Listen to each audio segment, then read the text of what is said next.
said she loves you. But she can't love me. But I love you. Yeah. Look, I know my man's going crazy. I gotta brag on myself, I amaze me. Like I'm back in the 80s. I won't play window anymore. What's going on? Play your role. 1xBet. On to the next one. YaLLa Compass 2025 season. If anyone peeks through, they're both dead. They're both dead in the smoke. Bomb dropped, popped up behind it at the edge of.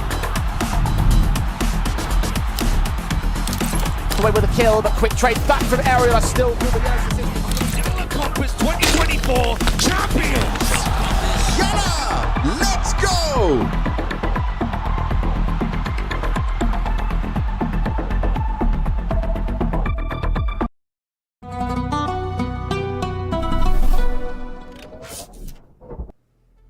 Welcome back, everybody. We're about to go live for the morning with YaLLa Compass. And it's a 2-0 bracket, so it's funsies for one of the teams. Maybe one of them is going to be delayed a little bit, but the pressure isn't quite mounting just yet. It's going to be Waldady and MJ to take you through the action, of course, for the first couple of games of the day. And then later on, we are going to have a quick switch up of the faces before we head into the evening. Josh, how are we feeling? I'm feeling pretty good. We've got a couple of good games, haven't we? Yeah, up first, Eklot versus Sangal, and then Sashi against Unity. I think this Eklot Sangal game could absolutely deliver. I've been really impressed with Sangal recently, and yeah, having Danitz within this roster has really elevated them to some new heights. When it comes to that game a little bit later, I think Sashi have wildly disappointed over the past few days. They've been very, very busy, and I think that that might play a bit. But I guess we'll get to that later. Right now, obviously, the Eklot roster on your screen. Some great pieces here. Yeah, for sure. Eklot have been doing incredibly well recently, and that can be said for both teams in this matchup. It's just the fact that they've been doing well enough within Compass where they've not really taken any scratches. But if you look at them in the grand scheme of things, I do feel like there are some chinks in their armor, right? You look at their game against Passion UA, and maybe you can say that Passion UA is almost a bit underrepresented in terms of their ranking because of how good their players are right now, but that is still the type of game that I would want Eklot to be winning just based off of their cohesion as a team. And then Iberian Soul as well. Yes, Iberian Soul, they're super stacked as a roster. It is Iberian Soul is made up of players, who have at the very least grace to major, stuff like that. But I still think that should have been a little bit more competitive of a game than a 2-0. I mean, if you actually zoom in on the score lines, it was like 13-11, 16-13. So maybe there's a little, maybe if the door swings the other way, things can go to a third mapper. But I did feel like outside of Compass, Eklot haven't looked as good as they can. Yeah, I get you. They weirdly haven't had, like, they haven't played in so many other tournaments as of recently as well. I mean, they have been busy, don't get me wrong, but, yeah, haven't sort of seen them in some of the stuff that's going on at the moment, like the CCT, like close quals and stuff, because I think they're a high enough ranking to just get an invite for, like, the main event. So whilst, yeah, teams like Sangal have kind of been grinding it out over these past few days, Eklot have been sort of doing other things. But looking at that map pool, they are one of the few teams that play all 7 maps. It makes them really difficult to veto against. Basically, it's really, really tough to play into a map that your opponents are not comfortable on when they're rocking the whole pool. We've got the roster in front of you here, though, for Sangal. As I say, I've been impressed with these guys recently. Master IGL on this team, always been really fond of him as a player. He always just goes for really crazy stuff, and he's an exciting one to watch. But I think the core of this roster, obviously being from that old Permitter lineup, not really, they kind of hit a bit of a ceiling with that Permitter lineup, and I think had to move outside of Poland to find talent to elevate this team further, and I think they've done exactly that. You've got Blitz, who's actually an ex-Eklot player, and Danis, who's just been absolutely fantastic on that AWP. So, yeah, sort of taking away those primary open duties from Mast, allowing him to just focus more on the calling. Yeah, I think that this is a roster that absolutely has a high ceiling for sure. And you're right, Danis has really elevated their ceiling. When he came into the roster, I wasn't quite sure about him, but honestly, like just in terms of firepower, the pieces for Sangal weren't that high anyway. I feel like Beanox is the one that stand out, but if you're looking at pure ratings, like Mast isn't like a super fragger, right? Like you can't really say the same for Mary either. Perhaps a slightly better argument can be made for Blitz, but yeah, Dana is definitely adding it to the firepower department and allowing everybody else to relax a little bit, focus on every other facet of gameplay. That being said, we've got the veto coming up on your screen, a little bit rushed. We are today because, well, you've probably noticed that the stream started a bit late, but it's going to be the Nuke pick coming out, followed by Inferno and then Mirage. You don't see Nuke as the first pick too often, so yeah. It's fun to see that for a morning game as the first map, Josh. It really is, yeah. It's a little bit of an interesting one because it's one that Sangal haven't had great results on recently, but I think they're sort of leaning into it being actually the worst map at the moment for YaLLa. They do play it a lot, but yeah, they've had some shaky results there as well. Inferno, bizarrely, is actually... This is like really strange. Sangal are sort of trying to entertain Inferno. I don't know, maybe they've been doing some practice on it or something, but it's normally their permaban. And then Mirage being YaLLa's most played map. They played it 43 times over the last 3 months. They've been absolutely grinding.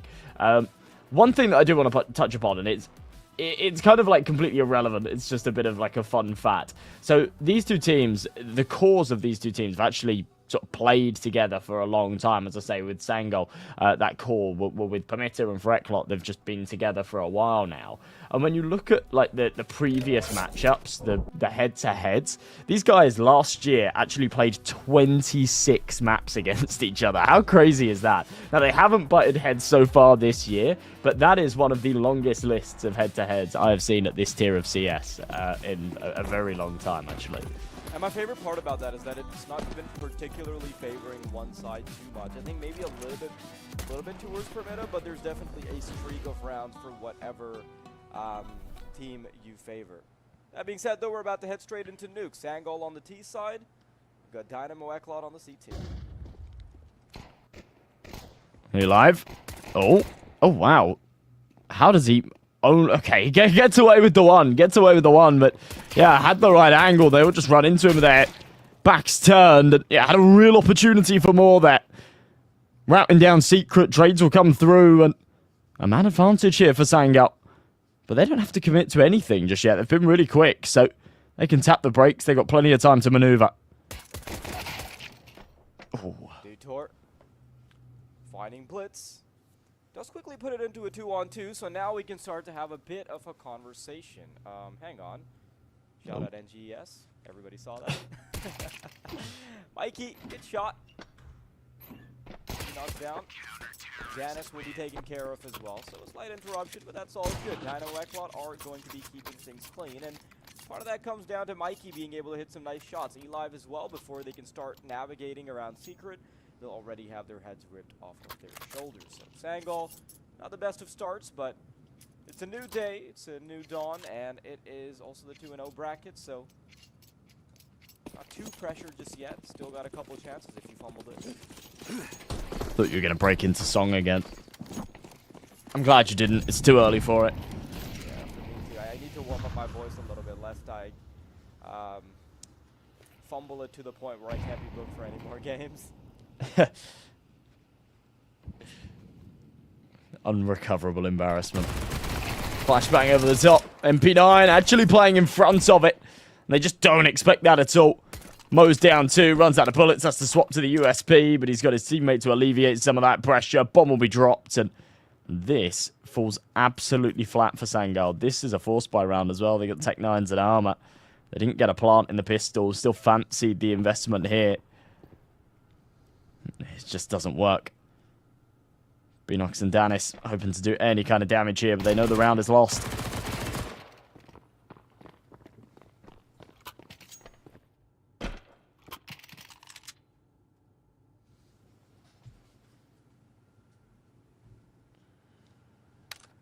Was this part of the hub there before? Like, look at the little skulls above NBQ. Was this It was not. I feel like they're supposed to be somewhere else. Yeah. It was there, but I think it's meant to be, like, on the little blue bit or something. Or at least it was. I don't know. Maybe it's moved now. Yeah, this looks cool. Yeah, this is cool. Yeah, and it popped in with a little animation. I mean, whoever's doing the graphics for this, very cool, very cool. This would be the part where we flash that image of the company responsible. But yeah, Dynamo YaLLa, really comfortable start for them. Sangol, they do have to come down to the pistol. Just wait it out for a little bit longer before we can really talk.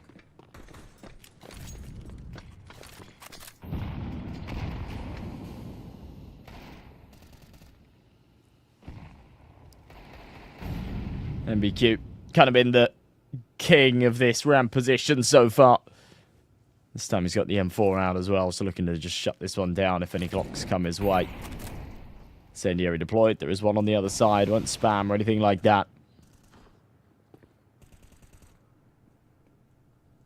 But yeah, light work of this. It's all just about staying alive, right? Don't give these pistols an opportunity to do any economic damage, to upgrade. Mikey, interestingly, only on a Tech 9, so he'll just buy a rifle next round. It'll only be that one SMG on eLive. I quite like the way that they're going about this so far.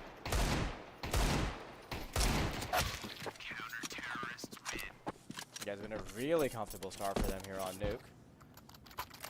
I think the pistol round could have been botched. There was definitely potential for that 2v2 to go Sangol's way, but this is outstanding stuff already. I've been a bit disappointed in Dynamo YaLLa as of late because I really do want them to succeed. Like, I feel like they've got the pieces for it. Because the last time I watched Dynamo YaLLa, Mikey just didn't look like himself at all. Like, so much firepower was missing in places you wouldn't expect it to. And I don't want to see that version of them, is all I'm going to say. Tangle, of course. That's also a team I've always had my eye on. You and I have talked about them a lot, actually, back in the perimeter court.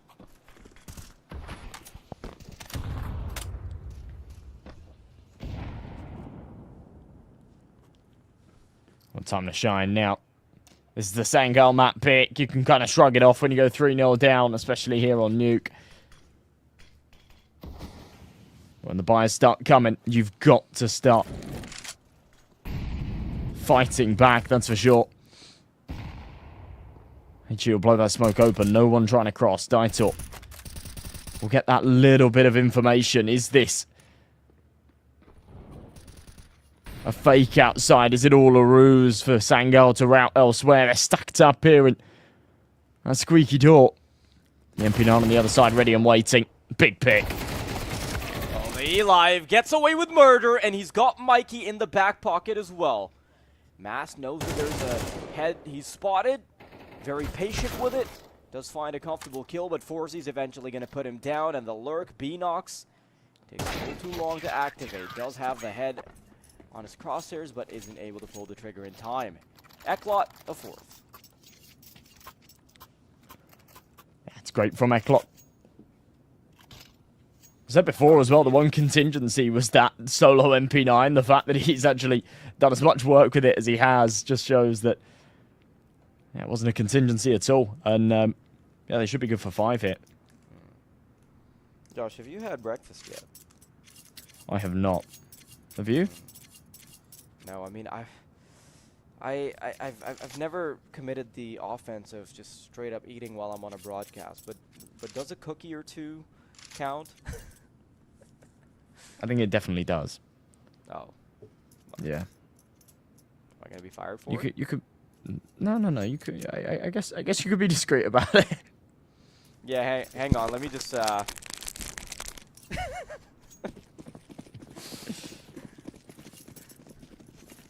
No, I don't seem to have an appetite in the mornings at the moment, and my allergies, they're murdering me, friends. It's going to be the death of me. I googled the other day if hay fever can kill you. That's how bad it's getting. Really? Oh, I'm so sorry, man. Yeah. Like, I get like a tiny bit allergic in the mornings, but it's mostly just acidic, and that's what ruins like the first half of my mornings. But I feel you.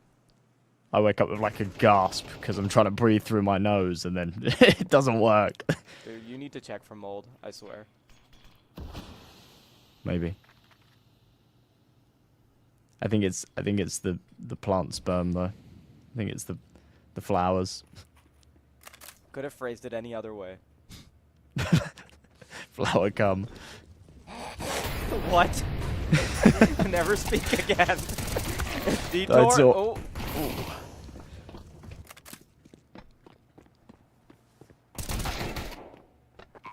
Here we 4. I'm not sure how that happens, by the way. Looked away for a second. We start talking about pollination, and ooh, suddenly makes it doable again. Problem is, the second prong is going to take a little while to activate, Josh. So that's a fight they don't even want to take anymore. Sangol somehow getting away with a round that they had nothing to stake in.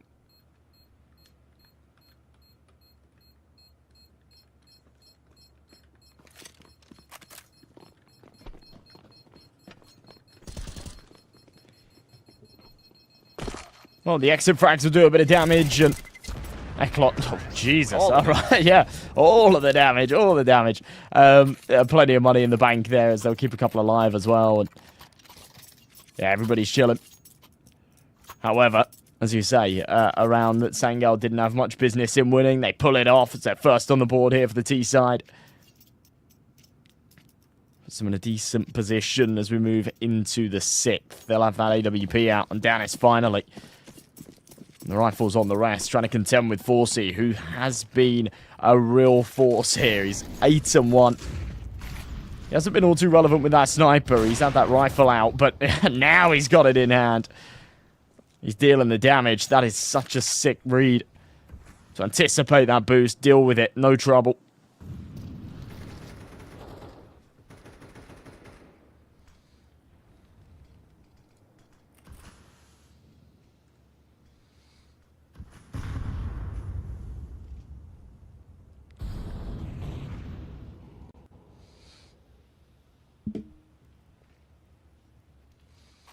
Sangol, they've got access to outside.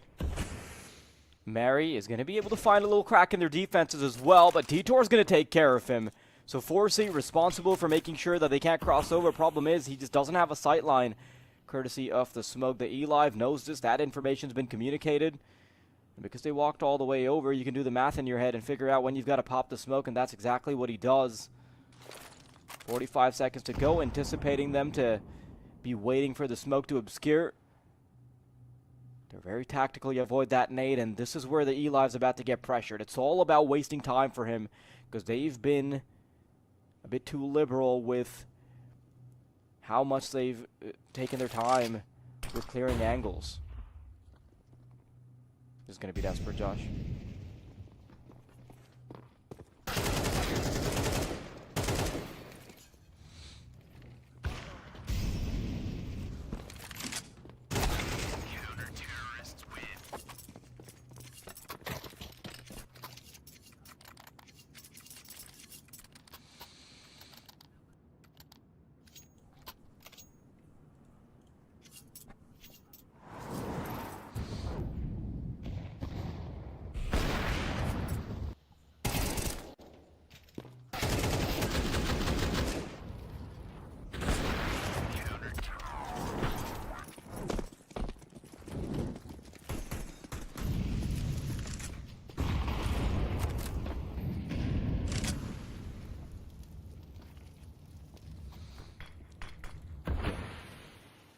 Yeah, they're back to the weapons that actually work for them. Hate to say that about Tech9s, but that just seems to be the case. The E-Live wanted to get his hands dirty. He's going to be chased in hot pursuit. Detour is trying to help out from heaven as well. They're already going to lose a member. Nade to go through. Already chunky amounts of damage onto 3 members of the T side. Mikey, good positioning there. He needs to clear the smoke soon, though. They are already in position, about to go for the retake. Detour fumbles his words early on. Forsey's not expecting it. The silent creep was going to catch him off guard. NBQ wanting to activate from behind. And once again, it is the pistols that will yield fruits for the Sangol roster.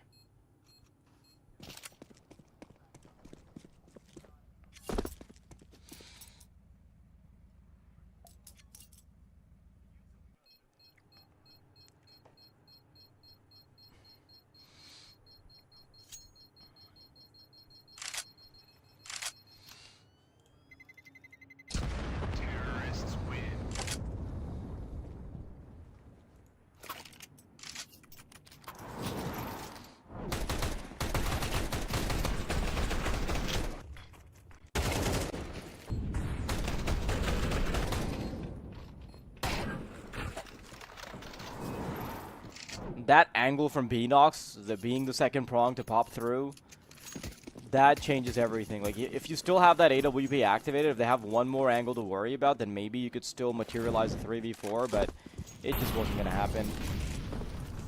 And you're right, there is enough time to rectify things, and they've already started going back to the drawing board, and you've got to remember that Dynamo YaLLa don't have too many chances to nip this potential recovery in the bud, because they will be running out of money soon. Maybe not in the next round, but beyond that, for sure. Forsey back on an AWP. Lots of tool being deployed off the... as he doesn't want to get overwhelmed. But Sangal playing it a little bit slower than you might think. Just crunched up in lobby. No control outside. No real presence on ramp. And here it is, the A-pop.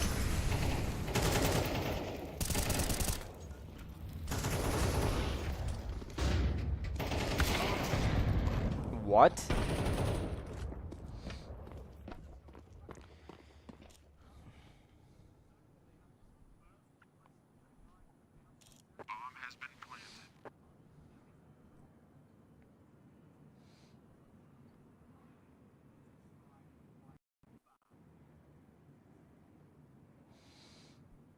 That's so weird.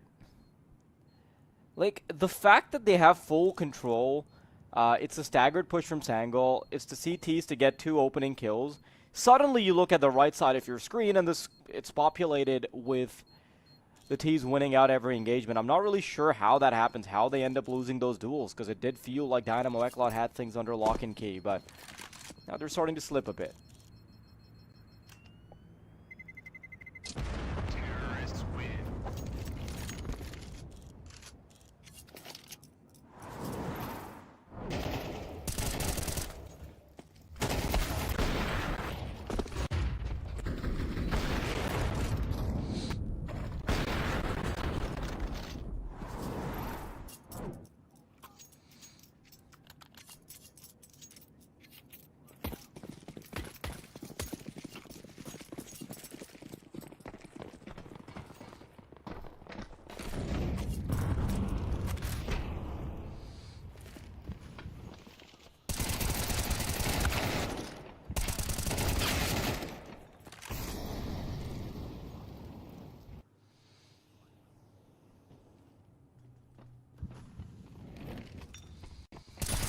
Oh, Mikey, he's going to have to go big.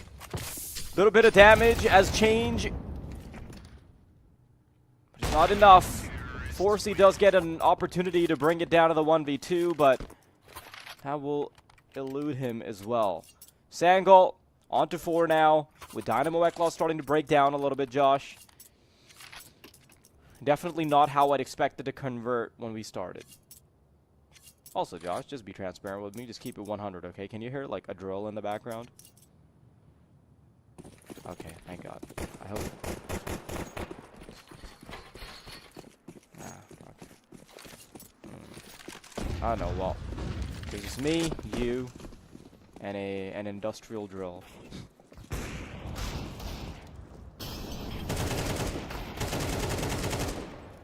I need to move out soon.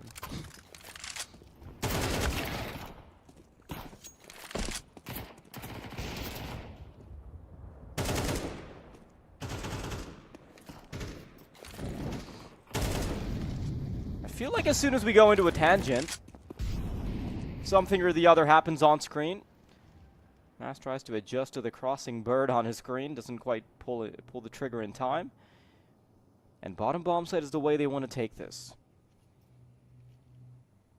Already in position, Mikey can be such a problem for them. I don't think they're going to realize that he's quickly tucked himself into this corner. They're going to try and book it very quickly, and yeah, he just had to hit that shot. Get at least one going, and then maybe you can talk. The E-Live making that AWP scarce. Hoping that he can find a weapon on the way in, but even if he doesn't, it's got his trusty sidearm.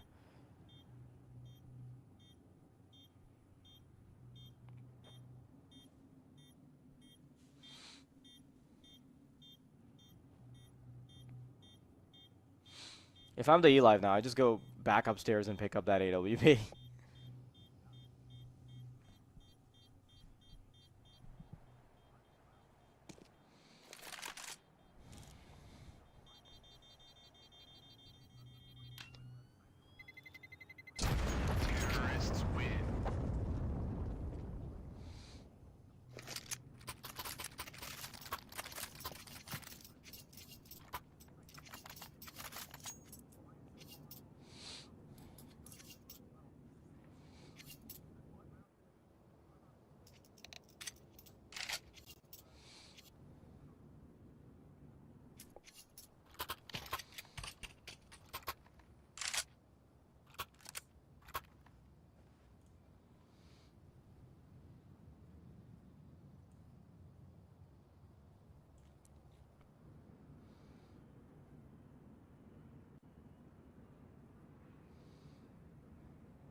Really strange to see this kind of domination from YaLLa, and then they just fall flat on their faces.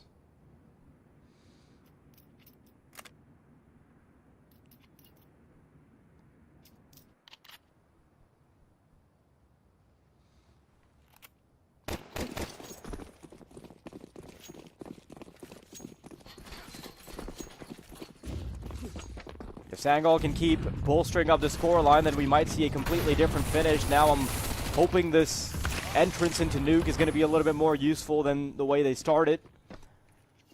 A couple of kills being collected on ramp, but ramp control has to be given up. Problem is, now you've got to deal with 2 players when you head on over to the bottom bomb side. Mask got to walk into the crosshairs of Hanop, but it doesn't matter. He's a little too quick. Forcey down. But they still have to deal with Mikey, who's tucked into the corner, and he is going to get reinforcements soon. Sangol not feeling too comfortable just booking it down to B, so they'll take their sweet time, and that's going to be Danis getting a kill on the fadeaway as well. Mikey wants to make himself a little bit more relevant. Does he become diligent with this? Is he going to check behind the box? Not too sure, but Beanox, he's let Mikey slip. Problem is, there's a false sense of security for Mikey now. He's going to think that he is largely safe from anyone popping in through heaven. It's all about timing for Sangol, I think. They've got the rotations in when they needed to, though. This is a decent pickup from Mikey. Should act as a deterrent. Sangol are going to start a route elsewhere, maybe? I don't know. Beanox only going 1 for 1, so Mast does have to get his shoes on. Try and make something work here. Beautiful. 53 points of health. Yeah, he's made no noise. Oh. That is good stuff from Dynamo YaLLa. Comes down to the E-Live getting everything done by himself when he's in that 1v2, and really, really nicely done. Did come down to the individual prowess there, I suppose, and we did point out that he was quite meticulous in that 1v1 towards the end, making sure he doesn't have a peep come out of his shoes.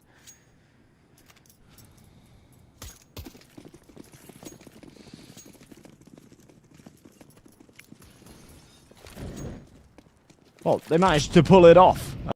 Deny Sangol a sick. An expensive round means 2 MP9s into this one. E-Live will blow this to go, but does come a tiny bit premature. Beanox wasn't crossing yet. Now he's going to try and play through it. E-Live just tucked away. Oh, that timing's impeccable. How do you play against that? Forcey down below with the AWP. Big responsibility to hit the shots as they come through. There it is, Blitz. Unable to pull off something Nico-esque in that angle.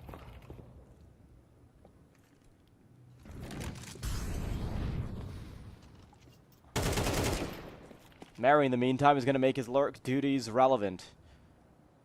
Does find a kill on the A-side players, but he's got 2 more players to deal with. There's an AWP that's watching his angle.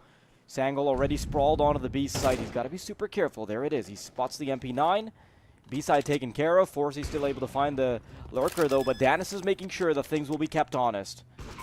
Creeping forward, MP9 could be some trouble. Mikey makes himself relevant, and now it's all about Danis threading the needle with an AWP. Has a decent idea that there's one cooking up behind him. Goes through the molly, interrupts the bomb plant. Nails Mikey in between the eyebrows, expecting the second player as well. Smoke isn't going to dissuade his vision, and he's going to find the final kill to put Forcey in the ground and make it even Steven at the end of the half. Wow. Okay, well. A very, very good round from Danis. Another multi-kill from him. It really did feel like Forcey kind of dropped off a little bit at the end, and Danis really picked up. Remember, we were sort of pointing out Forcey when he was 11-1. He was having major, major impact in those opening rounds. To be fair, a few of those were, you know, eco-frags and things like that. But, yeah, definitely slowed down a little bit towards the tail end of that first half. And Danis did the exact opposite. I think that's what was able to close that gap. P250 at range. Forcey can't find the head. And a smoke that has landed not where it was intended.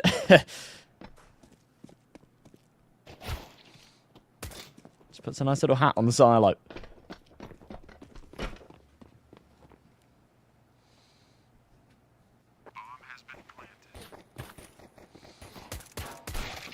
Ooh. That one was important to give them an inkling of a chance at actually coming back into it. Now you've got to deal with 5 players, Josh. Yeah, not easy.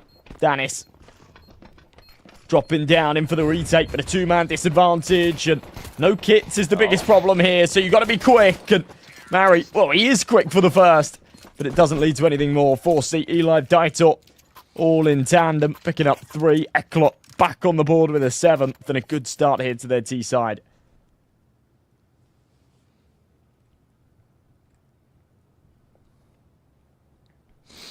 Yeah, it was too tall of an order to try and get it done with no kit, already having a 2-man disadvantage. At that point, you've pretty much just thrown in the towel, right? So I want to see how far Dynamo YaLLa can take this. You've got to remember that they started off the game incredibly strong. They maximized whatever they could, but then they started to struggle a little bit. And even half does mean that it is fresh opportunity for both, though. A little bit of damage being done. Hands being shook outside, but nothing of substance. Outside control is going to be on the menu, though. It's going to be NBQ that is propping up for an entrance through the hut. Making sure he doesn't get caught while he's airborne. Behind the lonely box all the way back down in hell as well. NBQ needs to activate soon, lest his teammates start to fall. But this suddenly gives him access to Secret with no vision available for Sangol. Less than a minute on this clock as well. So a little bit of time pressure starting to mount for Eklot. They do still have Daitor just patient in Secret, so off of his contact, they can start to make a move. For now, just slow. These 5.7s, these MP9s on the other side have just grown to scare me recently. They've been so powerful. So many of these rounds converting, just like the Tech-9 victories in the first half. Up close, Mast hoping for a multi, ends up with just the one. The MP9 trades even. But the back and forth does favour Eklot, and it all comes down to Blitz. Trying to take pot shots, even gets a headshot. I think if Forzy had a little bit lower HP there, then that would be possible. But Dynamo YaLLa, it's not the cleanest of affairs, but still making sure that they're going to maintain a lead.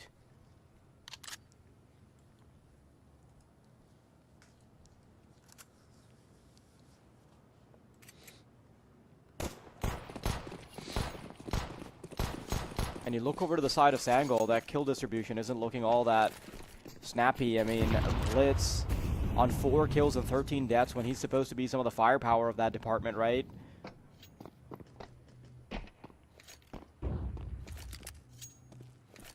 Didn't even realize that Forzy had crept up to 19 kills.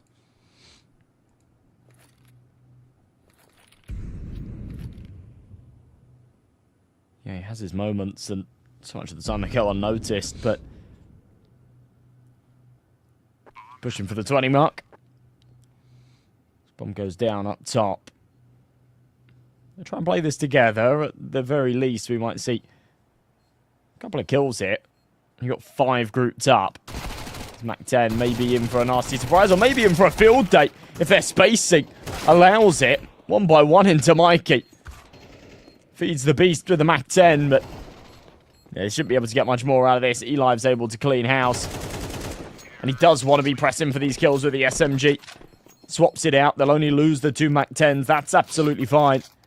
Bit of a blessing in disguise as they will now come out with all the rifles. Sangol in with a buy of their own. Danis on that AWP. It's a luxury that 4C doesn't have yet. But we'll see. He's been a beast. 119 ADR. That's what we're dealing with right now on 4C.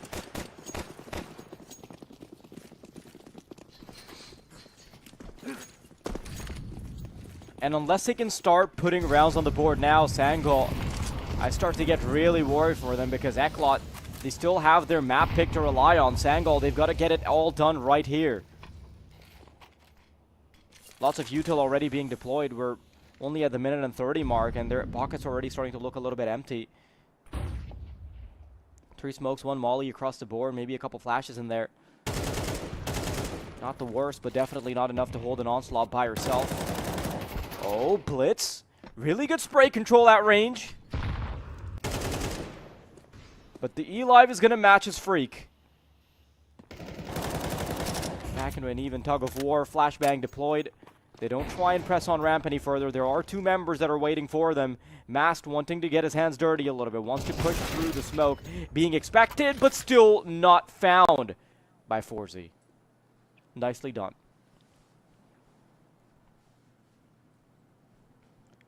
Two-man advantage. YaLLa somehow got it. Create something out of nothing here, but maybe just the call to hold on to these AKs. The money's such that, yeah, they can justify that. So there you go. MBQ will just back this up into the CT spawn. Go and chill with the SWAT car for the next 30 seconds because, yeah, there is enough cash. 4C Mikey should be able to buy. E-Live can drop one over to Daitor, and they'll have a strong investment in the next again. It won't be an AWP or anything like that, but I mean, to be fair, E-Live could drop one to 4C, and 4C could drop an AK to Daitor, so maybe we do see an AWP. Either way, it'll be a 7th for Sangol, and they're first on the board here in the second half.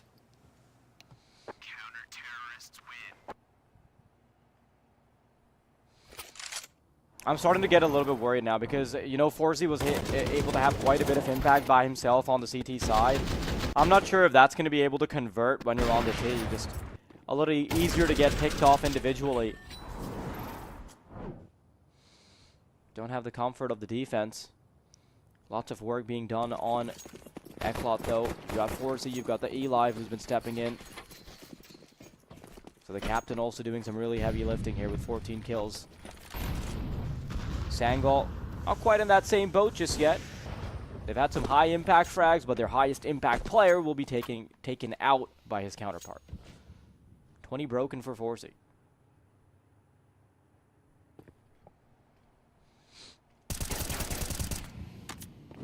Oh. Good start, Pinox. To the early disadvantage, a much needed trade this round. A very, very important one. This is the Sangol map pick. And YaLLa are so close to this finish line that hitting double digits here might just be that killing blow. Without the finances for the CTs as well. YaLLa would be able to push themselves to 11. Mikey. See him on the cam, leaned in, inches away from his monitor, locked in to try and find this kill outside. No one's there. So he'll just take the space for free.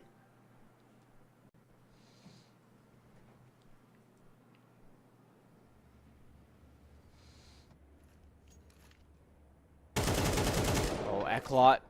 Big missed opportunity from Mikey, but he's going to lock out the Heaven player just to make sure they can focus on the site fights. The problem is they're losing all of them. Beanox making quick work of them. A 1v2 in order on the ace side, and now Heaven's been unlocked as well. Pot shots from NBQ. Does disable the player on the right side, but a heat-seeking missile will put him out of his misery. So Sangol, they put their big boy boots back on once again. And if you look at the kill distribution, it doesn't feel like Sangol are a team that is that close in terms of the scoreline. It feels like Dynamo YaLLa, their individuals are so much further ahead. A single round difference. Why is Mass so much better than his rating, man? We have this It's really weird time. because it actually always seems to be the case, doesn't it? You see him and he's got like a what was it, a 0.87 or something? It's like absolutely terrible. Every time I cover his games, he plays really well. I don't know, maybe we're a good luck charm. Maybe he's saving his performances for you. Possibly. I'm trying to work out if it's like possible for him to get frags but still have a bad rating because maybe, you know, he's not doing much damage, he's finishing off low players or something. I mean, he's definitely not on the top of the scoreboard many times, but it feels like he's just got high impact rounds. Too bad, like high impact rounds don't directly convert into positive ratings. I mean, they can, but just raw kills are a much better proxy. Danist. We're starting to pick them off. We've seen the pistols work out before, but that was for Sangal. This time Dynamo YaLLa wants to make them activate as well. Not as successful, but at least a big sniper's been passed over. Yeah, I don't know. At the expense of a one-man deficit, they've managed to get an AWP on 4C and all the space hit towards ramp. What they can do with that is another question, but this M4 in hut. Mary waiting for them to come his way. He needs to be quicker than the Tech 9, he will be. Pretty perfect. He swaps out. Re-swing, Mikey there, but a little bit greedy for the rifle. Ends up being traded. 4C at least gets the kill, but not the plant. Yeah, run down by Beanox. They'll be able to retrieve that sniper as well. So quite an expensive round, to be honest, for Sangal. But they will convert it.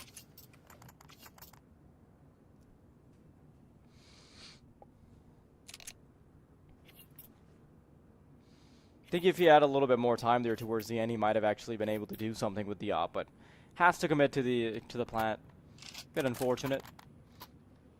And we actually see a timeout from Sangal. I'd like to see that they're willing to clear the air before something goes a little too wrong. You can already see the signs of something. What is Mask's chair? Did you see that? Oh, what? Yeah, I think it's just the IKEA one. I think it's really cool. I have a friend that bought one the other day. I'm pretty sure that's. It's like super long and weird. Yeah. I'm gonna send you a link to it. Okay, thank you. Appreciate that. Furniture finder. Uh-huh. Yeah, it is. This one. It's the IKEA Marcus. They look super cool. Let me see it. Looks Or like it could be the looks like YaLLa. It could also no, it is. Looks like the alien YaLLa. spine. Yeah, it's this one. This is the one. Okay, send it to me. I'll check it out. YaLLa. I love IKEA names. You know they name it after like little towns in Sweden, all this stuff. But they're running out. Apparently, they're running out of little towns in Sweden to name stuff after. And what will happen then? There'll be a global crisis. Oh. Speaking of crisis, Dynamo YaLLa, they've gotten the bomb on the site, but problem is they have barely any HP to hold on to it. Ooh. Okay. Well, a very good retake from Sangal again. Really did feel like they had control of that round, even though it came quite close in terms of the numbers. Yeah, just the positioning that they had. They were sort of running circles around YaLLa there, so always teed up for the retake, and they do end up pulling it off. So double digits hit YaLLa with a little bit of money because of the bomb plant, but not enough to go for a full investment. So it's going to be half-bought pistols. It'll be a chance for Sangal to take 11. And then they really are well on their way. And after going 5-0 down, and this looking like just, you know, an YaLLa stomp, Sangal finally wake up.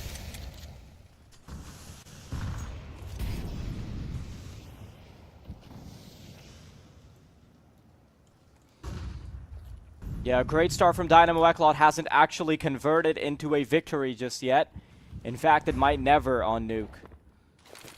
In the 2-0 bracket, that's exactly where you generally see 3 mappers, though, so I'm very excited for this one. Bottom bomb side access being gained. And very quick on their feet as they open up the double doors. Danis in position to try and stop them. Misses a shot very uncharacteristically, but Mast is thinning the hedges a little bit. Gets one of them off the angle. Danis still going for pot shots. Blitz coming through from ramp as well. Beanox in hot pursuit right behind them. A bit light-footed, so he's not precedented. With quite a bit of time being wasted by these Ts. The lurk from the Ts is making sure that one of the players is engaged and can't instantly start going for the retake. Forsty on the narrow angle. Tech 9 out for Blitz as well. Sorry, Detour wants to play up close and personal. Wants to make that pistol pop. Smoke is going to be very annoying, though, for them. But they have brought it down to just 3 players. Trying to get on the bomb. They're getting desperate. Mast is going to lose his life. And the bomb... How the hell did they get that? I didn't realize they were stuck to it, and that was the thinnest of margins, Josh. That is absolutely ridiculous. I mean, it's so difficult in situations like that if you're YaLLa to come away and say, oh, that actually wasn't too bad, right? But the pistols that they had, there's mega damage, but yeah, they're going to be feeling a little bit sore after that one. Dude, I thought they got off the bomb because there was so much going on.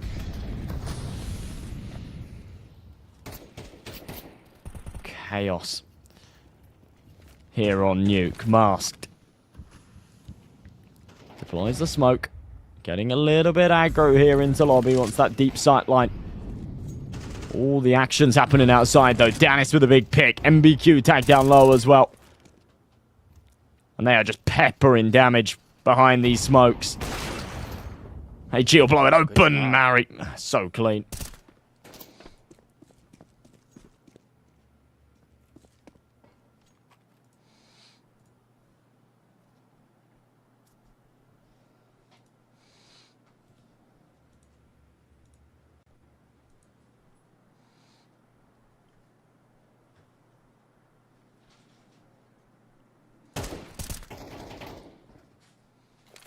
And somehow, after some domination in the early stages of the game from Dynamo YaLLa, Sangol just converted this into a mostly uncompetitive affair. Like, if you discount that first part of the game, Sangol have actually looked very dominant. There have been a few rounds being sprinkled in there. Dynamo YaLLa were able to get 4 more rounds, yes. And in the grand scheme of things, the scoreline looks fine. But just the latter half of the game looks a bit too convincing for Sangol.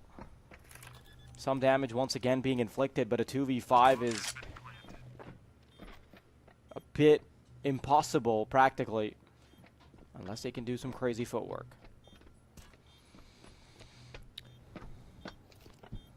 Or we see some crazy mistakes out of Sangol, which sometimes can be the case. And we won't see it right here. Clinical coming in together. Breezing through. It'll be 12 for Sangol. Actually a flawless round. I mean, it's tough to call it that when you give up the bomb plant, but yeah, they get away relatively unscratched. And they'll have 3 chances to close this one out. Now, the one saving grace for YaLLa, they got plenty of money. So they will be able to invest into this. No trouble, all the bells and whistles. But putting rounds on the board has been the struggle for them, really, hasn't it, so far here on this T side.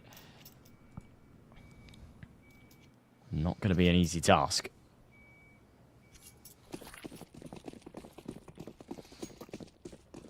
Yeah, it does seem like an impossibility when Sangol have been as dominant as they are, but if you zoom out for a moment, you've got to remember that it is still only 3 rounds, so I do see a world where YaLLa can already start taking us into overtime. It is meant to be the 2-0 bracket. It's meant to be one of the more competitive games as you've got the winners of each side. And NBQ is at least trying to make that into a real conversation.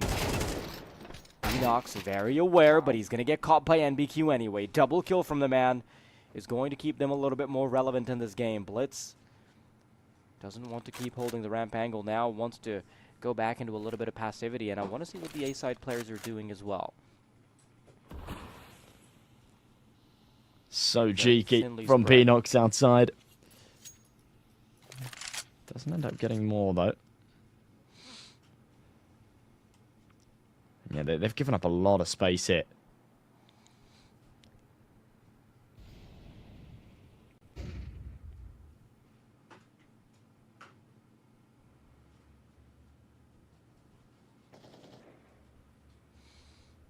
Oh, NBQ. Single-handedly doing the heavy lifting this time. Mikey gets a piece of that pie. And some beautiful footwork being done by Detour to find the next kill. Now, YaLLa, you've got a couple rounds to go, and full investments from Sangol will also mean that they have to play that last round a little bit barren before they have to head into overtime. So this is really good from YaLLa. Realistically, they just need to hold on to their pants for 1 round.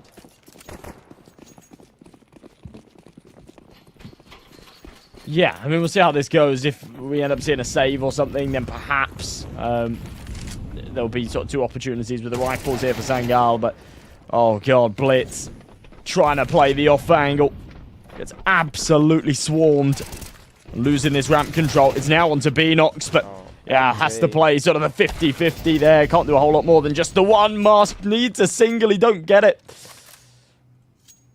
Murray and Danis have to just back off. This is what I said before. We'll see how this one goes. There might be a chance for them to save a couple of rifles and still service somewhat of a buy into the final regulation, but just holding on to the 2, it's not going to be perfect.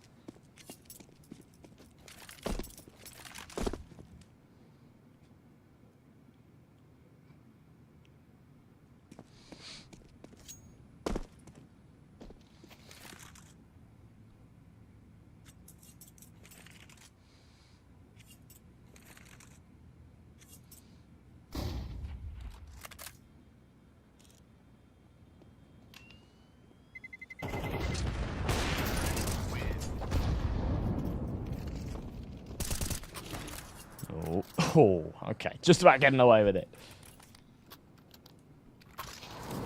It was really important that they saved something, because like I talked about in the previous round, they were going into a round where they just be leaving themselves barren, so I guess this is somewhat of a compromise. They get to play that previous round. If it doesn't work out, if they can't keep a handle on things, they still have some kind of stake in this one. But yeah, one more chance to close it out before we go to the second one. And you've got to remember, if YaLLa take it all the way to overtime and they win this map, then they get to play their own map. So things can get very, very tricky quickly for Zangal.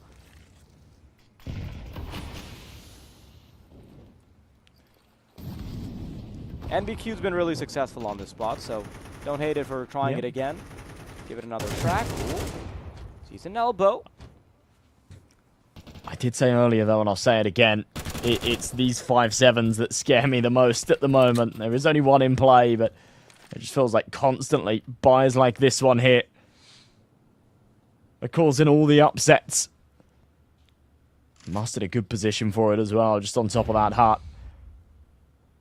Opportunity to spam away if they barrel through. Minute on this clock. Zangal doing a good job at just biding time. They've still got a little bit of util left as well, but it is depleting.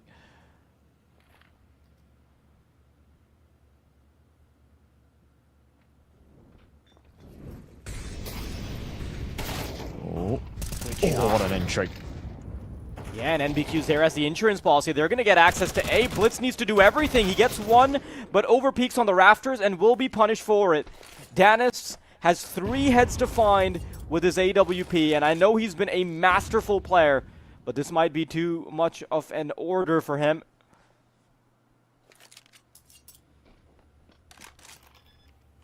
Yeah, you're asking too much of Danis here. At least we will be blessed with him having a go at it. It's the final round of regulation. There's absolutely nothing to lose.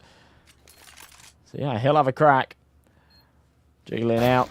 They know that he's here. That's the problem. So Forsey will just wait for that peek out. Nice and comfortable. 12-12. Dynamo YaLLa pull it off. 3 in a row. We're going to further rounds.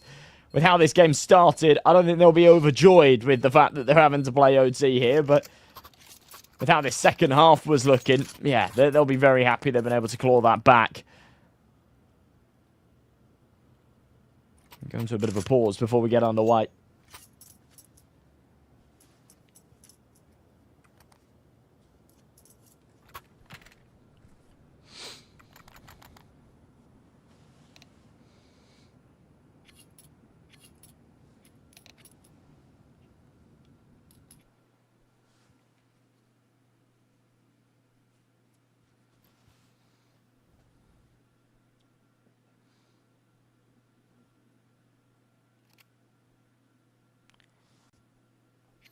I feel like Dynamo YaLLa might have actually figured out the pacing, though, and that's what scares me. Towards the end of the game, they quickened up their pace a little bit. Zangal had some trouble keeping a handle on things in that department. And suddenly, they might have to switch up their playstyle as well. That's exactly what Master's doing. We haven't seen him play too preemptively, too proactively, I'd rather say. And now he wants to flirt around the red box. Will he be expected at all? Dynamo YaLLa not really poking at any extremities, and as the smoke starts to fade, Mass is going to be able to get away with a fast one. Flashed a bit. Doesn't know if there's a second player there. Mikey, in the meantime, is getting his hands dirty as well. Molly goes towards Heaven. There's still an exchange that's waiting to happen outside. The E-Live already tucked into secret. So many awkward fights that can take place, and the E-Live is the best example of it. Detour adds to the tally. And Beenox and Blitz, they will have to allow Dynamo Eklot to get away with the lead once again.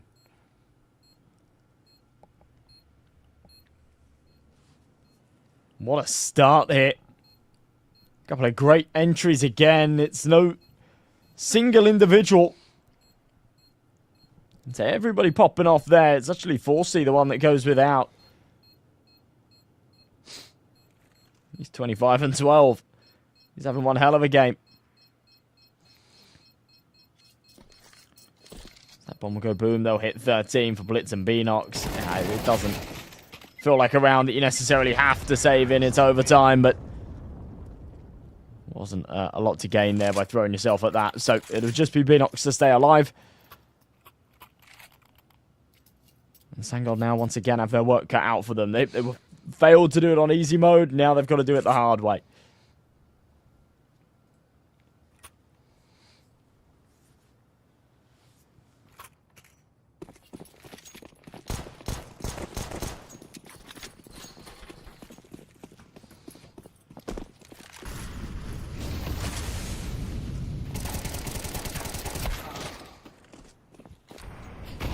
Yeah, unfortunately, hard mode might be cranked up a little too far up for Sangol. Danis, he's generally good in the awkward fights, and he's able to get a nasty shot on the vertical angle.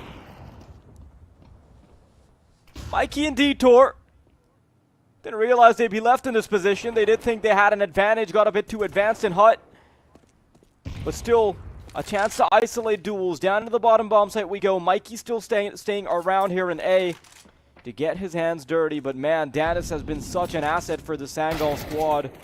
Does get his head ripped off, so that asset will quickly devalue for a second.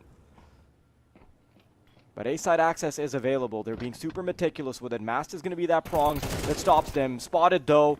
His barrel being shown. Detour is going to chase him down. Does find his head. And suddenly it's very doable. 45 seconds to go. And although they've got A-side control, instead they're going to route their efforts to B just to try and get a head start. Problem is there's already a player advanced onto ramp. Mikey good on the angle. Mary's down.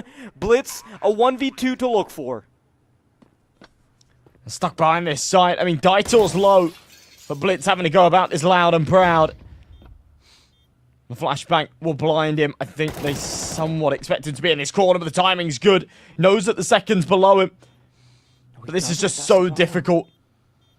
He knows sort of roughly where that flashbang came from, but there's so many angles to clear, especially with these doors open. We'll start to suspect that the last is in this corner. Sees the arm. Mikey makes a huge mistake of giving him that information. Blitz didn't have any util to flush him out. He would have had to hard clear it. But instead, comes out victorious. 3 kills in the round, a 2v1, and Sangol tied up again at 13. That should have never been allowed. Not in the 1v2, but you've got to remember where that clutch started, right? It was also Dynamo Eklot nearly clutching it in a 2v4 fashion. They had started to hemorrhage all the players at the start. You could see how Mary gets the kill, Danis does dirty work, Blitz starts to get activated, and this is where it all started. But the fact that Mary can save around for them, sorry, Blitz towards the end can save around that they had no business in getting after they had already fumbled it is such a godsend. Oh, very fast play this time. What the hell is going on? Yeah, sometimes you kind of get thrown from the replays back into the game, and you think you're still in the past. We're in the present here. Man advantage, make that 2. Eklot pumping the gas here in round number 27. Blitz, nice trade back. Keeping a lid on things here, not allowing this one to slip away just yet, but oh no. Info's there. Master's actually still managed to find another. But all by himself in the 2v1. Oof, can't do it. That's a shame.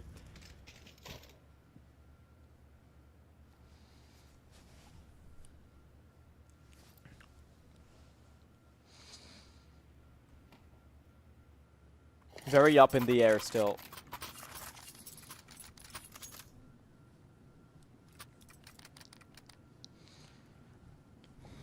know what always surprises me whenever we watch 4C?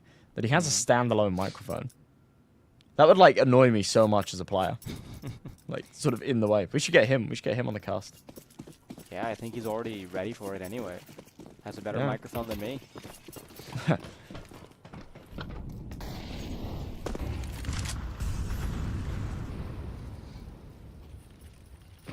Alright, 14. Already found here for YaLLa as they move over to their CT side. Should be easier. They had a very good start to their CT half. Not a very good end. Tonight's come over. That's good damage. Bit of an exchange outside. The Eli being able to find Mass. BNox returns fire. And the Super Sangol really do need to make themselves relevant immediately. No more chances remaining.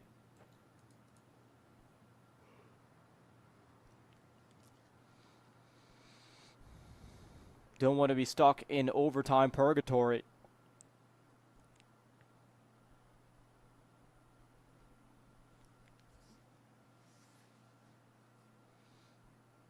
And BNox is in this awkward position where he might be able to find a lot of space, but then he's also being precedented, so by the time he gets active, it'll have to be this rushed effort towards A. I'm not sure if this works, Josh. He's being held. And he's not going to check that corner. What? Oh, still manages to react. Wow. That is a fumble from Daitor that might just end up costing them one of the most important rounds of this game. Mari fires off a shot, but drops down the vents, coming to join his teammates down on the B site. As that C4 will be tapped down. Orp doesn't connect that all-important shot. But still a 3v3 for them to try and maneuver. There it comes. Big miss shot from Danis as well. Goes for a repeat, but he's not able to hit the trigger quickly enough. Blitz holding the angle. Sees the head crossing over, but NBQ's not going to be ready for it. Has the false sense of security that his teammates cleared it out. It's Mikey in a 1v2. Knows that both are behind the double doors. Does need to go for a tap very soon. They're going to start swinging out. Maybe they get worried that they don't have vision because they don't, but Blitz will find Mikey. Big round win. Sang out. Keeping a couple alive there as well. That is so huge. And honestly, this is what I was saying. That whiff from Daitor, I actually think makes all the difference. If he gets that kill, a very different outcome. Perhaps.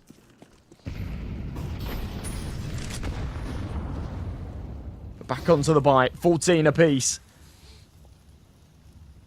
Eli outside, other side of these smokes. Doesn't want to press it too hard. It'll be BNox to just walk across. We saw on his T side a couple of times he actually played through those smokes, try to catch a timing, but he's consistently caught off guard with it. So,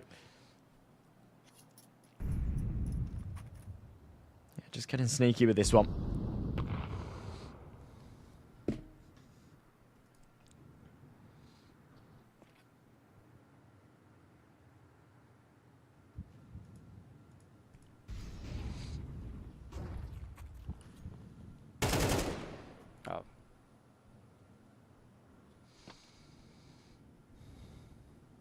Too aggressive on the clearances, I suppose. Also loses life there. That doesn't happen before the fisheye update. Never got the reasoning behind it.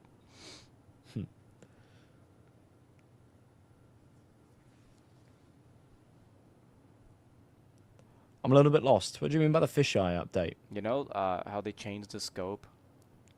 Right, yeah. For the lens on the outside edges to be like a little blurry and warped and weird like a fisheye lens. Right, yep. Yeah, to just make Kind of things harder for that. operators for no reason. Oh, Ooh. that's access into B. Not too hard for Danis. They're not checking for NBQ though. All he's got to do is interrupt. Yep, that's it. That calls it. Just stay alive now. Hold your breath.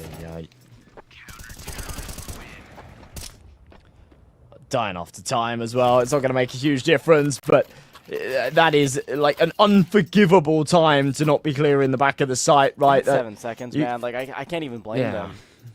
Yeah, but then it's running down the clock as low as that. There was no necessary need to run it down as low as that. It wasn't like they were stuck behind a molly or anything. They were just very slow getting down to that B site.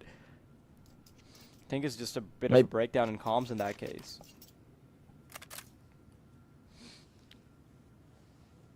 Yeah, it's a huge mistake. It's one that might literally cost them the game. Dynamo Clock will feel a little bit cheated out of the round prior, so yeah, coming back with a victory there, and again a little bit of a stolen one. They'll be happy with for sure.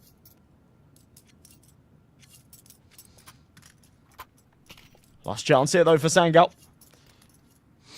They did great work to recover things in regulation. They were the ones then with 3 map points. They weren't able to close it. Now they've got to do the Dynamo Clock trick of prolonging things, taking it to further rounds. Rifles out, Dennis on that AWP. They need to make it work. Oh, God. caught by the E-Live. Instant headshot will make a connection. It's all about finding a singular round now, and Dynamo Eklock can end this streak from Sangal. Beautiful spray down. Mikey's going to help out. It's actually Mikey doing most of the heavy lifting, and although Sangal started to look like they were back in, they'll be thrown right out of their own map pick. A labored spray is what signifies a sign of the times. And that's it. Eklock being able to finish out that first map, beat Sangal on their map pick, and now it's time to head into territory that's a lot more comfortable for themselves. Yeah, that's huge from Eklock. Again, you know, you're talking about like previous matchups and things like that, and so both of these teams just seem to not necessarily love going to overtime. I don't think that was a treat for Sangal at all, but it just seems to happen oh so often, these super close, scrappy games. And that's what we end up with right there. But as you say, Dynamo Eklock taking the Sangal map pick. Inferno up next. And it's a tough one because it's a strong map for Eklock. It's a bad one for Sangal. And yeah, I don't like the look of this. I don't like the look of this at all going into map 2 for the Polish boys. Sangal having 1 map on record in the past 3 months. And that also being a devastating loss against Sashi, which also hasn't been that great, and then Inferno just being almost one of the staples for Eklock. This is a team that has been playing some of the most officials I've seen very recently, and they have like 22 reps on it, been winning most of the time. They played against a variety of teams. Like, they have all the experience necessary to get it done in 2 bites, and I don't think it's gonna roll out any other way. I would be very surprised if Sangal are able to crack it at all and take it to map number 3. I do feel like they're almost destined to fight it out in the 2-1 bracket when this is the kind of matchup they're stacked against. But of course, that does mean that they have the chance to prove me wrong. Maybe put on those big boy shoes and do something crazy. That being said, though, it is going to be a little while before we go live with that, so be back in about 10 minutes time as we go live with map 2.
She said she loves you. But she can't love me. But I love you. Yeah. Look, I know my man's going crazy. I gotta brag on myself, I amaze me. Like I'm back in the 80s. I won't play window anymore. What's going on? Play your role. 1xBet. On to the next one. YaLLa Compass 2025 season. If anyone peeks through, they're both dead. They're both dead in the smoke! Bomb dropped, coughed up behind it at the edge of... Away with a kill, but quick trade back from Aerial. Still moving out. YaLLa Compass 2024 champions. YaLLa, let's go!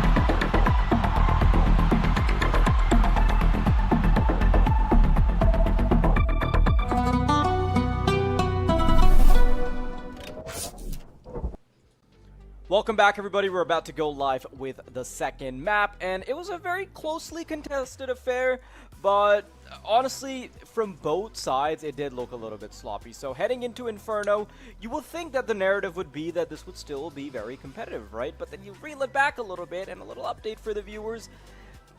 Dynamo YaLLa is the only one that has actually been playing that second map, so... Yeah. I don't know, man. I've been teeing this up as a 2-0 now. I don't see a world where Dynamo YaLLa fumble this, so I want to hear your thoughts.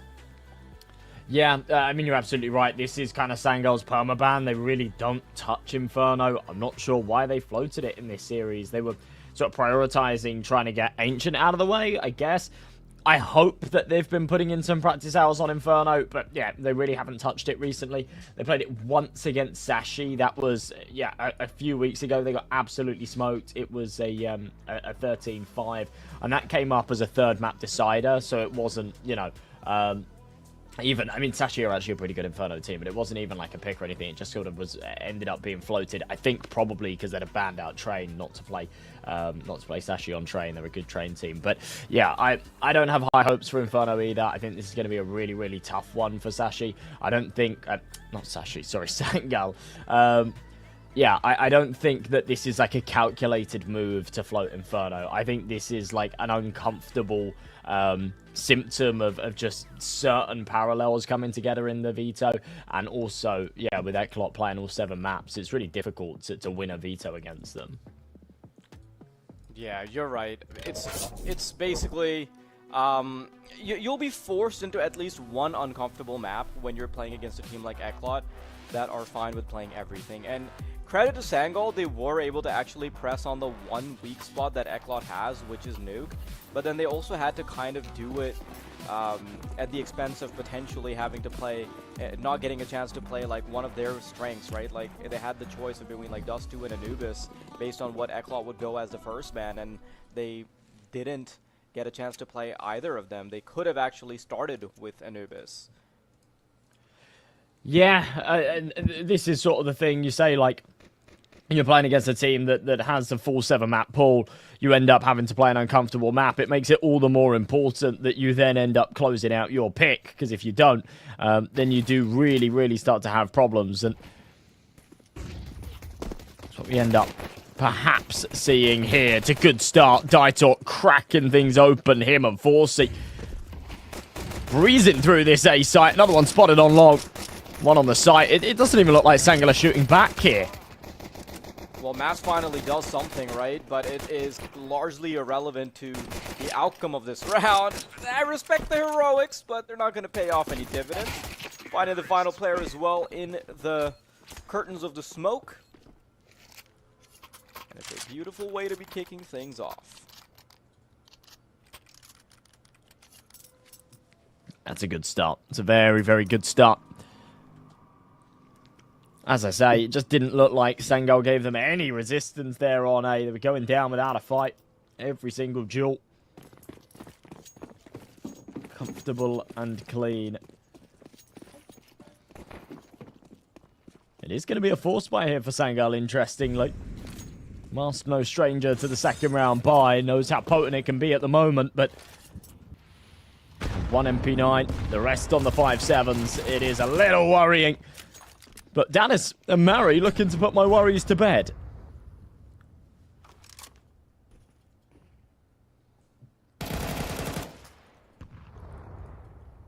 Okay. Apparently that's allowed.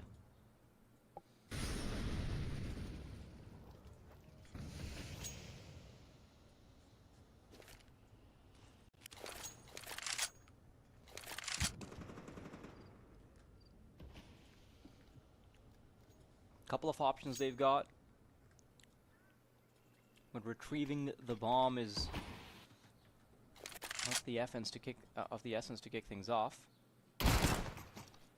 Oh wow, that's interesting turn of events to say the least. And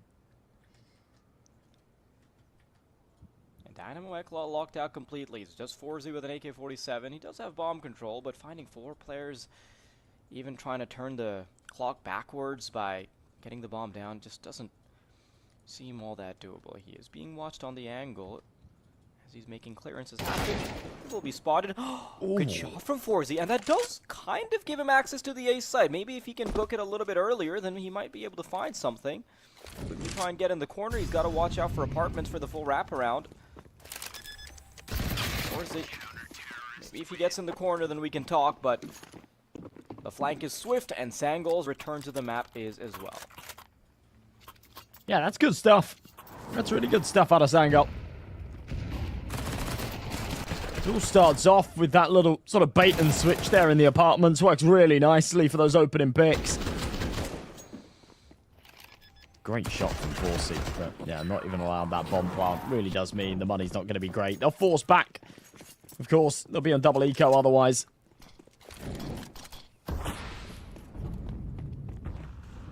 This should be a Sangol round through and through. HE, a little bit of chip damage. Seems insignificant, but when MBQ's down to 78, it means that those M4s can then one hit to the head. We'll do them some favors. Smoke goes up. Mask falls back.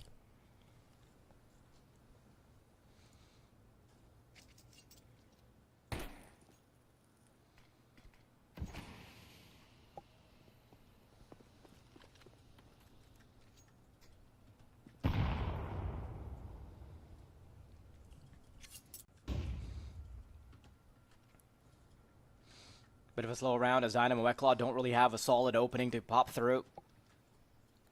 Waiting for the smoke to expire before they can make themselves relevant here.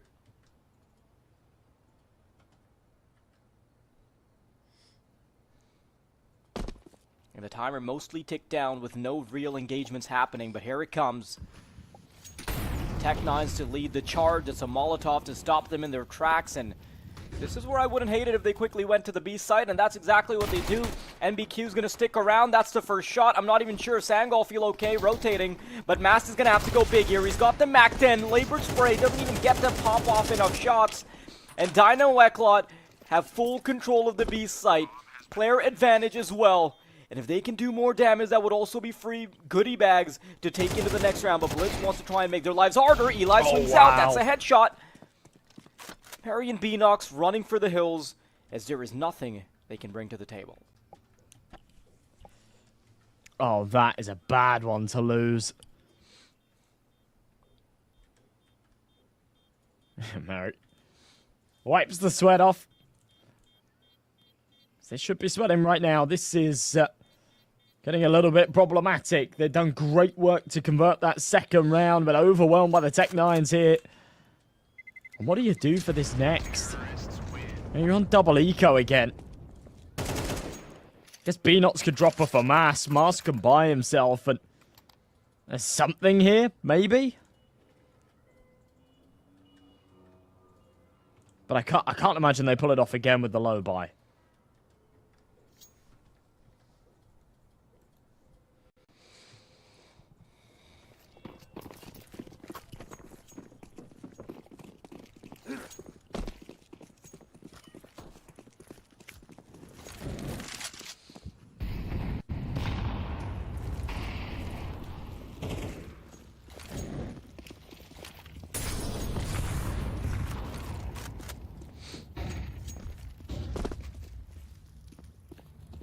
was already a bit of a godsend that they get to instantly make themselves useful on Inferno after losing the pistol. A big opportunity fumbled on the conversion, and I feel like that might already be exposing some of the weaknesses that we are going to see on their CT side of Inferno.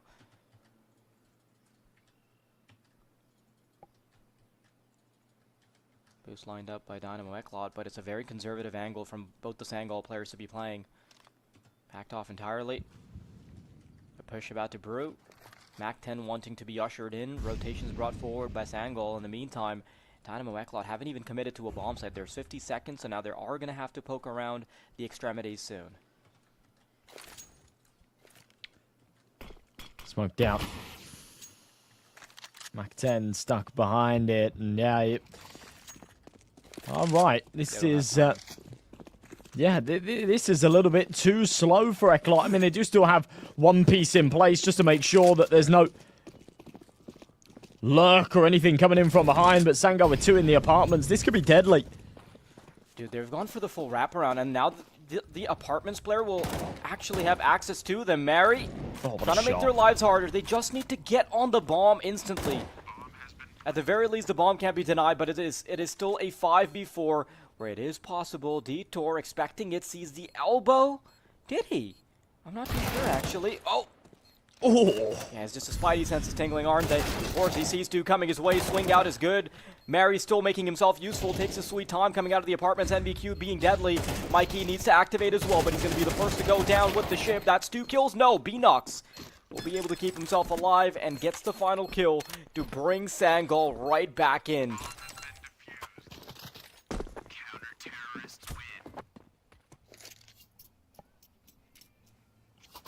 Wow, okay. All started off with that beautiful shot from Mary as well, up in the apartments. We'll see that again, I'm sure, on the replay. Bang! Good night, Eli. That was a snappy one as well, sending Dennis flying over the counter. But the retake was good. And yeah, as you say, it did just feel like YaLLa were their own worst enemy there, timing themselves out, leaving it a little too late. When they did eventually press for the site, it was a bit of a problem. I don't know. I mean, they got that bomb down without complication, but yeah, it just meant that they weren't able to clear the apartments. They didn't have that control, and Sangol weren't like second-guessing their rotations or anything. At that point, when you take contact on the A site with 15 seconds left, you do just hard rotate, and everyone was there in place and ready. Decent trades early on. Mikey, MBQ, oh my god, what is happening? What is happening there? Dennis just can't hit anything. Do we really go back the other way?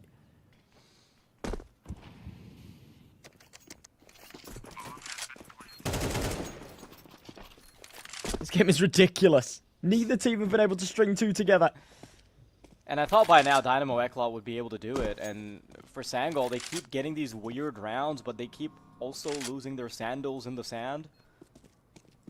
Like, I hate when that happens. Mm-hmm.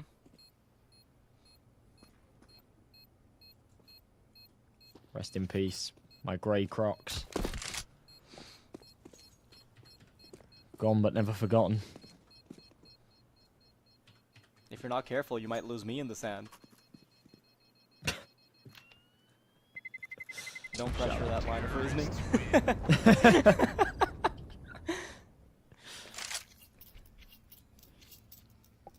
Hate it when that happens too.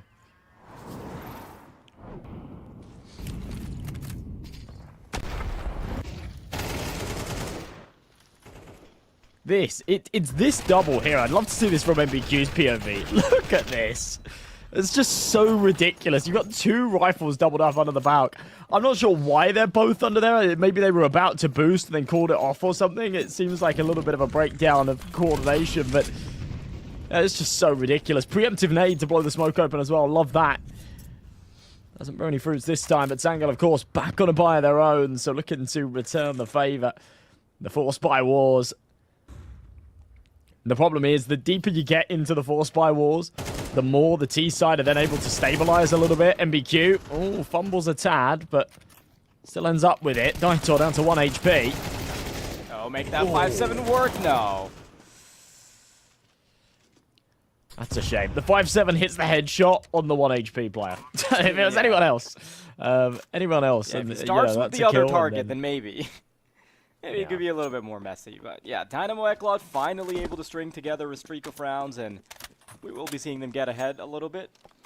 Money is obviously not all that comfortable for Sangol either, so don't expect us to get any better. And I like the fact that YaLLa are playing this a little bit more proactively. They want to make sure these weapons aren't going to be in their hands. Flashbang ready. Never mind, not even needed. It's masked to go down.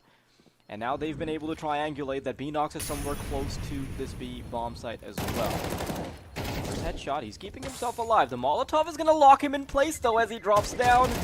And this surely signals his doom. Quick little peeks. Maybe not. Oh, wow, that's unreal. That should have never happened.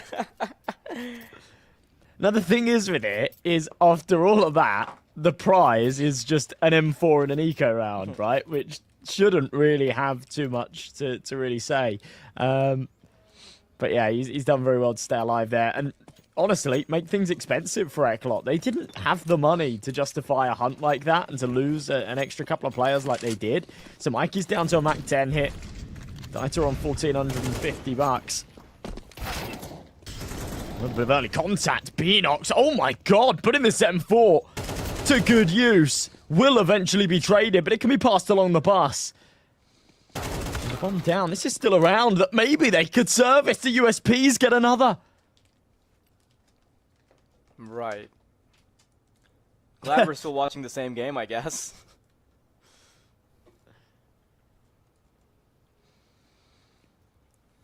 Come on, Detour's got to defy it, right?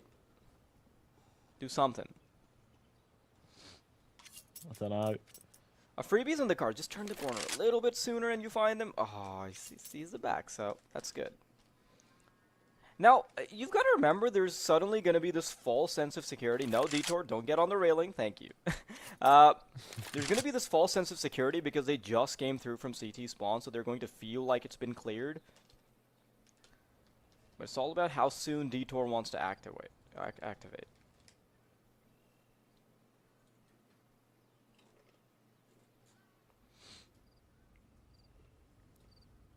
Now they're going to start thinking 30 of it. seconds. That's the hard part.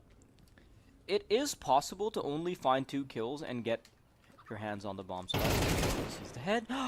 No, this is kind of doable now. He's going to reach for the bomb. But he has to quickly book it to the A site then. Doesn't have time, and Blitz is in the back lines. Already rotates over from the gutters.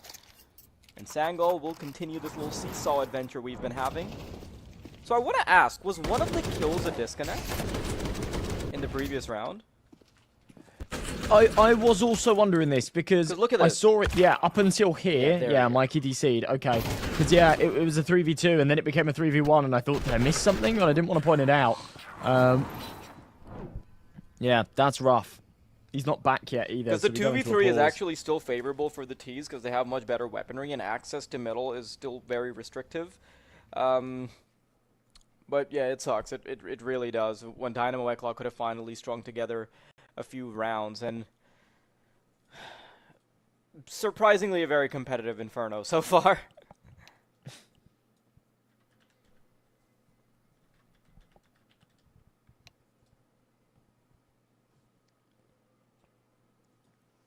Bizarre scenes been ensuing here. It's surely got to be another force as well for Dynamo YaLLa, which is maybe just going to lead to the madness even further.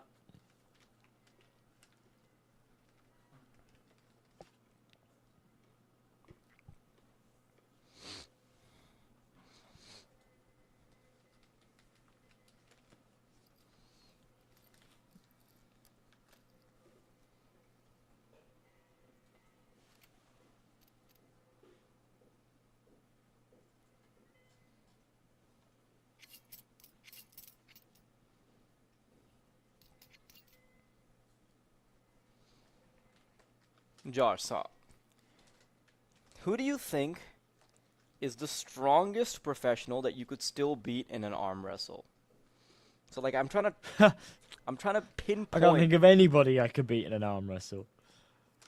I'm sure you can beat Donk, man. Like he's. Oh, maybe. Okay, maybe. Like okay, I don't want to give you too much credit, but he's just a child. So like, I mean. Fine. Yeah, maybe. Used to be a guy in the UK scene that was missing an arm. I could probably beat him in an arm wrestle. I don't think you could, because, like, what are you going to pin down? Yeah, I guess. Right? And he just used his other arm and Yeah, then just... and then you're done. Yeah. And then I'm also done, yeah. Yeah. Yikes. I feel like you would also just lose to I'm not his strong enough. prosthetic arm, so... Like, I'm sorry, man, I just have to... Okay, so...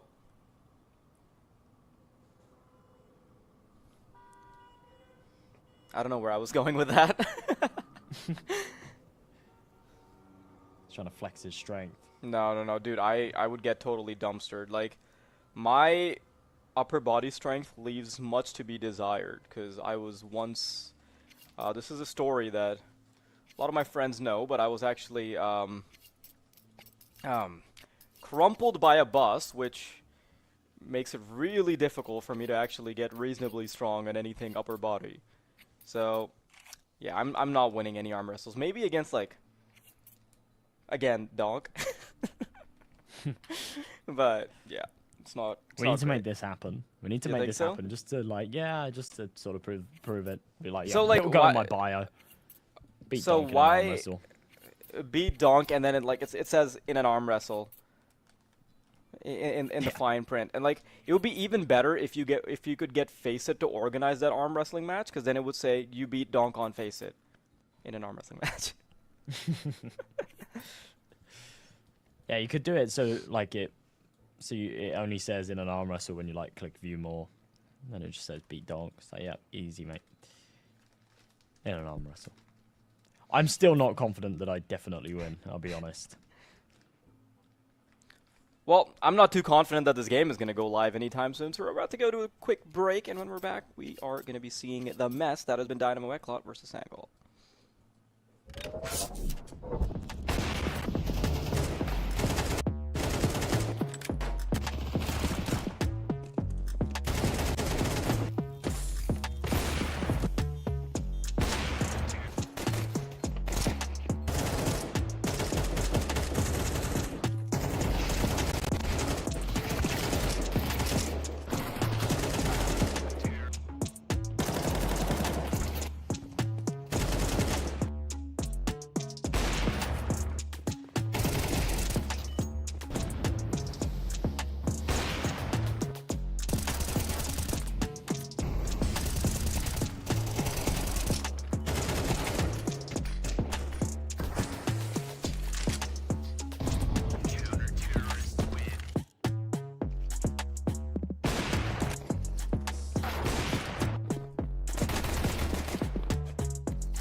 Welcome back, everybody. Sorry for the extended delay. We are just about ready to get back into things. Mikey's in the server once again, which is always a good sign.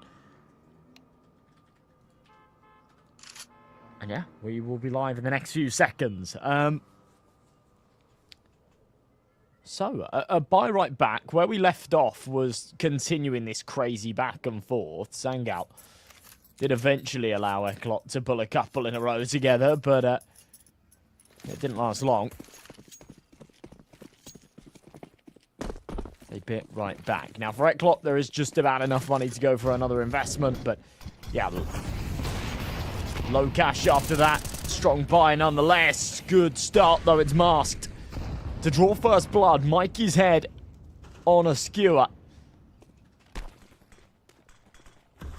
The man that disconnected, the man that was having those technical problems. Dispatched of in the first few seconds of this round.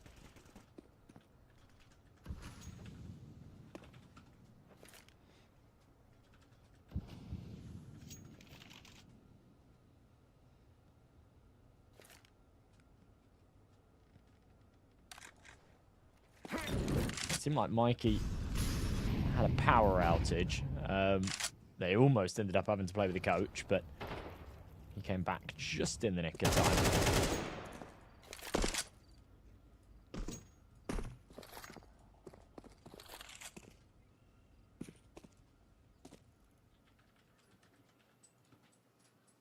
Here we go.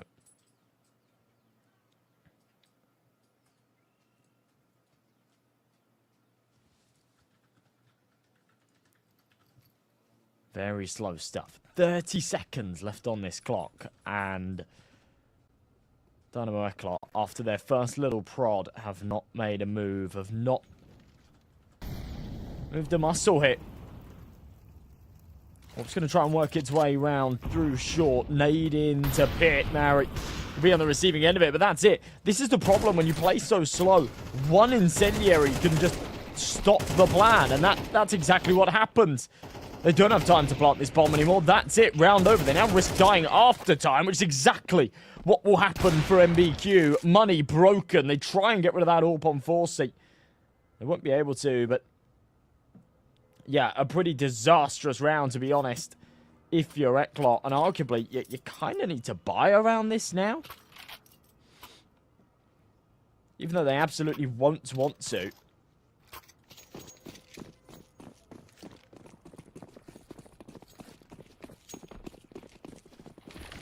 Yeah, the force buy. This is all over the place now. Sorry for the little hiccup on my end. I'm back now.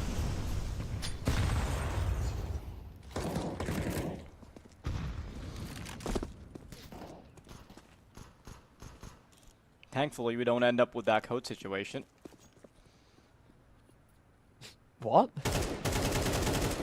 Because there was a chance that we would have had a coach playing instead. Ah, the coach. I thought you said coat. I was like, what are you talking about? Coach, yeah. The coach situation seems like a Wikipedia article that you would stumble into at 5:30 a.m. Yep. Down my conspiracy rabbit holes. Mm-hmm. Stop. Mm-hmm. Yeah, you don't want to... It's tough to dig yourself out when you let me go on a tangent. Mm-hmm. Impossible. Mm-hmm. Speaking of tangents, neither of these teams have been able to go on any sort of tangent when it comes to actually having a streak of rounds. Very hotly contested still, but in the weirdest of ways. Not actually seeing much gun round success, I'd say. Mm-hmm. And Dynamo YaLLa wanting to pressure the A site. They're playing bizarrely slow. Again, last round they completely timed themselves out. They actually lost just because they didn't have time to plant. And it's seeming like they're kind of making the same mistake again here. I mean, it's cool to try and mix things up, but this really left them out to dry.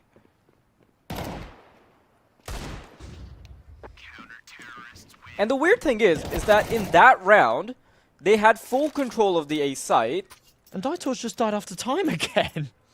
Okay, fine. Speaking of tangents, neither of these teams have been able to go on any sort of tangent when it comes to actually having a streak of rounds. And it seeming like a kind of making the same mistake again here. So, potentially full control of the A side. All they have to do is find 2 players, which I think they could have very easily done that, because they could have actually wrapped around and just created so many difficult duels. 3 of the players just force onto the B bomb side because they're expecting a late push. But that kind of pacing just comes back to bite them. Some very awkward calls being made, I'd say. Not just from Dynamo YaLLa, but also from Sangol. But Sangol are the ones that are coming out on top somehow. I want to see if that changes a little bit on the CT side. That's 2 rounds in a row now where they've had players die after time. And in that one, it just didn't even make any sense. Dieter only had a deagle. There wasn't anything to save. He was literally better off dying. And yeah, he ends up just completely fumbling it. He now has $0 and a Glock. He'll have a Mac 10 or something in the next. Maybe a Galil if he's lucky. We'll see if they can get a bomb plant out of this. That would buck his money a little bit. MBQ gets the info, but yeah, can't connect the shots. Okay. If he's able to take care of Danis earlier, he could have actually avoided the death of 2 of his teammates. Still a chance to plant. Yeah, there you go. There's that little bit of extra money. Oh, this is big. If he gets that shot, then it would be a 1v1. Avoids the flashbang. Threads 1. Just needs to find the second. It's all about who hits the first shot. Flick fails. Glock out. Hoping that he's connected on the leg, but he hasn't. And Mast will be able to find him with ease. Sangol. Now they're actually, I wouldn't say looking dominant, but definitely looking a little bit more composed than Dynamo YaLLa, who have been throwing out some desperate efforts just to try and get back into the game. This is not the T side of a team that has picked into Inferno, so I'm not really sure where all the reps we were talking about in the cam segment went, because this doesn't look as well oiled as I'd expect it to be. Yeah, you're right. This has not been very good so far, to be completely blunt about it. They've not been able to sort of rack up any kind of momentum, but finally, a decent entry out of the E-Light. Mast to try and follow up. Oh, wow, good trade. Right back the other way, Sangol will go.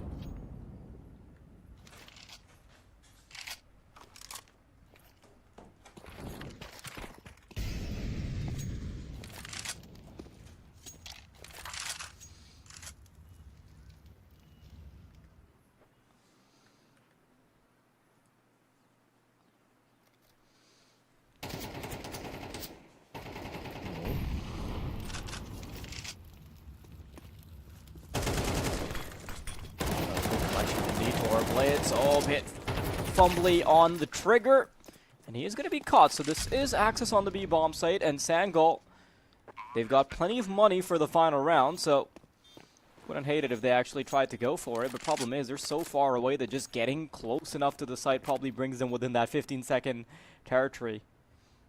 And obviously that AWP could be a lot more useful.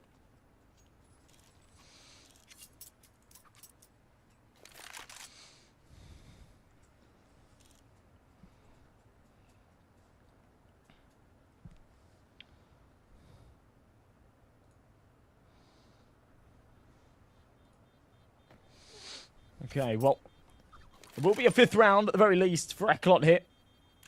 It's a good pickup. Comes at a good time. Really does feel like they needed that. Chance to now tie things up at 6 apiece when they were dealt this blow by Masked. I did think that maybe, just maybe, that would be tricky, but it doesn't end up being the case. Dieter guns it down, and they managed to carve their way back in. MBQ's actually having a really good game, whilst everyone else is slacking behind. And maybe not Dieter, actually, but everybody else having a little bit of a rough one. Eli's got 35 ADR. It's been a stinker from him.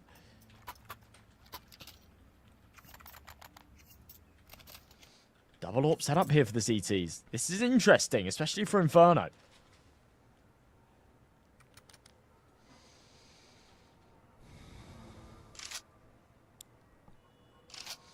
I really want to see where that second AWP is going to be headed, but I think you and I can both already agree that this T side from Dynamo Eclot has largely been a failure, considering they're playing against a team that has largely avoided Inferno. This is supposed to be a permaban for them. Or at least looks like it. Not sure what's going on behind the curtains, but look at this. Dynamo Eclot, much faster pace this time. NBQ wants to get his hands dirty. They should be able to isolate the Sandbags player, but they just can't find him. AWP as the tripwire to make sure that Beanox has a little bit more breathing room just to move around, some mobility. They are going to be able to back off. A little bit of resistance being offered now. Rotations also being called.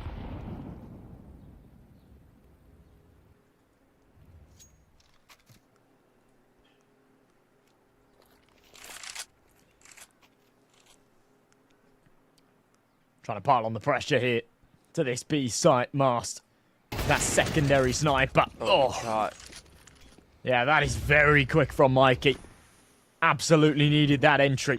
Automatic emission, smoke into CT. Beanox up on top of first oranges. Will connect for one, drops the smoke, gives him a little bit of space. Oh, that's great. Danis, more importantly, with the spam through the smoke. Eventually they'll trade Beanox.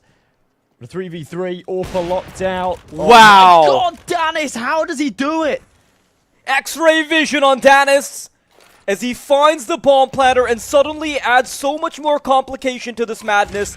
A second attempt at the bomb will be successful, but by this time they're already being fed bullets. NBQ though, he's fighting back, and it's the Opper that interrupted the bomb plant to also interrupt their chances at making this an even half. Sangol get away with 7.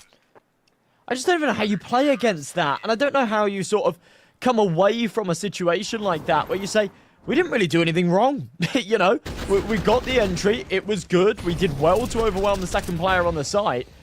But we just got absolutely banged by the Orpa. I mean, like, Beautiful. What do you do about that? You can tell that that move has been rehearsed. Yeah. That is so clean. To go through the smoke at the end there as well, no hesitation. Not given the opportunity for that clutch. It was a good stab at that from MBQ. I was expecting the Orpa to wrap around through ruins instead. Ends up with the trifecta. 7 rounds then. Sangal. It's a good CT side. It's a very good CT side. Their opponents picked a map they don't play. They've impressed me. They need to do more now to close it out. 4 CT stacked up on Banana. Will they clear tree? They will, but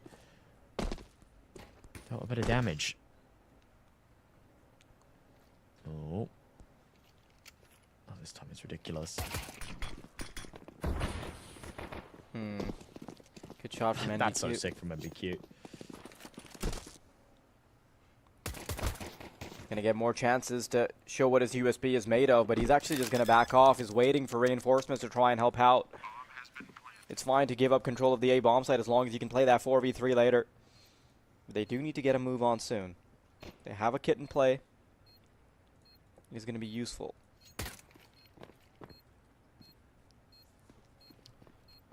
They do still need to speed things up, even with that kit. Flashbang in, MBQ. Close range, USP versus the Glock. He knows what weapon he'd rather have, but knows what he's stuck with. Oh, eventually, taps away.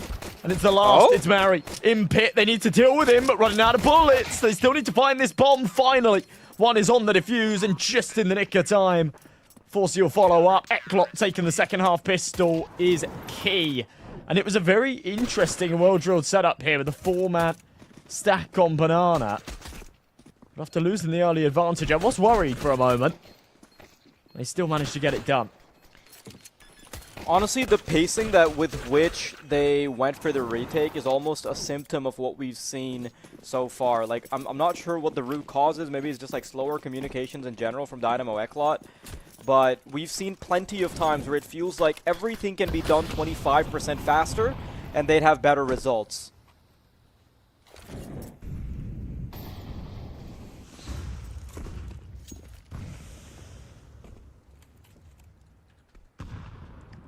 Alright, well, a force buy here from Sangal.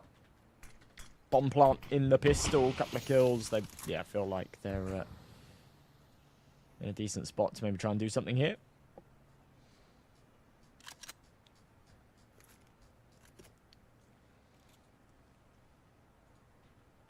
Mary with the Tech 9.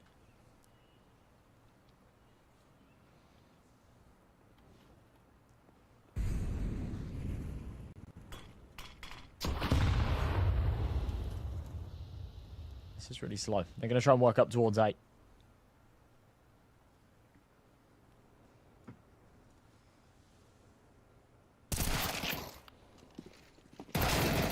Oh, NBQ, I thought he could get dirty with it. Oh no.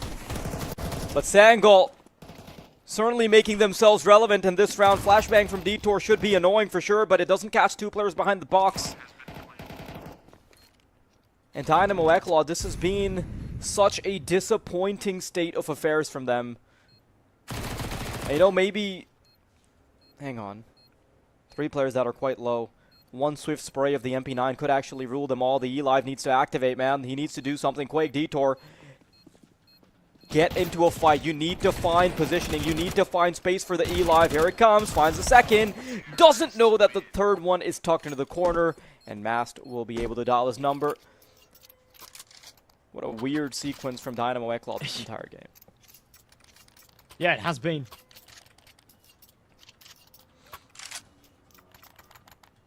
A bizarre match.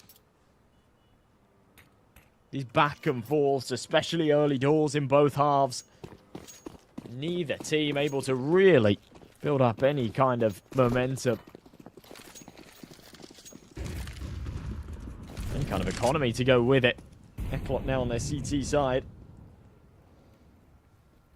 Knowing that this lack of cash is problematic. It is just going to be the pistols and MBQ. Goes for a crazy shot down mid. Doesn't connect early. We'll just dial it back. AWP. Oh, no, sorry. Not AWP. Scout still does the trick. 1 bullet to the head. Nice Hey, and if tidy. it behaves like an AWP, it probably is one. So, Yeah, might as give well. it a pass here.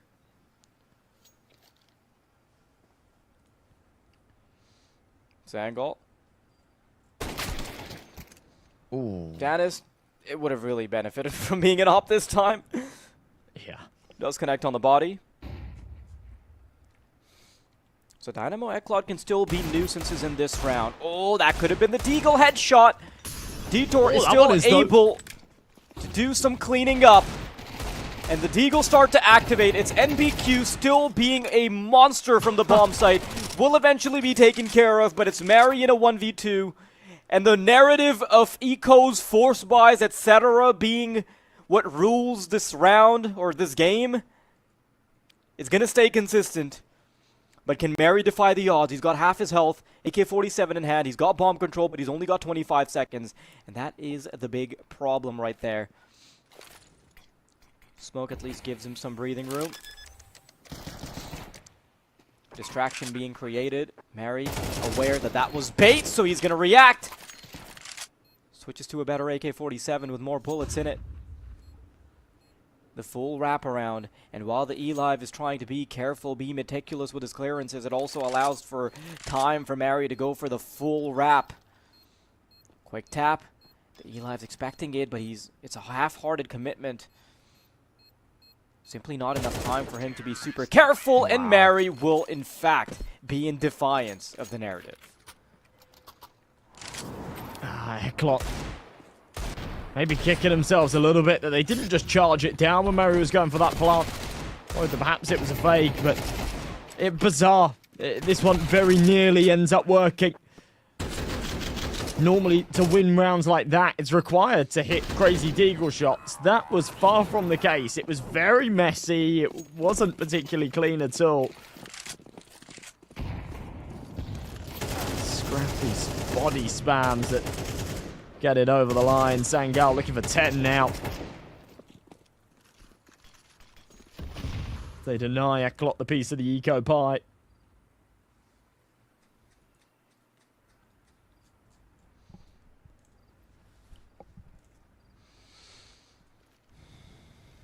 They're actually forced up again.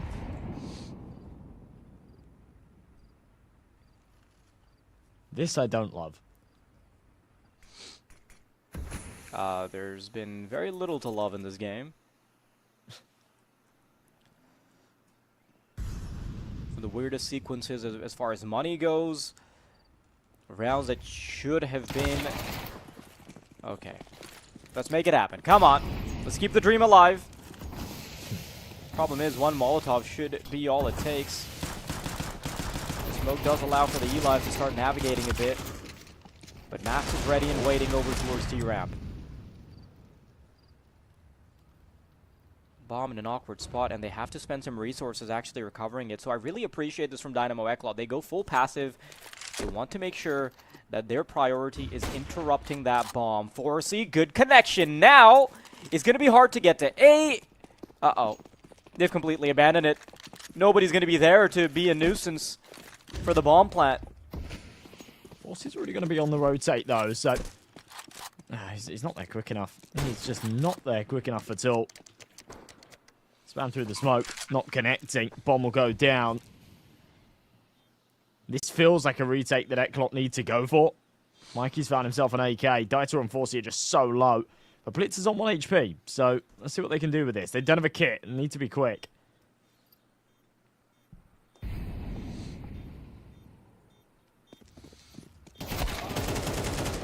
Oh, unable to even find the low HP player first. Maybe that would have made it easier to come back into the bomb site, but AK-47 prioritized. Forcey's going to stick around just to do some extra damage.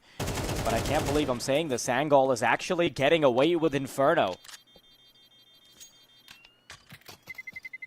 Yeah, this is nuts. Blitz will go down with the ship, so everybody dies. That's a really expensive round for Sangol.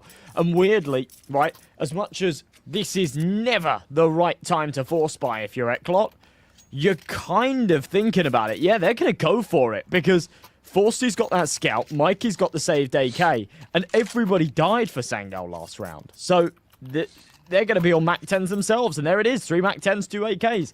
This scrap continues. It's so bizarre, because for Sangol, however they get it done is cool. Yeah, it's not their map pick, it's one that they don't really play, so they'll take whatever they can get. For YaLLa, this doesn't look like a composed choice at all, right? This is supposed to be one of their better maps in the pool. This is supposed to be one they play a lot of, and they've looked all over the place here on Inferno. Hopefully this timeout gives them an opportunity to compose themselves a little bit. Let's see what they come into this one with. The thing is, right, they've actually previously looked quite good against some very formidable opponents on Inferno, so I'm not sure where this is coming from, this lack of cohesion. Like, they lost to Iberian Soul, but they were decent on it. Ecstatic was a loss, but again, it was still 10 rounds, right? And a little while ago, maybe under a month ago, they were beating the likes of Navi Jr., Nexus, Kano, Unity with ease. So, I feel like they've been having a bit of a downtick in performance. That being said, this is an uptick for sure. Mary being the only one left alive on the Sangol squad. And 3 rounds are still a pretty massive margin to have. NBQ isn't going to waste any time, and he simply spams through the smoke. So, that's been a particularly hot zone to be planting the bomb and getting killed. Okay, well, the force Michael was correct, I guess. Back the other way. Every Sangol call is with correct hardly if you can anybody. brute force Yeah. it. I guess so. That timeout's done them some favors, though, and bizarrely, we will actually see this close up very quickly if Sangol aren't able to convert here with the 3 Galils, the Mac 10, and the Tech 9. Good spam damage. Return the other way as well, but Sangol get off a little bit better there.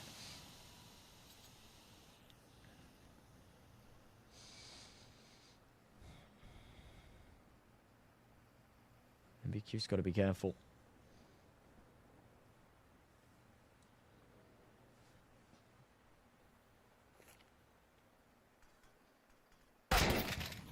Ooh, what a shot from Mary. Has that crosshair placement lined up.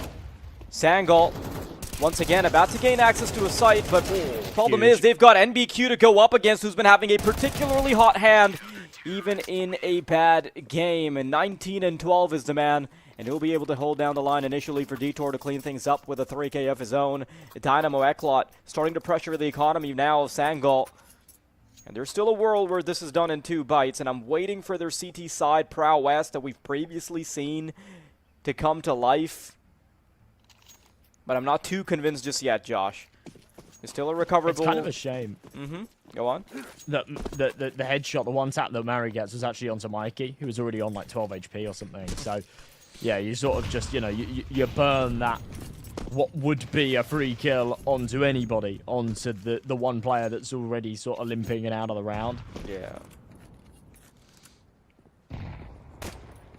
When you talk about it like that, it almost feels like you have a certain amount of like mana or magicka that you end up using up. Instead of getting a kill on the right person, you targeted the wrong guy with your spell.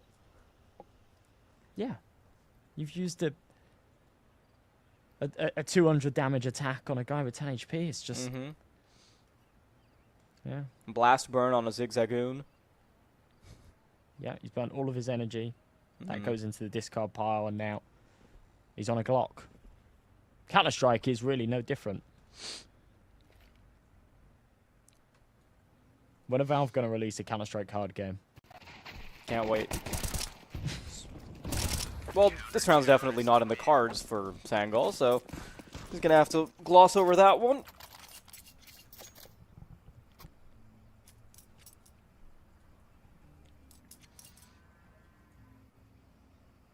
Okay.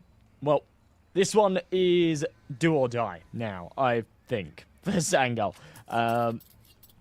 Still opportunity, you know, it's even if they lose this round, Eklot would only realistically take 11, but and Sangol are starting to build up that loss bonus a little bit, so it's not like completely out of the water, but in terms of just keeping relevant and a little bit of momentum in this one, in a map that they've had their struggles with in the past, or really lack of anything in the past, because they haven't really played it. It does feel like it's amplified. When you're having a bit of a rough time and you're on a streak of losing rounds, it really is amplified. That might be what we see here. Minute 20 on the clock. Smoke will go down top banana. Beanox is boosted. The bomb's been left behind just outside of the T stairs, so they're not committed to anything just yet. And that's a very interesting smoke that will completely cut off those two boosted players and make them redundant. It's really close. Looks being able to find NBQ.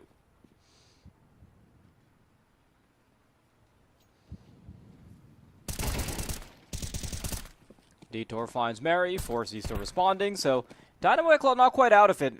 Initially, it felt like they had been given too much space, but really good little connections there from Dynamo Eklot are going to keep them not only in the game, but actually much further ahead. That smoke for the boost is really creative. It worked nicely, but just not expecting Forsey to still be up top is kind of the problem there. It ends up going right back the other way. It's so bizarre. It's such... Me too. Oh my god, Mast! Oh, so that's where the 0.87 comes from. Now I get it. Yeah, okay. Sorry, that was That me. looked harder to miss than it did to just connect that one. A little bit flustered. I don't know. Would be interesting to see what he was doing on the cams there. Maybe scratching his head or something. And panics as he comes around the corner. But either way, we're tied up at 10 apiece. Danis surviving actually doesn't do them too many favors here. They've got the max loss bonus, so it's not the end of the world. But yeah, he won't get any loss bonus for that round. So it'll be Tech9's invested. Then when it comes to the buy, he certainly won't have an AWP. He'll struggle to get an AK out if they don't have some kind of success here. But to be fair, it's been rounds like this that have been prevailing in this map so far, so I don't want to count them out just yet.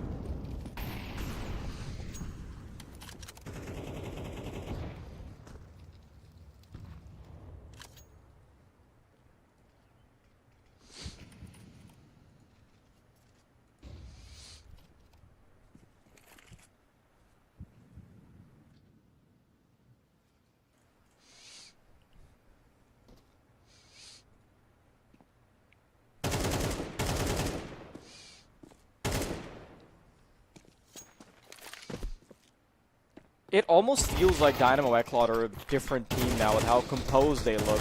Look at these individual moments. Like, Detour just comfortably getting that first kill. Sure, a bit fumbly on the second one.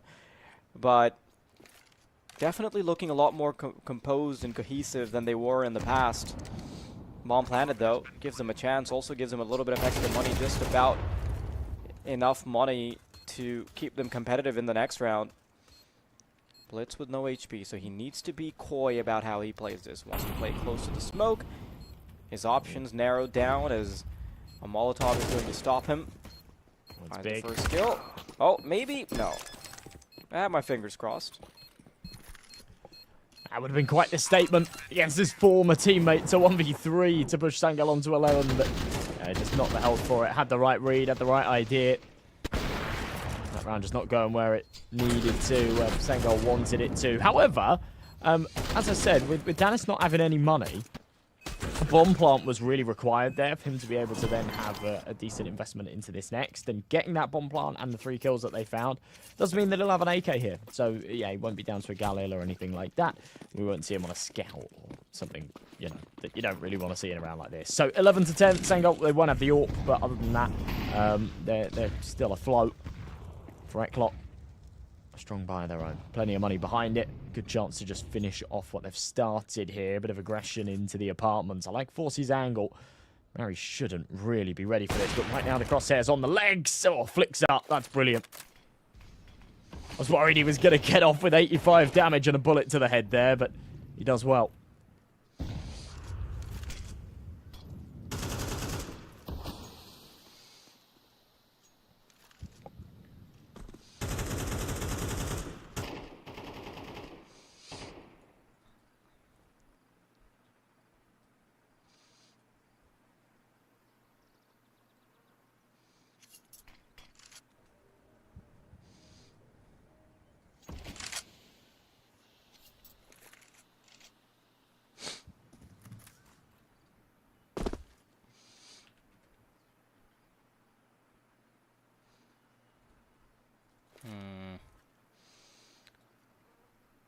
You can tell that Sangol look like they're out of options, don't you think, Josh?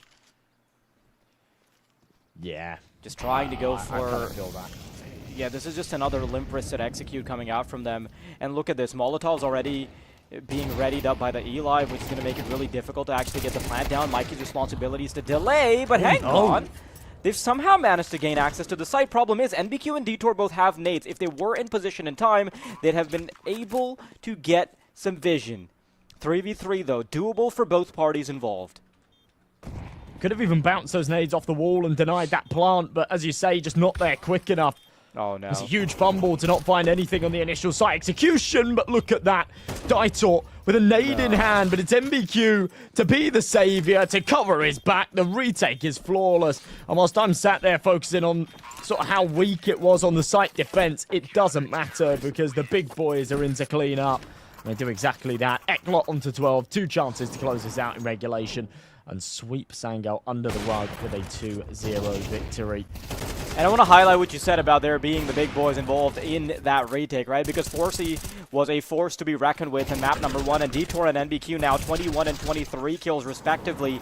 They are playing in an unreal fashion. Forcey, it's not even like he slowed down this time, right? He is still going, I believe that's 19 and 8. Bit blurry on my end, so it's hard to tell, but yeah, that rings 20 for Forcey.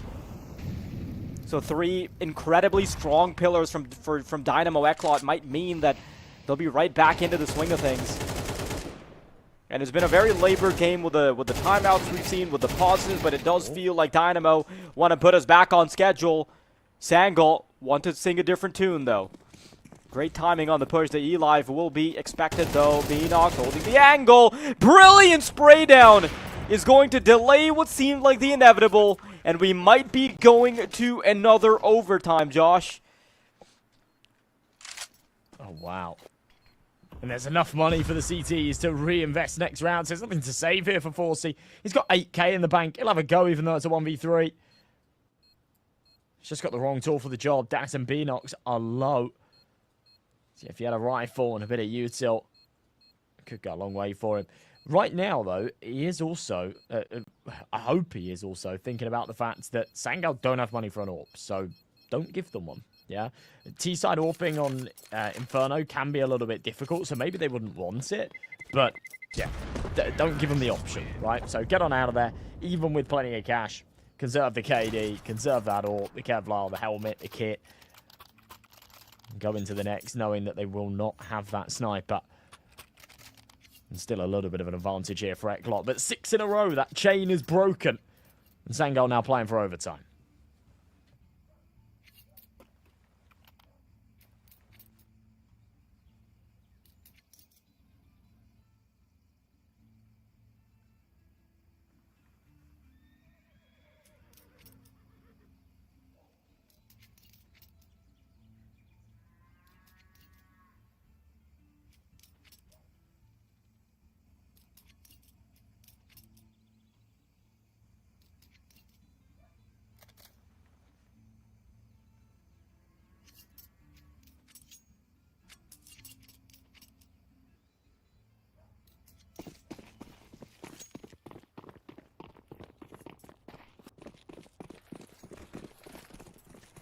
One round could be all it takes to reset everything here.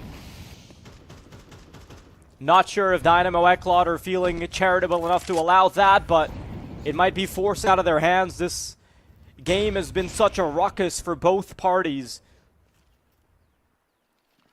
And Dynamo YaLLa on the receiving end of some very interesting rounds. I guess the same could be said for Sangal, but more shaky from Dynamo YaLLa if we're comparing it to the expectations we had set. The standard being set by Dynamo YaLLa with all the reps they've been getting in. It's Sangal. A last push about to brew. Oh, nade is poorly timed. The E-Live will be chased, but he's still able to hold onto the trigger. AWP Tripwire helps out. And 2 casualties have been made before they get access to the site. They preemptively want to get ready for the retake, but they still have a prong all the way on the A defense. I'm not sure if that's the right idea. They don't want to get surprised by the lurk going for the wraparound, but what they don't realize is that all 3 players are stuck on this side. Molotov is good, perhaps a little too late. Danis is able to keep things in contention. Things are about to get chaotic now, Josh.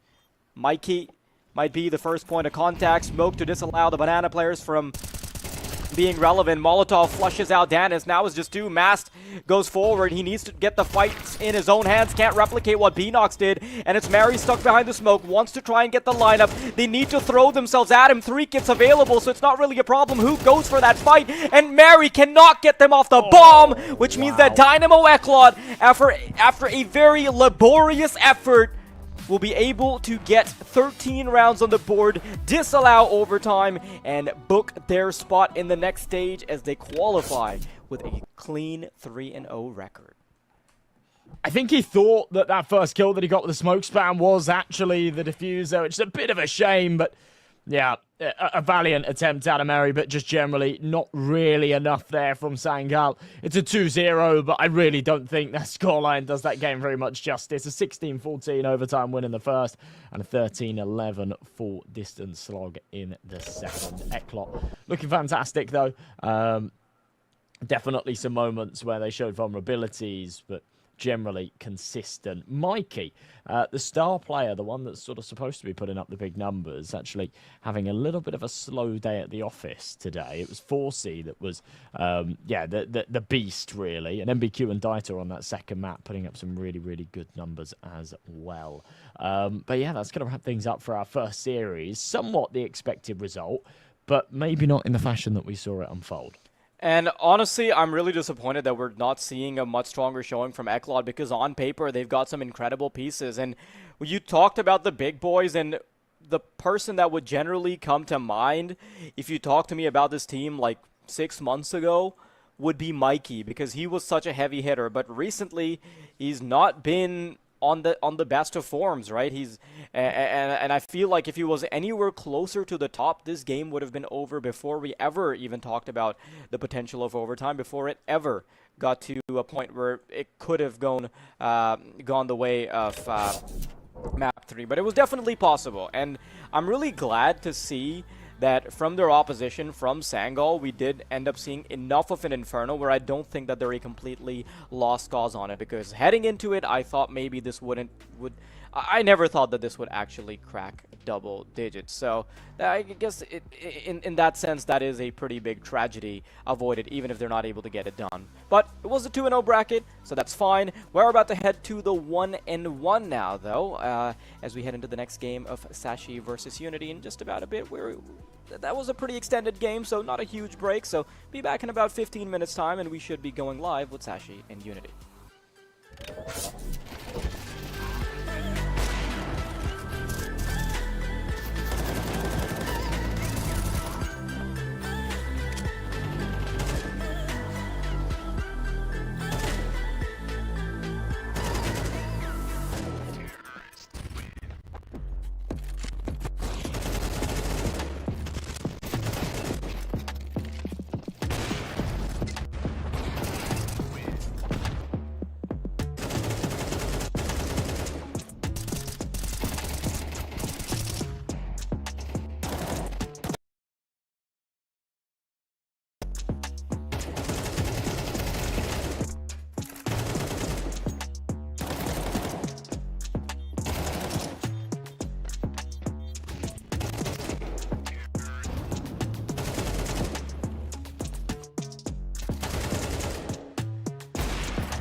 She said she loves you. But she can't love me. But I love you.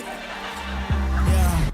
Look, all of my men's going crazy. I gotta break on myself, I amaze me. Like I'm back in the 80s. I won't play window anymore. What's going on? Play your role. 1xBet. On to the next one. YaLLa Compass 2025 season. If anyone peeks through, they're both dead. They're both dead in the smoke! Bomb dropped, coughed up behind it at the edge of... Away with a kill, but quick trade back from YaLLa still through the YaLLa Compass 2024 champions! YaLLa, let's go!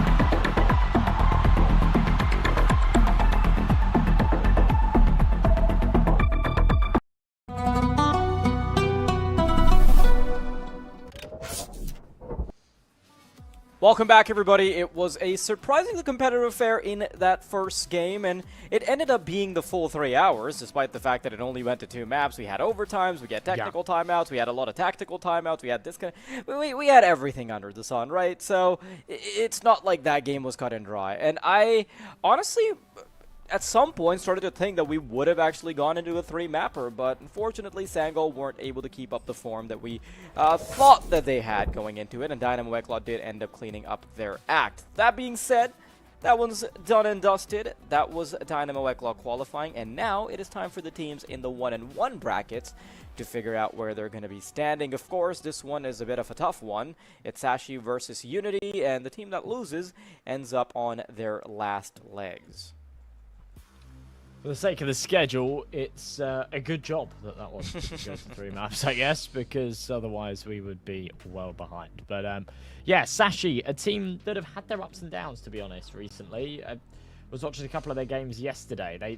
They've been like really, I'm not going to go as far as to say overdoing it, but you know when you, especially with VRS at the moment, you feel like you want to just accept every single invite, and they've just been playing way too much CS. So yesterday they had 3 best-of-3 officials. One in the morning against Na'Vi Junior, one in the afternoon against Zero Tenacity, and one in the evening against Nexus. The first 2 they got absolutely smoked, but they did end the day on a high with the 2-0 against Nexus. And I guess looking to sort of top that up here as well. Lucky's been good on that. Orp, Zyphon, as one of the more recent additions, has gelled into this team quite nicely. And Becky, whilst he's not putting up the ratings, I actually think is a very, very talented player. I think give him a little bit more time in this roster, he can absolutely elevate it to new heights. He's been, even when he hasn't been sort of like putting up big numbers and, you know, having those high ratings, he's had a lot of really impactful moments, a lot of clutches and things like that over the past few days that maybe might lead to something here. But yeah, generally speaking, a roster that's had a little bit of time to gel and had moderate success recently. Very back and forth with their wins and losses. Yeah, I'm still unconvinced by what you've been saying about Becky, because I've generally just been adopting the opinion you've had, but then upon closer inspection, I haven't really seen too many great performances from Becky. There have been a couple moments, couple of flashes in the pan, but nothing that really tipped me over the edge just yet. That being said, we're quickly taking a look at their map pool as well. Mostly a Nuke affair, Mirage being thrown in there as well, and it's a little heavier towards the bottom, where, you know, there's 3 maps where things can get a little bit tricky for them. So I'm interested in seeing how that veto is going to turn out. But I think generally speaking, heading into this game, there is a pretty big expectation that this is somewhat favored for Sashi. It's a higher rated team. They have, I think on paper, they've got the better talent at the moment, right? I think as a full unit, I think maybe on Unity, if we're talking about tested talent, we could make the argument for a Neofrag. You could maybe also say that about K1 Feta, but everybody else not at the same caliber in terms of having been tested just yet. Yeah, obviously bringing in a couple of new pieces here as well. Darba and Purdy, they've not looked very good since coming in. Not to sort of, you know, be a little too blunt about it, but they've yeah, been part of this roster for 2 weeks now. Those numbers not really reflecting what you'd like to see, but maybe just some teething issues. Give them a little bit more time to gel, and we could see something there. Obviously, Levy and Petchin left the roster around about the start of last month, so yeah, they did have to make those changes. And yeah, outside of that, Woozy only came in back in December. I mean, he's had enough time now, a fair few months within this team. So there is sort of that core in place. But yeah, it still feels like a very new team, right? You sort of lose Mikey in December. You bring in Neofrag and Woozy. Bloggis went back in December as well. And now you've just had 2 new additions. It feels like this team have kind of been all over the place. And they've gone from like the middle of last year being like a top 50, top 40 contender team that, you know, going into the VRS system would be teed up for lots of invites and whatnot, to making all of these changes in the past 5 months, and they find themselves like well out in the world rankings. They're like outside of the top 100 kind of thing.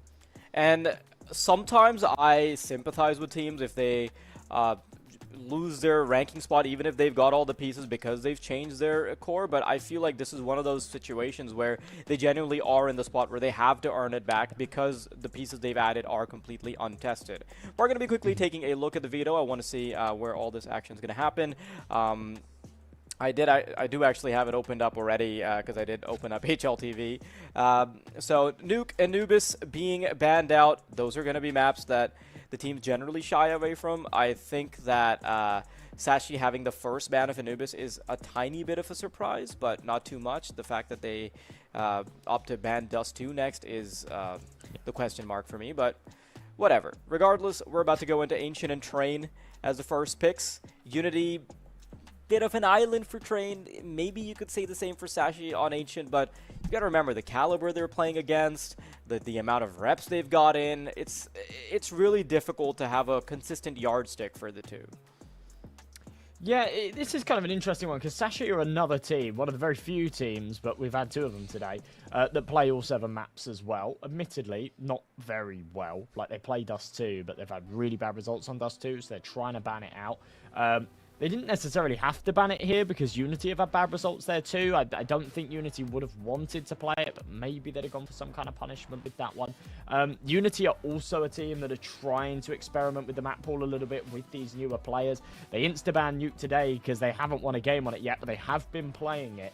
That means that they've had to float Train though, and yeah, they haven't had many reps on Train. They lost against Eklot the other day. They did beat Unity. They are Unity. They did beat YaLLa a couple of days ago, but I do feel like YaLLa are a team that are just on a little bit of a lower level than Sashi for sure. So, yeah, uncharted waters a little bit there, I guess. I think this first map of Ancient is going to be super important. Sashi have been playing way more CS recently. They are quite drilled on Ancient. They haven't had great results, but yeah, it's a map that they play a lot of. Whereas for Unity, yeah, it's one of their better maps in their pool for sure, but over such a small sample size. And, well, I mean, I was going to say against weaker caliber opponents, but that's not really been the case. 2 of their recent wins, actually, were in Tip Sport, so sort of regional matchups against other Czech teams, but they beat Sinners and Eklot. So, yeah, definitely a team with some wheels behind them here on this map. Yeah, and I do rate Eklot quite heavily, even if they've been having some issues recently, and obviously Sinners as well. Want to see how this one unfolds, though. Sashi, CT side, Unity on the T. Want to see if Unity can pay dividends with their own map pick. Lucky on the defense. There's dualies up close and personal. Cabby definitely wanted a little bit more than that action, but Lucky wants to make up for it. Is dancing around the box, wasting as much. Allows Zyphon to come right back in. Neofrag, though, takes the liberty of going forward. Iceberg already behind them, nearly botches it. But just before he fumbles his words, we'll be able to get them out. Neofrag, one in hot pursuit for the 1v1, tries to get it, but Zyphon, a little too far ahead for him. 1-0 for Sashi. That's a decent start. As you say, I think those Julies at the start would have wanted more, but it's all right. Lucky does his job very, very well there. I feel just, as you say, staying alive and yeah, buying a bit of time for those rotations to come in. In the meantime, also finding a kill in the process. So, yeah, good start for Sashi. Unity a little bit flat there on that A take. They don't end up with a bomb plant either, even though they did find 3 kills. So no silver lining, no chance to go for a buy. That's going to allow Sashi to come into this quite heavy with the SMGs, actually. Now, this could be a blessing or a curse. An opportunity to rack up some money for sure, but then going into that buy round, they may be a little bit vulnerable. We'll see what they can do with it. For now, Unity just looking to try and stack up again on this A site. Cabby will be up top. Same position as last time. Once with the Julies, now with the SMG, but unkevlared opponents and an automatic weapon, this should pack quite a nasty punch.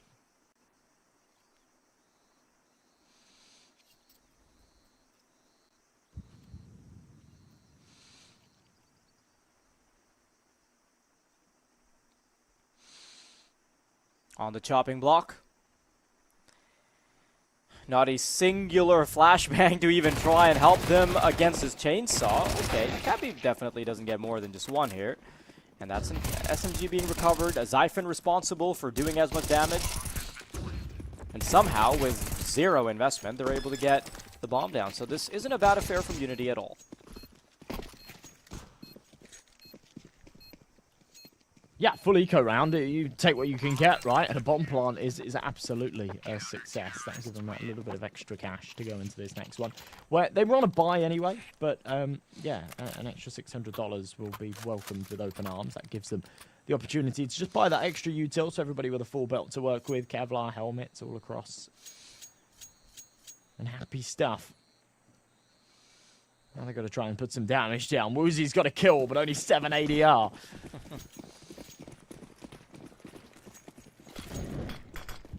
Neofrag with the same stat line, but almost 100 of it. It's round number 3. Still 2 SMGs in play here. Oh, it's a good start for Neofrag. Oh, good nade.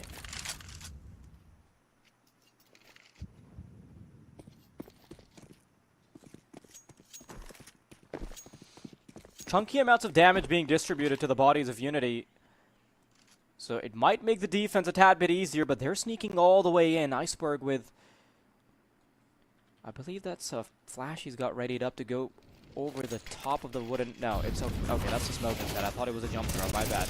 Iceberg does allow his teammates to get a little bit closer with a flashbang, but problem is they've left it for a little too late. No advanced positions available close to B. And that's it, Sashi. Gonna have to buckle up and go for the save.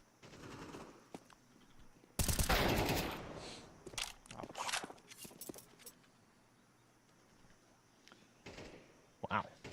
All right. Well, a round that you sort of semi-expect them to lose, given the fact that, yeah, they did have those couple of SMGs, but one that they were definitely hoping to get more out of. And Becky, at the very least, wants a rifle here. He will get the opportunity to grab that one. Smoke goes up. Unity prioritizing, just staying alive, holding on to their own weapons. That was very close to finishing off K1 Vida, but it won't happen. So first on the board for Unity. Opportunity to reinvest, especially we're holding on to those 2 M401Ss. There will be plenty of money to rebuy, but Iceberg onto an MP9. Unity hungry for a second. They've had that little taste of success, now they want more.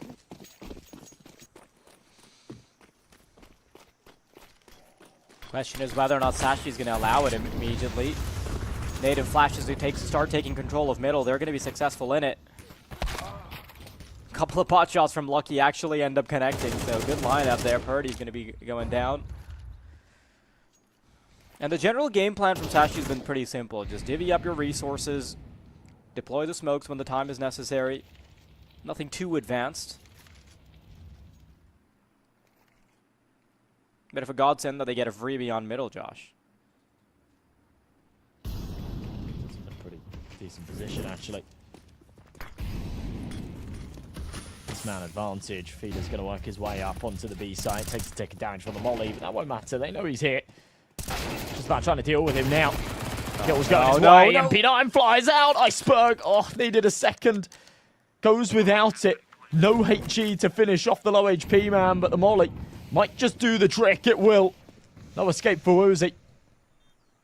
There's a kit in front of Zyphon as well, so they can play this 2v2. Yeah, it's so slow. And he's shifting this whole way. He's worried that Neofag's closer than he is. Oh, the timing's everything As here. long as he can get the kill, that is all that matters. Now his teammate can activate. Smoke is perfect. Darber knows that he needs to make himself involved in this. Cabby trying to keep himself alive. Darber gets a bit my God. antsy, and Sashi able to get the third. And I'm very surprised that Cabby just doesn't face an instant disconnection there. Jesus, with such little time on that clock as well. The fact that the one that goes for the plant is the low HP player blows my mind there. That was so risky. They do end up getting away with it. And I do like the approach, actually, to, you know, tuck your head down and be as far away from it as possible. Just evade those spams. It works well. Ends up in their favour. Here we go. 3-1. Sashi bite right back. It's a really good round. And on the Unity map pick, off to a great start here.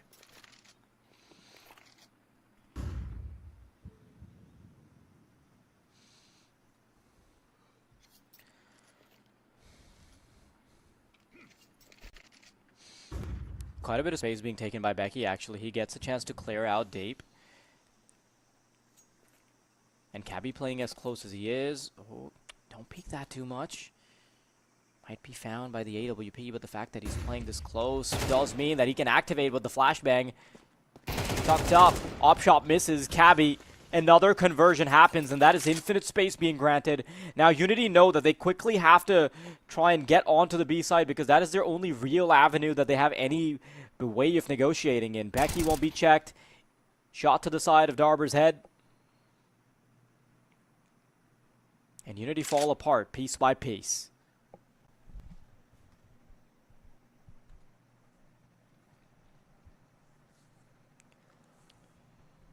Still feels doable if Neofrank can thread the needle, and oh no, he doesn't. Okay, lucky, just about there on the timing. We'll catch him on the cross. It's an important pickup, an important round to win. Unity will now be forced down to what should be an eco here. I mean, the money's a little bit inconsistent, but yeah, it's just beautiful work being done there by Cabby. Taking matters into his own hands, getting aggressive into main, something that we haven't seen out of him so far. He's played very close main in many of these rounds, but yeah, not pressed it like that, and it works really nicely.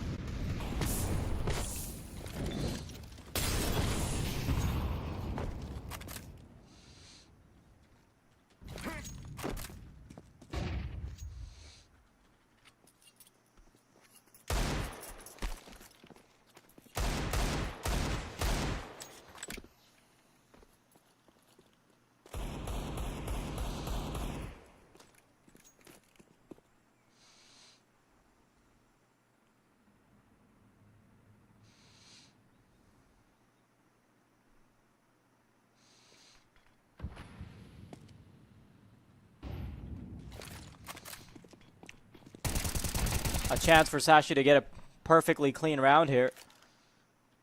Kind of reminiscent of how our previous game started. Dynamo YaLLa just being super, super confident. But then there was a time where Sangol started to turn things around, hoping that we can see something similar. Not sure how they end up getting a bomb plant, Josh, but I'm sure they're thankful for it. Feels like they get away with murder a little bit there with the bomb plant. Extra money. Nice and comfortable.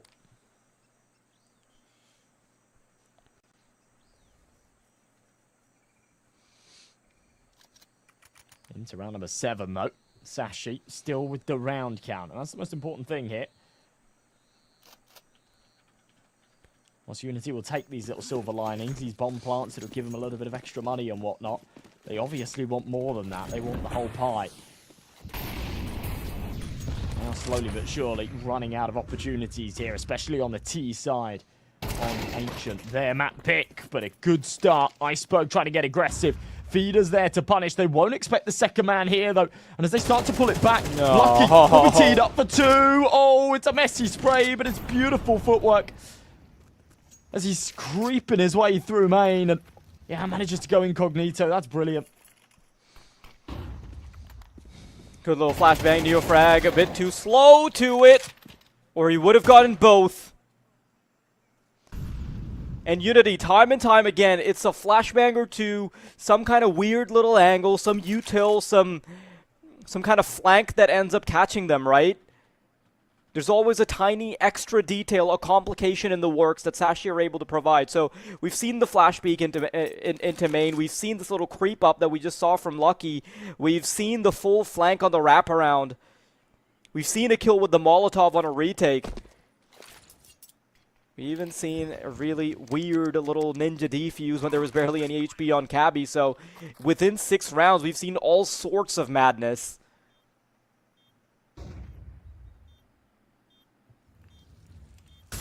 Down, and we might just be about to see another retake again here. Darba playing around the edge of this smoke. He's got Woozy there with him with the AWP. Second smoke coming up now causes him some problems. He's sandwiched between the clouds. Sashi leaving this a little bit late. They don't have tons of time to work with. The bomb will be tapped. They'll flush out the first with the spams. Darba, yeah, can't connect onto it. He just hasn't got the sight line at all. So they'll just full stick this. Yeah, swapping sides. Leaving Unity with a lot to be desired, and you know, it's pretty sloppy from them there actually. The bomb's not planted for them at all. And the second that those Sashi smokes go up, they've done well to hold on to the util that late in the round. There really isn't a response. I think the idea from them was to go deep into CT spawn and try and first find the kill and then come back into a position where they can get the sightline. But I really appreciate how Zyphon played this. He played behind the smoke, he even called for the smoke, or maybe he didn't. Regardless, however it worked out, the sandwich between the smoke suddenly takes away so much attention away from the bomb diffuser because Zyphon is fighting in the clouds for a good 4 to 5 seconds and he activates quite late. So their attention's diverted, and that little sliver of time is all it takes for Sashi to convert. Now, Unity, money has hardly ever been a real problem for them, but rounds are starting to slip through their fingers. And remember, the next map, it's Train, and I've started to feel like Train is almost a bit of a specialist pick at this point, because the teams that don't play it really seem to struggle on it, courtesy of the timings and such. Sashi have been really prioritizing it. You cannot say the same at all if you talk about the conversation around Unity, so the only real victory they've had is against YaLLa, and I don't really rate YaLLa highly as a team or on Train.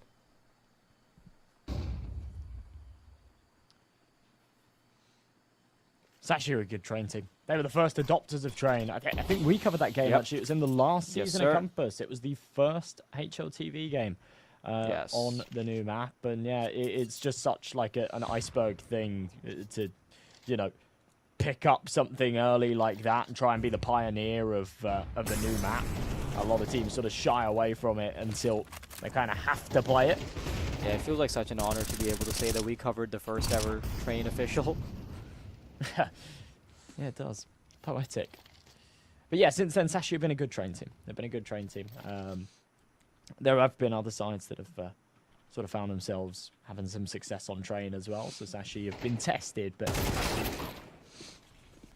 it's another big kill from Cabby. And Unity, just like how you were saying that, like it so much of the time felt like Sangal had run out of options on their T side of Inferno. That's sort of what we're seeing here out of Unity. Everything that they've tried to throw at Sashi just hasn't worked. And now we're in round number 8, and it's just so slow, right? There's no game plan to this whatsoever. It's just one by one, walking out. All of the map control has been lost, and they just don't seem to have an answer for this Sashi aggression whatsoever.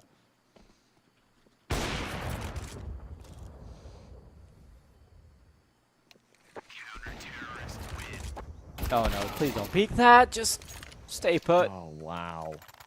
After time as well. Look at him, $0 instead of the AWP. Can't really blame him too much, because no way you would have expected that they're going to be waiting for him, a double setup on the flank, but regardless, did feel like a bit of an overextension. Sashi, though, they have limited Unity's options to just one round, and now it's pistols again for Unity.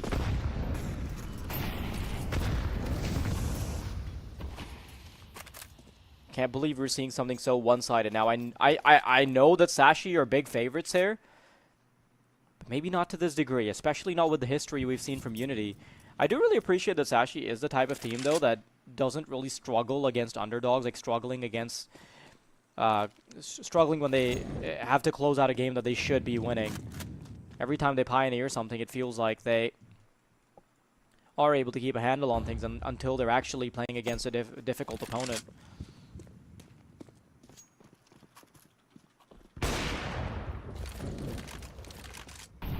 He's all unable to connect. And Iceberg's able to, claw one back after the awkward loss of Cabby at the start of this round. So bomb will be planted at the very least. Unity will have a little bit of space here to work with, but Sashi, of course, will be playing for this retake. They've got a little bit of util. They're all stacked up here in CT. Becky draws first blood. Oh, I really appreciate this. They're going to go for a double swing deep into CT spawn because they know they need to find the advantage. Becky, you have to win this duel. And watch out for the flank. There's already a couple players teeing up for the fight. Tucked into the corner. Becky goes down. And in a round where I wouldn't have given them any chances of taking it, Unity are able to finally get their second. And it's a little bit negotiable still. In a best case scenario, 5 rounds on the T side. Then you hop on over to the CT. Maybe we can still talk. If you keep rolling the dice like that, eventually it should give you the numbers you want. But yeah, it's this here that wins them the round, isn't it? With Feeder and Purdy getting aggro into CT. Without that play, they're just at a man deficit. And in so many of these scenarios, especially in the post plant, they've become really stagnant, right? Really quite slow. Couldn't afford it to be the case there. Iceberg, what is that? I don't even think he meant to find that kill. I think he was just trying to jiggle and pre-fire the AWPer. Ends up with a freebie through the wall. Goes traded. Lucky. Clear your corners. Oh, God, he doesn't. Oh, it's awkward. Man advantage here for Unity. This feels like it's been given to him on a silver platter.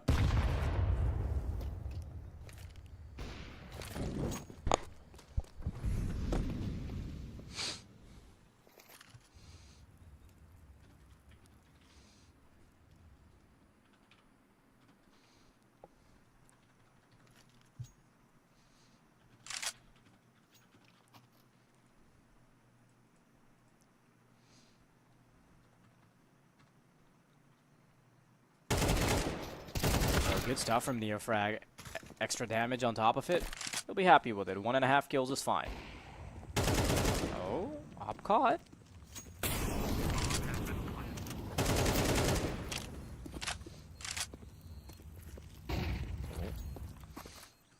And suddenly this is doable. I thought this was already over. Another round that really should have just been a foregone conclusion, but smoke on the bomb. Now to put the pressure down. Becky's just got to jump on this, I think. No, Cabby taps it instead. He's the one without the kit. And instantly they're spammed away. That was a little bit of a lame attempt at the 2v2. But well played from Unity. Not fumbling around behind the smokes this time. They get that one done nicely. I know I don't entirely...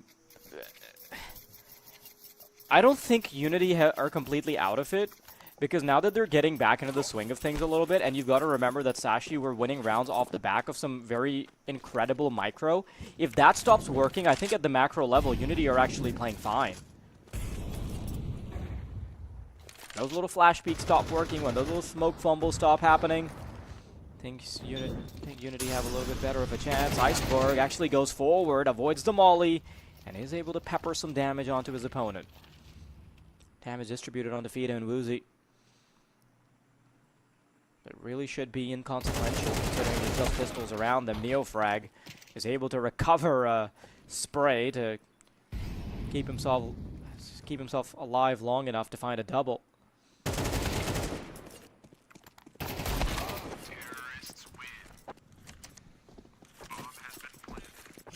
Already not a bad end to a half that started in the way that it did.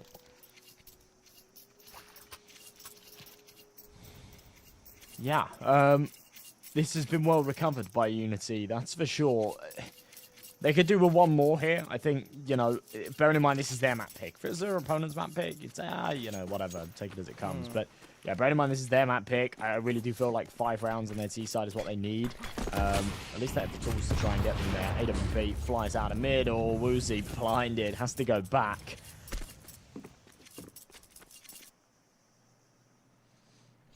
A little bit awkward. Iceberg all the way up. Just that patient here as we feeder. To take the contact, Cabby doubles up. That is beautiful.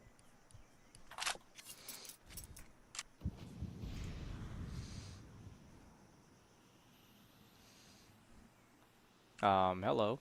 Little smooch. Oh. Okay, Purdy has life there for his endeavors.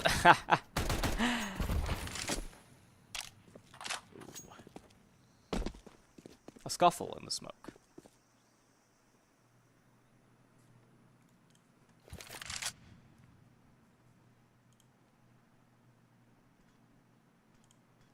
And Neofrag has got nothing to lose here, so we'll have a go at this in the 1v4.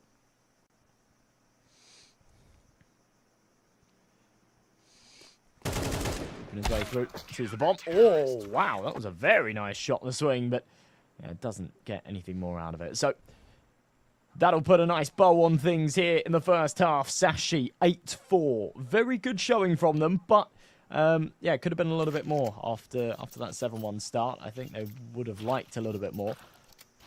If they can top it up with a pistol and give us a reasonable T side here, then they should still be able to close this one out. But yeah, 8-4 is very recoverable, especially if Unity can open things up with a good start.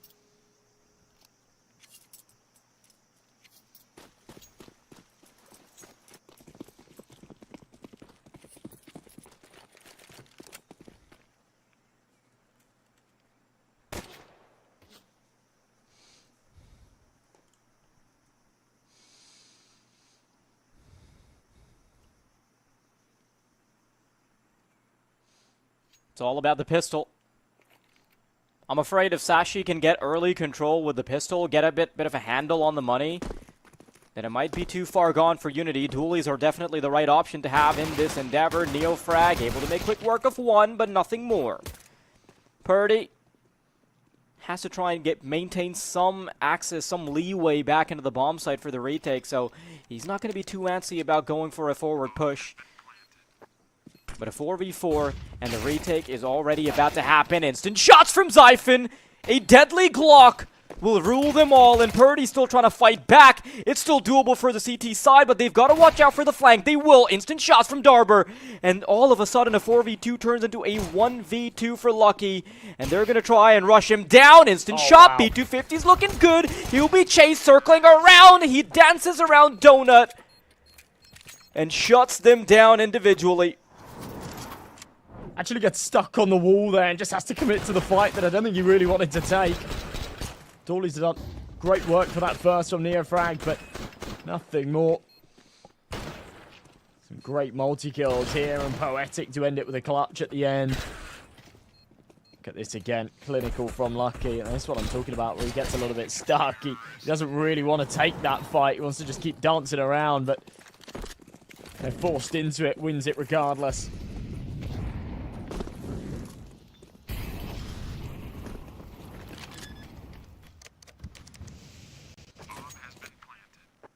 Should be a freebie here for Sashi.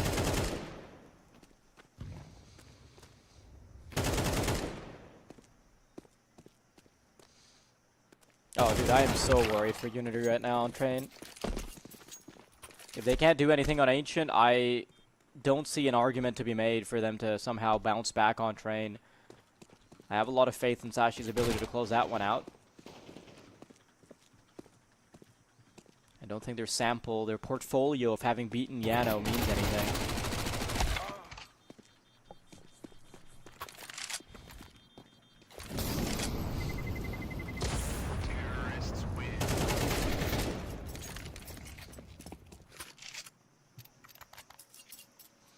Yeah, this only gets harder, doesn't it, as we get deeper into this first map and inevitably into map 2. They could really do with just turning this around right here.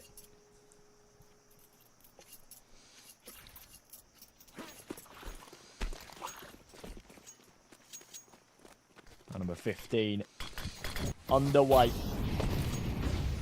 All of the weight on Unity right now to try and make something out of it. Neofrag. Itchy over. A little bit of damage.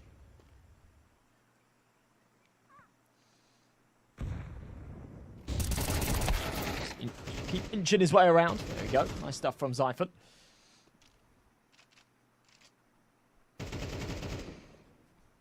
Tiny angle from Cabby as well. Might be able to get another hit.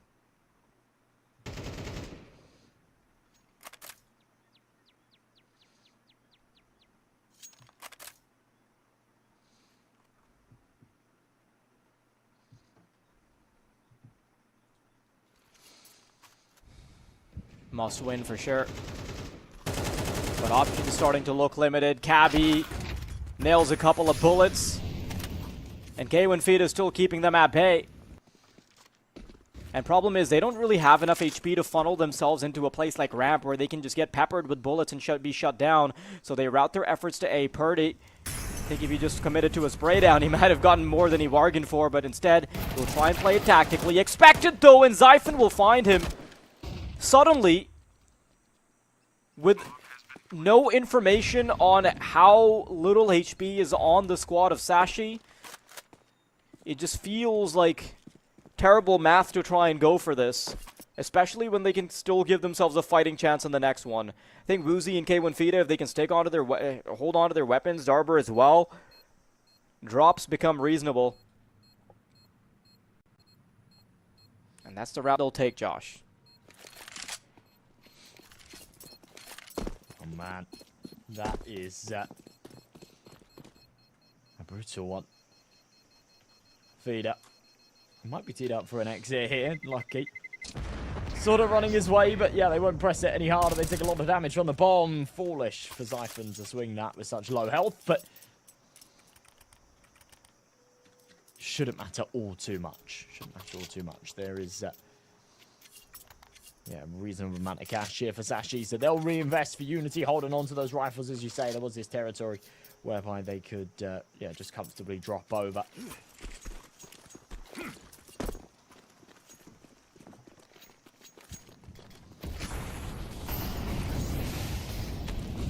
Here we go, round number 16.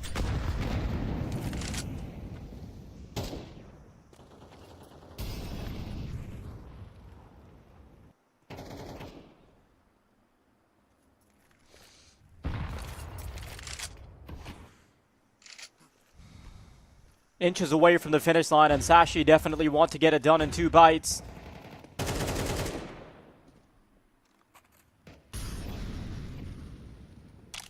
Robert's trying to get lucky, but to no avail.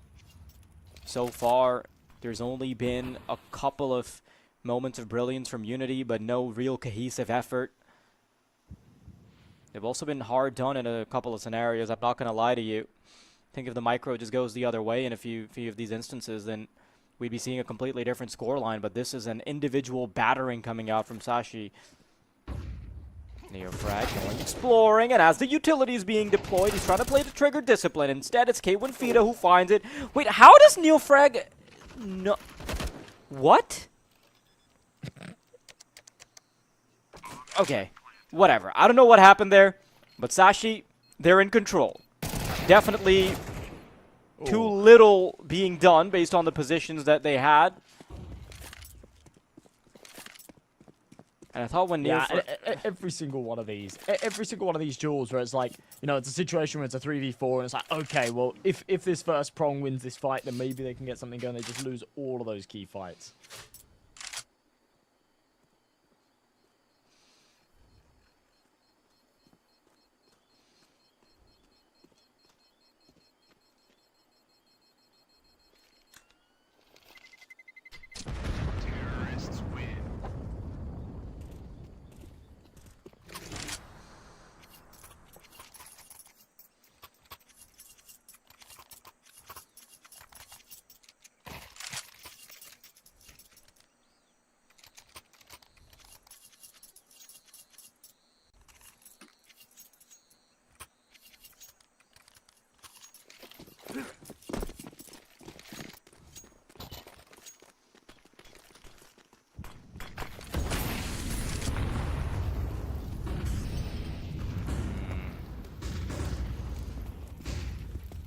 Last bit of hurrah. Neofrag does want to get his hands dirty, but instead he'll be bloodied up.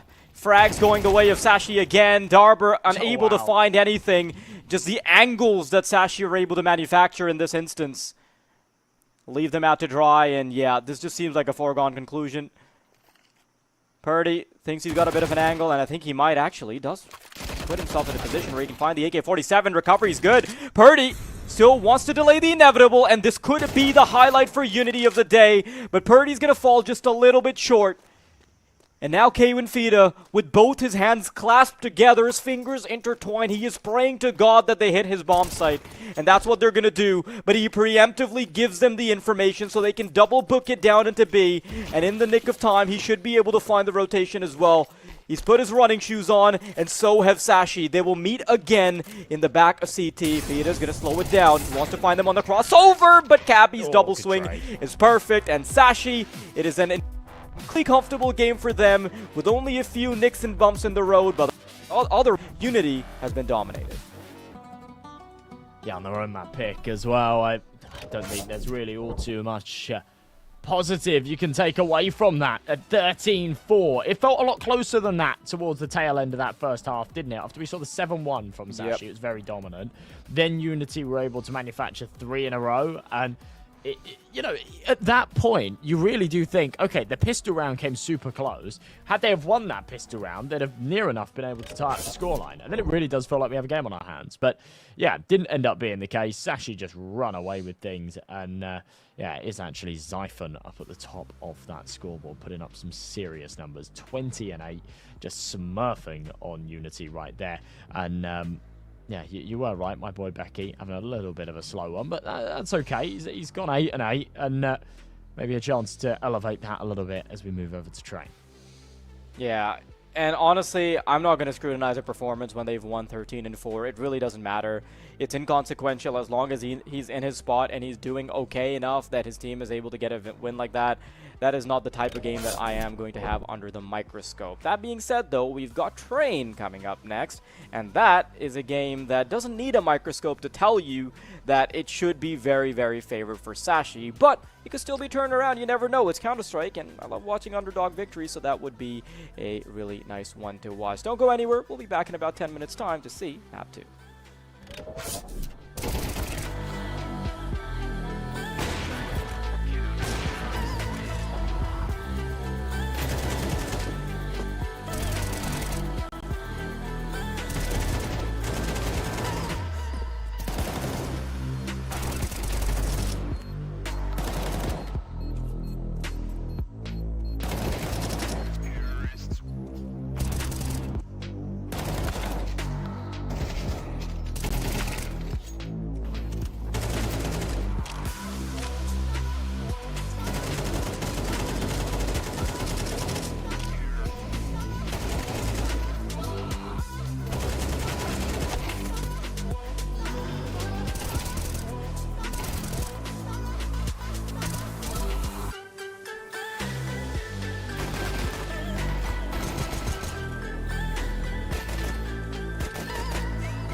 She said she loves you. But she can't love me. But I love you.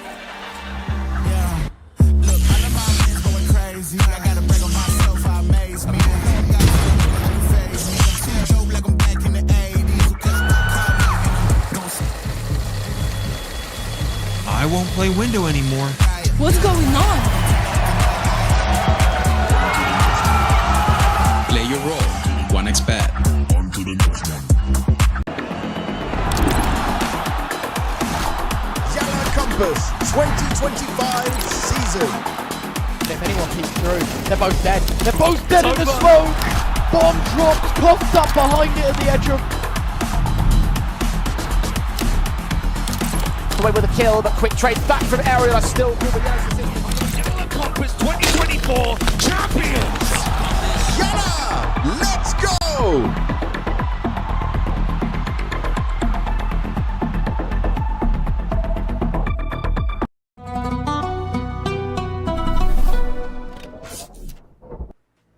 Welcome back, everybody. That was an incredibly easy match for Sashi as they got it done with barely any scratches, I'd say, and I feel like there's going to be even fewer scratches on map 2.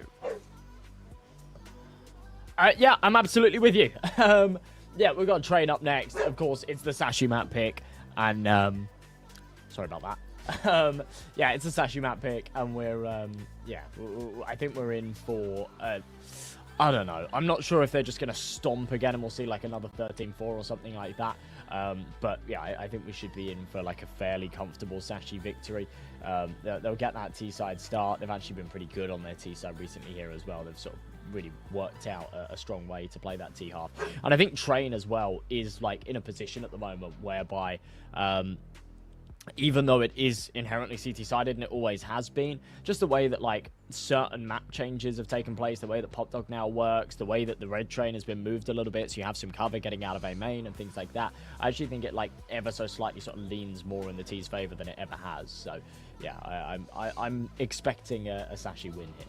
Yeah, and I think the meta has generally just been that you can play pretty one-dimensionally, and it was a conversation I was having with Travis yesterday, that when the best teams in the world, like Vitality, are playing in a one-dimensional style, then you can think of it as two ways.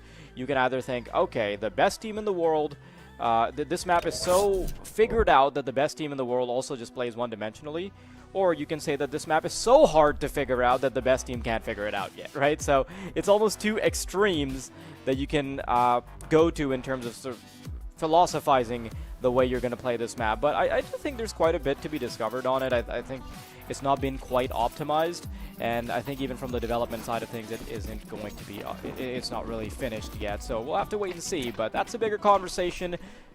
The talk we're going to have right now is about who's going to triumph in between Sashi and Unity, and I do feel like it's a little bit more favored towards Sashi as they start going through from Ivy. Zyphon able to find the first casualty, switches over to the USP, and now they're already sprawling on the A site. Some pot shots with the USP, but access to a plant will instantly be granted. A little bit of chaos here early on, but the dust settles and a 4 versus 2 comes out of it. With the bomb down, should just be comfortable to pick this one up. Purdy with a nice headshot.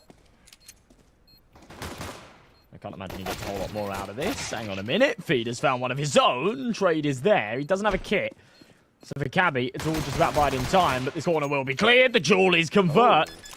And he's got this. Yeah, that is a ridiculous clutch. Beautiful work by Feeder, and he's going to have just enough time to be able to get on the defuse as well. So this is a really good showing coming out from the individual of Unity, and you can see it in the replays. It's mostly just a Sashi esports show. Zyphon's taking control, but yeah, Fida, as soon as he becomes involved, it is all over. I'm just not really sure what Sashi are doing there. I think they get a little bit complacent. They think the round's just won, but yeah, over-facing massively for Cabby. He'd sort of locked himself into this right-hand corner, and obviously in hindsight, needed to just go deeper into Con with such little time, and Fida not having a kit. Doesn't end up doing it. Costs them the round. And what should have been a strong start here on Train. Instead, they're on a force bite. If that doesn't work, then then they maybe are in a little bit of trouble.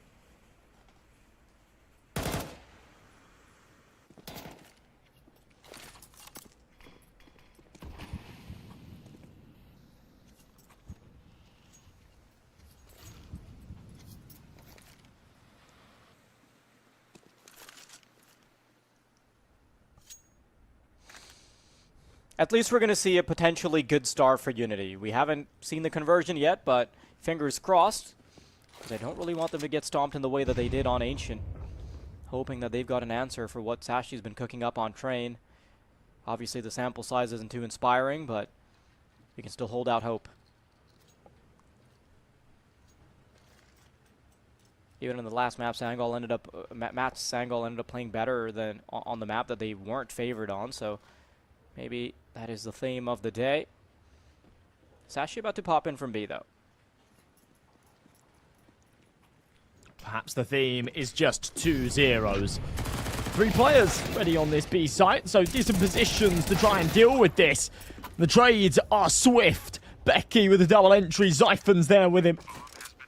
And a great breach as they will get that bomb down. For Mass and MP9 trying to sort of recover this sinking ship, but they know that this might be a little too far gone already.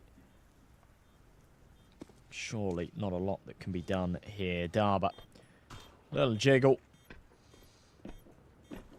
That's about all she wrote there for round number 2. So Sashi come back with brute force. They'll upgrade into the rifles. And yeah, that's a very, very good round. That's pretty much why I put the keyword potentially in there when I said, when I used the words good start, because you can never count out the conversion, especially when you are up against a T side that brought it to the last wire with a bomb plant. Almost feels like it's a little bit favored for the T side sometimes with how strong that money can look like.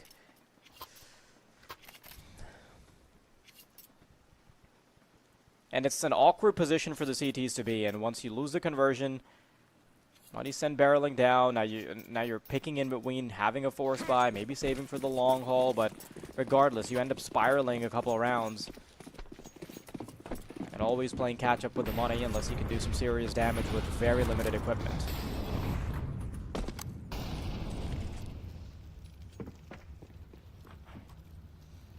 Alright, well, a force back from Unity. Beat up. Wow. Tries to beat the molly, but yeah, just absolutely stomped out of that one there. 5v2, Darba and Woozy might even want to just save what they've got. It doesn't feel like a round that you can really play in for, to be honest. They'll have an eco in the next, so yeah, for Mass is better than nothing.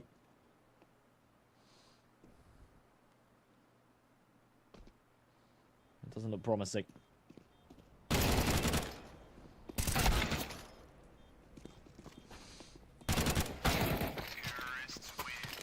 The damage is decent, but decent isn't going to cut it.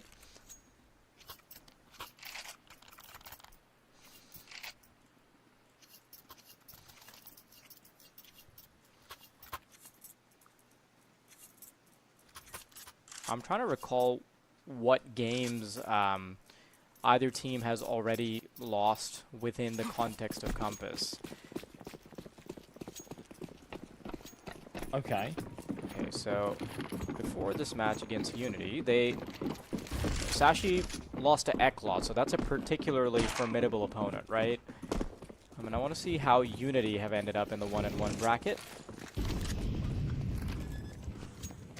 That's a win against Portuguese family. That's a big disparity.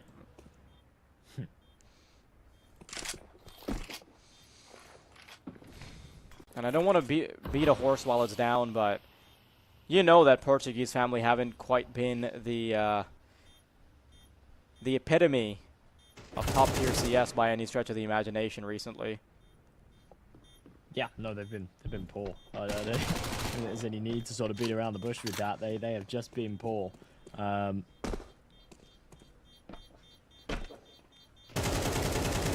Interesting approach here to just not even really playing for anything with these pistols. not wanting to give their opponents the kill reward bonus, but in turn, kind of giving them the kill reward bonus, because it's the Mac 10s that go hunting. They end up with the damage.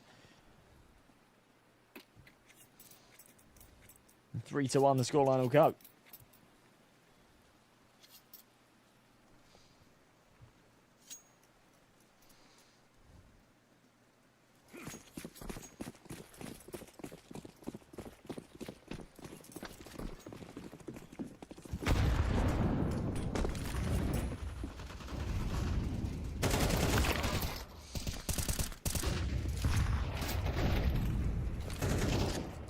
A little bit of resistance being offered from Unity this time. Not often that you see them instantly get that opening kill. Oh, Neofrag caught. Just try and have a labored spray back into the smoke, but the Void is going to fight back.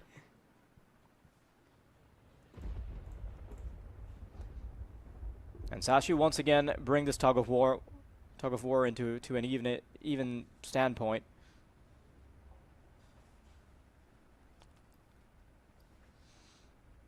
Does feel like they have a good grip on Train so far.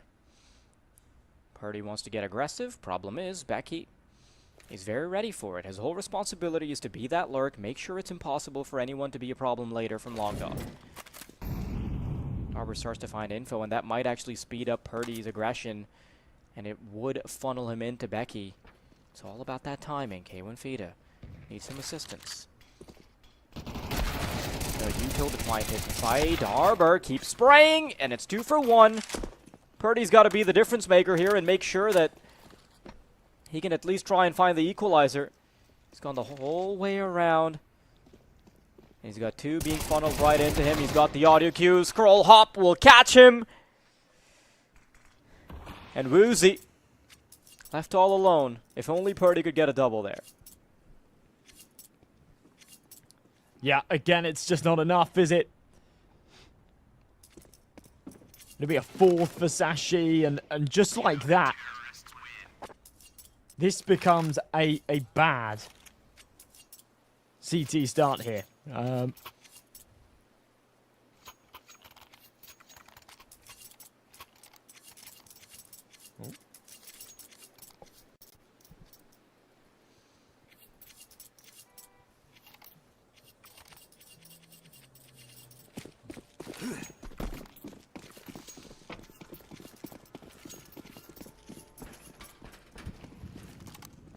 Hang on.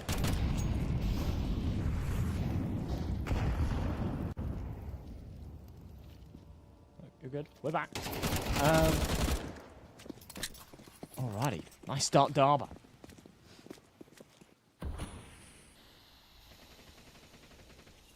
Yeah, sorry, I just froze for a second, so I have no idea what happened.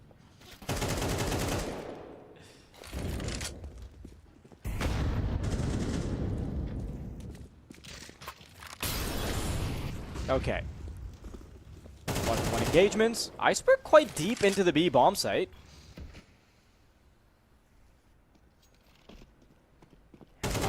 Navigating around. Shot to the side of Neofrag.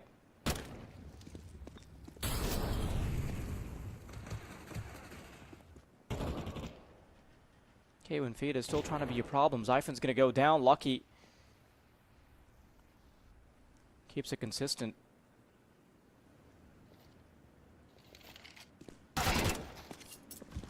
Darber trying to make a bit of a recovery happen once again for Unity. It was an awkward round to be finding before.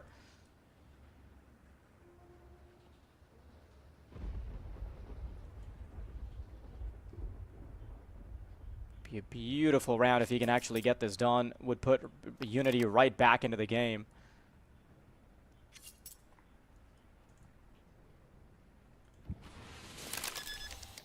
Becky using the smoke to get the plant down. Thomas doesn't want to spam it either, so Becky still just kept guessing. He dances around the back. Darba is actually going to spend a fair bit of time just clearing this out, thinking maybe he's still in this smoke, he'll re-smoke it. Is he going to tap the bomb in that time? He's actually going to hold it. Oh, Becky, does he realize this? Yes, he does. Spam's perfect. And just like that, Sashi will make it 4-2. And, yeah, keep things really, really clean. Now, I do just want to address something, because it's a little bit of a strange one. I'm just sort of watching it back now. So in that round prior, I also sort of had some lag issues, and I teed it up as a Sashi round win, because when things then stopped lagging, it was like there were still 2 players alive for Sashi. There was only 1 left for Unity, so it's like, oh, they won the round. They actually ended up not winning the round, and I do want to kind of go see this back and see how that one unfolded. Yeah, for me, I was like completely frozen, so I couldn't figure it out. I wanted to address it in a second, but I was like, okay, we've got a little bit more action on our hands, but this is a much more chill round, I suppose. Just pistols all across the board for Unity.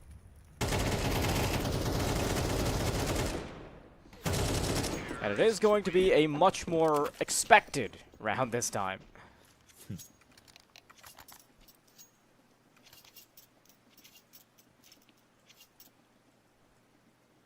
Did they just run out of time? It's now running back. They just run out of time. There was like no reason to lose that round. Right, okay. That's... No, surely they didn't, right? No, that's how it happens. Yeah, the bomb was dropped somewhere really awkward, and they get it to B, and they plant, and there's 1 second. There's 1 second that they miss it by. Wow, what a round to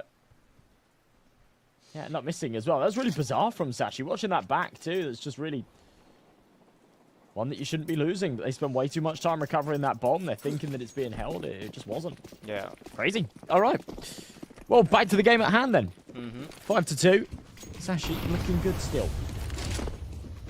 Okay. Little bit of damage being inflicted. Zyphon, he's going to be a problem. Isn't able to flick onto the second, but it's lucky to make himself relevant once more. Iceberg sprawling onto the bomb side. Woozy in the back needs to do some damage, but Iceberg is quickly going to melt him. And it seems like every time you blink, it's just Sashi all over the scoreboard. The one real round where Unity are able to claw their way back in is just a big misplay from Sashi. Other than that, nothing really. A repeat of Inferno so far.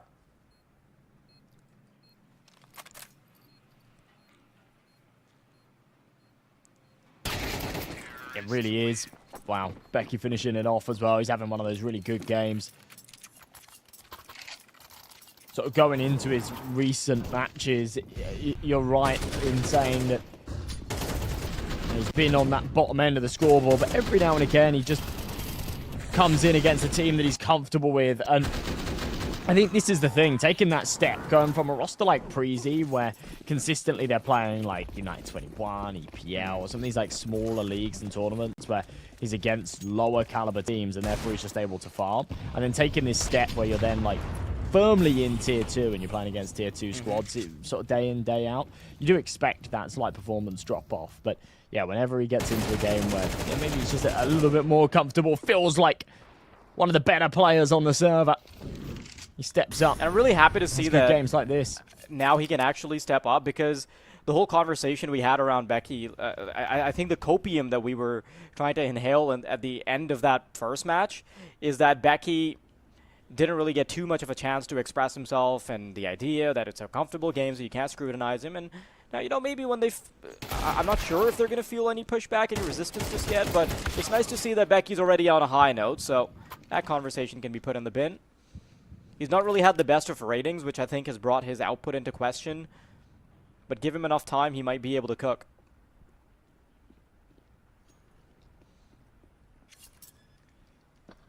Yeah, maybe. I hope so. It almost feels like there was more of a back and forth on Ancient. And obviously that's... Yeah, I'm kind of with you. That's not a... It's a very difficult bar to beat in terms of lows, because, I mean, Unity only ended up getting, what, 4 rounds there at the end, so... I don't know.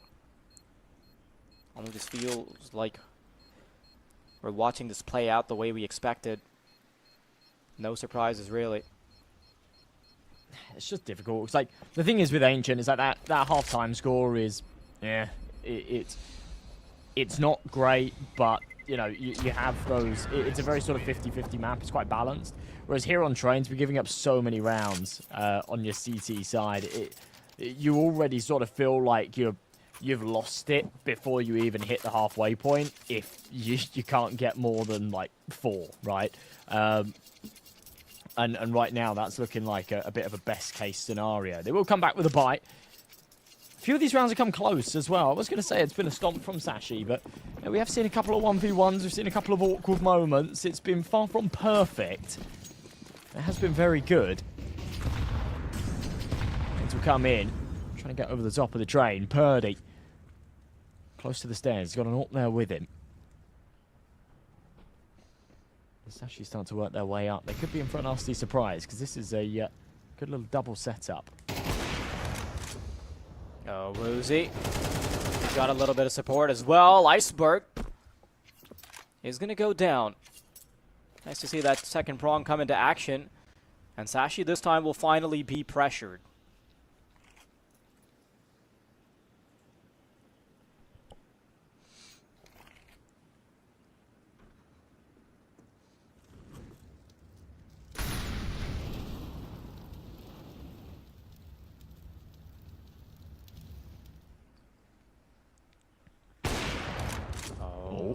Oh, wow. Okay. Man advantage no longer. Ooh, oh, just like that. This round flips on its head. K1 feeder really needs both here, but Lucky's too quick with that AWP. Only needs to connect with a slither of the elbow. And it's lethal. Woozy left by himself, then 9 HP. He's got the AWP. It's the right weapon to be low on health with, but it's not really the right weapon for a 2v1 retake. Yeah, last time he can't swap to the rifle. Woozy was able to win with just his aura, but this time he actually has to put some elbow grease in. The timing. Lucky's just tucked himself in the corner. Woozy will definitely just pull the plug on this and save in a moment. Can't even unscope. If he wants to play in for it and give up his position to then scope back in again. So it would just escape. But that, I mean, 8 for Sashi, and it's so difficult giving up rounds like this, right? Because it's one that, you know, it's absolutely the right call to just back off and save, but at the same time... I thought he was going to die there. If he double dips again, surely he's going to be caught. I think he might die anyway. Oh, no, okay. But now his position's known, so the swing will come in from main. Oi, that's...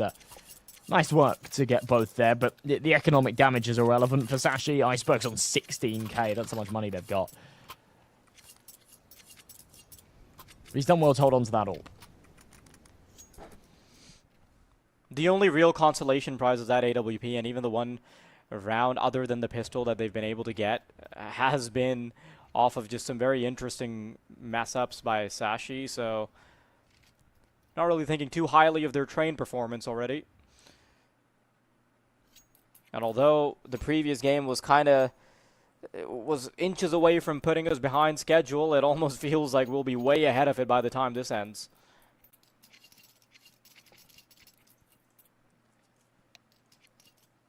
Yeah, this would put us right back on track, wouldn't it? Sort of on our way there.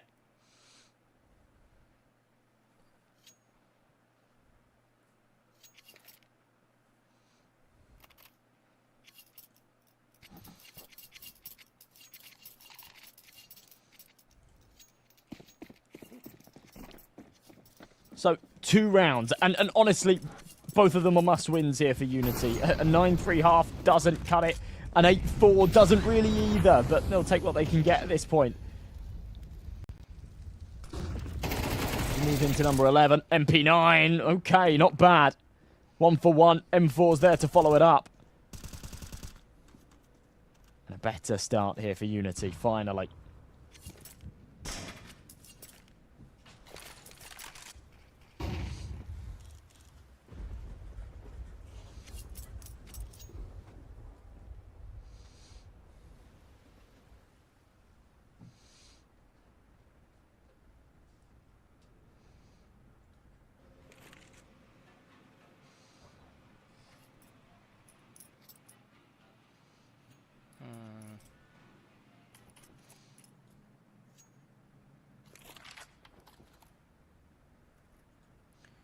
Problem is that good starts for Unity have hardly ever converted.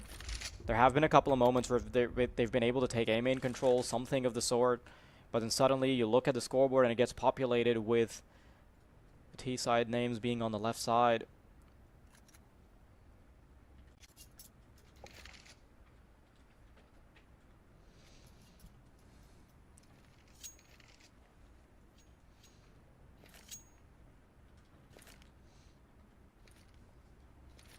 Okay.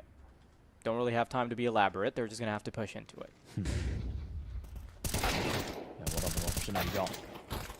Zoom in, Cabby, Xiphon, good entries. Even after the early disadvantages, they're following this up very nicely. Neofrag comes to join the party. Spamming away, won't connect. They don't have a smoke, so if they take too long, then figure out that there's a Molotov that Lucky has teed up, they're going to be in a bit of trouble. They miss, Xiphon swings out, and yeah, suddenly, it seems like a bit of an impossibility to get this, especially with the Molotov being lined up. It's got the right idea, and that's what I was worried about. Woozy can't even really get away from anything. Certainly, he is about as cooked as they come. Wait, is the bomb radius that small? Wow, okay. I didn't realize that the bomb radius was that small. I thought he'd have to be like at least inside connector to be safe. Okay, that's nice. I like that because it actually encourages some deeper attempts into retakes. No, I'm with you. Sorry, I'm not a trained specialist yet. Yeah, me neither.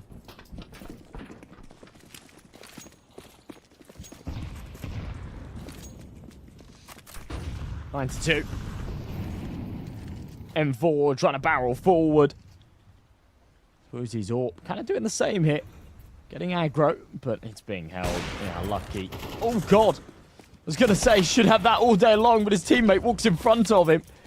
He ends up taking a shot to the leg. Cabby takes one to the chest. And Sashi, a very awkward start to the round.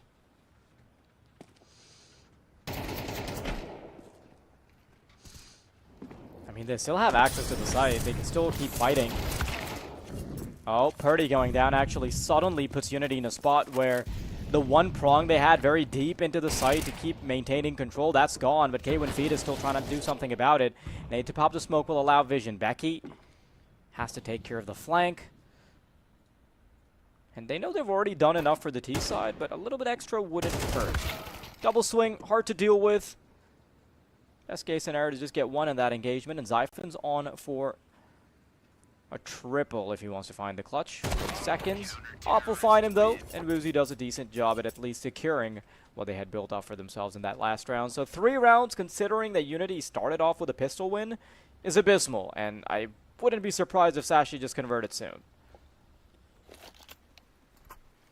Yeah, feels like the case, right? It should have really been another Sashi round there too, when you look at the read that they had on it, right? Lucky was sat expecting that Woozy AWP to get aggressive into Ivy. He was absolutely right. That is what happened. It's just really bad timing for his teammate to walk in front of him. Nonetheless, 9-3 should be enough. Unity on their T side now. Got to try and manufacture some kind of crazy comeback, and it's Iceberg's Julies to deal the damage to start things off. But instant trades put it into a 3-on-3. And the molly will actually force them back. So a chance for the plant here. Yeah, allows them to get pretty advanced on the side without having to deal with the connector player. So just the elaboration of having the Molotov does certainly help. Purdy up close and personal as well is going to be difficult to deal with if that's the route they take. But they are navigating around him. Purdy has to go big. Oh, his position spotted now. He's going to have to deal with 2. Woozy wanting to go for the wraparound. Purdy's already quite low. There it is.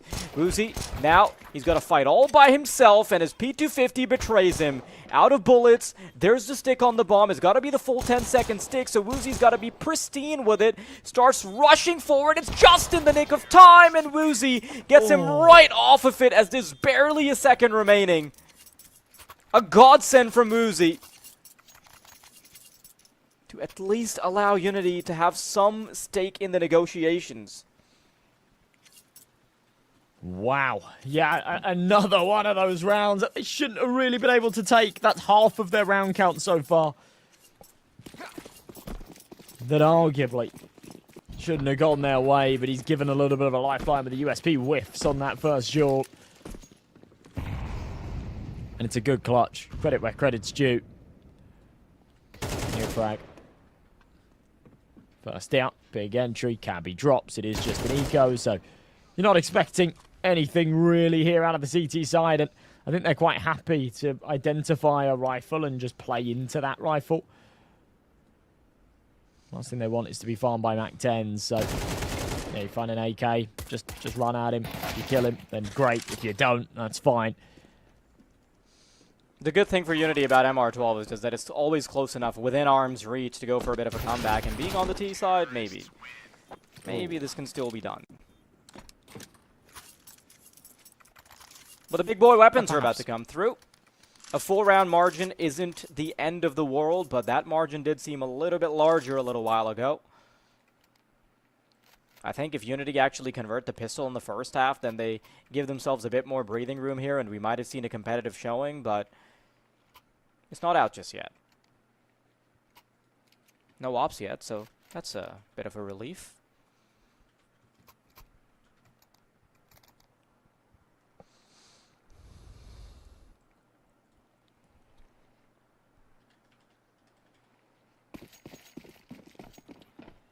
Yeah, they'll have that slight breathing room. The CT AWP can be really potent here on train. Into the first proper buy round. This is a little bit of a must, I feel, for Unity. They've closed it back to something semi-recoverable, but it's still a long road ahead. And if they don't keep a little bit of momentum here for their T side, I think they're in deep water.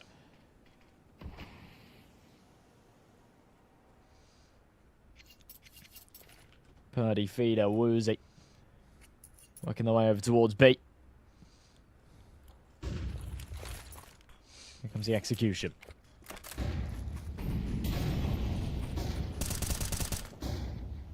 Timing on the Molotov, of course, disallows any prospects of going for it, so Unity's going to back off, but I guess that was the idea to begin with. The full exec on the B side will incentivize rotations, but now Sashi have to be ready for the adjustment over towards A. Zyphon unpeaks after getting the first kill, so that's the right move to be making. It does allow them to scale closer, though, and that's a problem. Now you've got to abandon control of A, do everything by yourself. Darber double is good. And Unity slowly but surely creeping back into the game, Josh. Not sure what the chances are looking like on this retake, but I'd be wary of something like this.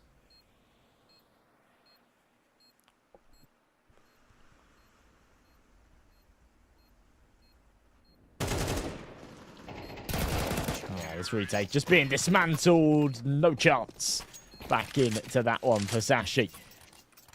They'll be back down to an eco here. So Unity are really snapping at their heels. This will boil down to just a 2-round deficit. And, you know, a 9-3 half is absolutely fantastic. But you do really start kicking yourself a little bit at the couple of rounds that they lost. Remember, one in the middle, on round 5, where they timed themselves out quite unnecessarily. Then that second half pistol round that really they should have been able to take in that 2 versus 1. And you start looking back at those rounds and start thinking, man, if we were just 11-1 right now, especially with the second half pistol, right, they'd probably just be closing this out by now. Instead, complications. That's MR12 in a nutshell. Could be punished here.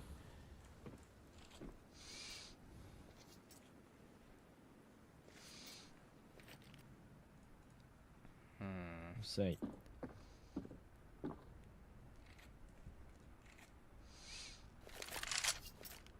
I like that Unity have at least been able to maintain their composure, and obviously it came off the back of a bit of a godsend coming out in the pistol round, but you gotta take what you can get. Becky, definitely a nuisance already as one player goes down. Now they've got to prioritize going low way, and Becky still wants to isolate duels if just a little bit steady on the crosshair would have changed things. Cabby, good shot with a deagle.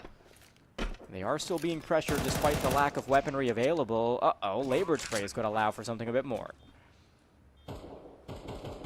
An advantage here. They haven't got a kit, so they do have quite a short fuse on this retake, but they'll have a go at it, and Feeder, with a bit of a whiff, allows the 5-7 a route back in. Flashbang pops, Woozy wants to so pressure smart. this. AK's on the off angle. That is sick from Lucky. Bomb halfway ticked. They do need to speed this up. Zyphon will spam through that smoke as he takes contact with Purdy. And just like that, Sashi right back to winning ways. Double digits obtained in a round they had no business in winning. And on that defuse, Cabby will make it happen. 10 rounds. Although Becky and Cabby were responsible for getting the first couple of kills and making it even possible, the fact that Lucky recognizes that he will be chased because Woozy wants to find a better position to keep defending the bomb from Highway is perfect. He throws a flashbang, although you'd expect him to advance to crunch and help with his teammates. He instead throws that flashbang, goes passive, disallows the T's from actually running away from the duels, and I think that was key right there. Beautiful little recognition, and one more round like that could actually throw Unity in for a treat. Sashi back up on their feet. We're up against the ropes just a second ago.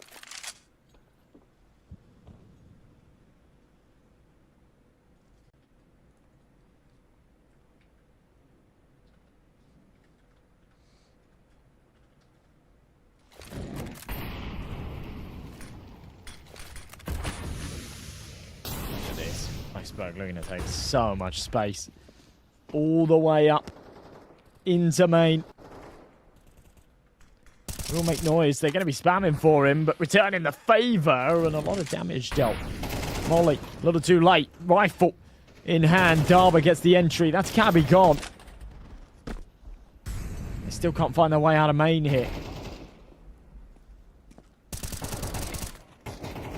Oh, Iceberg, head on a swivel, though, wants to take 2 fights. Flashbang gives him a bit of space, but he needs to find the fight soon. I mean, he did the best he could. Can't blame him. Now it's on to Lucky to do a bit more. Looking for the headshot. Just 2 very different duels, very difficult ones to be taking, and Neofrag will be the victor in that instance. 3 rounds for the tie-up, 3 rounds for the victory. It's all about who gets there first. A couple of really weird moments in that round, right? Like, they had the info on Iceberg for a really long time. He was spamming close to the main smoke for ages. There was just this breakdown of communication where that seemingly wasn't relayed to Darba, who then started walking out of Ivy and was just completely unsuspecting of Iceberg. Unfortunately, Iceberg can't find any crazy multi-kills, so it does end up just stopping there, but service around regardless. Unity on to 7, as you say. They'll be up against the pistols again. Iceberg up close, 5-7. Could pack a nasty punch. It does for 2. Oh, almost even a third. Yeah, that's annoying, especially when there's a couple of weapons thrown into the mix, right? It's Zyphon, who has an M4, who can still be problematic. Lucky behind them, unprecedented. God. And he will continue to throw wrenches into the works, and Unity have to fast pace it into the B bomb site, try and just get the bomb down. Woozy, he's been the savior for the team in so many instances. Becky already turning the corner. Instant shot again. Oh, no. The AWP coming to life, and Woozy has been carrying this game on his back. Scout shot doesn't connect. More space is needed from Sashi to get closer, try and negotiate this still, but Woozy's still on an angle. A flank doesn't look possible. Lucky's there. And Woozy, this is where it gets real awkward. He doesn't have a molly to try and get them off of it. They don't have much utility either, but he needs to be incredibly precise with how he plays this. Flash delays him. The full stick on the bomb. It's going to be 10 seconds. Woozy needs to swing out. Cabby's lucky he peeks out at the right time, because if he talked, Woozy would have interrupted it. A really good showing from Sashi, and a round that Unity should not have been bending the knee to against pistols. I think this is where Iceberg should make the call. No more rifles, guys. It's just by 5-7s. Rounds have been far more successful. On top of his heroics at the start, that's for sure. Great flank from Lucky as well. Gets a couple of good ones there in that round. Unity sort of beat them while they're down, trying to service some kind of a comeback and constantly being thrown curveballs. Of course, that was another one of them. Low buy of their own, and realizing that the money's all over the place. Double eco, minimum, well, not quite minimum loss in this round, not quite minimum loss in the next. It'll be 1900, but it's not enough to buy. So, yeah, pistols out, 2 Deagles, Tech 9, couple of AKs. And they will cross their fingers and hope for the best. But this is looking pretty dire for Unity, despite their efforts here on T-Side Train, which so far has looked like their best side in this series, which is kind of bizarre.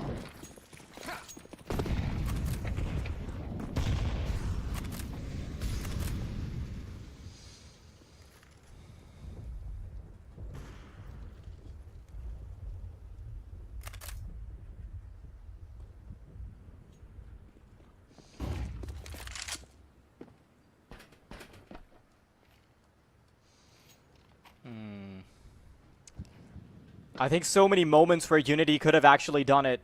And now it's being stretched thin. The opportunity is about to fall apart. K1 Fida, pot shot misses. B-side activated for the T's. Becky quite sloppy on the spray. And once again, opportunities are being manufactured by Unity. A round that Sashi do not want to play in anymore. Just gotta back off. Take a chill for a moment. And give it another crack in the next one. A surprising amount of fight in Unity. Yeah, I'm with you. This back and forth will continue as well. Sashi, if they're able to hold on to... I mean, they'll do it regardless, but if they're able to hold on to all three, they'll have a pretty good buy into this next round as well. Doesn't look like anyone's hunting all too hard here for Unity, but that'll be an 8th, as you say. And Sashi, what really should have been just, you know, a nice little one-way route to a victory here. That should have been round 12, and then low money for Unity in the next, and an almost guaranteed 13th and winner. Things are complicated again.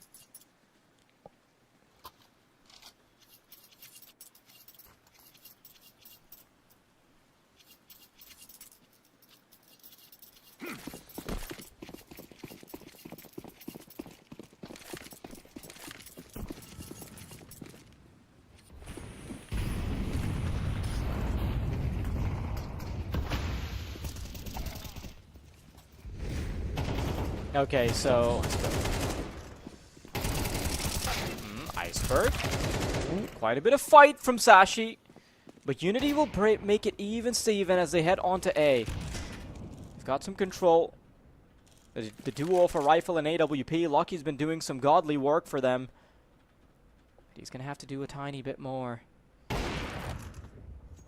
Really nice 1-2 punch. Even if that op doesn't connect, the right hand will be ready.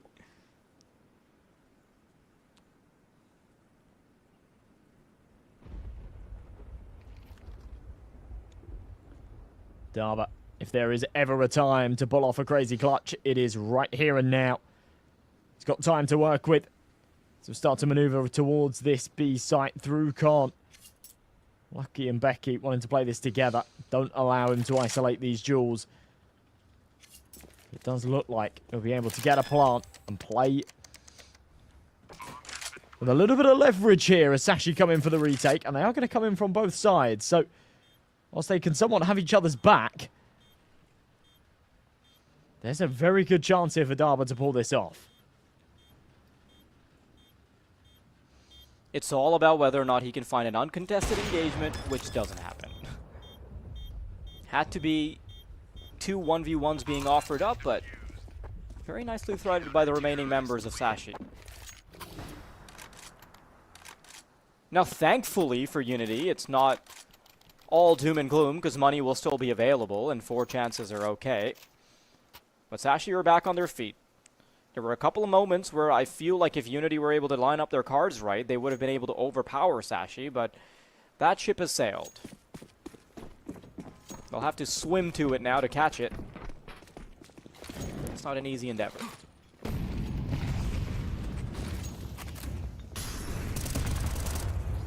Four map and series points here to just send Unity packing. Lucky aggressive with his AWP.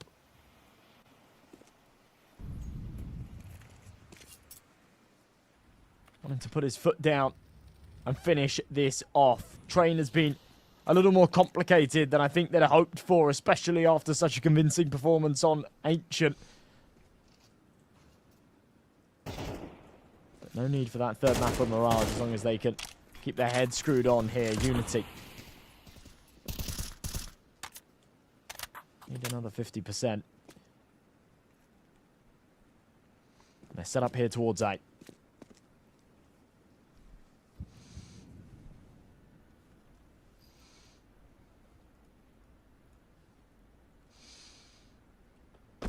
Last chance to stay competitive in the 1-in-1 bracket.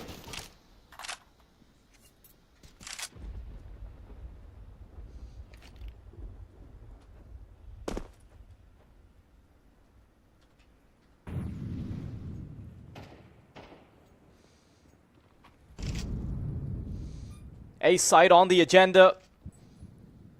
Starting to become a bit telegraphed for Sashi now, so they should be pulling in the rotations.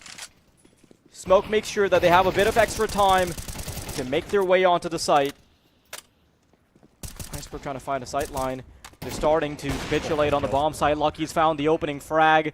Going for a second as well, but the flank is going to be disabled. Audio cues are helping Darber triangulate where those final 2 members are coming from other than Becky. Becky finds his duel, then it's possible, but K1 Fida keeps that balance going. Darber behind Becky will have no HP remaining to continue to fight, and he's already scurrying off to the hills as Unity will delay what seemed like a foregone conclusion.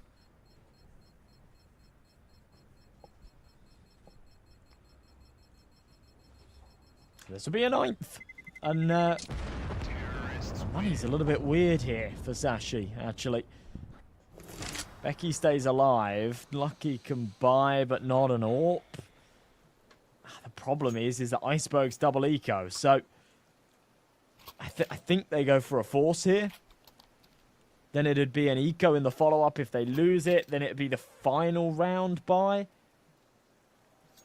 Either that or it's just a half investment. But yeah, Iceberg could be on an MP9 in the next. Maybe a FAMAS if he's lucky. It's been these lower buy rounds that have worked for them nicely so far. So we'll see. I'll keep an open mind. Good start from Woozy though. That's the rifle gone already.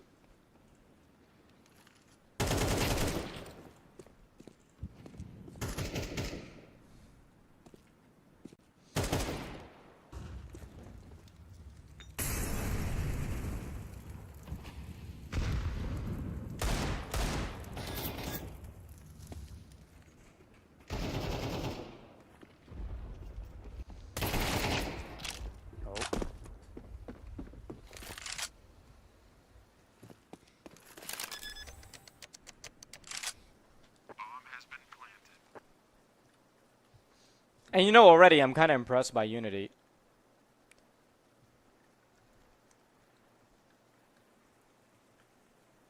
I really thought that this was going to be the map where Sashi punched the living daylights out of Unity. Also, I feel like Lucky is a man of culture as he's admiring the graphics of the game, just letting the raindrops fall onto his AK-47 as the light from the car glistens on the metallic frame of his weapon. Meanwhile, he sat there on 30 FPS going, wow, beautiful. Beautiful.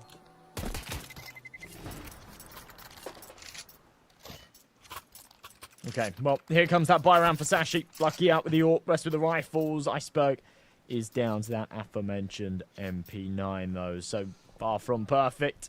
Could be serviceable. I think Lucky being on that AWP is just a key piece here. I think it's super important. He's been a hard hitter on this map when others have gone absent. Cabby was great on Ancient, but it's gone really quiet here on Train. His lack of presence really being felt across the map. So here we go. MP9. Oh, tons of damage. No. Overpresses it. Ends up giving a early fight here to Unity. A man advantage.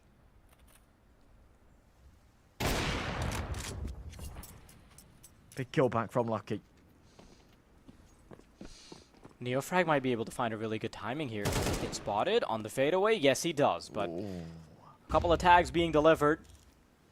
These duels are going to matter a lot. I love that from Uzi. Finds his counterpart, but the balance has been maintained. It's always been 5 for 5, 4 on 4, and now down to the big 3. Zyphon, however, wants to finally turn it the way of Sashi. He knows that there's not infinite chances remaining. The next round would not have any money for Sashi. And although it's already been a monstrous performance from Unity, their heaviest hitter is down to 21 points of health. 23 kills to his name. But the performance is still not large enough for Neofrag and Purdy's deficit to be covered. Cabby. Yeah, this is all on Cabby here. Sees the barrel. Yep, that's a freebie on 2. Easy pickings for Sashi's final member. And that's it. 2-1 bracket for Sashi. And Unity will now be fighting for their life as they go 1-2.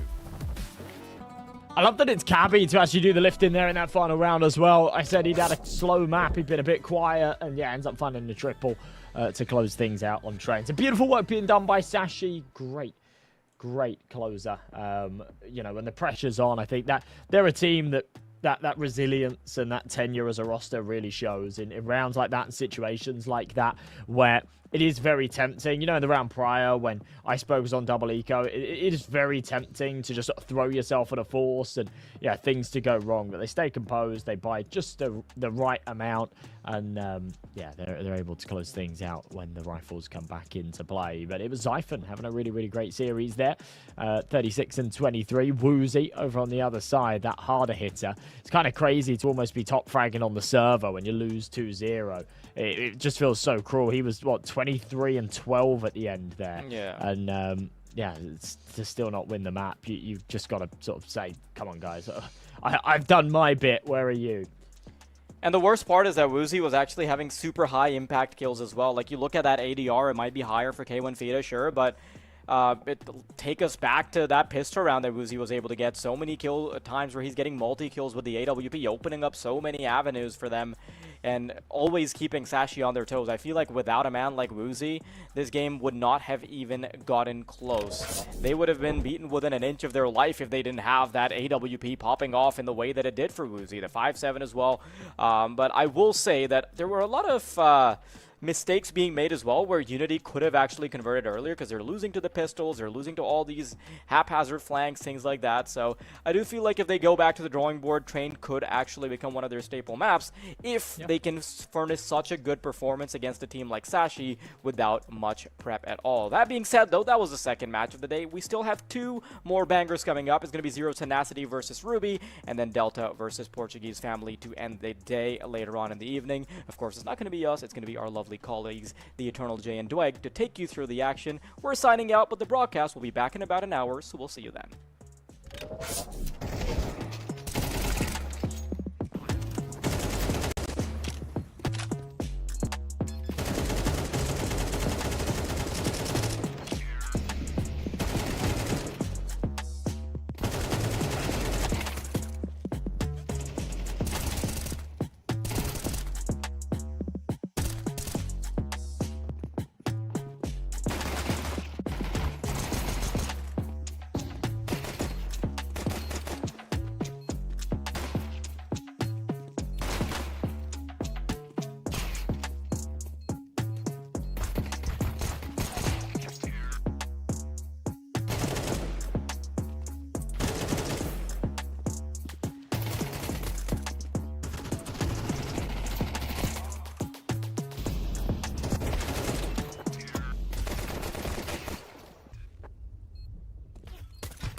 She said she loves you, but she can't love me. But I love you. Yeah. Look, I know my man's going crazy. I gotta brag on myself, I amaze me. Phase me. I'm too dope like I'm back in the 80s. I won't play window anymore. What's going on? Play your role. 1xBet. On to the next one. YaLLa Compass 2025 season. If anyone peeks through, they're both dead. They're both dead in the smoke. Bomb drops, popped up behind it at the edge of. Away with a kill, but quick trade back from Aerial still through the YaLLa Compass 2024 champions! YaLLa, let's go!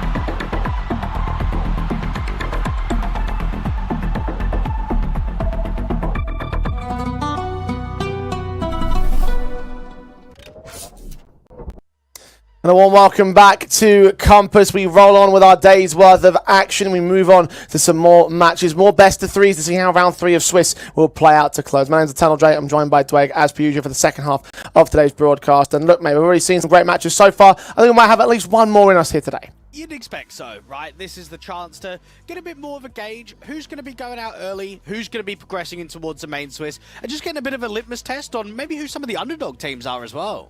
Yeah, quite possibly. I mean, look, we've got some decent underdogs in action coming up in our next and final matches as well for today's proceedings. Round 3 about to conclude with our final couple of matches. One from the mid group and then one from the bottom group. And we start with our mid group match. Zero Tenacity take on Ruby here. Now, Zero Tenacity are the team that I think a lot of people will be more familiar with, more known elements in terms of what they've done in the last year or so. And I would typically put them down as favourites in this one, Blake, but unfortunately they might be favourites that are having a bit of a crisis at the moment. Well, they're being tested in the Contenders stage, which doesn't seem right for a team that's been able to place top 8 in back-to-back Compass tournaments back in summer of last year and fall of last year. And that's the same team. There's been no roster changes since that iteration. We just basically never see changes for Z10. And what's happened? Their opening game against Amcal, map 1 goes all regulation. Map 2 goes all of regulation. Map 3 goes to overtime. You then think, okay, you're facing off against Monty in that second round. Can't even get double digits on map 1 or map 2. This has been a struggle for the better part of over 6 months now for Z10. Indeed it has, and you have to ask yourself at a certain point, like, when do you start looking at a certain amount of changes? Because the lineup has been the same since August of 2022, so it's like, right, well, it's been like 2.5 years, coming up to 3 years in a few months' time at this point. Like, we are very much in deep in territory of seeing this team for maybe its maximum potential. So is there a moment in which we will start to look at roster shifts if this team can't really back up their trends? You would think so. The problem is they keep signing long-term contract with a lot of these players. Like, it's announced in the public eye that players are extending contracts to 2027, and you think, well, if that's going to be the case, then surely, no matter what the results, there should be no roster changes, at least from my point of view. I mean, that's a concern for me if I think about the way that might work up, because again, they are less than improving at the moment here, and not just here in the Compass stage as well in ECL. They've had to had a bit of a bit difficult time to make their way through that first set of groups. They lost out their second match was towards Betra. They've gone out of Thunderpick very, very recently, and only the top 16 in their own right of things. Similar thing for the A1 Gaming League. They made it through CCT qualifier pretty nicely, but now they've got to take on the main CCT. I'm not sure they're going to make it that far. And in this particular matchup, we're up against an underdog of Ruby, who actually aren't doing that bad at all. Ruby are one of these squads that I'd certainly seen on HLTV for the majority of last year, but this is a fairly fresh-looking roster. So, Katie and Soadio, they played on the previous Ruby roster, and then basically everyone started getting parted ways, players started getting kicked, and then they brought in this new roster on the 25th of February, and it brought in Hassanator that played out in Team Space, it brings in Fozzel that was also a part of the team, and then most recently, Easy, the AWPer that played on Aurora Youngblood and Gun 5 has been standing in and helping out the lads because Moon is playing out on 9 Pandas. This is a squad that's been together less than 3 months. They've been in 2 grand finals, one of which promoted them to ECL. They've been able to slam teams in CCT closed qualifier to get themselves into the main tournament. They've been able to beat some pretty good tier 2 names in the Thunderpick World Championship. So I'm looking at Ruby thinking, man, this team should be way further down in the pecking order, and instead they seem to be overperforming. Their results seem to be really good. Yeah, that ESEA advanced run is what caught my eye above all else here. I mean, like 14-0 record in the league, like you almost never see that. And then obviously the playoffs didn't even lose a single best of 3 in that whole run as well. So it's just like just starting from there and building up your ranking points to now a point where you're going top 8 in Thunder Pit, got eliminated earlier on today. ESEA advanced hasn't been the best of starts in the next season, but now here in Compass, they are a decent threat, honestly. I see them making out a main Swiss, make it into main Swiss rather, if they actually continue along this level of form. Well, you have to look at it and say, is it maybe the coaching staff? Because we found out a couple of months ago that Jo started head coaching this squad, and this is a guy that's only recently got into coaching. This is his first ever project. He was basically a pro player up until now. His last project was, what, 1 win? I think his last HLTV official was November of last year, and I think maybe bringing in someone experienced like him that's achieved quite a bit, at least in the Tier 2 scene, to work with young and inexperienced players, that might just be the way forward. Well, look, certainly a good man and a well-known man to have behind the boys in this team, and you will get to see how much the difference that makes in terms of the tactical element for the Ruby side. But look, I think they're a serious threat in this matchup, and they're a serious threat here in the contender stage. Not quite a promotion match just yet, but I see them going 2-1. I see them going 3-1, in fact, in terms of how round 4 will play out in the next couple of days as well. So I see a very good pathway into success for these boys. That they really are a surprising element. I think a lot of people might sleep on them here in this matchup. So let's see how far they're going to take it in terms of this best of 3 and how far Zero Tenacity are going to start things off with. Vito is ready for us to egg. Talk me through it. It should be an Inferno ban for Ruby, should be an Ancient ban to come in from Z10.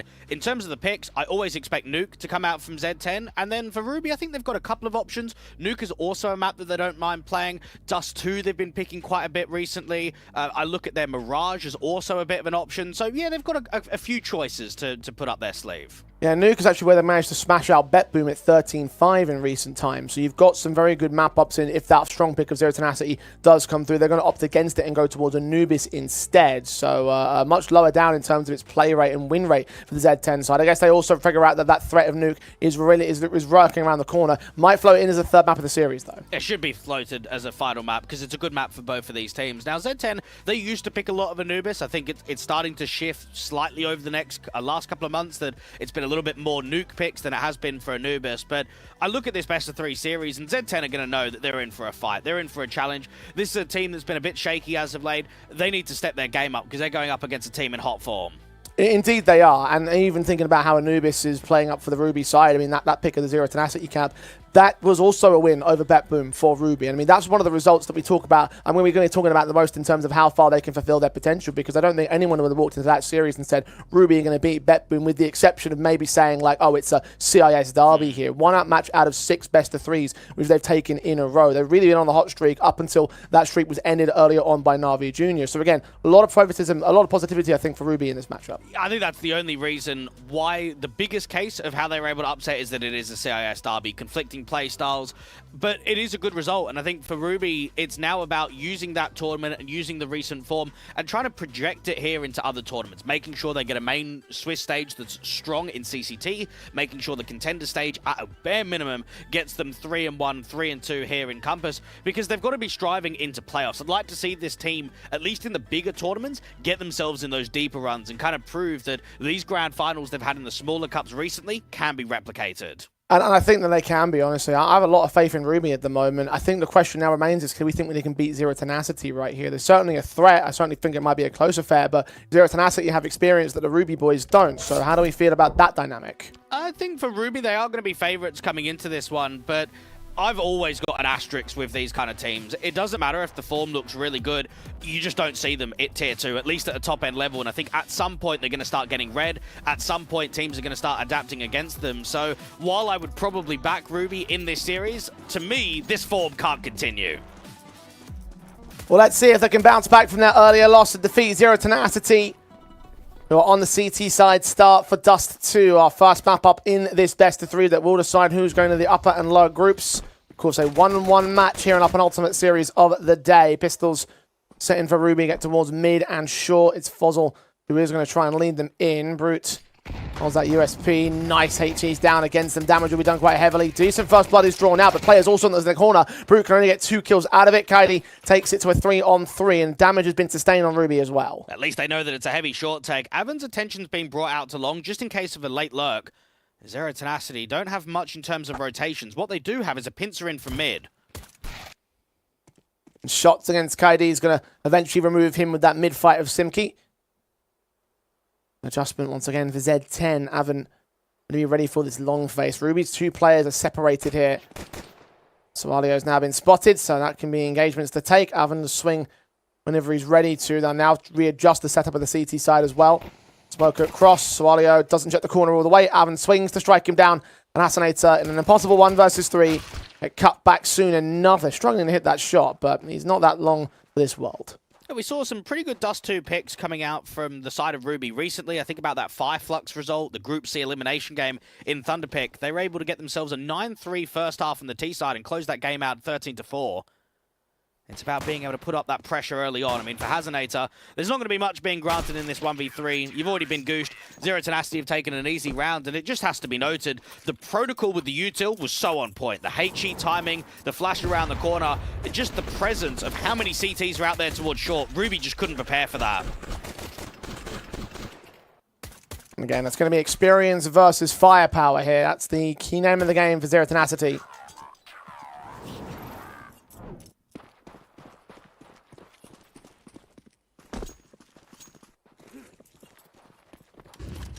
Pistol success leading into a force buy for Ruby here. Tech 9 spam for Hasanator will take some damage, but a lot more gets returned by the blind sprays and the HGs of the CT forces. Decent read onto Brute, but Brute's blind spray will do a lot more damage. Easy on 4 points of health. Hasanator on 19. Man will get forced out into the open, but crosses without anyone taking him down. Zero Tenacity have got themselves in a position where they can retake long just with a single flashbang. You put that smoke out, you try and see if you can stall. And for Ruby, I'm looking at this force bite, I'm thinking, what's the likelihood they actually win this? Easy on 4 points of health, Hasanator down at 19.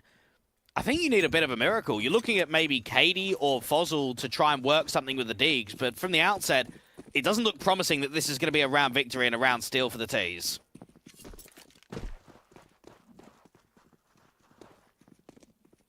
It's better than losing a frag, but not that by that much. I mean, Easy's almost dead as it stands.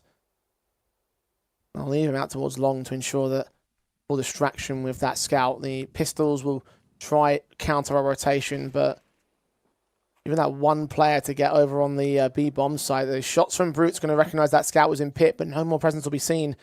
Gone towards the tunnels, regroup towards top mid, try to play short on A site again, seems to be the call. Ruby is starting to run out of time, and for Simki, he can just drop on contact, have a little burst, and then just get himself down towards CT.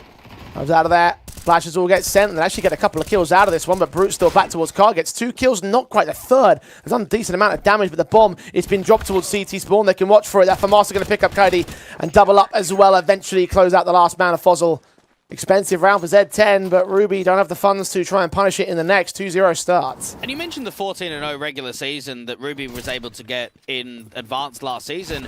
You back that up by going a completely undefeated upper bracket campaign in which you never lose a map until that grand final. That's impressive in itself. Yeah, you might not be looking at the strongest of teams, but Lasercats in the first round, that's a Ukrainian squad. Amcal in the upper bracket semi-final, beat them easily. Partizan upper bracket final, that's a team that even in Compass Qatar was doing quite well.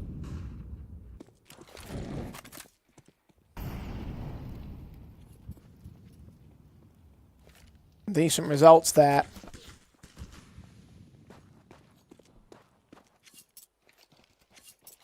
Ruby, not so decent stance for this round. Hero AK brought in. About to be revealed. 4 on. Not quite found by Namana. He's done damage, but taking a lot more in return. He's on single digits this time. Now, we casted Z10 versus Amcal in the first round of the Contenders stage, Jay. What we saw on Dust 2 was them only getting 5 rounds on their CT side, on the deficit, going into the second half and recovering it and end up winning the map. So I'm looking at where they sit right now, and I'm thinking any more than 5 is surely got to be a positive. They're on track. 3 rounds up to take, so long as Ruby don't manage to find a steal in. Kaidi's going to get picked up. Bruce has dropped the bomb. Third pick is found by that double up sequence. Simki takes another. The last player sent to the bomb site. Low HP, no armor. Flash blinded, eventually gets caught by Z10 bullets, so 3-0 to the start. Rifles inbound now for Ruby to try and resist that 5-round potential. Now, it's funny, we always talk about star players on Zero Tenacity as Namana, an aggressive, in-game leader, likes to be in a lot of active roles.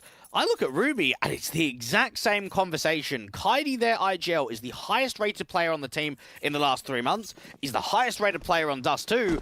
He is a guy that, very similar to Namana, likes to frag and likes to be a player that's always going to be able to top out the scoreboard. He tried to do so with that AK in hand of the previous round, but just didn't find all that much impact with it in terms of that rifle's output, and in this one won't be able to find much of a semi-cord. One player in mid being walked upon, checking CT. Hassanator swings with the mana revealing himself, and Brute goes down, and there's a key frag for Ruby, also showing his fangs.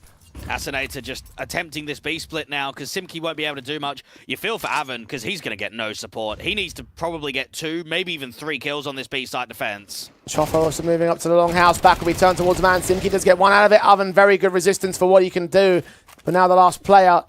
Knows that there's only 2 players on the bomb site. At least almost drops that bomb carrier. Incendiary down. That might just burn easy, but he gets away with his life and loses it. Back to another engagement. Simki needs to fight on towards one of these 2 T-side players. The second man's closed in the pincers. Fozil on timing is going to catch Simki, pushing the smoke, and will claim Ruby their first round. And I mentioned in the pre-show, Jade, talking about Jo and his first time coaching. Here's a tweet that Jo put out on January the 5th. He said, "Thank you to OneWin for the opportunity. Sometimes things don't work out and you need to move on. As a dedicated, confident and motivated individual, I'm looking for new challenges as an in-game leader." So I read that and think, well, he still wants to be an active player, doesn't he? So what, he just didn't maybe get the chances? He didn't get the offers that he was looking for? Because after OneWin, a few months went past, nothing. And now he's coaching.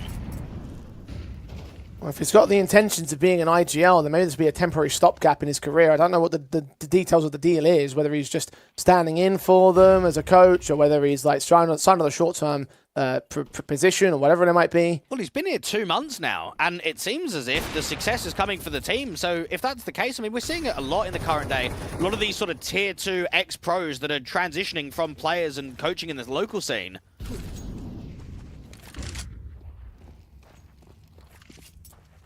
Man turned 30 in February. Maybe there is a little bit more that he can provide outside of the server now. Well, look at what his ex-teammate of Box has been able to do, coaching out there on Omega. Doing rather well for themselves. Recent star, giving up to the tier 1 space, and now attending some pretty significant tournaments, to say the least. And the force in with Zero Tenacity, you're going to find little significance in the opening fight. Maybe some more significance on Kaidi's position. Walks in against Simki, picks him up towards CT spawn.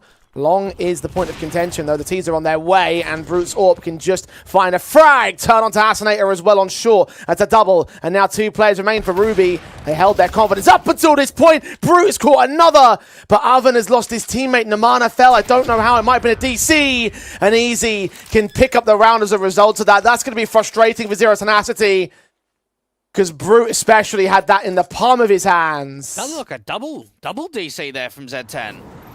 2 players went down. Let's have a look. So Simki gets the kill. Brute finds his picks back here on the side. Those are 2 frags. Yeah, it was a double DC. Simki went down as well. Oh, Ruby. Divine blessings offering them a second round when Z10 had them beat. Well, for Z10, they just need to mentally try and reset after that one, because it's a difficult position to be in. No one wants to be in a situation where a swing round is being featured off of DCs, whether you win it or whether you lose it. But you have to play on. You've got a really important Dust 2 here, and you can't afford to let this lead and this threat that you've had at the start of the map just start disappearing. That is huge.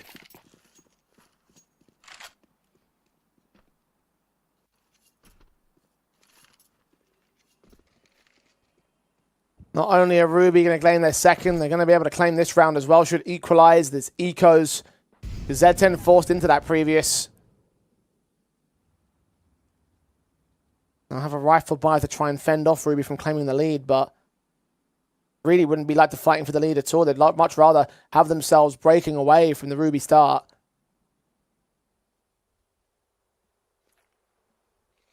Fortunately, it is early, so there's time to make up the difference here. Player in long does get sussed out. Player on site should fall just as quickly. And we know that Ruby have got players, especially Hazanator and Fozzle, that were doing quite well at the mid-pack of Tier 2 last year, grinding a lot of CCT tournaments. And it's just all about trying to work those pieces together, because you've got a lot of inexperienced faces that haven't even played many, well, certainly international lands, mainly local lands, and then haven't even played at a top-end level in Tier 2. I look at Easy as the only one on Ruby that's played at a somewhat decent level. I remember when he was out on Gun 5, they were sort of, what, competing for deeper playoff runs. They were maybe competing for titles at some point. That was the sort of Sadime, Celta, YaLLa, Tanir roster. That was very successful last year.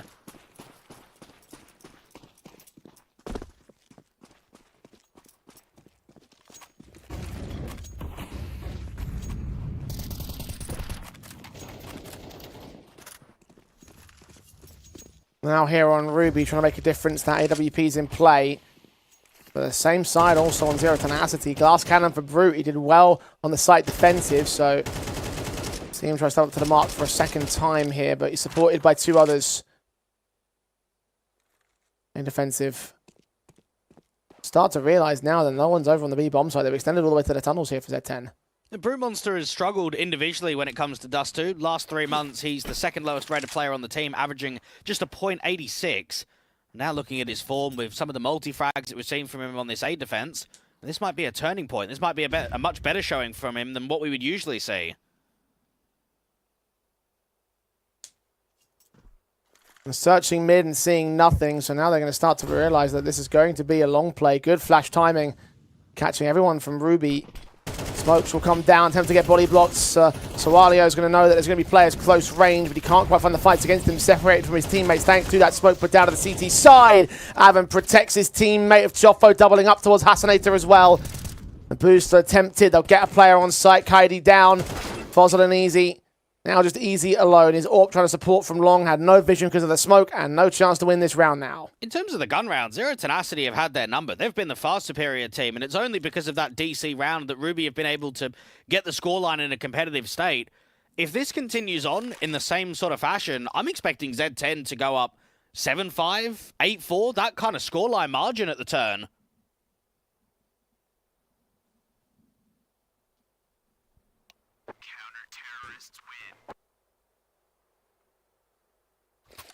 Zero Tenacity have been the ones in control thus far. Because you're right.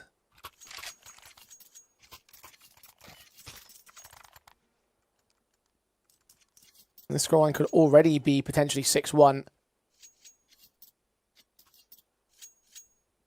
We're going to have to work a little bit harder to get some more substance around their matchup here. At least they've got the rifles back in play. Try and respond to Z10. AWP of Easy trying to spot to mid, only seeing one player crossing. Going to get the shot off on him. Quick charge down from mid as the CTs will take all sorts of long controls. Choffer flashes way past the corner, look to the house, but see nothing. Well, Ruby might have to start punishing B and B splits a little bit more frequently because they've struggled with the A takes, haven't they? When they've come up short, when they've come over long, any A exec has just been pretty much neutralized from the defense straight away. But the incendiary down, HG's landing a bit of damage on them. Blocking the quick take and timing it so well against Ruby and all. It's not a frag, but it at least stops them and forces them to rethink their strategy. They will try and re-aggress from short. Fozzle as well, working into the tunnels to try and find a flank angle. Kaidi waits out for the hit. 60 seconds left. Seems as if it's a short fake into what will be a B split. One player in the upper tunnels, a lot of players that can come out mid. Avon's thinking about a little bit of a rotation, but they're still keeping 2 on B. Fascinator looking for a swing. Avon's going to get caught with a bit of damage. Simki can't see anything. Does see that player on elbow, and Brute's AWP can strike. Fozzle down that bomb. Needs to commit from the AWP's position. Avon they have to leave him unprotected back here. It's the Galil that fights from Hazanator as his teammates now come in from CT spawn. Choffer providing support from the extremities of the bomb site. 1 versus 4 now for Easy. Was once again left alone to save his gun. His teammates fell too quickly in mid. And there's nothing he can do now. Man, Ruby are getting farmed out here on Dust 2. That setup from Z10 was perfect. There's, what, less than 30 seconds on the clock? You've got Avon that's just jiggling down there on the B doors. He's holding out smoke. And then as soon as there's a bit of contact from mid coming up from the doors directly, he just re-smokes it off and they just start playing off of one another. Brute's hitting the shots that are required. Even Simki on that A defense towards ramp catches an excellent timing against the lurk. Players are collapsing and individual impact is not being found on this T side. Kind of underwhelming for a team that I had a lot of faith in today.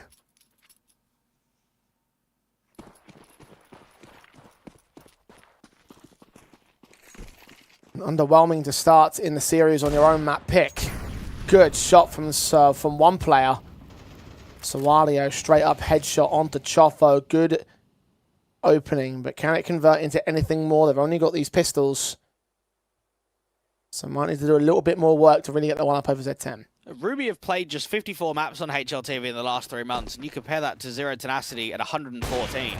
We've only recently seen Ruby compete at this level. They've been struggling with the VRS from the beginning of the last couple of months. It's only been recently that it's starting to get a bit more in order and they're starting to get those better invites.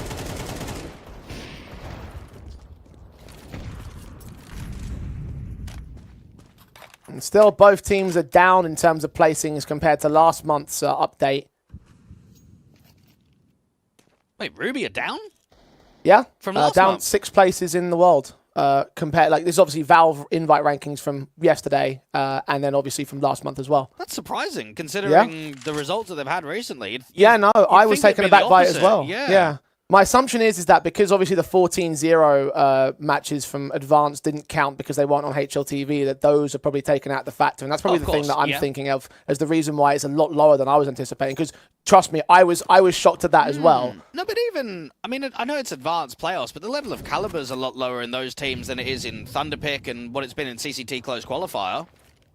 Maybe there's a little bit less bounty to pick up in those levels. Ruby have to flex up some decent points here in the Compass Contenders stage. And again, we're expecting them to have a decent shot to make it into main. Only if they continue delivering, though. You were asking the question before the show started, when are we going to see the Tier 2 squads read this side? Well, Z10 have got them pretty nicely marked, 6-3 on the board. Eco, outside of one frag, generated little threat. You just consider for Ruby that at some point, you're not always going to be able to upset teams. It's going to come to a point where you start being adapted upon. I mean, I'm looking at the recent run of form that they've had. Copenhagen Wolves, Fireflux, Monty, Rage, BetBoom, and Amcal. Only 1 out of those 6 results is a decent one, that being BetBoom. Do we rate the other 5? It's also a true thing to think about.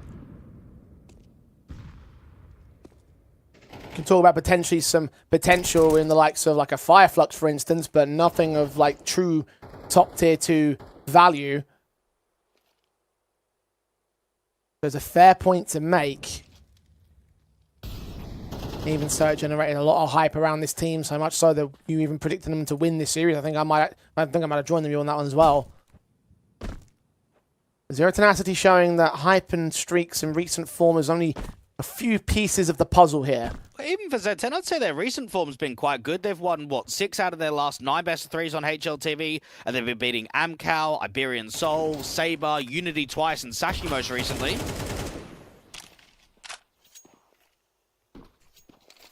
And traditionally, you put a lot of those teams over, the likes of Ruby. I mean, even against OG, that's a team that's at the major. They played them in the Thunderpick round of 16. Map number 1, their map pick, still went to double digits. They were still able to compete against one of the top teams in Tier 2. Well, I gotten the win, but you're right. 30 seconds left for Ruby to make the execution happen. This slow style of play is being adjusted to well enough by Z10. Let's see all the players coming out of the tunnels. A lineup that doesn't quite get the kills out of it. They'll do damage to 3. They'll clear up all these corners set up for the post plant itself. And Zero Tenacity really well banking on those 2 players to hold the defensive, because it collapses. The last 3 managed to just to score in the save. Disappointing for Namana. He knows that he should be getting 1, maybe 2 kills at the back of plat, especially because you're not being mollied. They try and molly out the site player instead, and then Avon knows that he should be getting at least 1. So poor stuff from the Anchors. They get punished, and it allows Ruby their 4th. But when you consider it was a man disadvantage going into that B execute, there should have really been no way that Ruby could have won that round.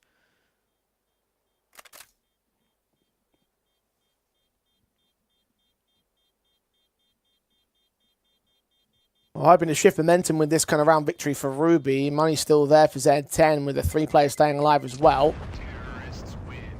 Pretty decent amount of money float for the follow-up. Rana can buy, Avon can buy. We're seeing another gun round from the CT side and most likely another one off the back of that as well. Tactical pause called in by Z10 before we get going, however, because well, despite how dominant they've looked, the scoreline still a little bit closer than they'd like to have it. And yes, that was partially down to a DC. This is the moment where Ruby can start to make it look a little bit more substantial. It's a moment for Philip, the head coach, to just lock in here and know that this series is 2-0. It's written all over it. With how we've performed out here on map 1, the scoreline might say that it's been a competitive game, but we've always had the edge. We've had man advantages. We've been locking down the majority of gun rounds. So let's just keep this momentum up. Let's give ourselves leverage moving into the second half. Let's win out Dust 2, which is one of our weaker maps in the pool. They might still play it 10 times in the last 3 months, but it is only 4 wins and 6 losses. I look at their Anubis thinking if you can go a map up against an underdog team, against a team of inexperienced players, you should be able to close the series, and that's probably what's being discussed here, is the impact on these next few key rounds.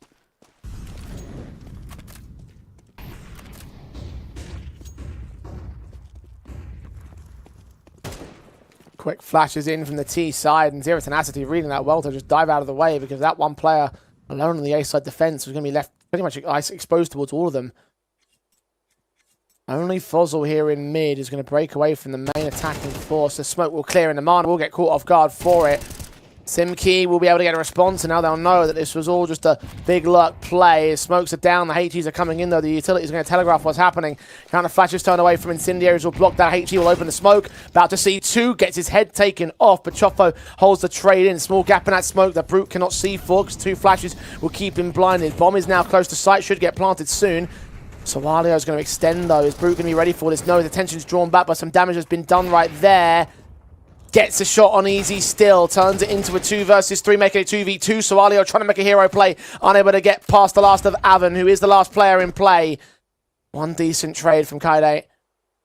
Puts the bomb on the site. Will plant it. No HE for Avon. If only he had that, he would win the round by default. They jump facing, sees the head, knows exactly where his contact is. How does he end up winning the fight here, though? Play it careful, slow. Making some noise towards his position, though. Leaps up. Sees his shoulder, lands his headshot. Great reactions. Alt recovered and all. It will be a 7th for Z10. And fundamentally, Z10 have looked impeccable on their city side. Notice how good the util usage is from them, and the recognition that even when Fozzle gets a good timing, I mean, it's a bit of an unorthodox move. You're sitting in the smoke, you catch the Mana, Simkey then goes in for the trade, and instantly they just start bringing players back up short. They get the molly down from ramp, the flashes are quite good, the AWP gives himself a little lurk smoke in front of him that Brute Monster can work around his own utility, give himself a bit of protection. Ruby systematically have been outclassed in this first map. Z10 will be hungry for the 8-4, and I think they deserve it with how they're playing. And on the half in Dust 2, which is statistically their worst of the 2. T-side win percentages outrank the CT side for them, and similar story for Ruby, except they're actually in the green versus CT in the red. Arvin, trade back on the first player, spots the head of the second, but can't adjust towards Fozzle in time. He was expecting another peek in from beyond that smoke, and with that kill, they're going to go towards that B-bomb site. Only one man to defend it. Yeah, Fozzle is expecting some aggression to come out here from CT, but while util's going down, there's nothing happening. Brute Monster might just cancel this B hit because of the AWP's presence on the side. The smoke and flash involved. The shot rings out from the T side. YaLLa continues fighting though. Mid becoming a point of contention, and with that pick, they know that they forced the rotations. Molotovs will block them away from the CT spawn. Machoffo is going to get picked up to more directive fight. Brute catches one player, trying to boost up from beyond. The bomb dropped. Flanks are inbound. Crack angle. He saw his contact, but now that he's crossed, there's information given over towards Ruby. And that bomb Molotoving off mid control. He's coming in from CT spawn real quick. His AWP about to get naded here. Minimal damage being done, 42 seconds. His Incendiary blocks them away from the short plant. Smokes on sight. He'll creep closer. Doesn't spot his man in time. So there will not be an 8-4 half. It's 7-5 instead. And still favours Zero Tenacity. And Ruby only a couple of bright sparks overall. And just a bit underwhelming from Ruby. This is meant to be one of their better maps in the pool. This is meant to be a map in which they test a lot of decent names in Tier 2. 9 wins and 4 losses from them in the last 3 months. You've normally got Katie that puts up good individual performances. Hazanator too. I think we saw a couple of rounds that Hazanator got impact in the mid doors and towards mid splits, but not consistent, that's for sure. Z10 will look at a 7-5 and say, it's not the best of scoreline, but we've been the better team. So let's go out, let's win pistol, let's get off to a positive start, and let's start pressurizing the underdogs.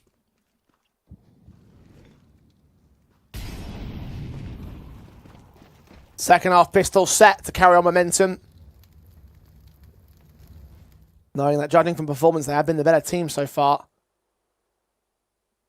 Main reason why the scoreline has been so close was because of a technicality, quite literally. Let's see whether that's going to end up making a difference to Ruby.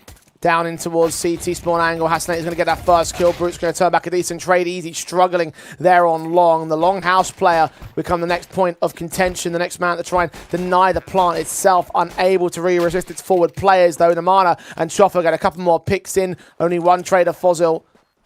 Now 3 more to go to clutch what is a 1 versus 4. Which is known by the T side. Adjusted by Zero Tenacity.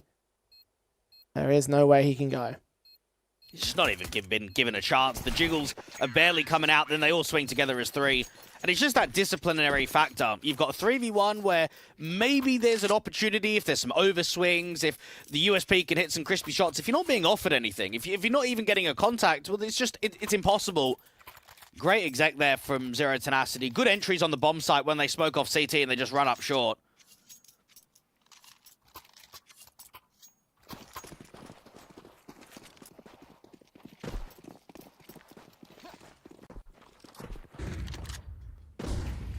Force invest of Ruby having SMGs to play with. HE's up, swing forward, kill found to the first. Half casualties down to Mala and Choffa getting a couple of trades in. Coyote takes it to a 3-on-3. Stalling for time against the T-side players who are still up here. Flanks are also inbound from the B tunnel, so keep your eyes on that minimap because there could be some further trades that Z10 aren't ready for. It's all about timing on how far the mid player gets out. They are watching spawn for the moment, so it seems as if they've got the read on it. Fozil at range will fight against the Galil and lose his life. And that allows them to go full send into the B bomb site. You will have one player inserted towards mid who will try cut rotations. Kaidi's way too far back. Won't be able to do much from Longhouse now. Recover one of these rifles, see what you can do with it. Potentially in the next round, because this one does look like a loss for Ruby. Well, for Z10, if we're going to compare what we saw against Amcal in the first round and what we saw against Monty, this feels like a much better showing, doesn't it? This feels like a team that's leading by example, a team that's not having uncomfortability issues. What a shot from Chofo, even up against the boosting window. Scout player didn't see that coming.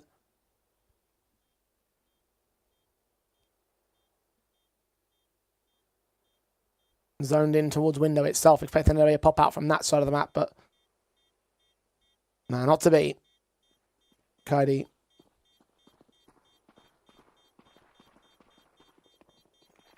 And being allowed to keep his weapon, Galil stolen off a T-side player. Zero Tenacity will keep the hype train running at 9-5, and no more significant buys in from Ruby here. The Galil may be the only true weapon available. I wouldn't imagine a force buy in this context. No, not at all. Buy light around the save.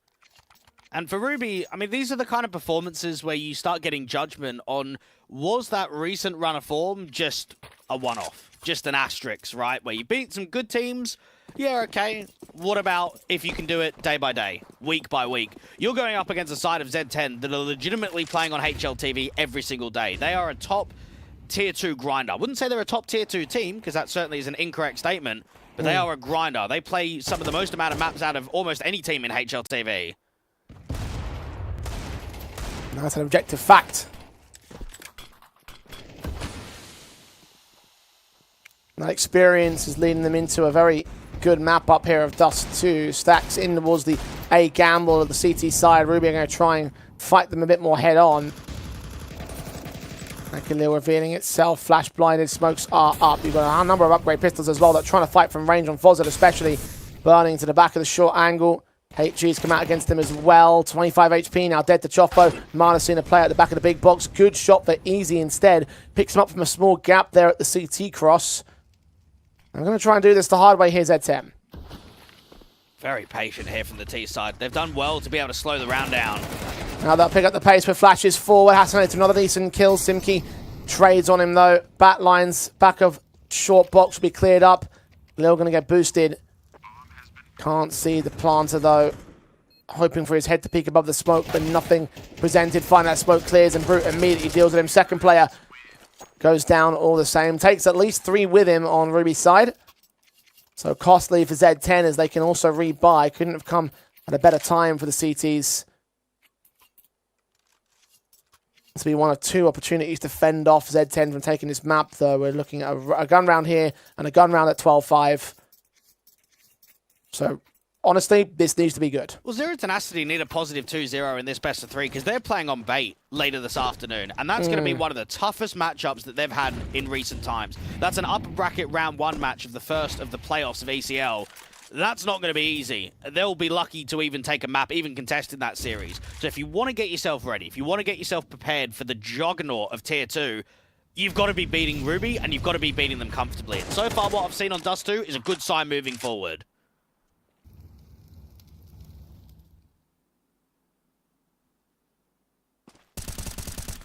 There's the start.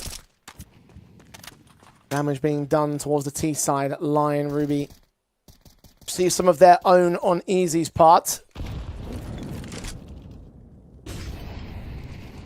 A bit of control and access towards this short angle Molotovs from the T side will ensure that no one's holding an aggressive angle, but it also means they can't push forward too quickly either. This looks to be an A split. The Longhouse players are the key concern though. CT's about to get flashed in and try and challenge them, and Choffo able to punish.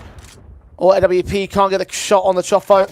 Knows that he's out and about, but gets caught unscoped. Might get caught by the second swing in. Now about to get sandwiched by the rest of Z10. Inbound from the short access. Shot doesn't connect from Easy. Choffo takes another pick. It's a 5-on-3 now. Kaidi, can he deny a plant at the wrong moment? Hassanate has fallen, so he's losing teammates, and so is Fozil down. Last player inside of the smoke. Undetected as of right now, can take down a low HP individual and just about hold him off the bomb plant for the time being, but a 1-on-5, it's too difficult. Avon watching down from spawn, and this CT is going to drop without finding too much more impact. And I'll remind everyone at home again, Kaidi is the highest rated player for this squad in the last month. He's the highest rated player on Dust 2. He might be the in-game leader, but it's no excuse when you're that type of player. He is 6-14. What's going on, man? Why are we not getting the individual ability? And even to take a note on Easy, I know the team's been doing quite well. He's only played, 25 maps since sort of standing in, since helping the boys out. His stats look atrocious, Jay. For an AWPer, he's averaging a rating of under 1. And you kind of think, that's a bit odd. Normally, a team that's doing well, an AWPer should be getting 110, maybe 120, roughly in that ballpark. Not under 1.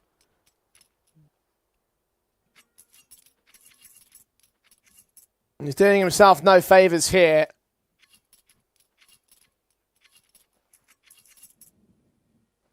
Frag counts go up in ascending order. Kaidi with 6, Easy with 7. These have got to be moments where Joe's thinking, man, get me back in the server. Get me back in. I'll get us out of here. I'll make sure we win 13-11.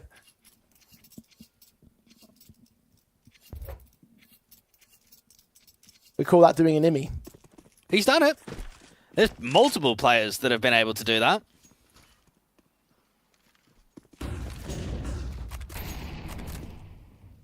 Well, thankfully, no substitution calls on Ruby's part, so... I reckon you just get the itch, don't you? When you're an ex-pro player and you go coaching, you probably just see madness and you think, oh, man, I want it. Get me back in. Because it legitimately, especially in Tier 2, not so much in Tier 1, but in Tier 2, you get a lot of short coaching stints going back into playing, don't you? Well, just speaking from my own regard, just watching these matches makes me feel like I want to play some DM and absolutely. Get some, every Premier viewer. in. Yeah. And then I realise how terrible I am, and I realise that that's probably not a good idea to do that again, isn't it? But the itch is there, and that's what Counter-Strike is. It pulls you in every time. This weekend, I got the day off. What am I going to do? Be playing a Cash Cup in the UK. I'm going to be grinding. Of course you are. Absolutely. Day Who's off. your team? Why would I go outside? Who's your team?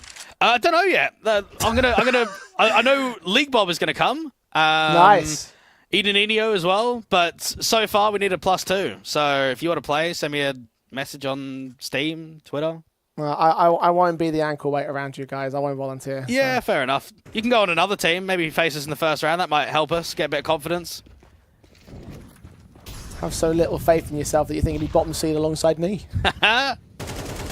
Simkey finds a kill. Second man does, again, a little bit of tag damage done towards him. Eventually, no, not traded by Avon. I honestly thought he was dead.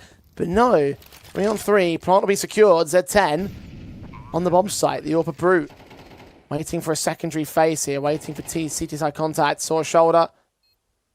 Smokes are in the way for the time being, but he connects. Tatanator peeks up. Second player, not so lucky, actually. YaLLa gets the trade. Namana finally puts him in his place. And Fozil caught out towards elbow. Known in the open. Focusing towards logs. He thought the Troffer wouldn't re-peek it, but he did. Zero Tenacity will now be on 12-5. Map point. And disappointing, honestly, I have to say, from Ruby on their pick. Yeah, I want to say apologies to the viewers, because this is an embarrassment for Ruby, in all honesty. I mean, let's just consider, if they don't win that round of a double DC, mate, it's got to be like 13-3, 13-2. And this has been a joke of a performance. They really have shown nothing on Dust 2. I don't know why you're apologising. It's Ruby's fault. It is, but I'm the one that's giving them the action. And we're not getting the action. We're getting poor levels from Ruby. So more my condolences that we didn't get what we wanted. My today. apologies, mate. I'm sorry for your loss. We'll be saying that to Ruby in a short few moments' time. Z10 at least lost the frag of Namara, the trade that was found by the scout of Easy. In from that mid-fight where they had a bit of a horizontal stack there from the Ruby camp. But just one frag for the time being. It's still a 4-on-4. And we're still looking pretty light on that A defensive. The initial attack of Z10, the noise that was made, drawing all sorts of attention into that gamble. I'm not even chatting. I can't remember the last time that Z10 have looked this comfortable in a game that they've got a score line like this, in which Namana's not dropped 30. Like, do you know what I mean? Like, those are the kind of games we used to see in the past where if it was really odd, if it was really comfortable, it was because Namana was individually outclassing and it was just a star-leveled performance that no one could compete with. This has been a team performance from Z10. It's not just been a one-man army. And it shows how the difference of caliber can be quite significant at that. And we talked up Ruby because of their form, but we talked up Z10 because of their experience, and the experience is quite clearly, obviously, and definitively beaten the lower-ranked underdogs. Even if we did predict them to win this series, I'm starting to have those questions again of whether they actually can do it. Final retake opportunity for Ruby. Need to win this round to stay alive on Dust 2. Stay alive on their own map pick, and it'll be 1 out of 7 to bring it back to an overtime. Avon getting flashes coming his way. It's Brute and Simki to take those kills. The Scout and M4 do try and back in, but Chofo reducing it all to the Scout player. Easy. 1-on-2. Gotten 2 kills so far. Needs 2 more. Has no kit. I don't even know if they bought one here for Ruby. And even then, the times tick too far. Zero Tenacity are about to have themselves a 13-5 domination in the end of map number 1 of Dust 2. And you might look at map number 1 in the example of, oh, okay, maybe if it was a strong map for Z10, maybe Ruby just underperformed. You can make excuses. I legitimately do not have a single excuse that you could make here for Ruby. They were simply outclassed. They struggled to adapt individually. It was almost like they weren't playing. I mean, some of the games that I watched from them against Monty, Fireflux, and BetBoom, the individual talents were creating moments, and this Dust 2 just had no moments at all. Well, even if you assume like the likes of underperformance, we want to make that sort of excuse because that's a very broad sort of definition, right? You're still looking at a 13-5 shocker from Ruby, right? Like they still needed to do a lot more in terms of just getting themselves back into this map up, which was their pick, by the way. I mean, we've had this idea of like, oh, potentially like they have a real good time about picking into Dust 2. They've got their opponent picking into Anubis, which is also a great map for them at the same time. But this is a situation now where it's like, well, I mean, maybe it's just the sheer class A difference, and maybe that whole streak we had hyped about coming into today is a bit more of a red herring. And maybe they've just been humbled by Na'Vi Jr. and they're getting humbled again. It's a different gravy to be able to constantly upset these decent names in Tier 2. Yeah, Na'Vi Jr. is in a much higher scalpel than where Z10 are, but this is still a core 4 that's been together for, what, 3.5 years? They're going to be able to play good CS. They're going to have good timings off of one another. And for Ruby, they need to try and reset going into Anubis, because the first thing that needs to be improved is the overall sharpness, the overall individual ability to duel, because I think that was something they really struggled with out there on Dust 2. Even sometimes where you saw forced buys and broken investments from the Zero Tenacity camp. I mentioned again as well, at the 3-1 marker, that was a technical issue that forced 2 players to DC, the only reason why they got those extra couple of rounds. So this actually could have been a 13-3 had that not happened, and it was down to what was a forced buy from Zero Tenacity. So you need to see a lot more cohesion, a lot more consistency, a lot more sharpness, just a lot more in general from Ruby going into Anubis, our second map of the series. Can they bounce back on Z10's map pick? We'll find out after the break.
She said she loves you. But she can't love me. But I love you. Yeah. Look, all of my men's going crazy. I gotta break on myself, I amaze me. Phase me. I'm too dope like I'm back in the 80s. I won't play window anymore. What's going on?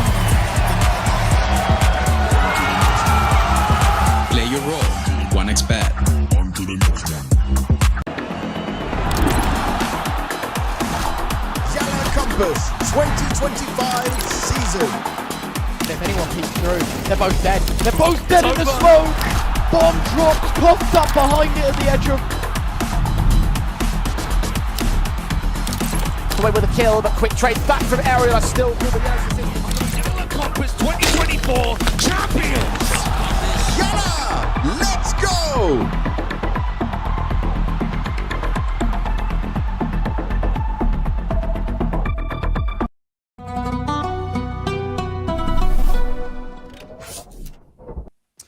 Well, the outlook does not look good for Ruby at this moment in time. Their own map picker does too, falling by the wayside in pretty one-sided fashion. Now Anubis is up next as picked in by the Z10 camp. And just the level of display before we get into intricacies of the map and how the history has looked so far, the level on display from Z10 is far outweighed what Ruby brought to the table. So I'm thinking that, like you said earlier, Dwight, this one has 0-2 written all over it. And just looking at Zero Tenacity's Anubis, I mean, at least for the last couple of months, they have legitimately not lost this map against anyone that is a top-end Tier 2 team. Everybody else they've beaten. I mean, I look at their losses, OG, ENCE, Parivision, BetBoom, Nemega. Yeah, okay, right? Fair enough.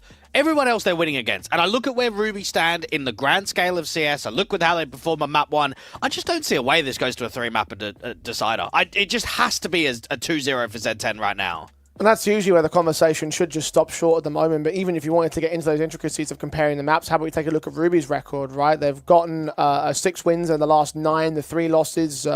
Putting those aside, you've got wins over BetBoom. Okay, that's pretty decent. Then you've got a win over FavBet.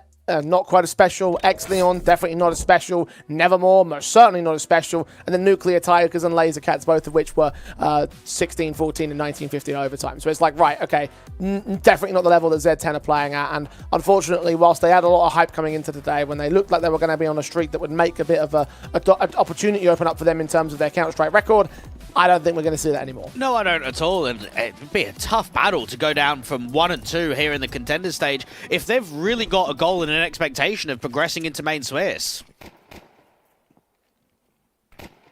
They get 2 series back-to-back in order to stay alive in Campus. As Fozil will strike first in the pistol round. At least Ruby are getting off on the right start on the CT side of Anubis. Kaidi with the latest onto Brute. Mana and Avon, 2 players that remain for Z10, down by a 2-man advantage. Ruby only lost 1 in that main exchange. Positive starts for them at least here in the opening of the map. Z10 just wanted to take a main space before execing, and unfortunately they're just losing too many jewels. Now this is still winnable if Namana can get a good timing, because he's already deep in mid, he's got camera open, he needs to find an entry though. That's the only way that this bomb site is recoverable. Doesn't get it though. Avon, all he can do now is just try and take space. The tap of the Glock's going to reveal himself towards main. Molotov sent it into against 1 player, but Swalio is going to take the kill. Anyway, no issues on his part, and no issues for Ruby's defensive pistol game. That's 1 out of 3 for the Ruby side. And I look at Ruby overall and I think, okay, who are we really watching out for? I mean, Easy has only played 2 officials on Anubis since working with this Ruby squad. So, okay, maybe Hazanator, maybe Kaidi as the in-game leader are probably the guys that we want to see impactful moments from, people that are going to make a little bit of a difference. I wonder how they're going to deal with Namana in mid. I mean, I know that this is only an eco, but once we start getting into the gun rounds, he's an aggressive mid player that likes to take a lot of jewels and a lot of space. Fozil taking a couple of picks out of this one. It's Avon, the man with the forward strike on the Glocks being held up here. Deagle's in hand as well for the T side. Flanks being detected pretty well. Easy does hug himself in that corner, expecting there might be players around that corner, and does find Avon as well. Charfo taking the A bomb site. Unfortunately, not with the bomb, so there'll be no bomb plant bonus here for Z10. Zero Tenacity are now playing their 47th best of 3 on HLTV. And the 14th time that Anubis has been their map pick. Their second highest in the pool behind Nuke. They're a squad that, I mean, even when you look at the track record, 13 times picked, only 19 times played in the last 3 months. So very rarely do teams kind of pick it against them or maybe float to a final map decider. It's either being played as a map pick or it's pretty much not being played in best of threes.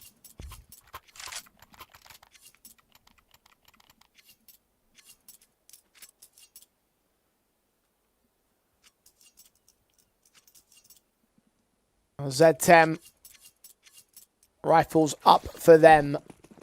Trying to get their start on what is their map pick. Ruby working off the pistols just to give themselves a little bit of a boost in the early matchup, but it's the substance we're looking for the most. It's the thing that we're missing the most as well on Dust 2. These rifles come out to play, so does Z10. Players in main, Easy Zorb can strike, or Swalio close range to the M4. Choffa can take that trade, but lose a lot of HP and 2 of his teammates. Advantage extended on Ruby, mid control denied on Namana's part. Now Alvin's revealed himself, have info on all remaining T-side players, the last of which is alone with no HP and no bomb and no chance. You could feel that Z10 were really trying to pressurize A main and mid. It's a strong defensive though. They lock it out in A main. Namana needs that kill. He's desperate for that response against the house individual. Gives him a little bit of a jiggle, gives him a swing, but just can't quite hit. And because of that, it ends up being a collapsing round. You don't even get close towards a bomb site. So it's a slow start on the T side. I mean, here's another thing to consider.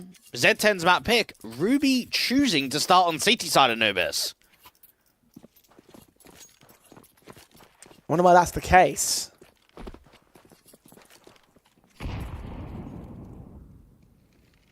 Seen some decent CT sides out of tier 2 teams, but it shouldn't be that special. Maybe finding a way to neutralize Zero Tenacity and deal with their own T half. Of course, best half for both sides.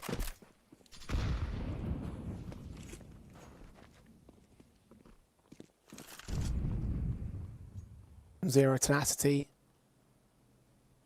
Playing careful again, another set of upgrades available in their pistols. Might catch Fozzle off guard. No. Finds Avon. Bomb carrier going to try and move in. It's Hazanator. A couple kills out of this one. At least they do take 1 kill out of the equation, but nothing that will affect things too much in terms of Ruby's buy state. Money is going to continue to build. Z10. Another rifle buy to try and contest the start of Ruby. I'm going to be watching out for the AWPing prowess from Brute Monster because he sort of started Dust 2 on such a positive line. He was getting multi-frags, he was shutting down A defenses. Now, Anubis is one of those maps you're not going to get a huge amount of impact out of the AWP, mainly searching, working towards the canal, seeing if you can catch a couple of over-peekers. But I'm looking for that consistency from him, see if he can post similar occurrences.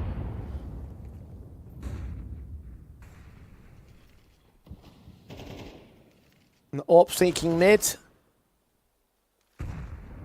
Noise being made to set some utility up. So close to seeing contact. Pixels away from a shot. And Kaidi gives him exactly what he wants.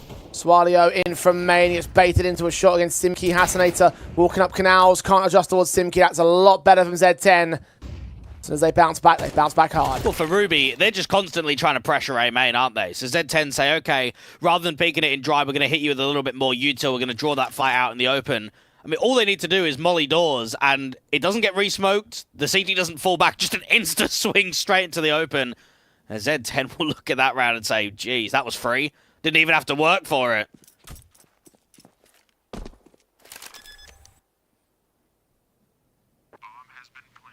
Decent sequence out of Simki and the kill from Brute to start.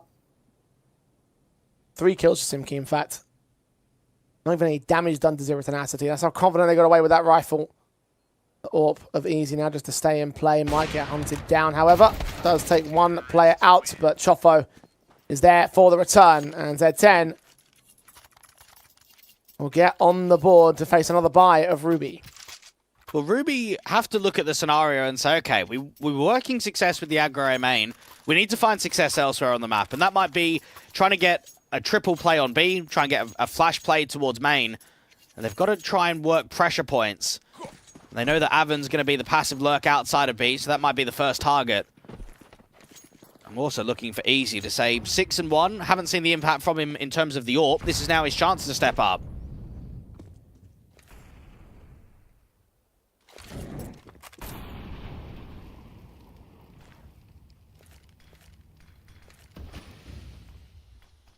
Z10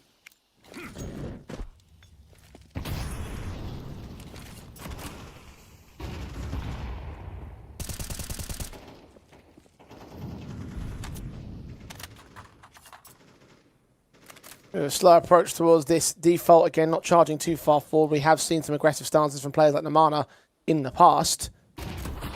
Mid fights are where he's the best at, and he is set towards mid, but waiting for someone to go ahead of that smoke, not charge straight forward. 0 and 5 for his own individual part of things. Zero tenacity, more focused on A and main. If Easy gets mollied, it's going to get very uncomfortable towards A. This AWP is hoping that one of the T-side line get up on that bench in the left-hand corner. The molly does come in for Easy to get out of there, so at least doesn't take much damage, but the flash in for Swalio. Moves up, Chofo's unaffected by it. Still he gets the kill in on the man and grabs an AK for his trouble. They're trying to hold the space for as long as possible. It has to be a re-exec towards A for the T's. Yeah, those footsteps. He's so close, and Simkey's ready for him as the smoke fades out. The AWP can't see a thing ahead of the Molotov. At least it has blocked them, and the T's start counter-rotating. A walk into the A bomb site is a little bit late to the marker. They've heard some footsteps, though, so Ruby start counteracting that. 15 seconds. The AWP is going to be the first point of contact. Hasanator trying to fight Fozil has gone down. Hasanator can't get a kill out of this one. Bomb plant secure with the man advantage forced out by Z10 until the kill on the tray comes in against Simkey. 3 on 3. Brewmonster just posting out on the CT line. He's going to try and clear out the majority of the canals now. Molotov back there. He's going to see nothing, however. Hasanator swung upon by Avon. Well timed. Kaidi couldn't get him. Secondary face. Trying to get some information. Trying to get an angle of attack. Of a retake here for Ruby. They're down by a man. HTs on Avon will keep him low and suppressed, but he's got 2 more teammates on the extremities and the outskirts, the entryways to the bomb sites. The AK burst. Not quite getting the kill. Finally, Kaidi gets what he wants, but it's coming far too late. Ruby are out of there to save. Z10 will have another round. Fundamentally, that's awful CS being played from Ruby. Let's just break that round down, Jay. So A-main's being pressured. They get themselves 1 kill against the aggressive A-main individual. Easy with the AWP is just trying to put some util down, trying to retreat. The B players are just over-rotating. They haven't seen the bomb. There's been no committance to an exec. Why are they over-rotating like that? As soon as they start moving off of B, Avon's outside. He hears them all going. So that's, of course, the counter-rotation. That's when you bring the bomb back into the canals.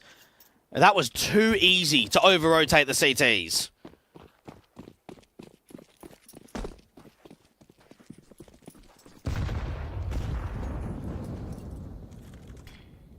And that psychology game from Z10 is going to aid them massively.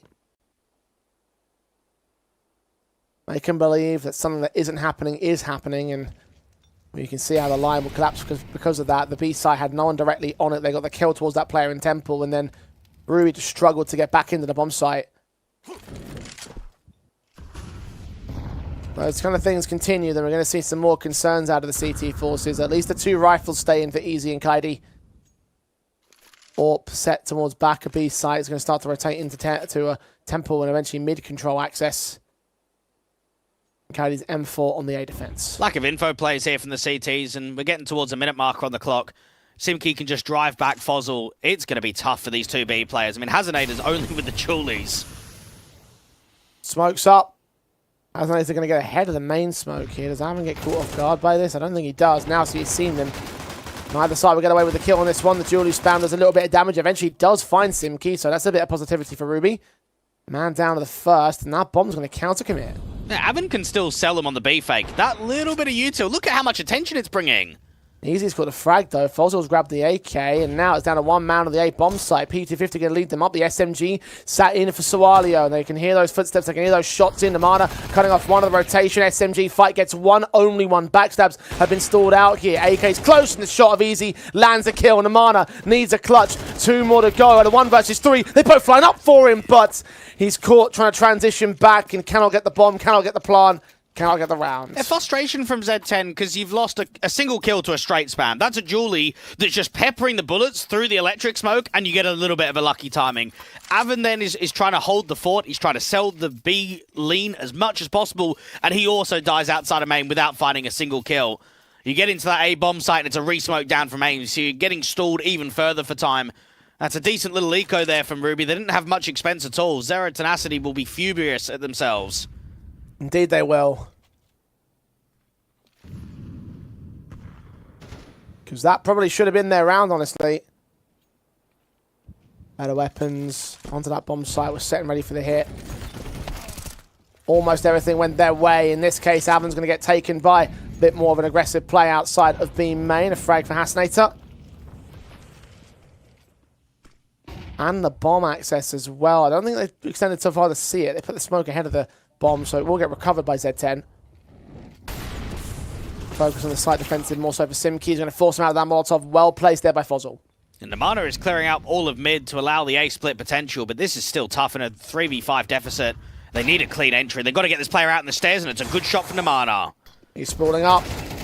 Smoke against the rotators, getting Fozzle next, down to 3-on-3. The AUG to fight against the AWP, lines up a second kill, and the player in from main, too slow to swing forward and trade. Now flash blinded, leaning in, teammate supports out there. He does get picked up in the end. Chopper still got 2 players to deal with the AWP. Up at heaven, playing distractions. Assassinator can close with a double. Zero tenacity are responded to in kind. And for Z10, this frustration is now turning into a bit of a losing streak in which you're not really getting a lot of T rounds at all. It's a 3v5 with a great effort from the in-game leader to make a bit of a recovery happen. Some great shots against both Camera and from Temple, but it's dealing with that site player. I mean, Namana just doesn't even look like he does any damage against him. Supremely surprised considering how well he did up the other mid fights. Yeah, Z10 can't win the half anymore. Minimum 6 taken by Ruby, and now they take a tactical, but they've only got upgrade pistols to work with. They're running out of rounds to post a decent first half, and it's starting to become the conversation of the third map looming just because of Ruby's start to this map. I mean, 6-2, potentially 7-2. You're probably looking at 8, 9 CT rounds. That's one hell of an achievement on Anubis.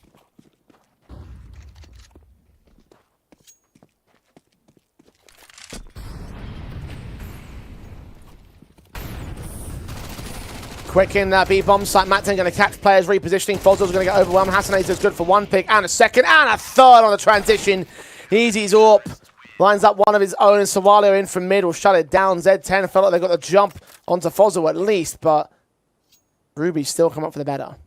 And now for Ruby, it's about keeping that momentum as high as possible, keeping the ADR tight for Sawalio and Hassanator, make sure that the good rifles are flowing into their hands. And for Zero Tenacity, the moment of what felt like a pretty free map number 1, moving into map 2, getting a T-side start of Anubis. The stars are aligning, and instead, it's kind of coming back to reality now. Indeed it is. At least the Mana struck Fozzle out in the open again, so that's a starting advantage for the T-side. Better weapon sets, the rifles across the board. Still something in this round for them, potentially a 7-5 half. I mean, it's the best case scenario they really do need to aim for here just to recover the situation. There's just a little bit too much going in Ruby's direction. Namana has been doing these solo mid campaigns almost every round, in which he's just getting no help. It's always been heavy A or heavy B, and then he's sort of the late lurk that's putting up some damage. Flash around the corner does not bait the AWP, so they still don't know that he's out here at camera. When the man starts swinging, it would have seen easy. The Molotov to force him away from camera in the end will be heard. Done well with a smoke down to that position to ensure that Eorb can't get the shot to Namana's cross. HE seeing him, Easy misses his shot, Namana misses his spray. The CTs will know that they've lost that mid-control. Molotov in for Simki. Bounce back towards the position, forced to utilize that smoke. HE's coming in against him, going to get the kill in for Kaidi. And that is the man advantage concede, just in the missed timing. Chofo doesn't receive any more aggression. The flash does not force the CTs forward. Instead, they're going to rotate into the B-bomb site as they do try and counteract over at Canals. Fights to be won, bomb to be dropped, advantage to be taken. Easy struck on the Mana as well. Avon's overwhelmed.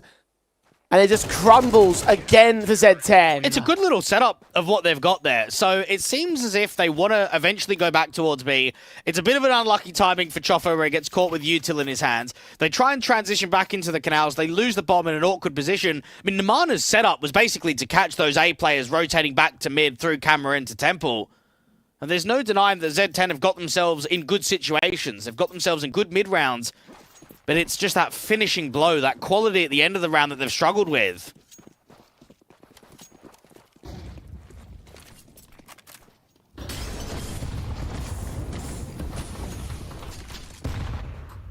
Once again, an opening fight goes the way of Fozzle. Damage is returned to his teammates and Easy and Kaidi, but weapon advantage significant. Kills just pouring in for Ruby. Smoke timing for Sawalio. Does get overwhelmed by the pistol numbers. They're getting the bomb plan out of this. The Z10 really at this stage, they just need to win a round. Indeed they do. They need to get this steal. And they've picked up the M4 out from Heaven. And they've got themselves a little Galil to work with. So it's workable, but they need a little bit more impact.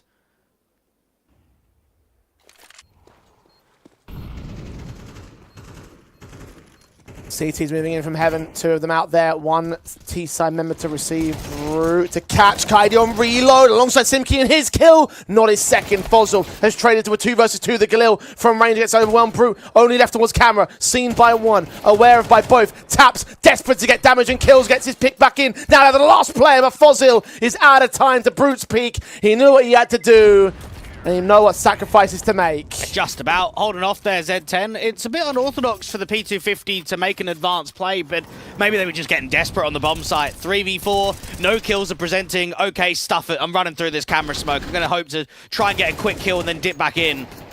Both of the rifles not really doing much except just stalling for time, and Brute Monster holds on for Z10, but while it's 1, you do need to keep this going. You've got to try and get yourself to a tied-up scoreline as quickly as possible. Try and make it 8-8. And preferably not concede any more on the T side. Smoke's involved to extinguish part of those flames. The man did not think he'd re-peak. Kaidi dips in for 2. The double orb setup has wrecked Z10 pretty effectively. Choffo burst fire spray through Sualio. He's going to take him back. 2 left standing, no casualties until that kill comes in for Simki, but it's come far too late. Him and Brute, 2 very different positions, will start to rotate away. And the AWP. The first point of contact at Electric being flanked by Hasanator as well. I was watching a little bit of Ruby last night, Jay, just to get a bit of a grasp on how they look. And I haven't even seen Kaidi pick up. Grabbing the bomb. Trying to fight. How has he done this? Back's turn. Man's caught. And Z10 have 4. Well, fair play to Brute Monster, because it looked as if nothing was being generated in that late round. It was, what, a 2v4? They get themselves into at least 1 kill for Simki. He goes down, and it's a 1v3 with the bomb being dropped in the open. And Brute Monster delivering a little bit of X-Factor and holding on. It feels, for the most part, in this first half that it was just survival for Z10, that while they were competing in a lot of the rounds... To convert upon the late round situations, it just hasn't gone well for Z10 on T side. Maybe CT will do better, but statistics again speak otherwise. USPs, Julies, Inferno Mana, Ruby looking for a B split. There's a handful of players out here to defend against it. One of the backlines of Brute looking for the first contact. Easy gets his kill. Avon with one of his own. Can't struggle against the rest of the players around the corner, though. Eventually, everyone gets swamped on Z10. 4 versus 2 for Ruby in the post plant. And for Namana and Choffo, it might even be worth saving onto the last couple and just force buying in the next round. Shot. Sualio with 2. And Ruby have wrecked him again. Z10, no more positives to speak of here. Well, it's good that Ruby have come into this series a map down on their map pick and actually given them a run for their money. They've given them a chance of getting this towards Nuke and getting into what will be a very comfortable map for both teams. Individually, they're looking a lot sharper. I think we're seeing a lot more multi-frags from them, cleaner on the spray controls.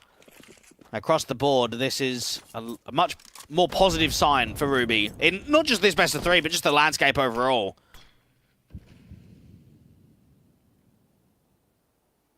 On to win a map today, which is something they didn't do against Na'Vi Jr. earlier. Which is understandable. I don't think many teams in Tier 2 can say that they can take a map off of them at the moment.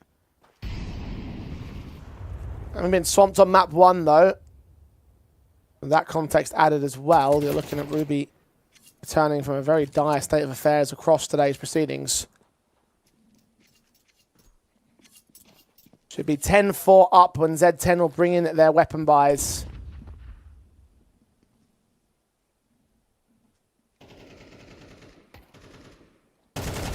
Probably the last true gun buy that Zero Tenacity are going to have here.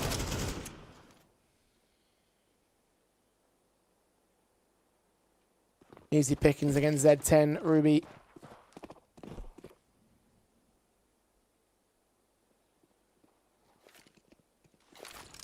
I'll have that B bomb site, and there'll be no way that Brute or Avon can deny it.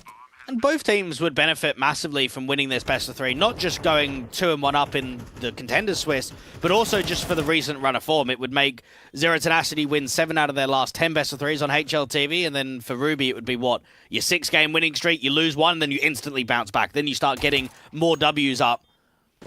Zero Tenacity can look at this eco and say, if we can hold on to the Glil, then yeah, it is a somewhat successful round.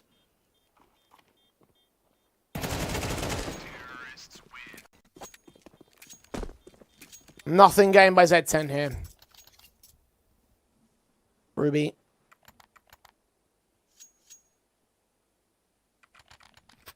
Now face against the rifle buy of the CT side with 3 rounds to get to the victory and take us to a 3rd in the series. And some pretty cruisy maps as well. 13-5 is how the last map ended. This one could well go 13-4 if Z10 get really unlucky. Just can't lock on to deal with these last few players, these last few rounds. Need more substance from them. Chofo, smoke. 2 players. Fozza will get 1 trade back. Kaidi. Then the flashbang's coming his direction. He loses his teammate out towards mid. He's all alone in 1-on-4 with 1 isolation and a second. 21 HP. To catch Chofo, not napping, but out of position. He's trying to fall back. He doesn't quite... Indeed.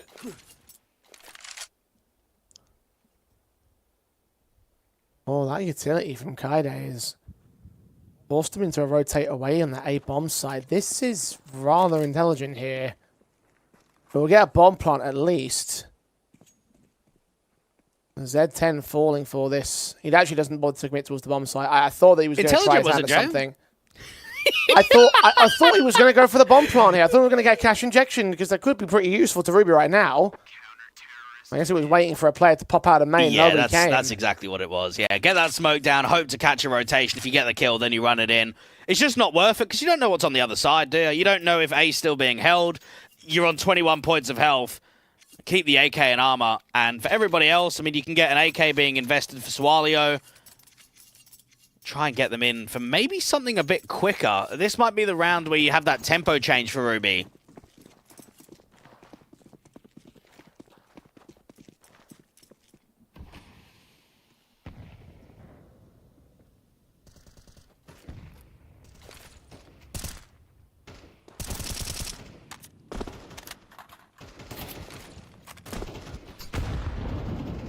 We're happy to go slow in the defaults for now. No rushes at least. Maybe a quicker play in the mid round. Flashbangs do not lead to Chofo's blindness, do not lead to a casualty against the man. He just turns away and no 1 axe from Ruby. Molotov's in towards main and mid from both respective sides. Ruby trying to set what seems to be a split play in towards that A-bomb side. That mid-fight might get a little bit aggressive. Cut the edge of the smoke, starts to clear. Seen his head. Namana takes the first. Good stuff for Namana for a player that's been pretty quiet. He had 1 good round in mid previously in the first half, but outside of that, he's not been developing impact. Fozzle on the edge of the B main smoke. They've got Hazinator that's walking out, and he has got contact. Kill found from Fozzle as Haz, of course, takes that initial contact, draws Avan's attention away. Namana able to cut down that main aggression. Meanwhile, the real hits coming in towards that A-bomb site. Again with a ruse, again with a fake. Hasanator should get picked up, so it will still be a 2 versus 4.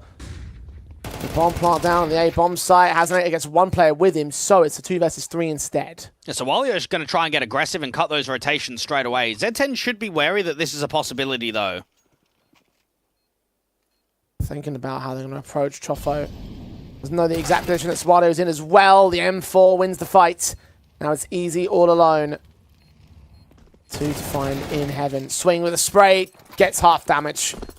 And Z10 stave off Ruby for a 6th to the CT board. That really isn't an easy kill from Chofo, because you're going solo out temple there. If you lose that fight to the mid player, you might even think about saving. You might look at that 2v2 and say, nah, there's not a high likelihood that we win the round.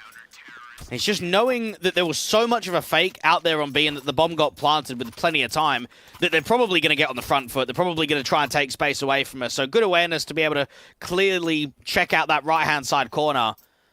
Ruby have had chances, but haven't quite got themselves in a position where they can taste the map win just yet. And now you start thinking, Could this round streak turn into something from Z10?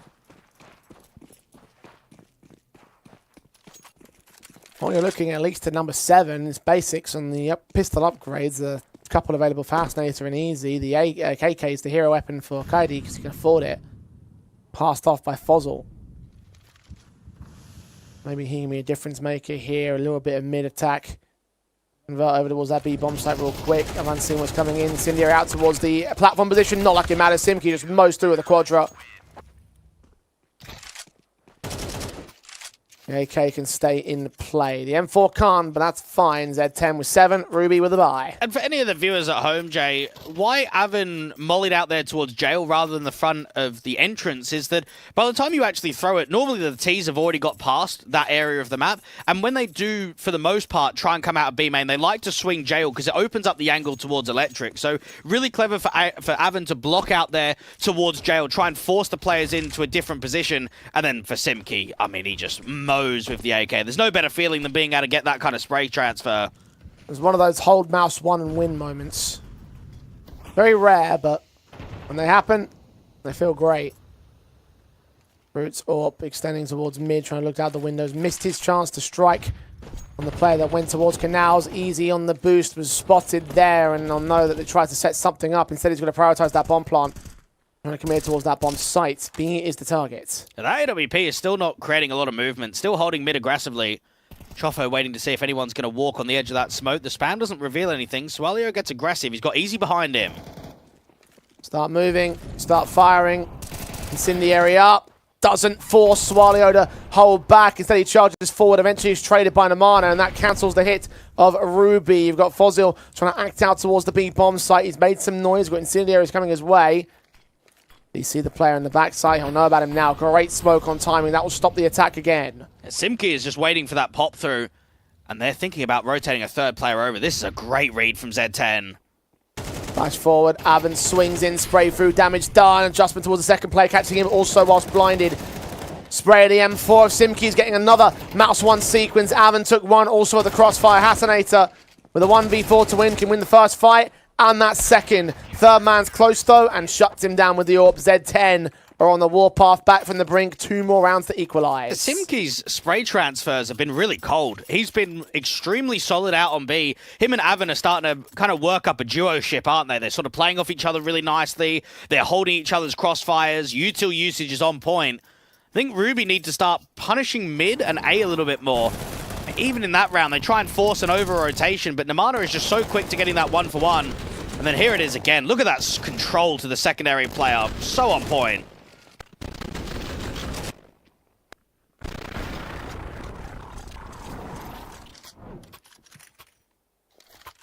Four rounds in a row taken by Zero Tenacity. Ruby just took a tactical timeout as well. Well, considering that this was 8-2, you've now got a difference of only 2 rounds in Neuron and Eco. That sort of threatness has disappeared.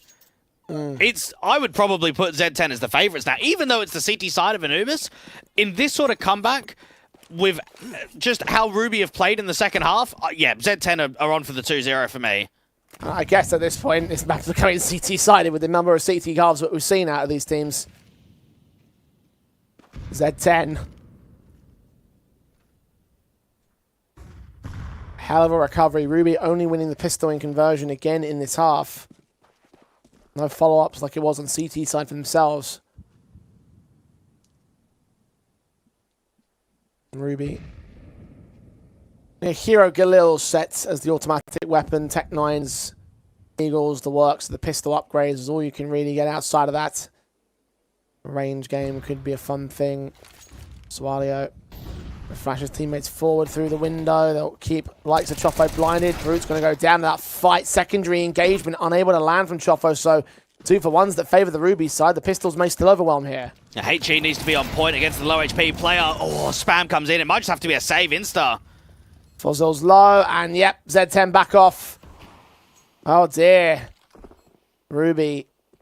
Given quite a lot of workability in mid, a lot of breathing room there to attack with the split. And as soon as it came in, Z10 just got overwhelmed. The headshot of the first player. I think we're seeing it more and more often, Jay. These low investment buys, rather than B splits, it's A splits. It's trying to go through A main and come out of camera in close range angles. And that's where they can overwhelm against a lot of CT sides.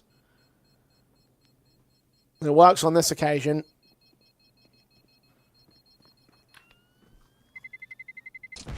Works rather brilliantly, honestly. Ruby, with only a set of upgrades, have managed to force out their 11th round. Only a couple more to go to win this map and take us to our third. Remember, Nuke is coming up if we have to go there, so it's where things could get very interesting with both teams liking the map. Z10, double orbs out for themselves right here. We saw one of decent impact for Ruby at the tail end of the last half. To whether Namana can do the same. I can't remember the last time I've seen Namana pick up a big green. This is certainly something very unique. Oh, chance for easy, wasted. And he's in fact been legged up in the process. Got Chopper to fight more directly with the M4 out on YaLLa, aggressing into main. Just getting no help from Hazanator either. He doesn't swing with him. He doesn't sort of flash over. There's just nothing. It's just an instant overswing with, well, basically no result at all.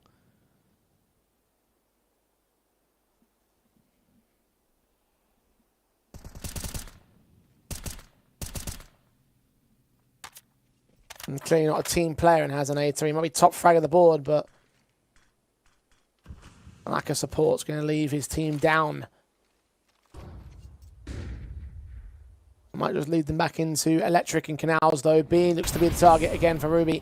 Incendiary timing so well by Z10, though. They're using all his utility to stall for time. Namana's peeked forward. The HE comes close. Avan's going to put smoke down of his own. Second one's available as well. Main, no longer an option. Electric is the only key concern here, the only real weakness. The second smoke does get used in the end. The time is so short on Ruby here. They might just have to cancel. That bomb is going solo towards A. It's starting to get very fakey from Ruby now. They're running out of options. They put some utility down towards the A bomb side, but with the utility that also came in towards B, Z10 are not convinced about a rotation here. Orp starting to lean forward of the T side. Simkey does bait him out. Well done. 16 seconds, though. If they're going to rotate, they're going to have to do it right now. They're backing up to spawn. They're going to save their weapons. I guess Ruby have no other choice. It just took too long. And Z10 just stalled and stalled and stalled. Smoke after smoke. Molly after molly. And they'll beat Ruby into submission here. It's probably a right call. Fozzel's got heaps of cash that he can drop his teammate that's fallen. Nothing presents out there on B. And as well, you've got your A-site player of Kaidi who's just trying to sell the fakers. He puts a smoke down, throws out a flashbang. No one over-rotates. Those players outside of B main and towards the canals aren't hearing CT's move. So because of that, they're thinking, well, we haven't even pulled them off. So they're probably still 3 on B. Let's just save. Let's just try and crack it again. And for Ruby, it's getting uncomfortable because this game really should be wrapped up by now. Had an 8-2 lead, a 10-4 after the half. And the pistols that are taken in both halves in this map. Namana, another strike on the AWP. I mean, you say he doesn't pick it up much. He feels like he's doing well enough. Arvin, see the player, head of jail. That's information to get commed over. The flashbang keeping him blinded. Oh, a flick from Namana. Looking like a natural instead. Kaidi can finally deal with him, but it's a 1 versus 5. Simkey, even he struggles to fall. Bombs in the open as well. Z10 will have dominion over it. There's no escape for this player. He's got to peek back in from Electric.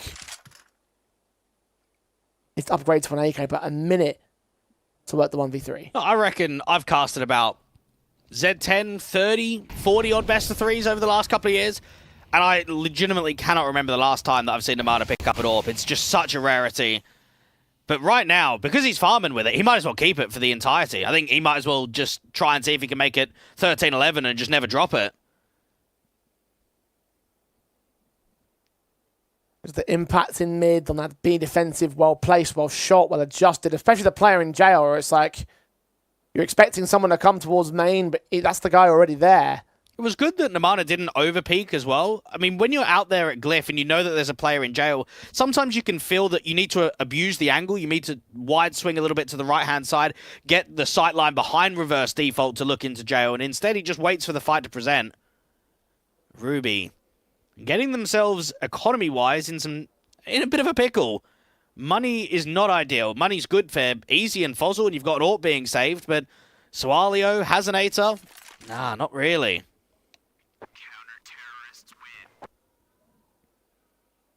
Money troubles will compound. You've got to buy it up. You've got to put the pressure on here. There's no way that you can eco. At least you'll have a couple of players that'll be investing. Easy can drop. Fozzle will, of course, bring an AK in of his own right. The Galil on Swalio is the one sticking point, that lack of firepower to bring in more utility. Canal crunch. Hazamate is actually going to do the same thing as well, actually, there with a second Galil. It's a good call. I always hate it in these lower investment buys when AKs are being brought up to have less util, especially on a map like Anubis. You need so much util just to take map space, so it's the right call from Ruby. I put the Galil on the man with 21 frags, though, so I don't know if that's necessarily the correct call to make for him individually. Certainly leading the charge for Ruby's frag counts because nobody else is near him on the server. Next player down at 16 kills, that's Sawalio. So Namada's given up the AWP and they've given up this heavy B. The last few rounds have been playing triple B setups to Z10. I'm going back to that mid-aggression that he loves to do so much. He's heard footsteps in to the doorway. Kaidi's going to take the frag. Ruby have started. That's a great entry from the T-side in-game leader. And now Avon might try and retake the space or start to double up. Fozzle playing anti-flash outside of B. Z10, it's been a while since they've been in a man disadvantage.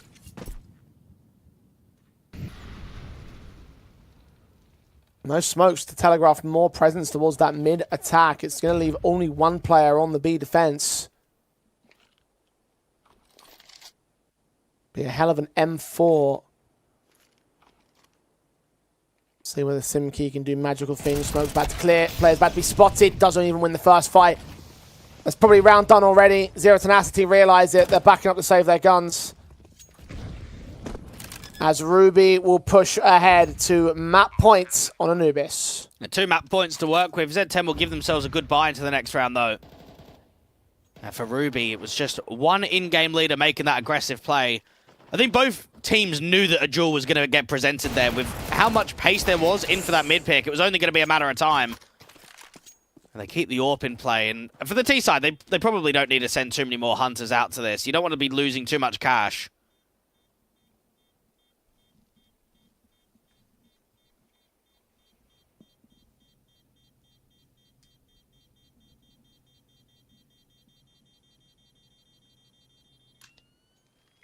Money's not great for them either.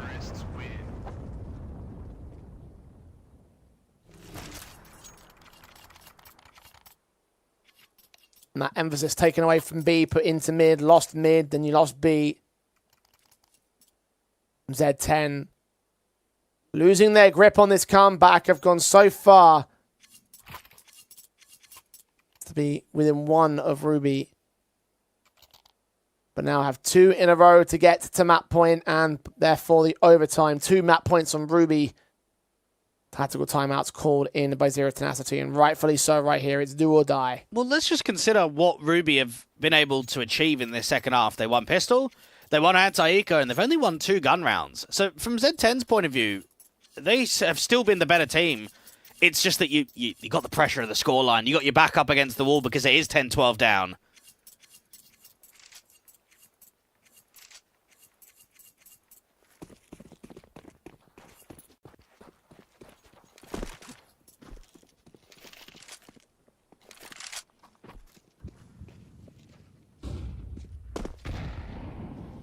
More heavy-handed on the B bomb site here. 3 defenders, AWP included for Brute. A couple of prods from mid and also from the A main position. Some concerns if those frags start coming in against those players, and they're going to leave very little in the way of trades, and therefore a nice open angle which Ruby can charge into. This AWP is going to start walking out to B main. They're going to start getting aggressive, and it's easy waiting for it, prepared for that sort of move.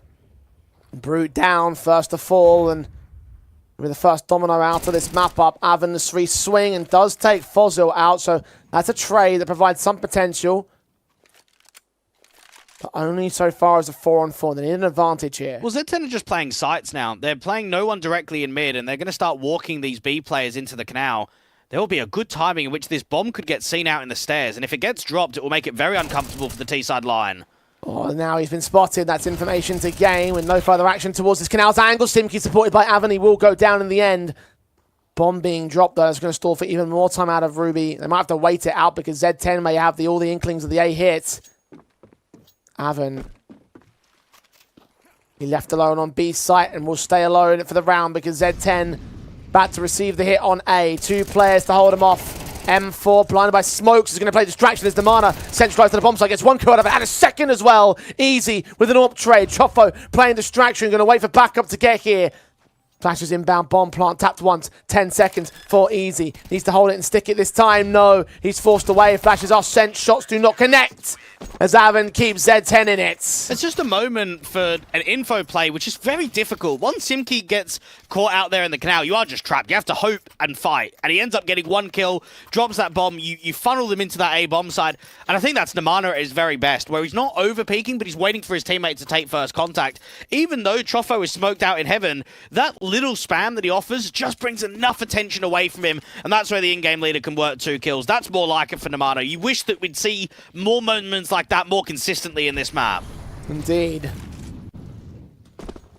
Ruby pressured by that pressure of his own.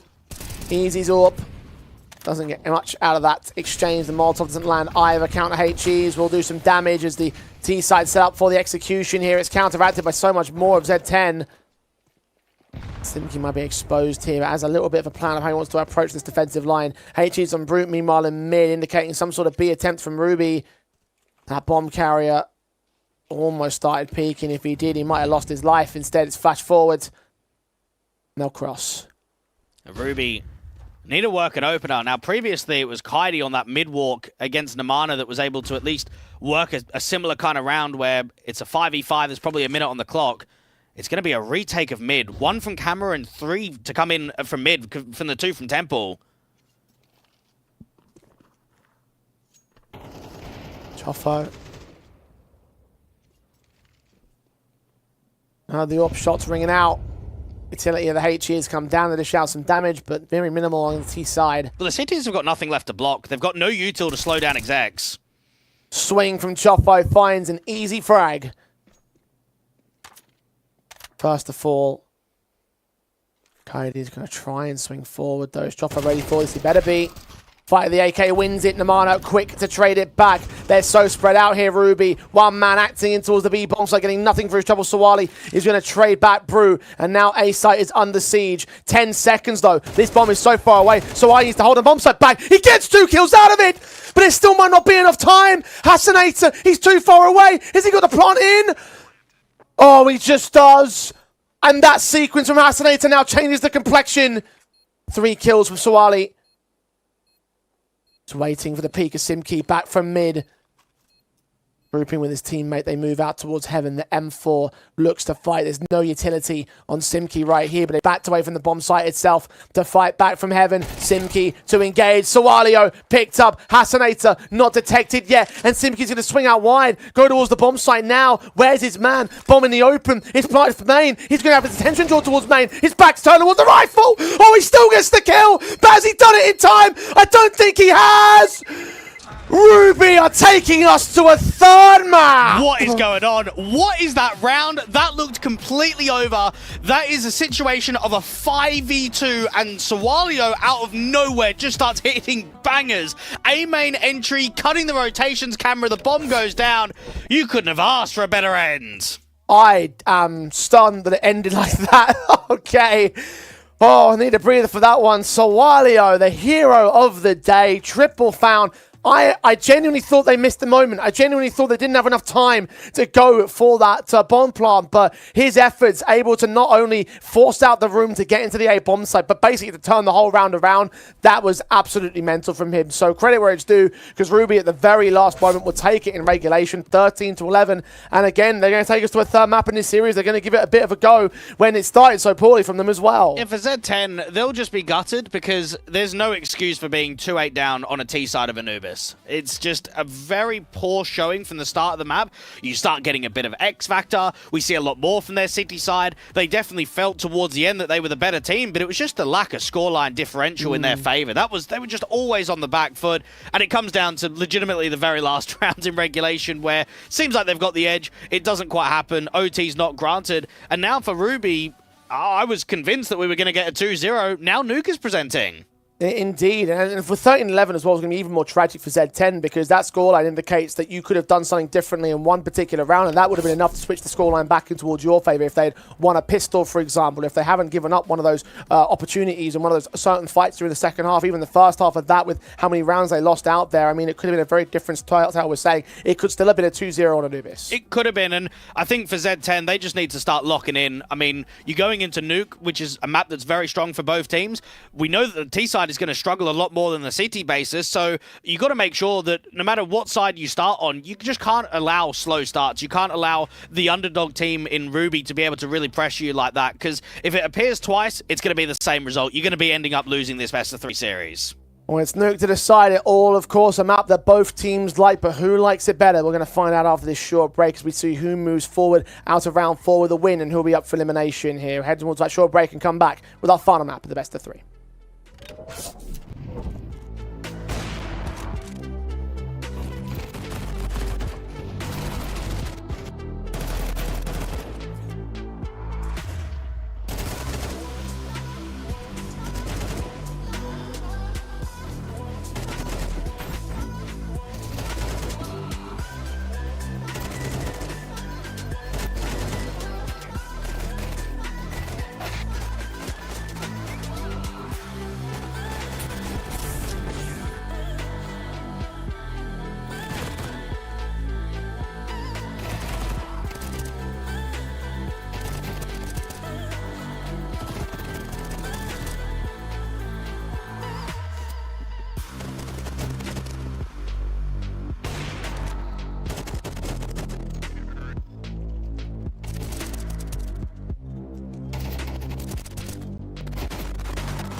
She said she loves you. But she can't love me. But I love you. Yeah. Look, all of my men's going crazy. I gotta brag on myself, I amaze me. Phase me. I'm too dope like I'm back in the 80s. I won't play window anymore. What's going on? Play your role. 1xBet.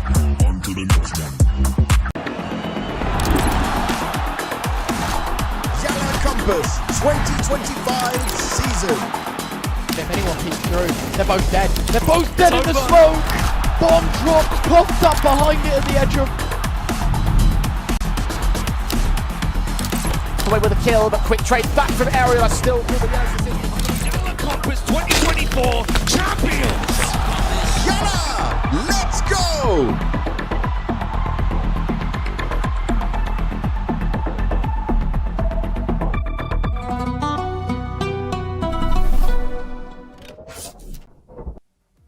By the skin of their teeth, they're able to push us all the way to a third map. Ruby able to take over Z10's map pick at a 13-11 margin.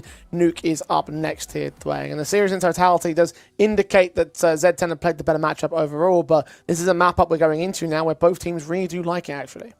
I would still say it's better for Z10, though. I mean, they've won, what, 14 out of their past 17 nukes. The only losses have been against Aurora, been against Ecstatic, and been against Monty. Whereas for Ruby, they might have been able to get a good few wins recently. It's just that who have they beaten that's really decent on this map? I'd say the 13-10 versus Partisan, the 13-5 versus BetBoom, and then kind of everybody else is just mid, just a bit average. So I think for that reason, I've got to back what I know, and I've got to back Z10 in the final map decider. Yeah, and again, as I said before, I feel like Z10 have played the better series. You got a stomping on your opponent's map pick. You only just about lost out the last one to a very, very sick play from one individual at the same time. So it's like, okay, credit to him for what he did, but also probably should have been able to take that at the same time for 0-10. So I'm backing them all the same in this one. Ruby still won 7 of their 10 that have been played in the last 3 months on HLTV. Can they turn it into an 8th? And a series victory like this, it will be significant. Kaidi starts things off as Brute goes down as first blood. And now it's all over the place for the CTs because they don't know where the reposition is. They don't know if the Ts are taking ramp and going lower. They go back inside. The bomb could get dropped. Simki needs to try and maintain that, though. He needs to try and multi up with these dualies. He's all alone out here in the bomb site. Teammates have been spreading around towards lower and the tunnels and entrances. Simki's going to get caught in the end. The USP of the Namana checks all the way around the corner against Kaidi, but Kaidi still lands the headshot. It's Choffa all alone now. 1-on-4. Bomb known to have been picked up and plant down will be secured. Timing as the T side is perfect, though. They think the ramp isn't cleared up. He's been checked right now, though. I think the shoulder might be peeking out. Yep. Eventually just swarmed by all of Ruby. They will have the pistol. Well, I'm going to be keeping an eye on the in-game leader of Kaidi because he's been really underwhelming in this series, and that's not normal, at least from what I've seen in previous games and what the numbers tell us. I mean, this is a guy that averages a 1.24 rating on Nuke. That's mental for an in-game leader. Namana, on the other side, is only at a 1.06, so it tells you the disparity between the callers on individual impact. And when I look at the series, Kaidi's what? 22 kills? That's averaging 11 kills a map? That just doesn't feel like anything. I really want him to have a takeover performance come this third map decider now. He got 6 on Dust too, not that much. So definitely not ideal for a man of his own part of things, bottom of the board for both of those map ups. I do wonder, eventually, over time, whether it's going to start becoming more of a commonality of sort of star players being in-game leaders. We know that MPL is doing it on Bait. We know Namana's been doing it on Z10. We know that Kaidi's doing it out on Ruby. It's only a very small sample size, but I feel like in the future, surely getting more impact out of the caller in star positions might just be the way forward. Yeah, I mean, possibly. Given the fact you need a fragging IGL in these days, and it seems like it's like that's the kind of the meta. I do obviously have some concerns about how much the IGL will take away from that potential star power, but I think that in the tier 2 environment, there could be some teams that could use that as a decent, unique point, so to speak. Well, I always think that you experiment in Tier 2 before you get to Tier 1. I mean, look at the 6-man rosters. Everyone will be like, oh yeah, Vitality. No one remembers that AGO did that for about a year before Vitality did. Everything that is creative and that is done in an unorthodox way always starts in Tier 2 and then gets brought up to the Tier 1 level. We're always the feeders to the new generation of ideas. Well, personally, I think that the Star IGL is not going to be more like the 6-man roster thing, where it doesn't really last if it does end up going to the highest ends of the scene. But never know, could be proven wrong.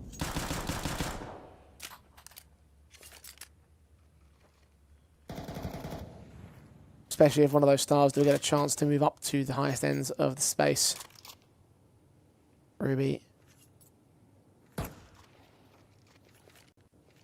Slow to the uptake here in round number 2. Of course, there's a forced buy-in from Z10. Utility down into the diagonals. It's YaLLa with the kill onto Avon. Blind spray through the smoke at Squeaky Door. And the frag is found. Brute Monster trying to get a clearance of just even a contact outside. It doesn't happen. Nemana might be able to get 2 on the lineup, though, at T-Red. Gives up too much of his shoulder. Kaidi can take him, so... an overextension that goes awry for the man himself. Chofo starting to leave ramp to focus outside. At that same time, Ruby going to start walking into ramp, so timing's off. Scout firing away from heaven, getting nothing. Ruby walked their way into the lower bomb site. It is the safest call to make, and they've got the map control to do so. This is going to be a test for Easy, because he's come into this roster only playing 5 maps of Nuke, and you're going up against an opponent that's playing, what, their 30th in the last 3 months? There's a lot of Nuke on display. I'll read off again some of the statistics. 46 best of 3s being played by Zero Tenacity in the last 3 months, and 21 times is it a map pick for them, making it as highest picked map in the pool, same as it is for Ruby. So it's a very rare case scenario. God, there's nothing here, Jay. Come on. Hang on. Okay. Nearly. Nah, it's a rare case that you get this as a decider. I mean, I always like it when you get best of 3s that map picks get floated to the end, because it feels like you get the taste of the course, right? The first 2 maps, and then the banger always comes out on map 3. I'm hoping for at least something more impressive and something more interesting, honestly, than the first map especially. Sure. I mean, even the second one was very streaky, wasn't it? And Ruby getting tested in those force sports weapons are going to get a little bit of damage done towards their line of economy. The Galil's out for a couple of players and Mac 10, so Z10 are getting a little something out of that, but nothing they can follow up upon. I say that, and Nemana gets a deagle shot, so opening on Easy. Brute falls back in turn, and the Fozzil's going to go down already. That deagle has had decent impact, because that's going to make it a bit more expensive. A third pick would be even more a cherry on top to Nemana's performance in this one. He had a bit of a quiet start on the last map. On this one, he will finally get shut down. I think we're seeing it more and more. Nemana certainly isn't the player that he was last year. You can see that from the eye test. You can see it from the ratings. He's had a bit more of a downward spiral, and I wonder if that's because he's been focusing a little bit more on the calling, a little bit more on sort of getting the team facilitated rather than just focusing on individual impact. Well, in that round, he's already got his 2 kills that make this a bit more winnable now for Z10, because the P250 inside a lobby has caught another casualty. Back was turned for Kaidi for a moment. Could have gotten caught off guard in the end. Lose the pick. Simki's got an AK to try and act with here, and he gets a headshot for it. Steals on for Z10. It's a bit of straight eco steal of that. Kaidi can take back 1. Deagle in the hands of Chofo, burst onto the head, as Kaidi will just recover the 3-0 start for Ruby, but that is 4 casualties in that last round, 3 in the previous. That's a lot of damage. It is, and Z10, they know that the reset is coming. They know they're knocking on the door of legitimately just winning the next round and then instantly being able to get a round straight themselves. And that first pick on Easy, only because he jumped above the smoke as well. Lightning fast stuff from Nemana. Yeah, reset is on. Z10, all they have to do is stop the rush. Ruby straight in for YaLLa. Cut back before he's able to make his way down the vents. Attempted rush into a vent dive is denied. Ruby, I think, he's down a little bit more, but they are still prodding away at the upper bomb site. And for Zero Tenacity, they can just feel that the pressure is starting to get towards the youngsters now. Ruby go for an aggro move. They do bait the AWP on the outside. you're limited for options. It might just have to be a top site because you don't have outside space and you haven't been able to put pressure towards ramp. Maybe A is the only option. I mean, Kaidi, he was pivotal in that last round of winning the 1 versus 2. Maybe we're looking at him for individual impact. I mean, he is 8-1. It's an excellent start. Brute reacting to the diagonal smokes, thinking there might have been a pop-up from the T side, not to be.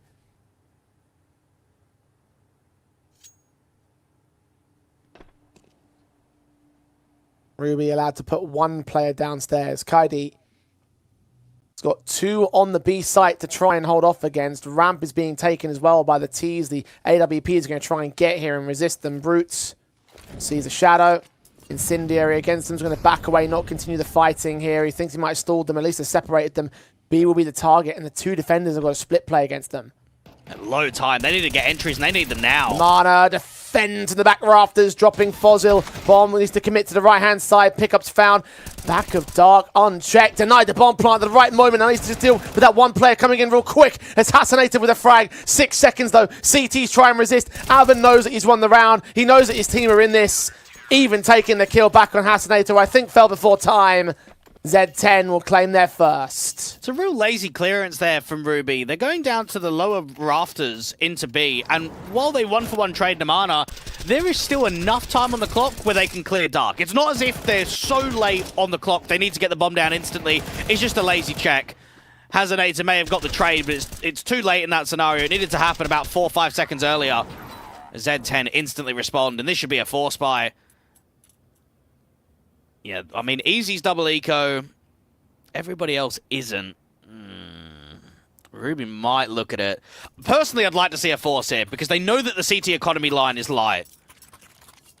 They will go for it in the end, but you could see where they could figure out a way to say, no, actually, we want to hold on to our money. And I'd say it's a classic CIS force. It's one of those rounds where either way, it could work or it couldn't. You just have to have trust in the in-game lead. You have to have trust in the call. There's a risk for Ruby, but the reward could be huge. It's a position they're only put in because they conceded so many of those frags and the eco and force by rounds.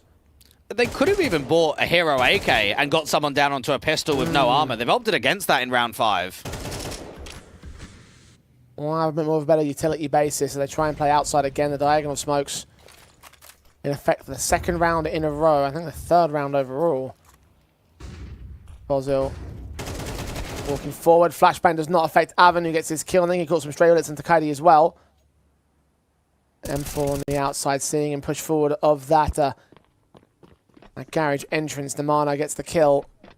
His back turned towards him. One of the rifles dropped. So from here, they're making their way in towards the ramp entrance. Him still sat back at Hell's going to back away. Teammates will adjust in case they are making their way down towards the B bomb site. But it's back up from heaven for the man. Kills found on 2. 3rd player feeds himself. All effective, all efficient, all 5 alive. Is Z10.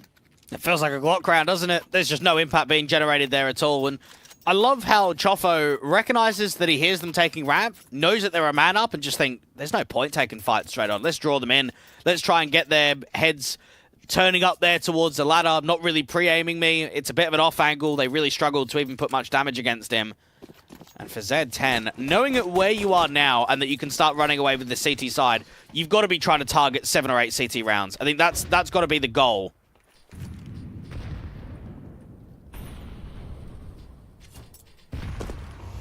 Kaidi moving up with his deagle. When heard that Namana is back at Africa at this moment. It's Brute actually that takes the pick onto the man. So outside presence negated. AK back at his squeaky door. Does get a kill out of it before he gets overwhelmed. That bomb makes his way downstairs. The kill's coming in towards those upper players. And they've already marked the decon entrance. So Easy will not get away with much more. I don't think they're going to get to that AK in time, unfortunately, the CT side. Lose that much, so a small consolation for Ruby, but nothing in the grand scale of things. They're going to have to rebuy here and try and get some rounds back on the board because Z10 have equalised. I have no idea why it's called Africa as well. I know the close vent corner in both NA and EU is called Asia. And you just think, why is... Yeah, I have no idea. There's got to be some lore somewhere. It's like, at least with Mustang and Sally, I kind of understand, even if I think it's a bit far-fetched, but Asia... Yeah, Asia and Africa. Very strange call-outs. Well, what's not strange is Brute finding another opening pick on the AWP, extending into Trophy, shot back, falls back. Namada on outside, also engaging a man. But aware of only the one man, the AWP provided its extra support. As Ruby, he took the frag against him here at the other side of the map, and now after reinforce forward when time does come. Flashes are decent towards that smoke. We'll try and blind them off. Well placed to the second player. Incendiary at the ready for Chofo. Will block them away from the right-hand ramp. And Ruby are happy just to concede. And Chofo doesn't even rotate down to the lower bomb site. AWP on the outside's been seen to the jiggle. Now we've seen the in-game leader of Kaidi go from 8-1 to 8-4. It might be a concern if he's not generating impact.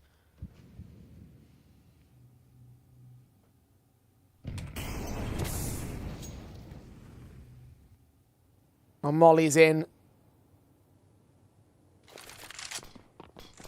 Force various players out of contention. YaLLa is going to finally dive down, catch Avan off guard as he caught switching to a piece of utility. A HE will come in close. Won't do damage. M4 in the corner. Takes his fight, does his dink damage. Giving low HP on YaLLa and Fozil here, but site is being taken by the T's. Man advantage was held for a moment. Fozil is picked up. Plant secured at Old Toxic 3-on-3. YaLLa with a frag back. Smoke back towards this AWP's angle as well. Know exactly where to lean in. He's looking back down that site ramp, going for an automatic weapon perhaps. M4 picked up, but he's being flanked in. That T-side player in the doorway. YaLLa unknown, and 4x3 caught Namada. Spells him out. Look towards that bomb site now. Smoke down. Oh, they caught YaLLa as well. I don't know how Brute read it, but he did. Kaidi all alone. 5 seconds on the stick. The defuse is being locked off by Smokes. He can't reach him in time. Not even an exit allowed. Z10 with a lead. But that is got to be one of the rarest cases that you will ever see. From a T-side live, that round just looks over, doesn't it? You've got a backstab out towards ramp. You've got a timing in which Brute is not seeing the player towards the right-hand side. And then just a moment, a split second that Namada spots him and just kills him instantly. Oh, that's tilting. That's frustrating. And now you start thinking, on reflection, in hindsight, about that force buy that didn't necessarily need to be a force buy. You played the risk, it hasn't worked out, now it's 4 in a row for Z10.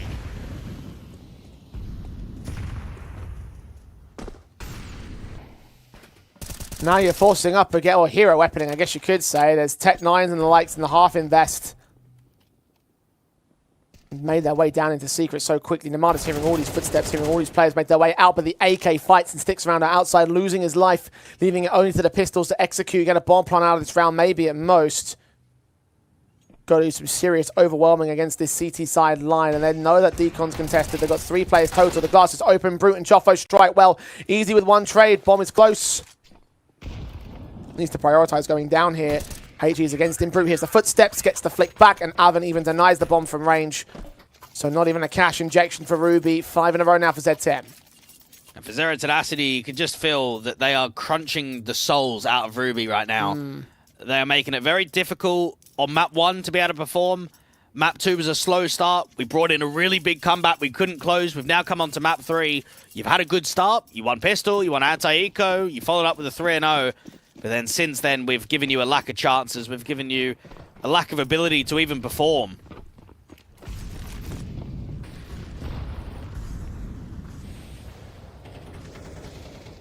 Broken investments will keep coming. Ruby even being extended upon here towards Trophy once again. They've got the player in from Hut that might take his move forward of Fossil. Oh, Namada and Brute struck first. Fossil does get Simkey in the end. They'll allow him to escape, but they've got their advantage. Z10 have everything they need. And now if lobby's being compromised, what options do the T's have? Well, they have to work towards the outside, but what they don't know is it's an aggressive line. Haven't spotted that bomb. I'm loving the composure. Notice how both Chofo could have overextended, didn't. Avan saw the bomb, could have overextended for the kill and didn't. I think that tells you that they're disciplined in nature of knowing when is a good moment to overpeak and commit to a fight, and when it's good just to work info and fall back and play the man up. And that is what Z10 have above Ruby. It's that experience, that seasoning to know when is the best time to lunge forward, when is the best time to plant your feet.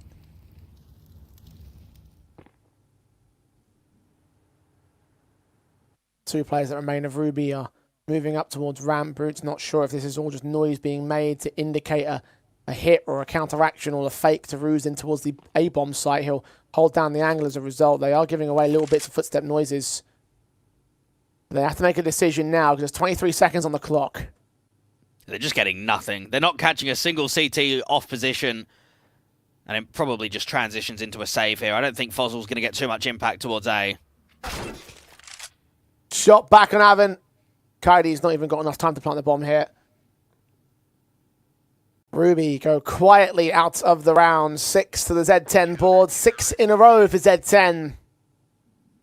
Minimums on the half. And, well, with the way things are going, I think it's rather likely that they will have the half and more. And Zero Tenacity remind me a lot of the core, which was Artist, Extinct, and Draft that went together for 6 years. They remind me a lot of Nexus as an organization with how they've kept a lot of the old guard players. Even when they've left, they've come back. In which you have to do everything in your power to keep that local scene strong, right? To keep it grassroots, to not just look for international offers, and one day be in the hope and the expectation that you're going to be a top-end Tier 2 team and that you're going to be a successful one. And I think a lot of projects like that, unfortunately, don't. But that's how you got to play it out. And for Z10, I mean, the historic marker of being a core 4 for such a long time, I can... I tip my hat too.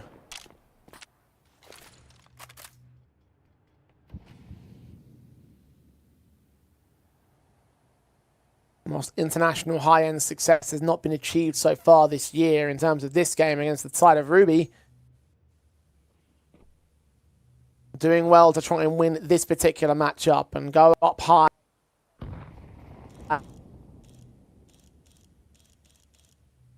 60 seconds for the hit. Ruby have been very slow on this T side. Haven't seen many aggro moves from them at all. And then even when they have committed towards B, it's been the dark angle and the crossfire towards ramp that's normally broken the rounds apart completely for them.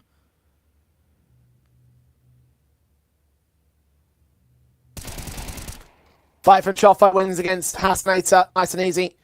Bot dropped as well. CT. Another positive to add to their tally. Another piece to work with. Tech9 will open the window. Brute's there to cover off the dark player. Namana gets one more pick. Tech9 able to get a kill, but not the second. Fossil was going to get flanked regardless and had no time to get to that bomb's position, I don't think. 7 on the board of Z10, 2 more rounds in the half, and they are starting to really run away with this now. Ruby just haven't been able to put up much of a fight to contest, have they? They've just struggled in the majority of these gun rounds. But this might be the call, I would say, to go for a top site lean. You're not going to do it because you've got an AWP up, but even for easy, I mean, 2 and 10, hasn't had the best of games, haven't felt that impact from the AWP. I think Brute Monster has easily been the better AWPer in this series. Oh, yeah, 100%. Went 1.68 on that first map up.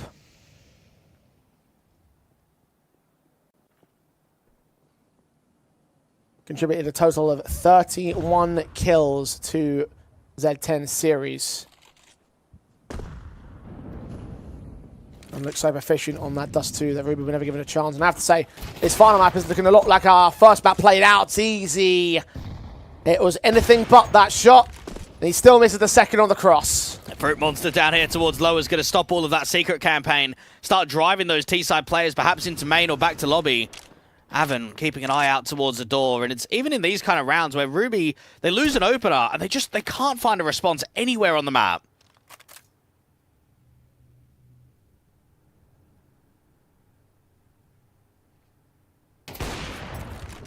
Or from Brute lands on Hasnator as well. Double up. First to fall. Yet to be seen on Z10. 40 seconds for Ruby to get back in the round 11.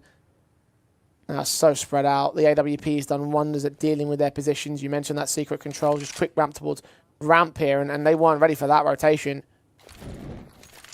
Molly comes in to close vents. Smoke down at main. Is actually going to miss out. So a big gap there that the T is going to have to peek into. Fosley can at least get one of that out of it. But Simki lines up his teammates. Transfers back to the triple. Easy pickings for Zero Tenacity. 8 in a row. Look at the wall of blue. And look at what Ruby have to do to bring it back. And I can actually really appreciate the new sort of camera setups that we're having here in Compass and what a lot of Tier 2 tournaments have, where you're sort of looking at the player screens for obvious reasons, but also, Jay, the fact that we get to see some setups right, we get to look into the point of view of how exactly they're sort of playing. I mean, we see it quite a lot in Tier 1 with all the extra cameras, but to actually get it from webcams, I think it's a really nice addition, and I think it's really good for the scene moving forward.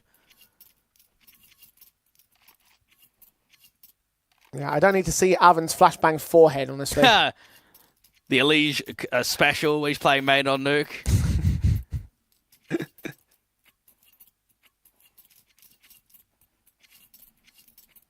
Much more information for us to work with, and a lot more intrigue as to how these teams are composing themselves.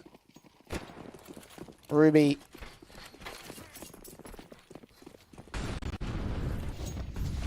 One more round in the half, and the Mana struck again. Fozil down and out in an instant. HE at the red smokes are going to come in a little bit late.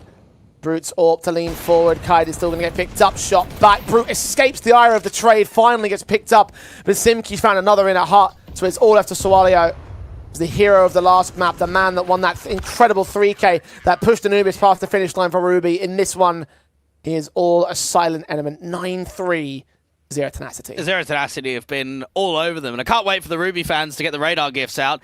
This has been a tough showing. This has been a Nuke game where, I guess similar to Dust 2, it's the same counteraction where we go, okay, it was 2 DCs, and that was a reason why there was a few rounds. I look at Nuke and I go, oh, they won pistol. That was a reason why they at least won a few rounds.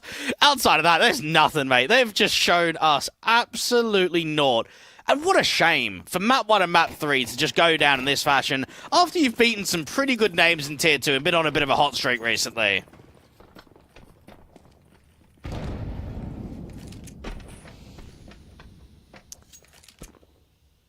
I had a lot of hope, a lot of faith on their momentum, but clearly there is a level above that they're not playing at. Zero Tenacity into the pistol, found a 1-for-1 trade, quick into the A-bomb site.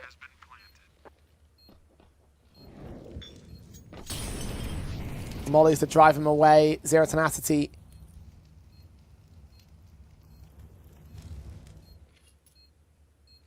Ready to receive them on the retake. Flashes in the first, second one. Keeps Fosley even as blind out here. Chofo can take him. Namana trades back on his casualty. Kaidi turns it into a 2 versus 2. The bomb is in the open though for main. Both players coming in from heaven. Chofo to fight back, draw some attention. Now he's the lone element here. Simki's gone down. Defuse kit on Kaidi.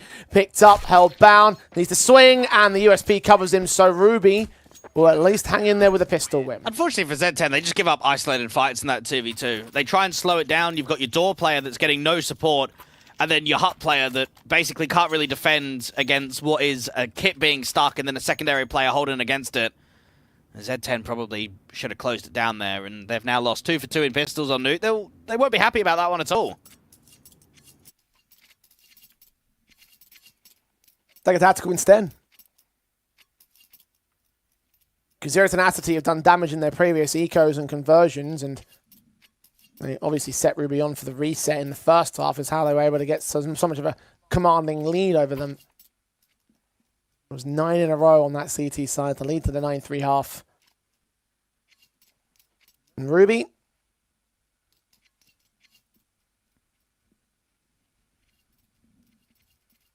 well, true to form, they are winning these pistols. They're now 4 out of 6 gained in this best of 3. 2 from Anubis, 2 here on Nuke. They found the conversions off the back of them here. This is a much stronger buy from Z10, so will that remain the same? Well, for Z10, you're probably expecting pace with this kind of buy. Ruby, the last thing they want is to get reset straight away. Start working some outside util. Chofo up against an aggressive flash, but it's not an aggressive move by the CT side at all.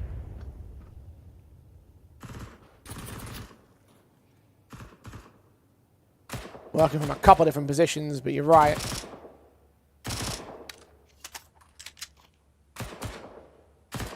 A little bit of burst, hoping that YaLLa can get something from blinded past the smoke. The squeaky door will get re-smoked. Nothing for Simki to gain. They can little start walking outside. Cody, smoke's coming in. Dry face from a couple of players. Loses his life. Chopper's at least traded in. YaLLa can take a double back of the SMG. He's so damn low. What about this Mustang player? Hasanator's going to have to be the key of the round. lurking forward here. He's got a bit of a blind spot, but focusing on that main entrance. Simki can take the kill. Quick drive on the second kill. Look for the third, and he gets easy and all. Bomb from Alvin's going to make his way downstairs because Fosley is on the rotation. And Simki's lying in wait. Triple found. A quadra would be nothing more than stellar, and he's moving at the right moment. Backs are going to be turned here. He's got to check Squeaky, though. Fosley's not been revealed. He's not given up any information. Now he'll get checked for. Aaron's expecting there to be some sort of rotate, but the question is from where. His teammates marked out ramp. It can only be secret or vents now. Fosley checks and sprays. Pre-fires on Avon. Last man standing is Simki at 22 points of health. One-on-one. HE's towards Dark. He's nowhere to be seen, though. He thinks there might have been a rotation. Tap it. It's a backside plant, but his eyes are turned away. The Tech 9 calls his bluff. Fosley does not have a defuse kit either. He's out of time now. Simki will hold himself, check for this bomb site just in case. Doesn't quite win the fight, but that's more than fine. Ruby will concede the follow-up, concede the force buy of Zero Tenacity, who take 10. Imagine being Fuzzle, okay? You're the ramp player. Why are you required to be in the retake there? You've literally got it in a 4 versus 2. This should not be a situation in which the ramp player is needed at all. For Simki, that is excellent impact, and I want to give attention towards Avon too, because you have to recall that the only reason that Heaven player is looking down the other way is because Avon's coming out from door. It helps that they put so much damage up to, what was it, Sualio, that was kind of working in there from main. He was on red HP when he got out there to Tetris. But if you're Fozzle, you're thinking, bro, what? Just hold the bomb site. Like, I'm the ramp player. And they didn't. So he's left to clutch it, and obviously couldn't get the job finished. And what a round. And what a way to bounce back for Z10. Another pistol lost, but still, for the first time of those pistol losses, that they will take the break round. They will take the follow-up and now force the rebuy and force the forced invest from Ruby. I know the sample size is only us, Jay, casting this Ruby side for the first time and looking at 3 maps, but I'm just not sold on this team at all. I know that they might have had a little bit of a winning streak and they might have been able to beat a good Bet Boom team, but from what I've seen today, this has been a bit of a joke. This has been a really poor showing from them, and it makes me kind of wonder, 1 and 2 in Contenders, can you actually make main Swiss? Can you actually get 2 wins on the bounce? Now that I'm seeing them from a quality perspective, I have to agree, unfortunately. Even that last map up from Z10, I mean, it still could have been a 13-11. It could have been a 2-0. It was because Ruby got a positive start and Z10 got caught with some unlucky moments, yes. Some good class from the other opposing side, yes. Probably should have been able to take that one in the end. Z10 on the execution, jump face of the Mac 10. Simki's already caught Soalio. Kaidi caught at the open vent corner. Brute fragging up as well. Hassanator, and he's going to get 2 frags out of it, but Hass is on 3 points of health. No chance. Force buy found. Z10 on 11 and closing in on the win. This is still a Z10 side that have been invited into main Swiss almost every single Compass tournament. Summer of last year, they beat ITB, they beat Sinners, beat Metasport, even beat Sinners in the first round. Fall of last year, they beat Permitter, Hotu, Johnny Speeds. They get into the playoffs again. They beat Gaming Gladiators. They only get knocked out by NIP. Winter last year, they went 1 and 3 in the main Swiss. So going into the Contenders, I know that their form hasn't been great as of late, Jay. They've probably got to look at it and say, mate, we're a main Swiss team, even if we're not performing like it. Yeah. Goal has always been a high-end Tier 2 squad. They got as far as the mid-pack, but never any further than that. Simki entering into the A-bomb side. They've already lost Kaidi on the Ruby side. Romana's going to follow up as well with secondary kill. Finally picked up by 1 decent deagle, but no more than that. Chofo also is found by an upgrade pistol. The Mac 10 still sits on site. Got a Galil for Avon. An AK for Fazil could be a concern if they end up losing some fights towards him, but he decides it's better to hold on to the weapon, not give it over towards the T-half. Makes Z10 buy a little bit extra and keep a better weapon for the CT side buy, which will be inbound. This wasn't eco. Ruby are going to try their hand at a return to OT. 8 in a row is a very difficult ask. At least they've kept the economy limited. At least they've forced 3 players on a reinvest. But it's the the entire 8-round streak that I'm concerned about. It's okay to get 1 or 2, but any round could be the one round that closes down this series. Well, let's just remind ourselves, Ruby are a squad that's been in back-to-back grand finals in the last 3 months, and yet they can't win a single gun round on their best map in the pool, the map that they picked the most. How is that possible? They won Pistol, they won Anti-Force by Anti-Eco, they go into the second half and they win Pistol. Not a single gun round. That is a joke. Well, finally, a little bit of positivity for Ruby as they look to get a gun round out of this one. Catching a couple of players off by some decently placed utility. Simki forced into a fight which he loses from beyond the smoke. Similar story for Namana as well out of the hut.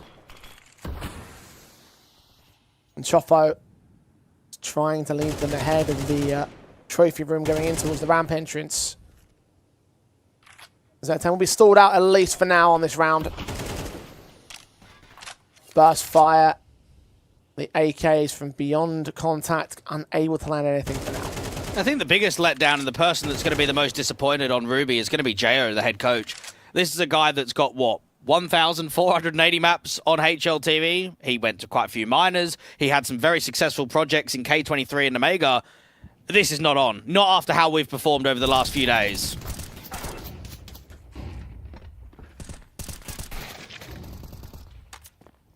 Couple of trades taken by Avon and Co, but nothing that makes a difference here for the Ruby side. They are going to secure their rifle win. And at least stave off the map for now. Keep it going.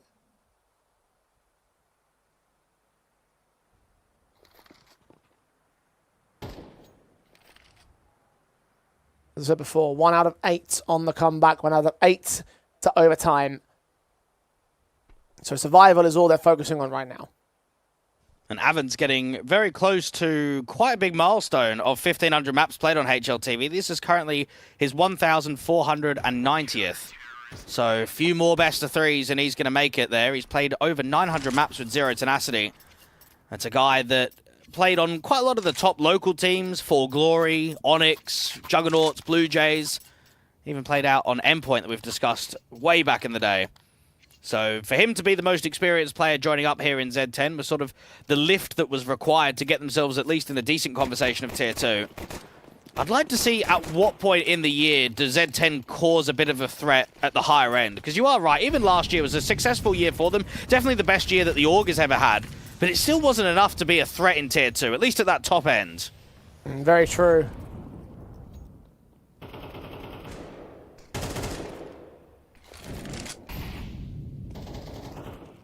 YaLLa, a threat for Ruby here in Z10, trying to generate some more potential in these rifle buys, of which there is another one available for the Zero Tenacity lads. Blind sprays at the edge of the smoke, and Namana trying to catch a kill on several. Instead, it's a trade. A responsive, well set. Now, Avon has made some noise out there on the T roof. Now he's lining up some util. He can throw default molly, double flashbang. Can also throw top hut molly and double flash. Namana lurking on the outside indicates that it's a top site lean with a late lurk into main. I've seen one more credit card. Molotov and flash to his position, going to force him back. All player up in secret, undetected. Namana's in trouble and will go down. YaLLa, man advantage regained as his efforts. Don't know if them in towards an upper site take, but it's all a ruse here. Zero Tenacity going to go in ramp down a B. And no rotations towards this lower bomb site as of yet. Players can start rotating down from the vent, but they shouldn't be able to put pressure on the bomb plant denial.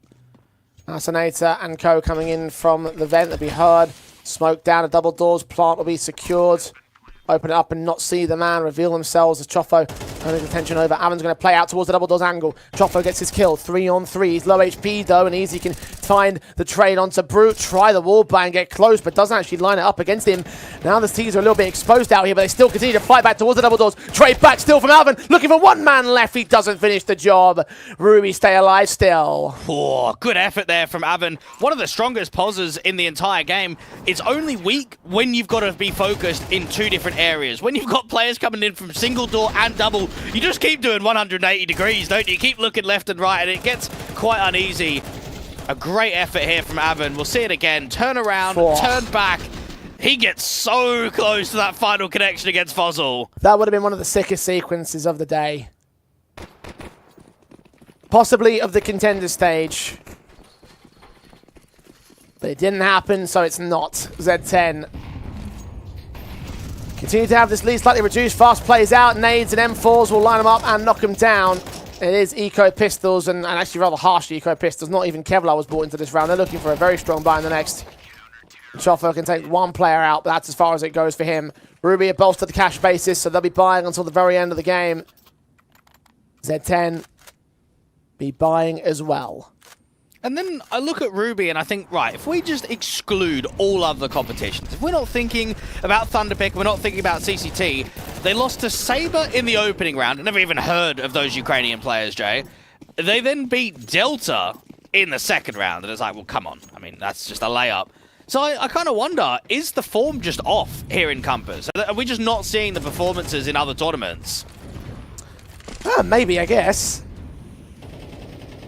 It's a good little theory to post.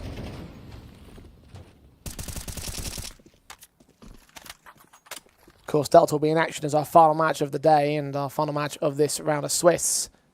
Elimination game between them and Portuguese family coming up after this series is concluded, and might not be waiting too long for that. Really depends on how long this Ruby survival drags out for. Diag smokes, Orbs in, and check Africa, and they will get the kill. And Hassanata, double up for Namana, turns towards Kaidi and all.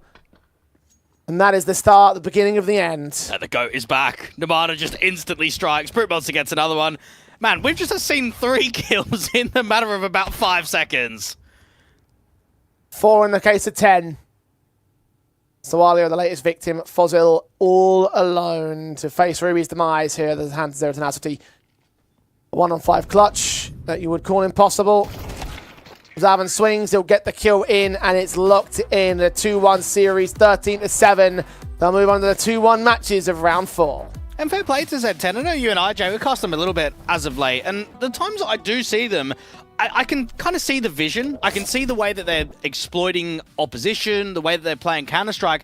It just makes me wonder what's missing to sort of get them into these deeper runs, get them into these latter stages of tournaments, because you kind of look at a lot of their results. It's main Swiss exits, a lot of early playoff exits. You haven't really seen a single good tournament run for them in the last 3 months, maybe outside of making ECL playoffs. Well, look, I don't think this series is going to give us any indication as how Z10 are going to make that run to the highest end of the stages of Tier 2 competition. And right now they're making their way into main Swiss as their key goal here in Compass. As for Ruby, I expected a lot more out of them, unfortunately. We didn't really get a lot in this best of 3. It's another loss to them to take over the course of the day, and we had a lot of excitement about them because of the nature of their win streak, because of the nature of what they did in the SCA Advanced. Unfortunately, I think we're going to have to temper those expectations now, because there's clearly a lot of work to be done if they want to make that surge up to a higher level in Tier 2. Well, I even start looking at the win streak. Copenhagen Wolves, yeah, whatever. Next one, Fireflux, they're okay. They're a bit mid. They don't even have a 5th player at the moment. Monty, well, they've gone through a lot of changes. Rage, yeah, move on. Bet Boom, okay, that's a legitimate result. Amcal, Artfrost just joined, but they're a little bit mid. I think we're kind of getting sold down, down the river. I think we're looking at this round streak, and we're ironing it up in a much more positive light than perhaps what it should be. Maybe if it wasn't Bet Boom, maybe if it was just another Tier 2 mid-pack team, and you look at that round streak, you think, yeah, it's all right. I want to see for Ruby if they're able to bounce back here in the contenders, and whether they're actually going to be a team that can make it into main Swiss. Yeah, because that has put a question mark in my mind. I thought to myself, with the performance that they've had recently, then they are going to be a main Swiss contending team. Unfortunately, I don't think that's true anymore after this best of 3. So we'll see what they have to do in tomorrow and the day after's round 4 matchups, because they'll be playing in elimination from here on out. As for Z10, they of course move forward to our higher group, and they'll have a chance to make qualification into the main Swiss happen in their round 4 matches of their own.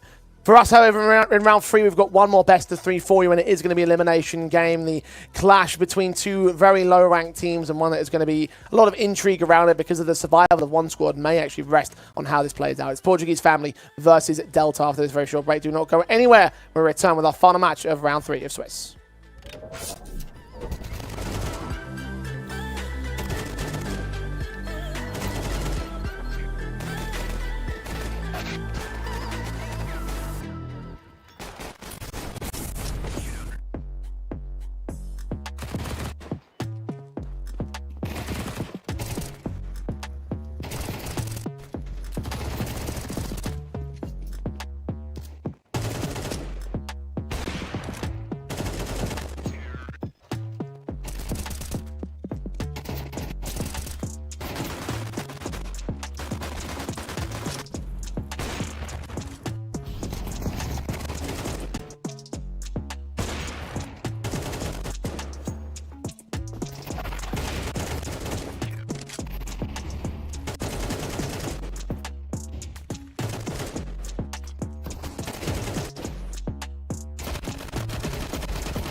She said she loves you, but she can't love me. But I love you. Yeah. Look, all of my men's going crazy. I gotta brag on myself, I amaze me. I'm too dope like I'm back in the 80s. I won't play window anymore. What's going on? Play your role. 1xBet. On to the next one. YaLLa Compass 2025 season. If anyone peeks through, they're both dead. They're both dead in the smoke! Bomb drops, coughed up behind it at the edge of... Away with a kill, but quick trade back from Aerial. Still through the YaLLa Compass 2024 champions! YaLLa, let's go!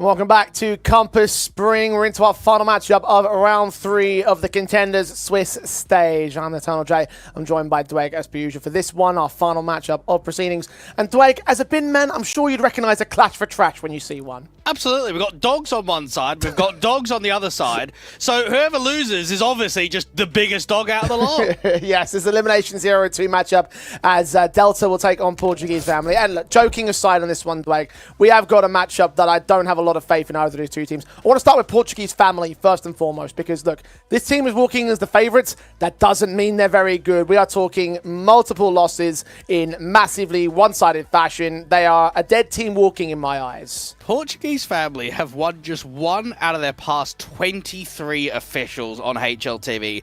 Altogether, that is 1 map won and 35 lost.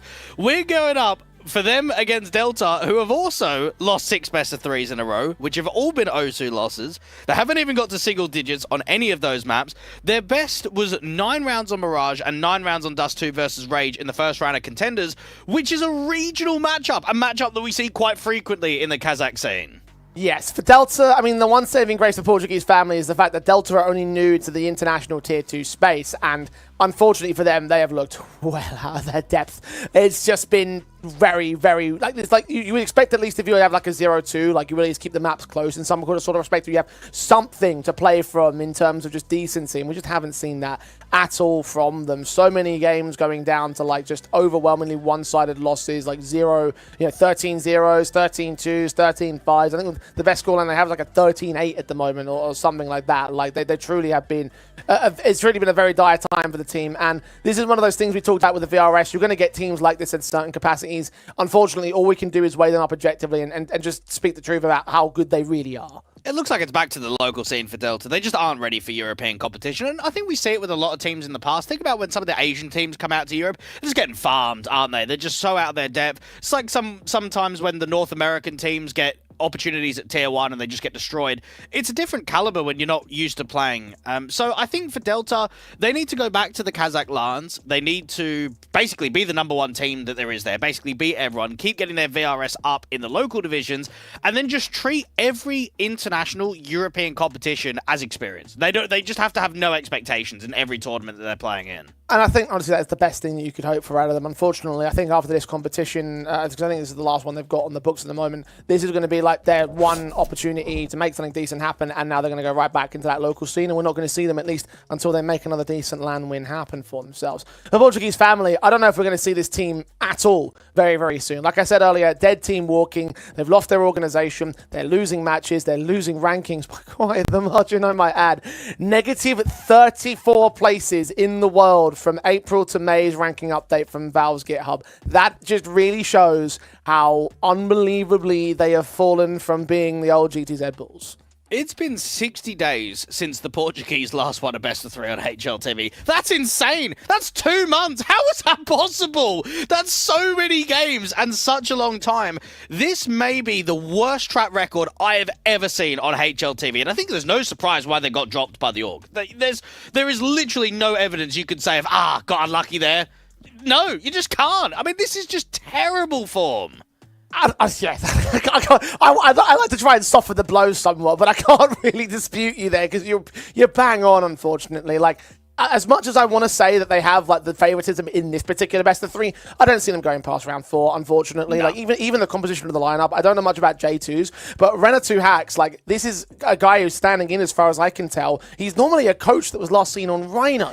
Like he's not even an actual player. What's he doing in server? No, he is. So I'll give you a bit of a rundown because I know we spoke about this previously. So he has been a pro player for all of his career. Played on Kick, FTW, Giants, Exploit, Rhino.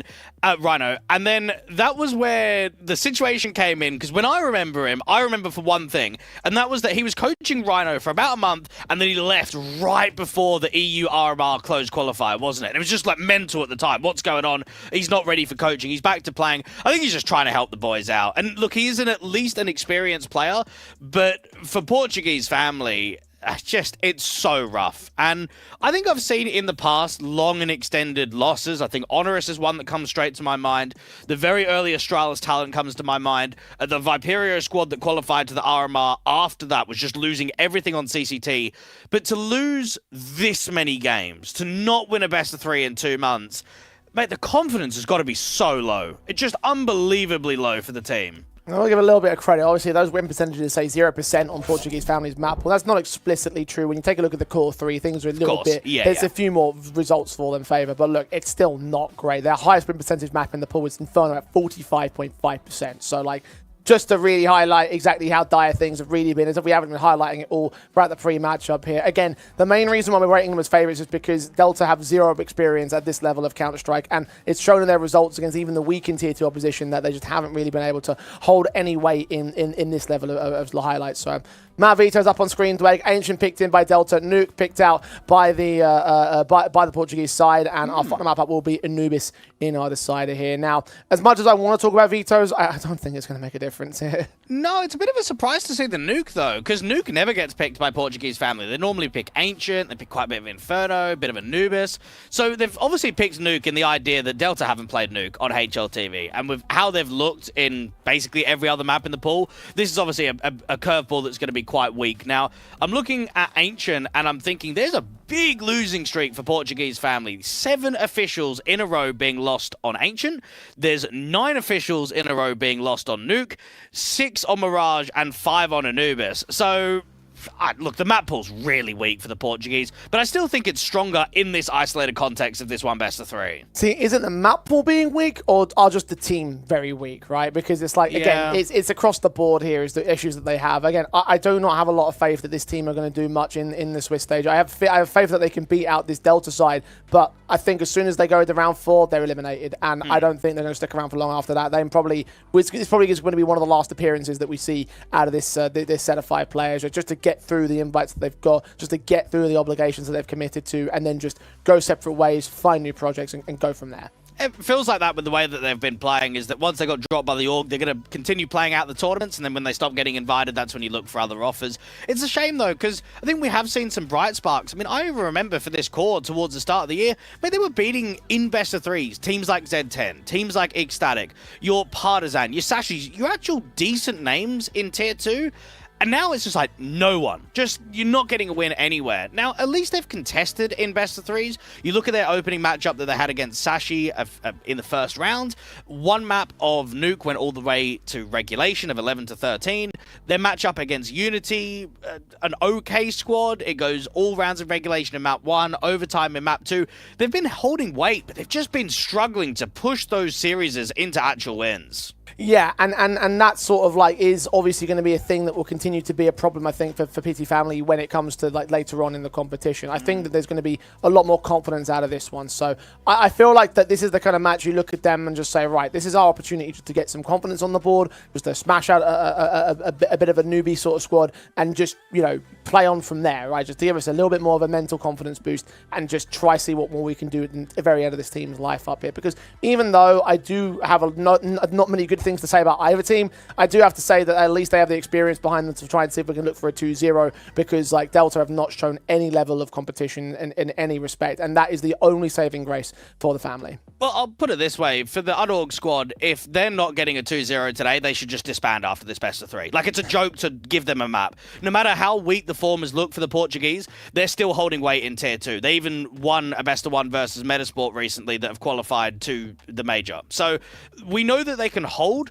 And against a team like Delta, they shouldn't even be dropping that many rounds. They shouldn't be dropping a map in this series. Yeah, I also agree there. So, like, look, there's a lot of things we have to look at in terms of just how this matchup should be more confident from them. I have to say that for Delta, unfortunately, like, there really isn't much more to add for them here. I mean, I hope that we can see something more in terms of them, like, just improving. I hope that we would see a bit more of improvement as these matches have gone on, but just we haven't seen that as of yet. So there isn't much more to say other than that, really. It kind of reminds me, Delta, of some of the old IESF events, the national events, where you just see these random teams participating in a one-off because of the geographic location, and then that's about it. And I think you kind of get in the same thing with the VRS system. You'll see them for a little bit, and then we won't see them for a bit. We maybe see them 6 months later, we see them in a couple of tournaments, and then we see them in another 6 months. They're not going to be a mainstay in this international landscape. We are going to see them very rarely on HLTV in international competition. Yeah, and look, as you said before, like, before you're going to see them like intermittently if they continue to succeed on the domestic level. And I do think that they've obviously got the chops to succeed on that domestic level. Look, you got your ranking points because of the fact that you won $5,000 at a first place LAN event, right? That 1xBet frag season.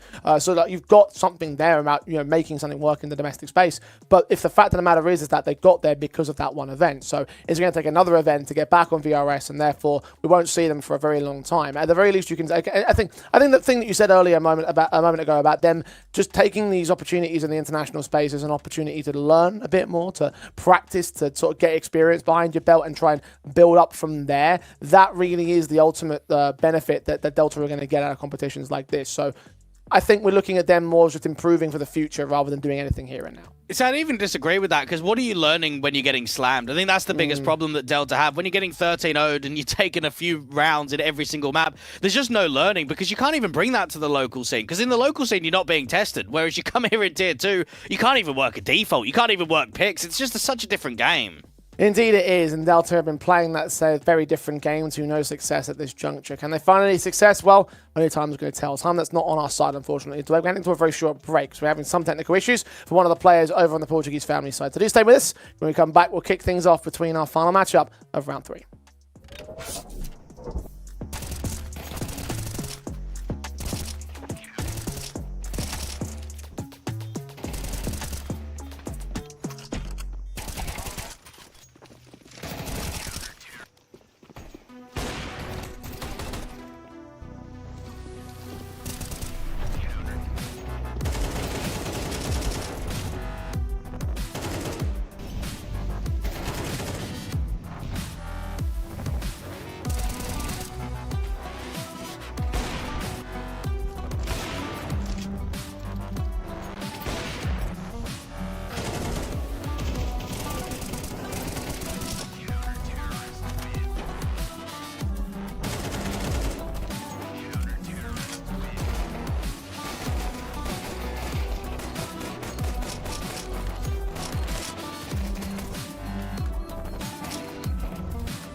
Thanks for your patience. It's time to jump into it. Delta versus Portuguese family. Despite the concerns of both sides in their level of form and their excellence over the last few months being lacking, even the last few weeks being lacking, we still look at Portuguese family as being heavy favourites in this one. Delta, if they can show up anything, it would be in this kind of matchup. The Pistols alive. Let's get to it. Well, it's a chance for Portuguese family to finally end this ancient losing streak. 7 officials in a row. Never looks good. This is the chance to turn that red into a green. Of course, our starting map is picked by Delta. Can they find any success? We've got 13-1'd on Eklot, 13-80'd by Ruby. Both sides are beating this Delta side. Wondering Thunderpick and wondering this competition as well. Snappy will try and get the first pick in. It's actually Dosik and Mike. And Mike, sorry, excuse me, to get the first couple of picks out of the pistols and the Molotov damage. Rafax and at 8 points of health. It's at least one decent kill bam in the back lines alongside Linko's follow-up. We're still at 2 versus 3, and with one player being extremely low HP here for PT family.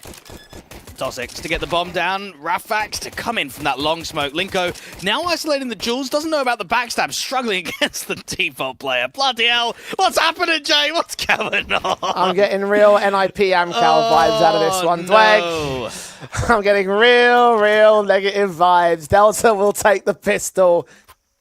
And they will have the starts at least. PT family. It's not the way they would have liked to begin things off. I mean, what's even going on with Delta in these stand-ins? I mean, they've used Might in a best of 3 already. They used Kazakin in another best of 3, and then Might is back today. It's like, lads, this is your 7th best of 3 in international competition, and we're just not seeing a constant 5. They're just players keep changing every single best of 3. Do you remember that Icelandic team that got that one HLTV official and then they ended up just like subbing in everybody, like, you know, between multiple technical pauses to the point where they had like 10 players on the same HLTV page or something like that, so they could all just get HLTV profiles. Imagine that something like that might be going on with Delta here, Dwight. It's very strange. No comment, basically. Eco Pistols, the PT family. I've at least got one kill out of Linko, so credit to him, but everything else should fall down. Even a TK being forced out there on Jay's part. No one else goes down for Delta, so all good for 2-0. Rifles in for PT family. Yeah, Delta just need to get a bit of a feel on how to sort of run their Ancient, because they've been able to play quite a bit of it on HLTV. It's their not highest picked map in the pool. They normally pick Mirage, and then Ancient's sort of I would say close in second. They picked Ancient against Ruby and only managed 4 rounds on that T side in the official that they played in the last round of the Contenders stage. So if they can get themselves in about 5 or 6 T rounds, probably feel that they've got a little bit more backing. And it seems as if it is going to be an A exec going into the first gun round. A couple of players on the A defensive for PT family. Utility in from Homeboys, going to set it up. It's Donny. First man out. Molly's sent. Matches go over. Mac 10 charges forward and gets mowed down by Renatu. Kill found on Rafax and Stappy as well. 1 kill back from Jay in the back line. Can't quite hold on against Homeboys. There's a secondary kill out against Rafax. Okay, expensive round for PT family. But can't turn it any more from Delta. 24 HP to win the rest of the clutch. There's a chance that if he comes out elbow and gets towards Shelf, that he might even be able to get that bomb down on B. Snappy is starting to clear out the majority of A main, and I'd say the likelihood of getting a bomb plant seems highly at the moment. You're obviously not backing on a 1v2 clutch on red HP. This should be cleaned up pretty easily by Portuguese family. Now, unfortunately, he hasn't gone elbow to Shelf, so he's going to miss the window opportunity, because now that secondary CT side player is going to make his way towards the B side defensive. Thought he was going to go up to Shelf and try and cut Homeboys off, but now he'll just be here to deny the plant itself. So the task that Homeboys could have taken gets infinitely more difficult now. Snappy's walking. You have a player with a knife and utility pulled out. Easy pickings. Easy enough for PT family overall. It was a 1 versus 4, so maybe lost a little bit too much, but now they're on the board. I feel for Delta, the way that they're going to be able to put rounds up on this T side is going to be individual prowess, whereas for Portuguese family, it should just be basic team play. I mean, even though it's a team that's struggling, they've played at a good enough level that they're all going to be able to play off of each other quite nicely. They're going to exploit some pretty good timings. They need to keep this game tactical. If it gets a little bit drier, if it maybe gets a bit more raw, that's where Delta will be able to threaten a bit more on the server.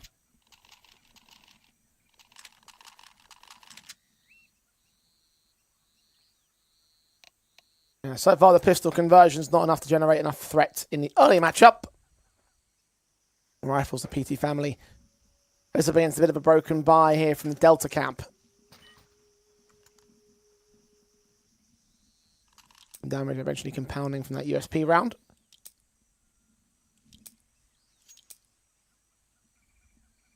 M4s for 4, SMG for 1. Tech-9s are the 2 limited players of Delta. You wonder for Portuguese family whether there's a potential lane take or even a ramp take with this MP9. Delta haven't shown me a default as of yet. I mean, even in the first gun round, they go for a very heavy exec. I'd like to just get a bit of a feel on how they can work off of some of these early to mid rounds. Anti-rush util doesn't really slow down the CTs at all. Lane's being taken quite heavily. Dossick close range, checks that corner, Linko goes falling quickly. Formation, of course, given over towards the T-side line. And the 2 smoke at the ready. He's actually going to start pushing forward with that cheetah smoke. What's he going to find for it, though? Can't see the man down towards the bottom of ramp because he's covered off by smoke until he disappears in towards the B doors. Dossick should be known towards Cheetah and K. He's starting to hear some players trying to swing into that angle. Also distracted towards the main cave entrance. This could be a walk up here from the last man, indeed.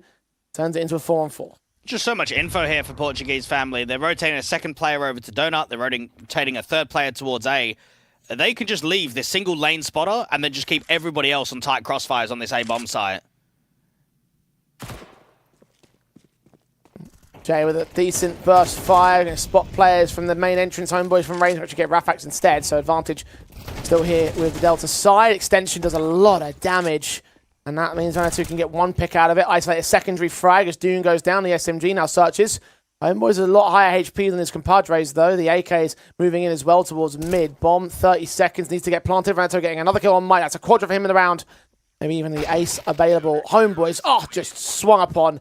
Headshots easy. Down goes with it, too. They've got nearly 400 maps played on HLTV, Red Attacks, and you compare that to the guys out on Delta. They're basically all on 30 or lower. Individually, Delta made the round pretty exciting from what they get with the double out onto A, but it was just taking Donut and the separation.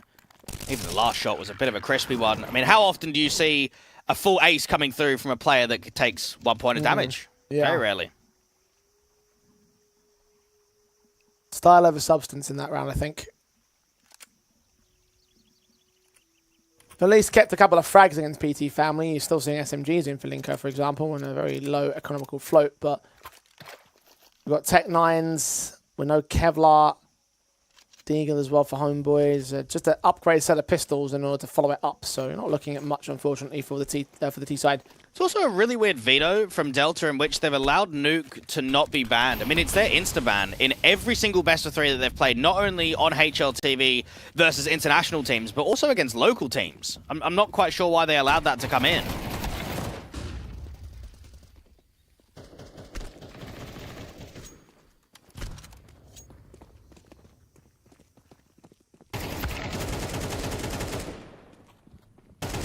I'm not going to get into this map up here with the pistols again getting whomped. Bomb dropped. Dossick down, all 5 alive again for PT family. And he can start the build as the lost bonus starts catching up to Delta. Rifles will be inbound now. The Portuguese family, just know that as long as we keep sort of contention of good team play up, mate, they're going to have no chance. They're legitimately not going to win any rounds here on T-side. It's when we start maybe overextending in man advantages or doing solo lurks, doing rookie... As soon as they start basically playing like pods and start making mistakes, that's the only reason how you allow Delta back into the game.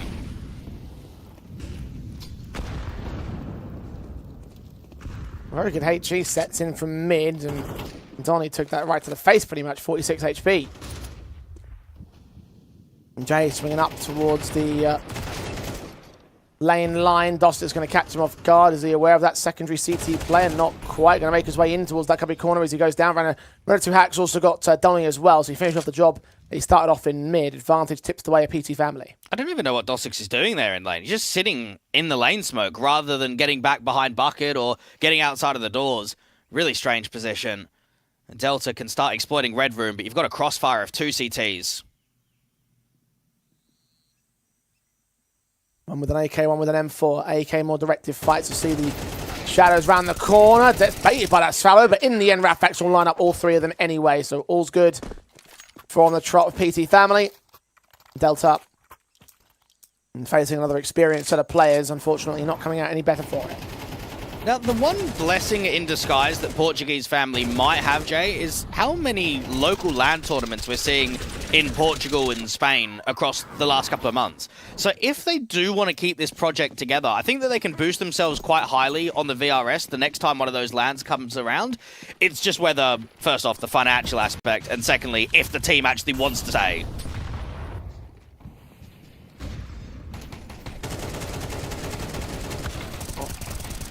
Couple of picks out of the pistols in this one. Again, going to try and see if they can resist on Delta. Not quite able to go so far with it. PT family continue their streak, so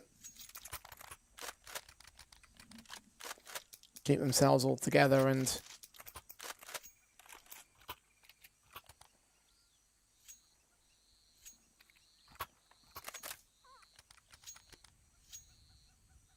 five rounds in a row happen. Delta back on a rebuy. Opportunities open up again.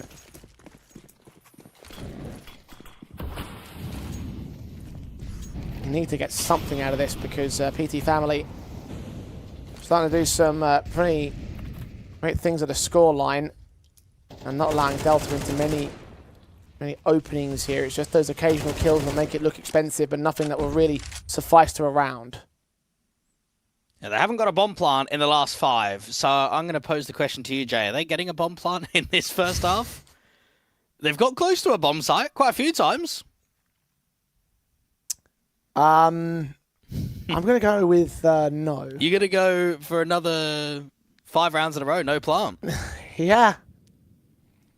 I mean, it's definitely not the most solid prediction in the world, but if Snappy keeps doing stuff like this, then yeah, they're not going to get the bomb plant at all.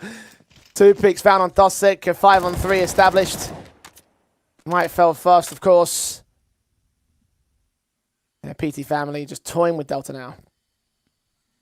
Yeah, Delta may have at least contested the first few rounds of this map, but since then, it's felt just super comfortable. And if this is against the side that's won 1 out of the past 36 maps on HLTV, I think that tells you how big the gap really is between Delta and almost everyone in Europe. Yeah. Everyone else that they've played in the international scene can say we've had tier 2 experience. We've been able to be mid-pack, high-end, you know, whatever you want to call it, even low tier sometimes, which is nothing that Delta can say even for their own right.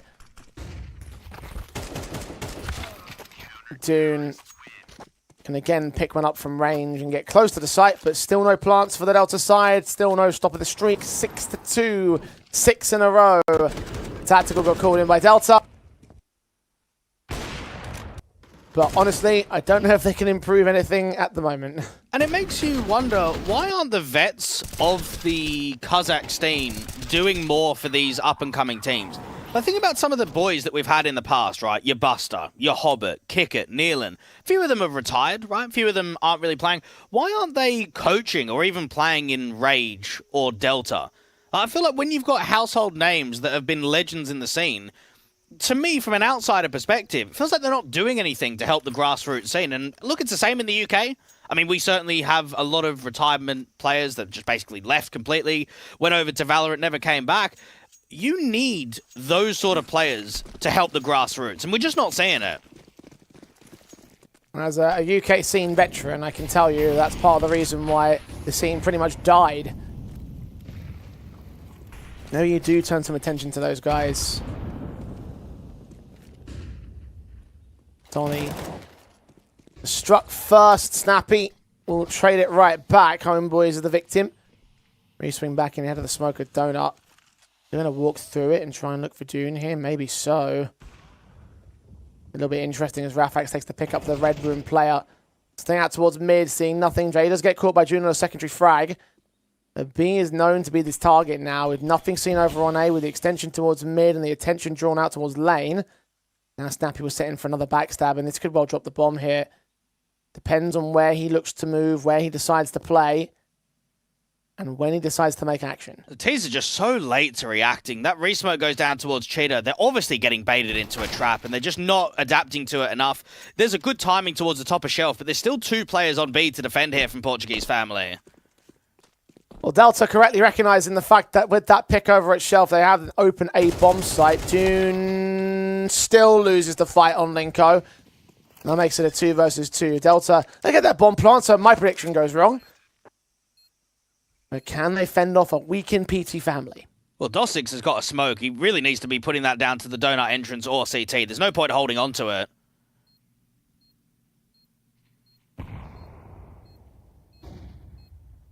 Flashes in from the TT side in the meanwhile.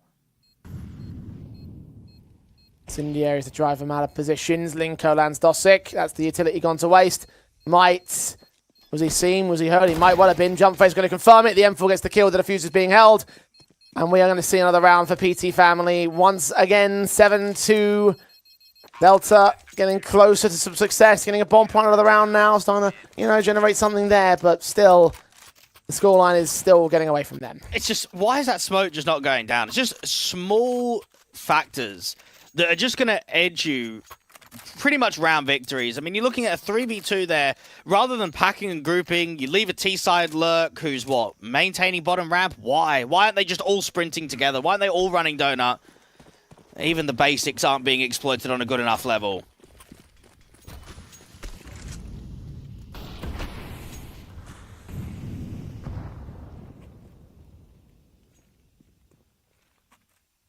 And it will continue to get better for PT family and worse for Delta.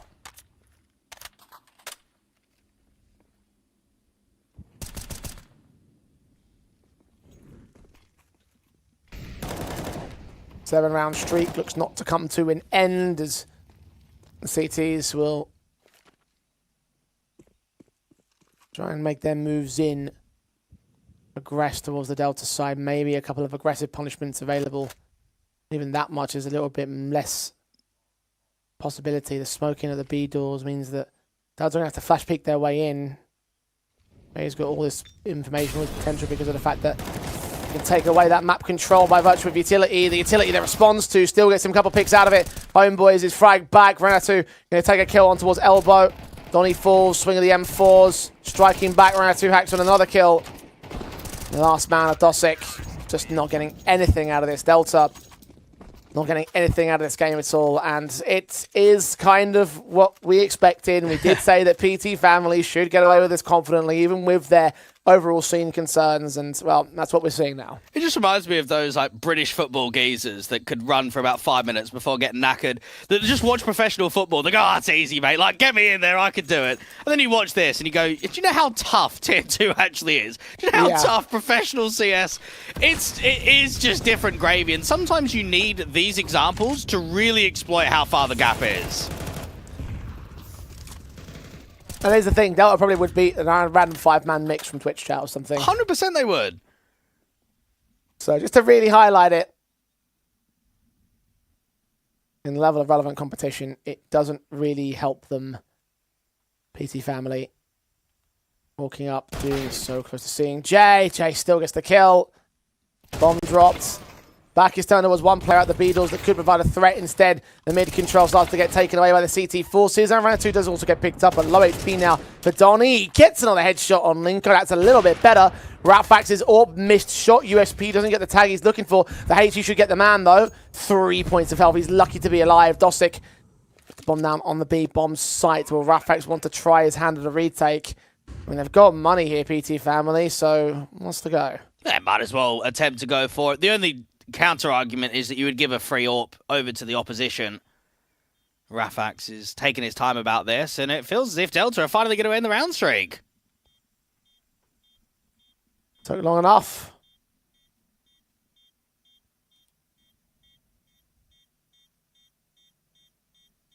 Rafax get an exit frag at the very least. AWP now pulled out. Hands in the open, but he's out of time, so Dossic will escape.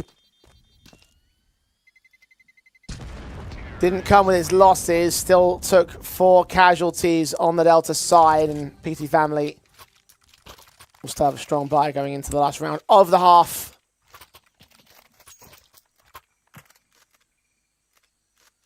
I'm looking for the 9-3 score that would put them on good stead to end this one quick. And to even give you an idea of the level of Delta, I've just had a look at Homeboys on Faceit. He's 3.4k elo. I mean, level 10 is 2k. So anyone that's pushing further than 3k is what you would always call a semi-professional player. Snappy up against so much util out and elbow. So many flashes on the T side. Ops and M4's landing. Renatu, so low HP for him. Linko is going to get picked up to initial fight against June. Homeboy is able to trade it. The 4-on-4 initiates a HP advantage over for Delta, fighting out mid well enough. For red access, where you might start to face Rafax in his AWP. He passed off all the weapons to his teammates as well at about $12,000 before the round began. He's waiting for more contact. Delta will not give him. Really good patience for the AWP to start searching. All about timing now for Delta, because they're starting to group and they want to use the late lurk in from red. Donnie hearing the rotation, but even out in lane. Jay has just taken all of the space away and dropped the bomb. Peek into the AWP. Rafax is baited. Well done for Donnie. He needs to provide his support to his teammates because they are inbound for the execution. You still got Jay lurking around that lane position. The CT player of Renatu can't adjust towards Homeboy. Suddenly, there's pressure against Rafax, smoked off from the entrance. That bomb is still in CT control, though. And you've got backup also rotating in. Snappy now back in from shelf. Got to be wary about that potential player. The blind spray of Might. He's got a decent idea of what's going on. He's done damage towards his man. Eventually gets his kill. Rafax caught Donnie in the meantime, though. 2 versus 2. Jay's got to fight back against 1. A transfer to the second. Domes him right in the head. A triple found. And a 9th round to close the half. All in all, I think Delta can look at that first half and be disappointed with themselves. They didn't really capitalize on too many chances. And for a squad that's going up against, well, what is the weakest other team in the comp, I think you've got to be pressing for at least a competitive edge, right? I don't even really care if you win the map or not. At least if you give us a decent showing, at least if you give them a run for your money, I think you can at least feel that you've done something. And to me, I'm just let down by the performance from Delta. Well, I'm not let down because I didn't expect much to begin with. You are right in terms of just setting an achievable goal for Delta. They haven't been able to achieve anything of that sort of description. Still not looking competitive. PT Family fast into the pistol round, fast into their T-side start. June can strike first on Jay, but Rafax will trade him right back. Donnie, and they're not responsive to get the bomb to drop. A second as well, back towards that long position. The flank of Rafax's teammate, or Linko's teammate, I should say, Renatu. Now left as we discovered back at red, seen there towards the lane, engagement attempted. Needs so much out of this. This 2 versus 4. Finally, headshot comes in. Second man also noticed here. Linko can fight into the strike and Might's been tagged up rather low for it. So, is there potential in a decent trade point blank from one more player? Linko's forced to back away as Renato gets picked up. It's all onto him in a 1 versus 3. They're all charging around that corner and they're taking damage, but the kills does not come in for the clutcher. PT Family can see the pistol to Delta. A PT Family should be forcing, though. This should be Tech 9 armor, get the util out, send it up B ramp, send it into cave. I don't think you give respect to the opposition at all.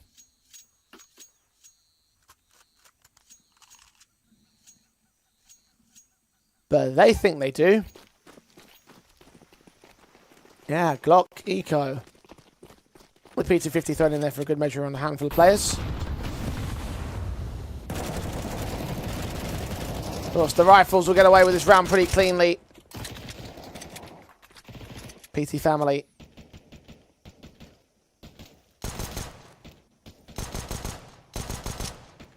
Looking towards the rifles in the next round instead, not with the force buy. And it's a shame that you've got 2 relatively known squads in Tier 2 from the Iberian scene that are both unorged, right? You've got the Iberian Soul, you've got Portuguese Family, and you just kind of think, is this a downward spiral for what is the local Spanish and Portuguese scene? That we don't have organization support, we've got unorged teams that aren't really performing. At what point does it start becoming disastrous that there isn't like a future ahead? Because I think outside of Saw, we haven't really had too much success. I guess Movistar Riders as well. I don't know. I don't know what the future potentially looks like for that scene. Yeah, I mean, in the era of the international squad, it's looking dire for all the national scenes and being relevant in higher levels Well, look at the UK. We had Endpoint, we had Viperio Verdant. We've got nothing now. We legitimately don't have a top UK team anymore. Yeah. Even ITB are gone. Yep. So you have a look at Portugal. You have a look at, I mean, take even Bulgaria as an example. You got 500 and that's it. No one else. I think what we're noticing is a lot of these small scenes are really struggling to hold on to top teams or just even one top team.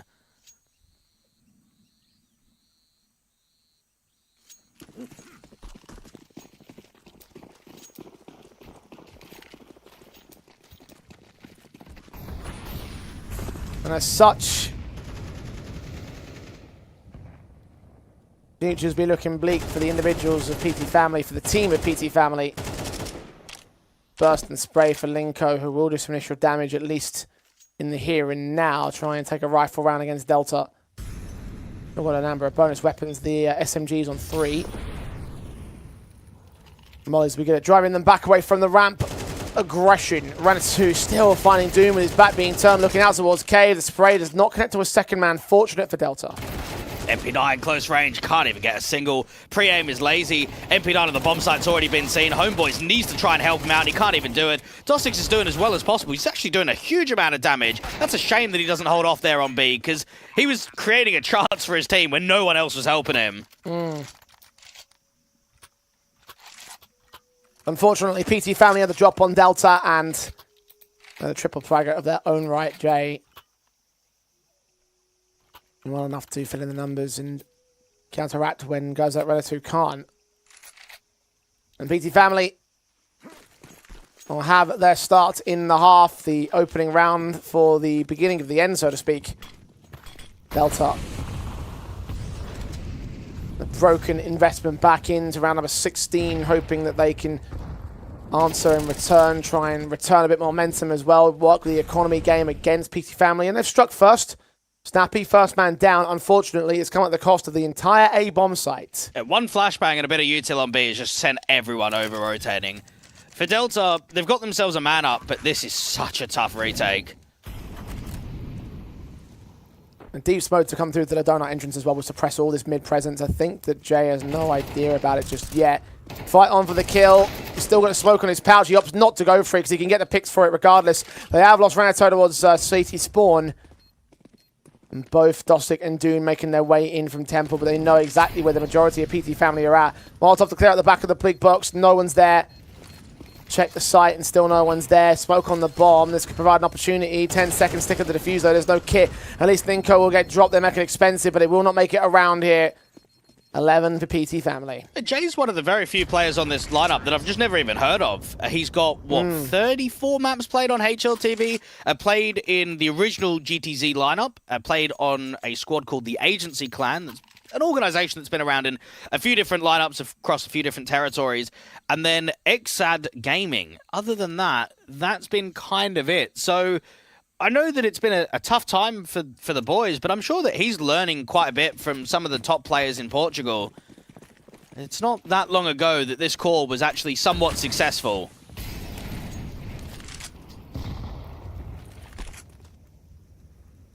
Maybe one for the future if he can keep it up. Also, his name is cool. PT Family facing a really forced buy here from Delta, buying down to the upgrades of the SMGs, the Deegan out for might of $50. Donnie's going to pick up that first kill. Damage will be returned, and a kill comes in against the man to return the favor. Mid and red of Rafak about to receive the two-man crossfire as he goes down. They get a man advantage out of this and the second AK to play with, but the bomb will get planted on B, so the retake is set once again for Delta. This is going to be a tough post plant for PT Family, just off of the basis that it is legitimately just a 2v4. They need to use their util right, and they need to set good crossfires. Yeah, Linko's low. And now one of those two high rollers have been dealt with. Jay on the corner finds the fight on the first and the second. Low HP for the third player. It's also there as he deals with him on his lonesome. Dune now alone in his own disadvantage clutch. A 1v2 for him. But Jay and Linko are so low. If he took the fights, he probably wins them, but he doesn't have faith. He's out of there. And PT Family are on map points. I don't even know why June's not going for that. I mean, it's a 1v2. You're what, saving for the 5 to 12, where there's just no economy. Just go for it, mate. Just attempt it. Even if you lose, so what? I can't believe he saved there. Yeah. Questionable decision, but the one that he's made, and he's going to have to live with it. Because that is map points, and 7 map points at that for PT Family. The Delta are going to have to force back in to try and resist here. At least they can drop weapons. We've got M4s in. I think Donnie just took a knife to the back as well, so that's not good. SMGs on 2 players, though, the weakened elements of Delta's investment. PT Family and AWP in play. At least Dune is struck again down mid. Snappy to fall. Might, considering a peek, doesn't need to do so. They're needs to force the issue on him. Awkward spray comes up together in the end. The M4 Dosic can trade him, but the rest of the T's are on their way in. 4 versus 3, making it 3v3. The J's quick frag extension towards long will start to take map control and presence away. Molotov being ahead of the smoke. You'll see 2 and unable to connect the kill against either of them. A swing back at a smoke. Linko gets a second opportunity to find Homeboys, and the AWP finds Donnie as well. It's June again in a 1v2. This time he can't back off and save. He's got to win it, and he gets shut down at the first frag. 13-5, PT Family take map 1. That wasn't even worth getting up for this morning. For Delta, it's a shame, because I think out of any match, you've got Rage, Ruby, and now Portuguese Family. But this is your best chance to just show something, isn't it? This is the best draw that you can ask for. And instead, you took more rounds against Ruby and Rage. It just doesn't make sense. It's like if Delta had the draw, it was like you got YaLLa, and then you got Sangal, and then you got Sashi. It's like, right, fine, do you know what? You've had a difficult time. You faced off against some of the mid-pack, high-end tier 2 teams in the contender stage. They're the best teams in the contender stage itself, and you can at least bow out saying, listen, we didn't have a chance to begin with, and we gave it our best shot. But you know, you're right about the run that they've had. Like, Rage, that's the local team. Ruby, we just talked about them and how disappointed they looked earlier on. And PT Family are a dead team walking, and you still can't get more than 5 rounds against the Portuguese side. It just goes to show, again, as you mentioned earlier, there's the skill gap between Delta and everybody else. It's pretty huge. And I've said it previously about Imperial Valkyries. I now look at it from Delta and say, no matter how much success they get in the local divisions, I think this is just terrible for their mental to accept these tier 2 cups. I think you come here and you're just getting farmed in not just every best of 3, but every half. It's just the mental state must just be so gone from all of the players, because you've done so hard to like get to lands, win against local teams, actually lift trophies, and then you come here and you just can't even do a thing. Well, look, if they had any expectations for themselves, I mean, at this point, they're going to be cut down pretty effectively, because they're probably 1 map away, and a map that they should be taking as well on the Portuguese Family. They've won Ancient. They look to win out Nuke as their pick of the best 3 after this very short break. Do not go anywhere. The end of Delta is nigh.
She said she loves you. But she can't love me. But I love you. Yeah. Look, I know my man's going crazy. I gotta brag on myself, I amaze me. Phase me. I'm seeing dope like I'm back in the 80s. I won't play window anymore. What's going on? Play your role. 1xBet. On to the next one. YaLLa Compass 2025 season. If anyone peeks through, they're both dead. They're both dead in the smoke. Bomb drops, coughed up behind it at the edge of. Away with a kill, but quick trade back from Aerial. Still good. YaLLa Compass 2024 champions. YaLLa, let's go!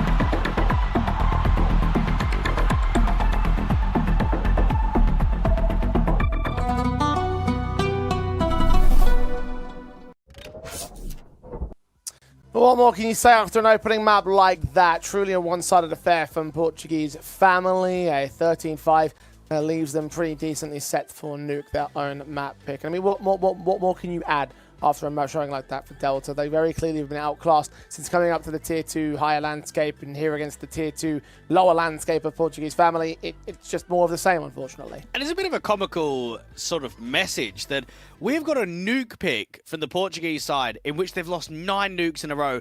I can't believe we've seen that. Like, I get it makes sense, right? It's an insta-ban for the opposition, and we're talking about a completely different level. But that's just unheard of, right? To be picking into a map that's so weak for you. Look, in any other context, I don't think PT Family would have decided on deciding on this map for their pick in the series, just because of the fact that it is Delta. That they know that they can probably do pretty well on a weakened map for them. I mean, even recently their matches have kind of been okay because they've lost them, yes, but they've got 11-13 on Sashi, 9-13 on 9, which it's still obviously part of a massive streak, but you're still looking at some decency in terms of performing to keep the map up close. So now, as we look towards the next, like this next map in the series, I'm still looking at PT Family saying that, look, they should dominate their way through this one. There's nothing that indicates that otherwise for Delta. I think for Delta, even the util's probably going to look quite weak on the city side of Nuke. I think that they're going to be forced with a lot of over-rotations. I think that realistically what Portuguese Family should just be doing is a lot of variations of fakes. Your 1-2-3 on the outside, your diags, your vent drops. And there's going to be all of that tactical edge that the Portuguese can bring to the table on T side of Nuke.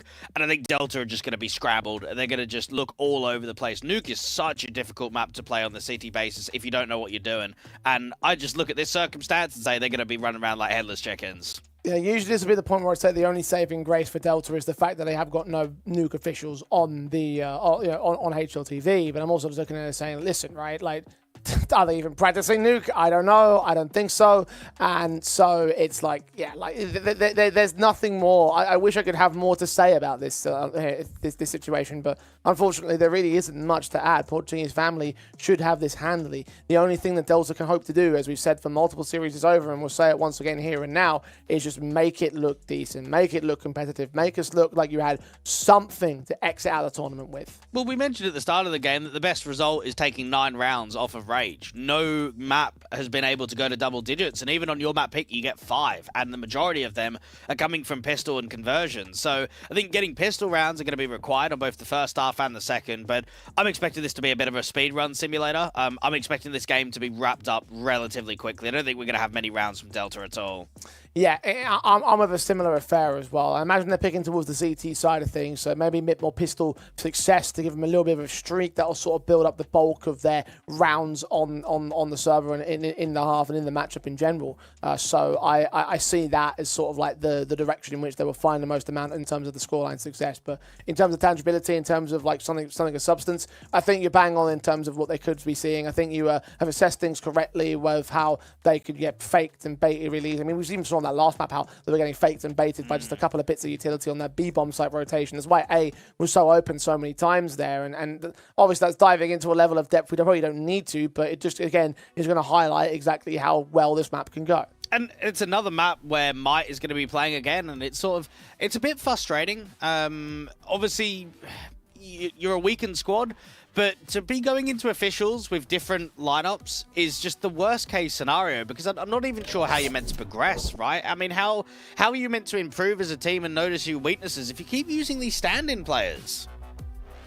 It's a good point to make, unfortunately, and I don't know the reasons why they're making these substitutions. I don't know why they're adding players in and out. I don't know why they've got subs playing out for the majority of their international matches. You want to play the team at full force, and I mean, if this is full force from Delta, then it's clearly not enough.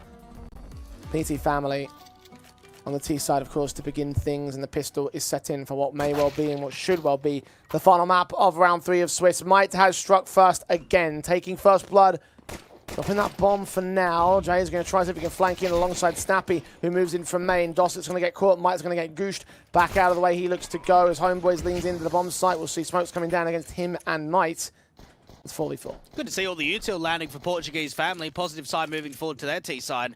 Donnie on the outside needs to get this main player, and even June on the backstab. It's Rafax in from door, and the T's are clearing out Heart and into lobby. June just gets nothing out of that one. Just to the headshot. Player in Rata's scene. Dealt with. 2 left standing. 1 left standing. Donnie, only 1 trade.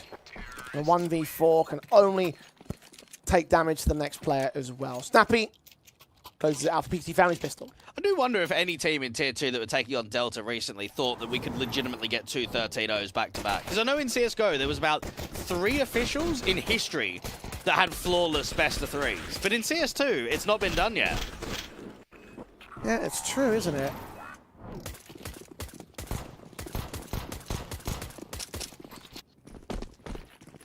Maybe there'll be some matches in the near future if and when they do return. Well, just imagine, right, if their VRS, like in the future, gets really high up, and then they just get invited into a main Swiss stage in any of these tournaments. You think, oh boy, then it's going to happen now. I mean, I don't know what circumstances you'd have to fulfill in order to get Delta to a main Swiss invite. Well, if you keep winning local lands and the prize pool keeps getting bigger, no? I mean, how many local lands are going to be appearing on HLTV and be considered as ranked events? I mean, I know well, only at the a handful. moment, it's been okay, and I would expect for the rest of the year for it to continue. Like, I wouldn't hold my breath, is what I'm saying.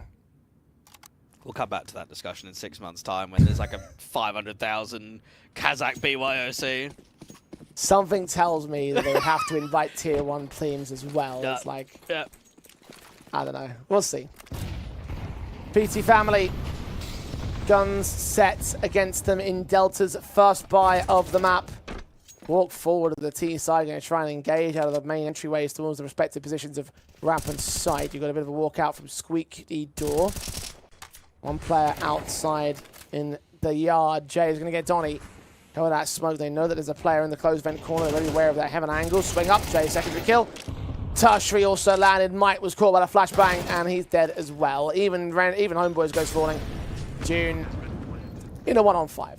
I remember Retro and I played a LAN. This is obviously years back, right? And we were on the city side of Nuke, and we took on some vet players in the UK scene, and we're just getting farmed. Just getting absolutely destroyed. And you sort of look at yourself, and it's not even that you're getting farmed individually. It's just the tactical approach, isn't it? It's the util. You try holding the A-bomb site. You're just being hit by like 5 flashbangs. You're being mollied. When you don't play Nuke, you legitimately just can't do a thing. You don't know what to do against them. You can't adapt. It's not like an Ancient or a Mirage where you can use fundamentals in defaults. Nuke is just such a difficult map to play. And maybe that's why PT Family chose it, because they know that even with their terrible record, they still have a lot more in backing and fundamental like understanding of the map than what Delta do at this kind of level. PT Family face the wrath of the Mag 7 of Dossick. Doesn't get greedy with it though, just sticks around the corners. Alpha expecting flashbangs to get sent his way. He gets completely blinded by position. He walks right into the likes of June. Donnie got caught by Renatu. Dossick. Shot connects. Jay goes down. Second player takes a tag, but Linko returns the trade. 4-on-2 for PT Family. And that bomb's going to try and commit. Homeboy's got down towards the vent and dealt with Renatu as he tries to dive down there as well. Linko fought on by the AK. Another individual fight, 1 out by Delta. 2 versus 2. And the CTs might have control of the bomb. It's on the outside skirts of lobby, but the timing is good for the MP9. Snappy is just wondering how this has gotten into a 1v2 when they were a 4v2 at one point. Crosshair placement is good. He knows the last player's out towards heaven. He might try and fight him before going back to the bomb. Yeah, that's a good call there. Through, gets him. There it is. You're right about that much. 4-0 PT family. Even when tested by an unlikely turnaround from Delta, still come out on top. So it's business as usual for this best of 3. It was the case on Ancient. It will look to be the case here on Nuke. And Delta will try front of the gun by here immediately after the fact of Exos bonus kicking in. SMGs on June and Donnie still weakened elements to this round, and PT family trying to make sure they don't lose as many players again in the follow-up. I think it's a bit of a shame that YaLLa wasn't able to get one of these draws. I reckon against Delta or Portuguese family, YaLLa and the boys probably get a win in a best of 3. Yeah, I'd say so too, actually. The draw has worked the way it has, and, well,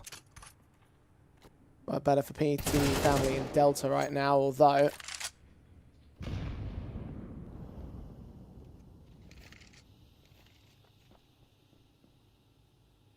still go down in a similar record towards YaLLa at the least. Donnie will isolate runner 2, take him. Bomb head of the smoke there at the ramp entrance. Rafax will take the kill back on that lurker, so CTs will now adjust against him. While he's sent to that common holding angle behind the box to boost the position. Saw the one player. 1 second, needs that headshot, can't connect it. Susses out the right position of Dune, but Dune is going to take him down, and Delta can win their first. It'd be nice to keep an eye on some of the other teams in Contenders. I mean, Monty and Eklot, they go 3-0. They did quite well, didn't really get tested a huge amount. This new Sangul team, I haven't casted them since they've made the changes. Favbet, not really many changes with them either. Same for Sashi. And Saber being 2-1. I think that's probably the biggest surprise out of all the teams in Contenders is the fact that they're actually winning games.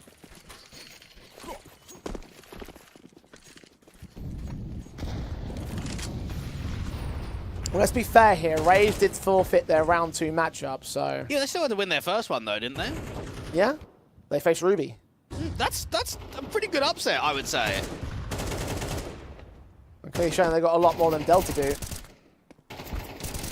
Dosick trying to make me eat my own words, but he's lost 2 of his teammates to the 1 trade. Snappy and Ready 2 are half HPs. There's potential in those trades. Until Dosick gets faced by Snappy, who comes back up from Secret. Does lose his life to June, but it's still a man up here for PT family.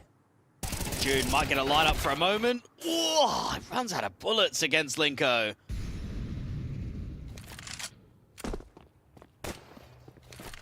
And Linko is separated from his teammate here, so Rafax get back through the vents, potentially take the upper bomb site. Linko's obviously drawn the attention away towards lobby, and Mike did press the issue out there, so they'll come from ramp, but they'll realize now that it's not going to be a B site take, it's the A site plant.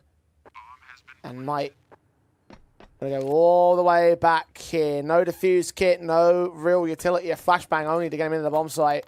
Has picked up a kit on the way in, so this makes it a little bit more handsome. That smoke as well. That probably could set the ninja up. HG and Flash going to reveal him coming in from heaven. Check the site. Get those corners. Look to hunt. Get down out of the way. Hut is cleared, but not all the way to the deep. And then Co waits for him to extend too far, where PT family can answer back. Well, fair play that he's gone for that. I think my head was going to explode if he was going to save in that 1 versus 2. He's very much out of position, but you have to have some self-confidence. I think if you come into these HLTV officials and you have 0 confidence, then it's just not even worth playing. You might as well at least give them a run for their money. 1-5 down on the CT basis. I want to see a lobby crunch. Come on, give us a lobby crunch, maybe an outside play towards Africa, send it behind the back of T-Red. I want to see a bit of flair on this CT line.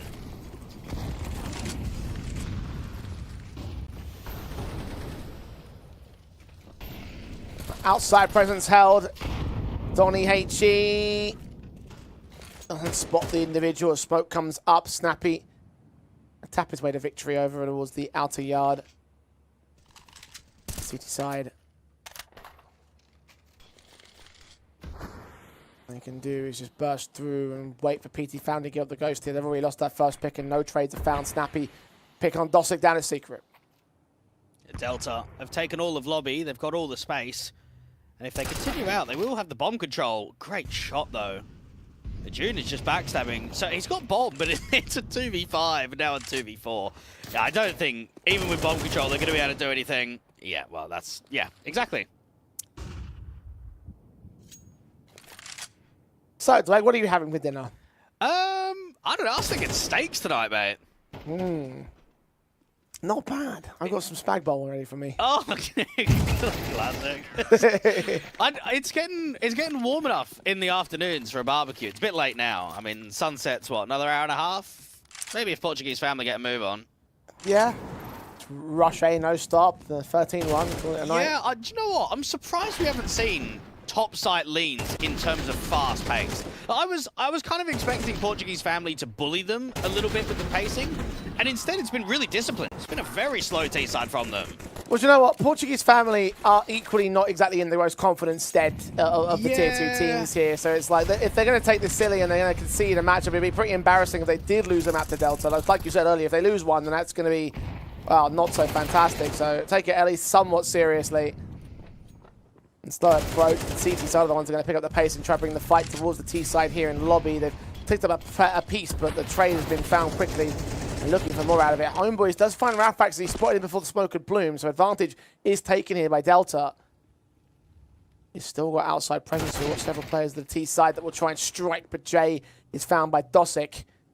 It's a 4-on-2. Delta will lose one trade back of Might. Secondary for Snappy. Gets close, but no cigar. 1v3 Napalinko. It's insane how many times the T's have kind of given respective lobby. It seems as if Delta's mindset to at least achieve success in this first half is take space in lobby. Just keep brute forcing as much of these duels as possible.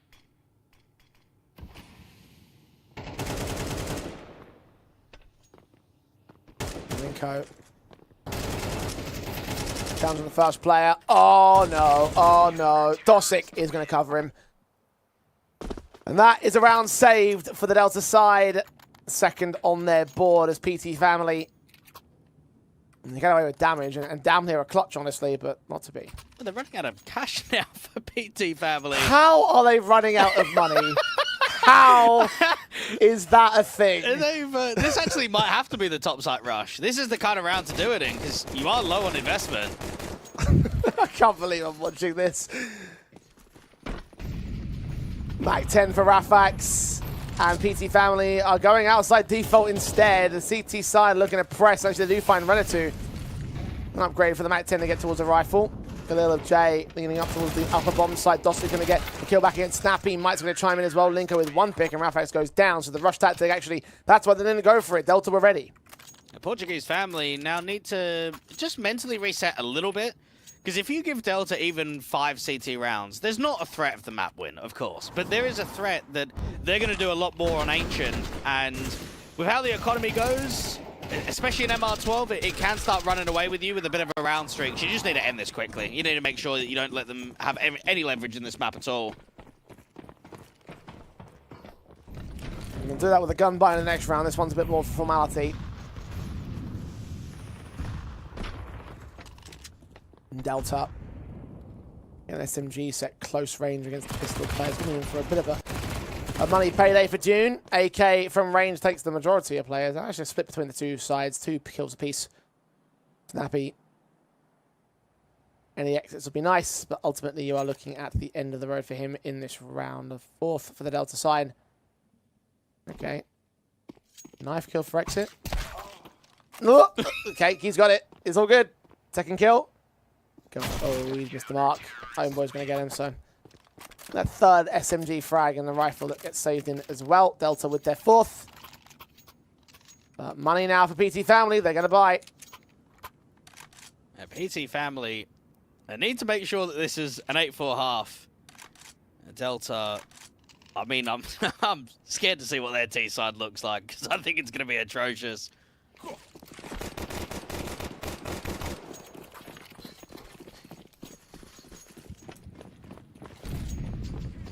The Portuguese side. Still a couple more rounds in their own T-half to play out here. Renatu's not going to be available for round 11 as he goes down early. SMG, top of heart, gets the kill against the bomb carrier. Blind spray towards main. Still gives Snappy a secondary kill back. The second of this round here. The AWP picked up by him. 1 versus 3 as Main site teammates have all fallen quick. Bomb is lost to him, and AWP in play. Probably going to look to chuck that away, I'd say. That doesn't make a difference. Delta can afford to buy one. PT family. And the rushes aren't working for them, unfortunately, Dwayne. No, they're not. And considering how much success they were getting from the slow passive outside maneuvers, I'm surprised that they've leaned in consistently to A after it hasn't worked the first time around. Like, even though from my perspective, I'm saying, yeah, you just bully them, you go for top site leans. For Portuguese family, it's gone from 6-1 up to 6-5, and what should be a 6-6 score.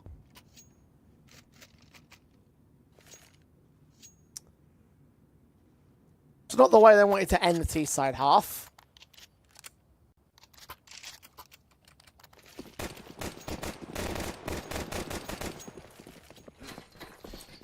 And it being T-side is no main positive for Delta. Best they can do is equalize. PT family would have certainly liked to get away with a lot more here, considering how confidently it started, considering how confidently they carried themselves in the majority of these rounds, even the rifle wins. But they start getting reckless and they start falling apart for it.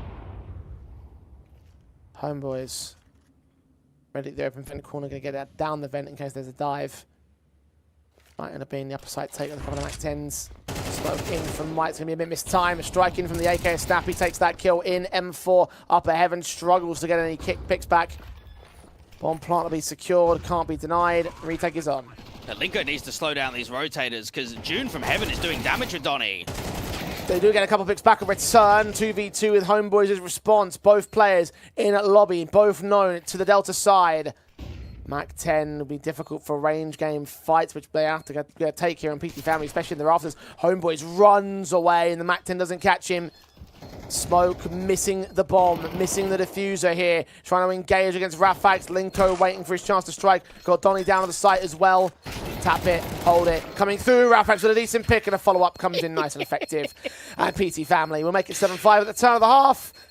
Yeah, that's a giggle. That might be the most Mickey Mouse round I've seen all best of three. How was the smoke not even landing on the bomb, man? Yeah, I know. This is HLTV.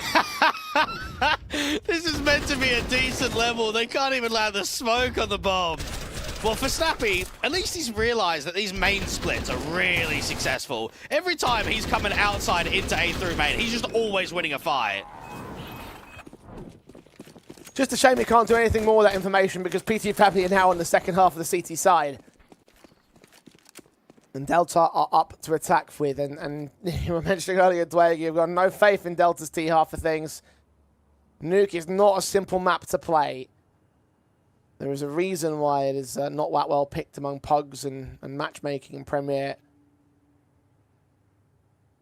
Because T-halves need some level of cohesion and consistency and a game plan. With Delta not playing this map at this level, imagine there's going to be some difficulty. Julie set in as part of the pistol for the CT side. Jay, only man to get away with a kill out here, and somehow Delta have forced out a 4 versus 2 situation. Well, I'm not sure how that's possible. It's a triple ramp set up there for Portuguese family. It's the perfect setup, and there's getting just 1 kill between the lot of them.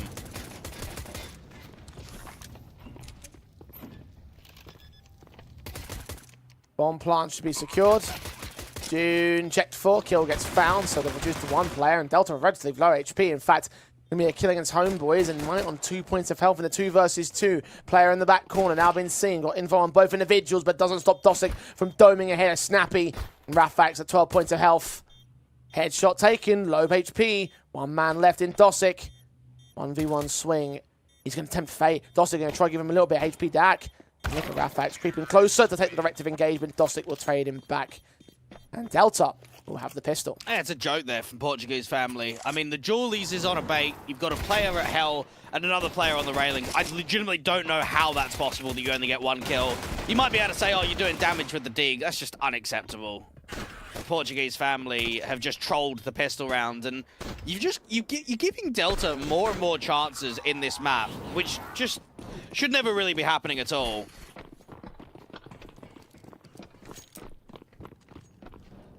It's 3 out of 4 pistols won by Delta in this series. And charge forward at PT Family. Again, going to try and get aggressive with the lobby crunch, and this time it's worked out well for Delta, the better weaponry. Once again, PT Family going to have to make a concession.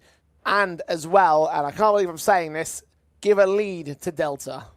Yeah, Portuguese Family are going to start getting a bit nervous eventually, because it's going to go 7-7, then it's going to go 8-7. You lose the next gun round, you're down 6-10. Like, how we got here? How are we in this sort of position? On T side of Nuke as well, Delta. Money ain't there for a buy-up. Didn't do enough damage to force the issue. Half buy at most, Delta.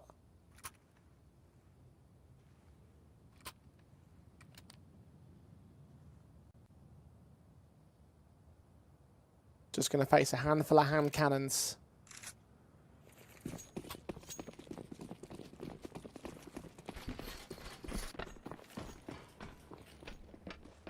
PT Family will now be behind on this map up, minus a couple of headshots and miracles from the CT side. Portuguese Family have at least got a stack towards A, and I think that's the right way to play this kind of round. They're stacking heavy, get everyone grouped. And for Delta, they're just packing in lobby. No one's even lurking outside.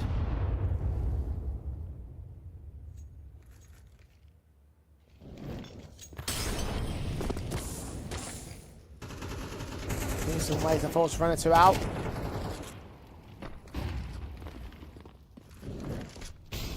Now 3 players in a lobby. Gonna move in, decent legal shot for Jay, and they're gonna get a kill out for Rafax here, but he goes down. Stappy known about, resmoke on position. Can't see anything at the edge of that smoke. Renatu 5-7 at this range, not ideal. As Rafters double doors will open up to reveal himself. Snappy being known about as well means that Delta have got all the info they require. All they have to do is plant that bomb safe, get it down, and secure the round. June should be able to react pretty quickly off of this one. Maybe the 5-7 gets one, but shouldn't be any more. Well, against the bomb planter, but Dune still holds the frag for it. Donny is saved. Snappy find 1 frag to make it expensive. 3 overall casualties for the T side. The window here is open at OBS. Not being watched, at least actively, by the T side. Low HP player been seen. Snappy fires.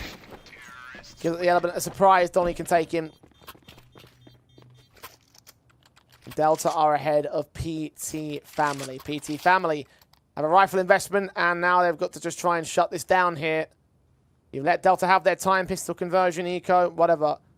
Now it's time to play the big boy game. And now you just kind of in the back of your mind start thinking, well, why didn't Portuguese Family pick into Inferno or an Anubis or something's a little bit more comfortable than a map that's 2-13 in the last 3 months with a massive losing streak? It's playing on your mind when you think about this score. Is there a chance? Is there, well, not only a map win, is this the first time we're going to get Delta on double digits on HLTV? In terms of the international competitions, yes, it would be. What did I say about PT Family? Oh, dear. I shouldn't laugh, but PT Family are going to lose the opening pick again. June going to find Jay. And Rafax stare at the body of his dead teammate. All he can do is just sit pretty and wait for them to rephase to the AWP. Outside control taken by Snappy, extended to Africa, and Delta are considering walking away from him. We also left Rampo, but they start to extend out to the outside. Snappy with the lineup, gets himself picked up. Donny can deal with 5-on-3.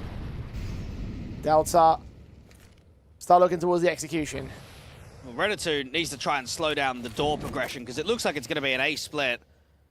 Instead here, it doesn't even land. And this has just been 2 moves, both at ramp and outside, that have just been aggro maneuvers, that have just been punished by what is basically a passive line of a default.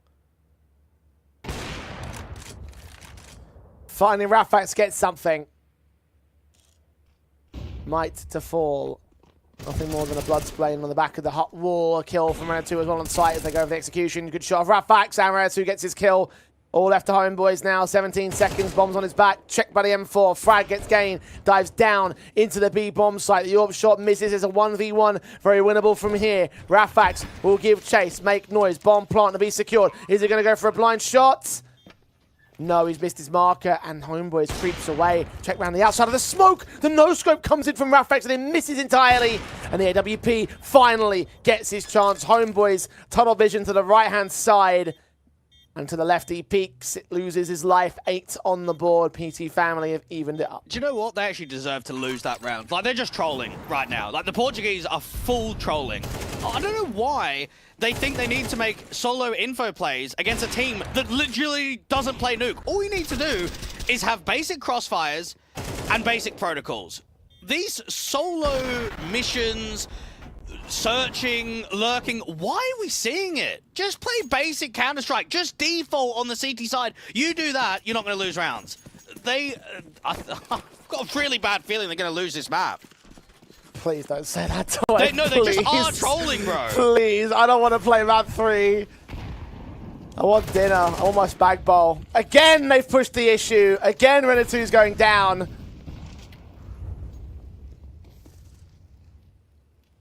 A frag to start. Doom may be low, but PT family just can't help themselves, can they?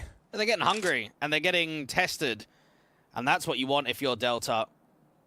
Snappy on the outside has not seen the player at the back of T-Red. Trying to see if they can bait them in any further. It's getting really slow. And this is where Portuguese families need to hold on to you two in the late round. If they're running the clock this heavily, then as long as you're holding on to smokes and incendiaries, you'll be able to block in late round to make it uncomfortable for the AXAG. We've got a couple of said smokes and one incendiary from Rafax. He's placed out towards the ramp entrance, and his AWP actually maybe inbound to receive some contact. The Molotov's in of the T side. That smoke comes in towards Squeaky Door and a flashbang in support of Linko. Well placed, deep smoke of the T's, however. And some support. That smoke passed by Snappy in towards Linko, so now we can hold defensive. Now it's Rafax up to task. AWP round the corner. Shot against the shoulder bait of Mike, gets the kill. Jay's M4 unaccounted for. Drops that bomb. Shot missed out from Rafax. Needs support pretty quickly here. He's getting overwhelmed. Players round the corner. M4 strikes towards the lurker on outside. 20 seconds. The bomb's going to get picked up. Recommitted back up towards Heaven. But time is short on Delta. The defensive needs to hold here on the A bomb site. It's only Snappy. His teammate rotated away. But a bomb is dropped. Homeboys can get the pick in for 8 seconds at 24 HP. He's trying to force out fights with a Glock in hand against Linko. Almost won it. But it comes together for PT family. Fair play to Snappy. He's the only one that's not trolling. He's the only one that's actually being quite sensible with the repauses, with some of the angles he's being held. He's putting up massive levels of impact. I mean, they're in main. He's sort of fighting on the inner take. He's fighting on the outside. I don't know why they keep making these aggro moves in the early round, though. I mean, just old boys, just relax. Stop pushing Hunt. Stop pushing Ramp. For everyone's sake. Well, he's pushing outside Snappy. Yeah, there you go. He's got the kill. He got it. He got a second kill as well. He hasn't lost the opening fight. Thank God. Renatu there to clean up the rest of them. Pistols only on Delta. Got dealt with easily, thank goodness. PT family will now face the rifle buys of the Delta side. 2 to the good. Let's keep it that way. The Portuguese family, I mean, they know that they're good enough to be able to hold weight against the better teams, so you're good enough to win 2-0 today. That's just how it is.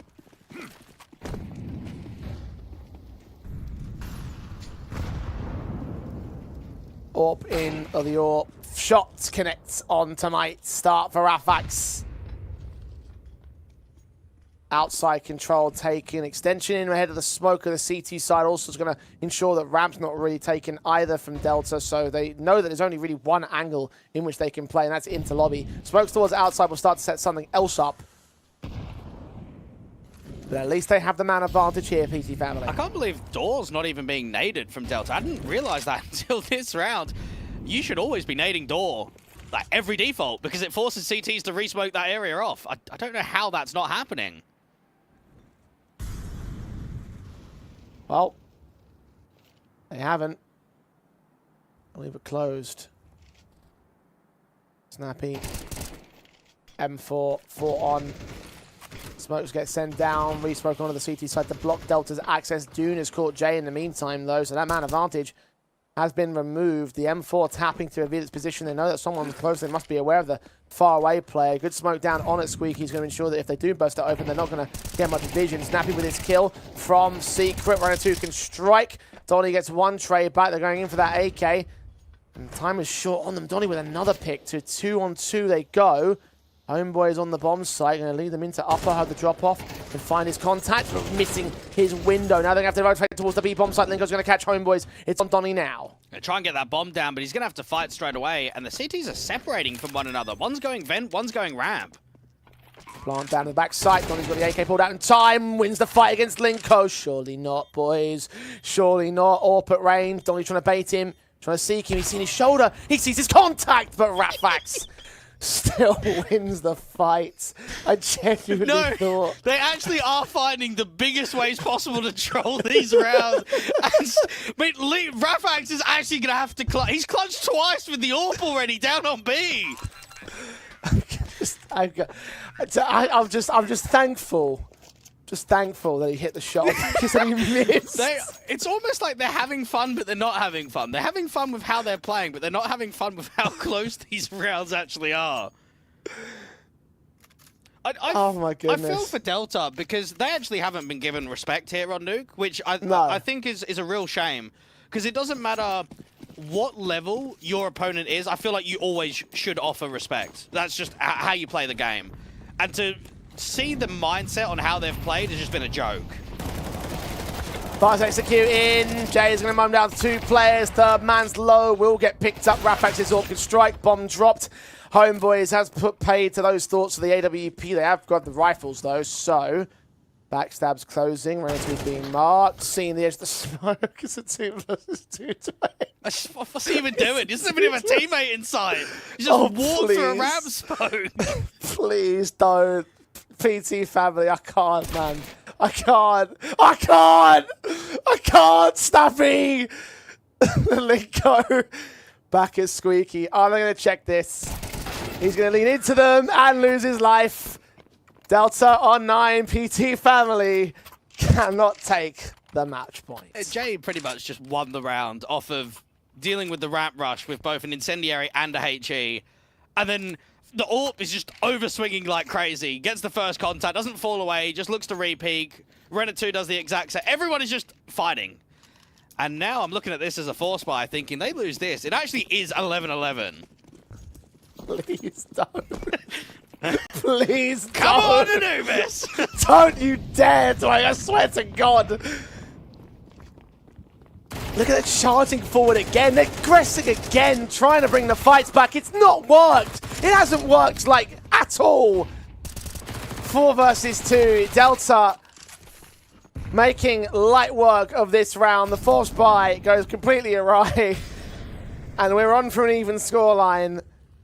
Imagine if this is the game where Delta get their first map on an international competition of HLTV.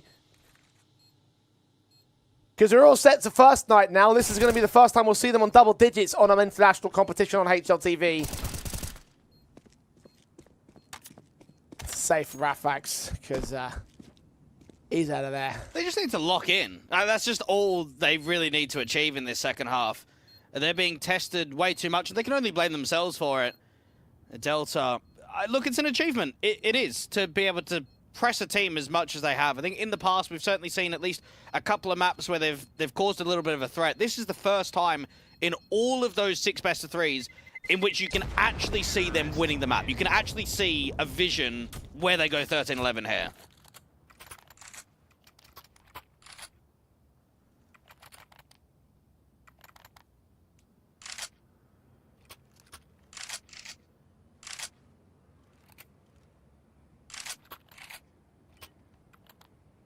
Harsh eco for PT family, so at least they'll go to evens. You are right, though. The way this all works up, it's all turned into what basically means that round 23 would decide who takes this map, and if PT family take it, who takes the series.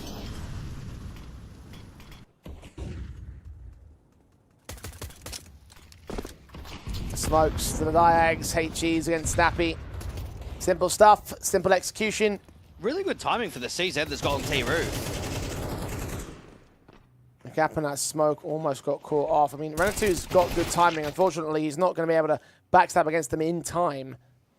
Rafax, actually, maybe he might reach one. He's checked for, though. Damage done. Kills found. 3 on 3. Trying to make it 2. Doing damage to Dosic quite significantly so. To concede that weapon back towards the CT side, and a 3 on 3 ensues. But they've got a lurk on the top site, which is closing in on this CT with the CZ. Might is making a little bit of noise, and the CZ's getting behind them. They are watching for it. Oh, here we go. Runs right into Might, though. 2v2 ensues. Linko's moving forward. Donnie next to the task. Oh my god, he's got the headshot. Oh my god, PT family doing it to Delta this time. Might trying to swing in. Bomb's been dropped. Flashbang turned away from Might is still revealed, however, so the backstab can close in from the second CT player. Linko's backed away. And Might doesn't know where to go. 30 seconds, needs to hit a bomb site. B is the best target, needs the headshot, doesn't get it. And they just back away. Linko just playing against the timer here. Now Jay set, pistol in hand, watching the vent entrance dive down. He turns away with a deagle, but he'll get the kill anyway. PT family are on map and match points at last. Yeah, I might be having a little bit of a laugh with Portuguese family, but fair play to Linko. He's actually done excellent work there. Not only has he re-aggressed the line to clear space, but he's realized as long as I back off and don't really commit to a fight, there's no way he can win it, can he? If I'm just sort of jiggling around, if I'm not committing to that duel, then I've got his number. So well played to Linko, because times are getting tough here for Portuguese family. That eco, it's relieved a lot of pressure.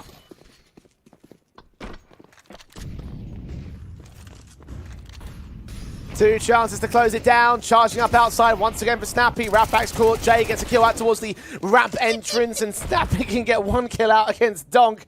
Dosic trades it to a 3 on 3. There's Dune there, excuse me, not Donk. I'm thinking too high up the rankings of Counter-Strike. It's where I want to be, where these teams want to be, but they're nowhere near it at the moment. 3 on 3.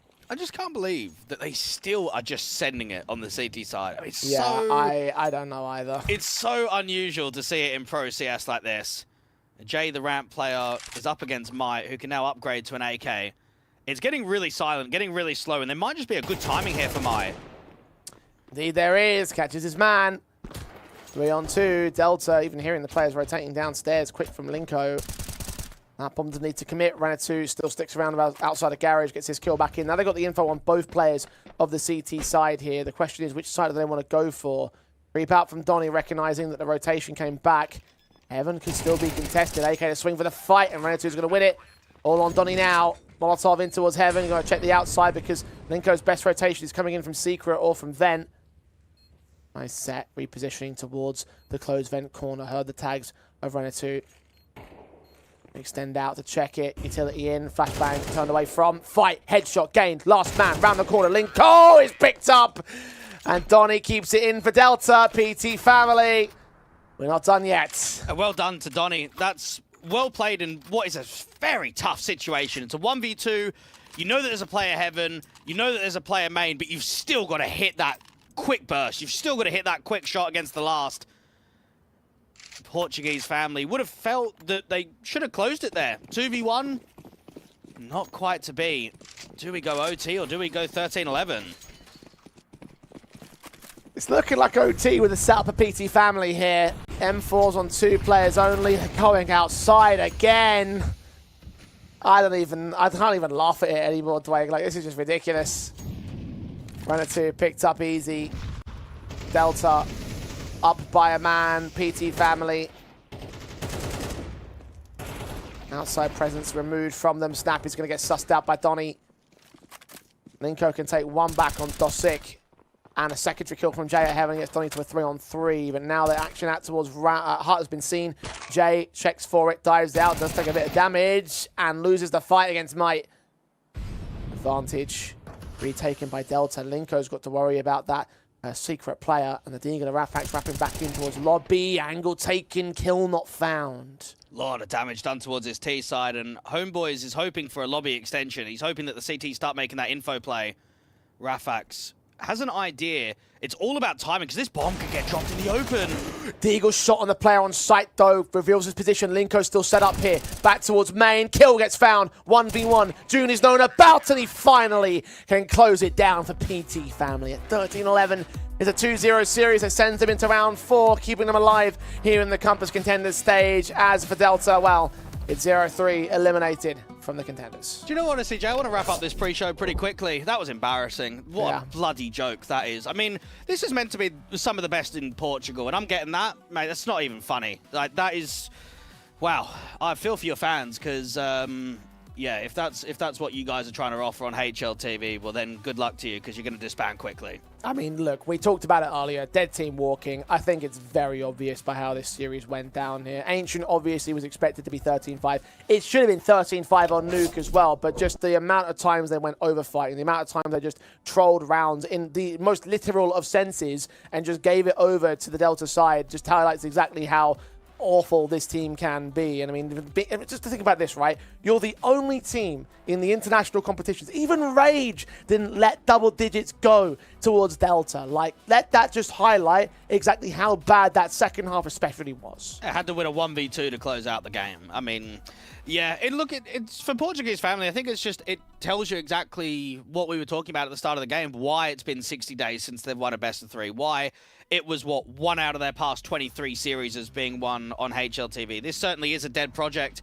And for Portuguese family, I really hope they get farmed in the next round. I hope some opponent comes up against them and says, do you know what? What you did to Delta, that wasn't on. We're going to come in. We're going to absolutely destroy you now. I mean, you hope. I bet that's going to happen because I do not see a world in which they're going to handle any of the other teams. You've got Amcal, you've got Fireflux, you've got Rage, you've got Unity. Maybe Rage would be a bit more of an easier affair to judge in terms of what they can do, but it's just like, just even that lineup of teams, which is more likely for what you can draw against. You've got a number of squads that I think are going to absolutely decimate this Portuguese family side. So, yeah.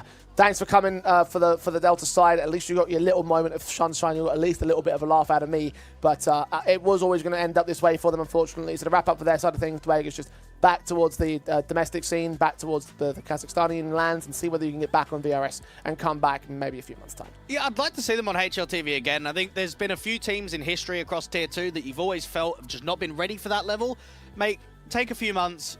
Definitely look to try and improve what is a stable roster and come back to HLTV next time around against these decent names and try and see if you can one-up. I think that they played quite well today out there on Nuke. I think they'll really be hard done by to not even win a map because it felt winnable, didn't it? I mean, you lose it to, what, an eco to give map point over to Portuguese family. They really tested some decent names in Tier 2 today, so it's a shame that they're not able to get a map over the line. Indeed they did, and that really is obviously like the ultimate sort of heart, I guess you could say, with just how close this could have been. So it is what it is at the end of the day. No one expected them to win a map in this series, no one expected them to win a map in any of the competitions, and that's exactly what happened to them. So Delta bow out of Compass Contenders, and we bow out for the evening. Round 4 kicks off tomorrow. We've got 3 best of 3s. I believe it's the higher matches and then the lower matches that happen, and then on Friday we've got round 5's best of 3s all the same. So triple header days over the course of the next week, and then we move into the main stage of the week afterwards. So lots to look forward to still as the Compass Swiss stage rolls on, the Swiss stages I should say rolls on, and we continue on with the spring season. Thanks for joining us here today. We'll see you back here tomorrow for round 4. She said she loves you, but she can't love me. But I love you. Yeah. Look, all of my men's going crazy. I gotta break on myself, I amaze me.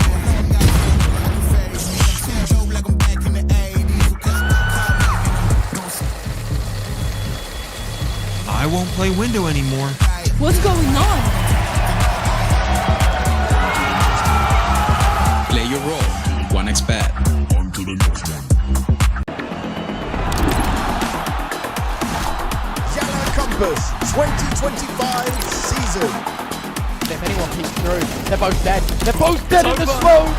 Bomb dropped, coughed up behind it at the edge of... Away with a kill, but quick trade back from Aerial. Still through the YaLLa Compass 2024 champions! YaLLa, let's go!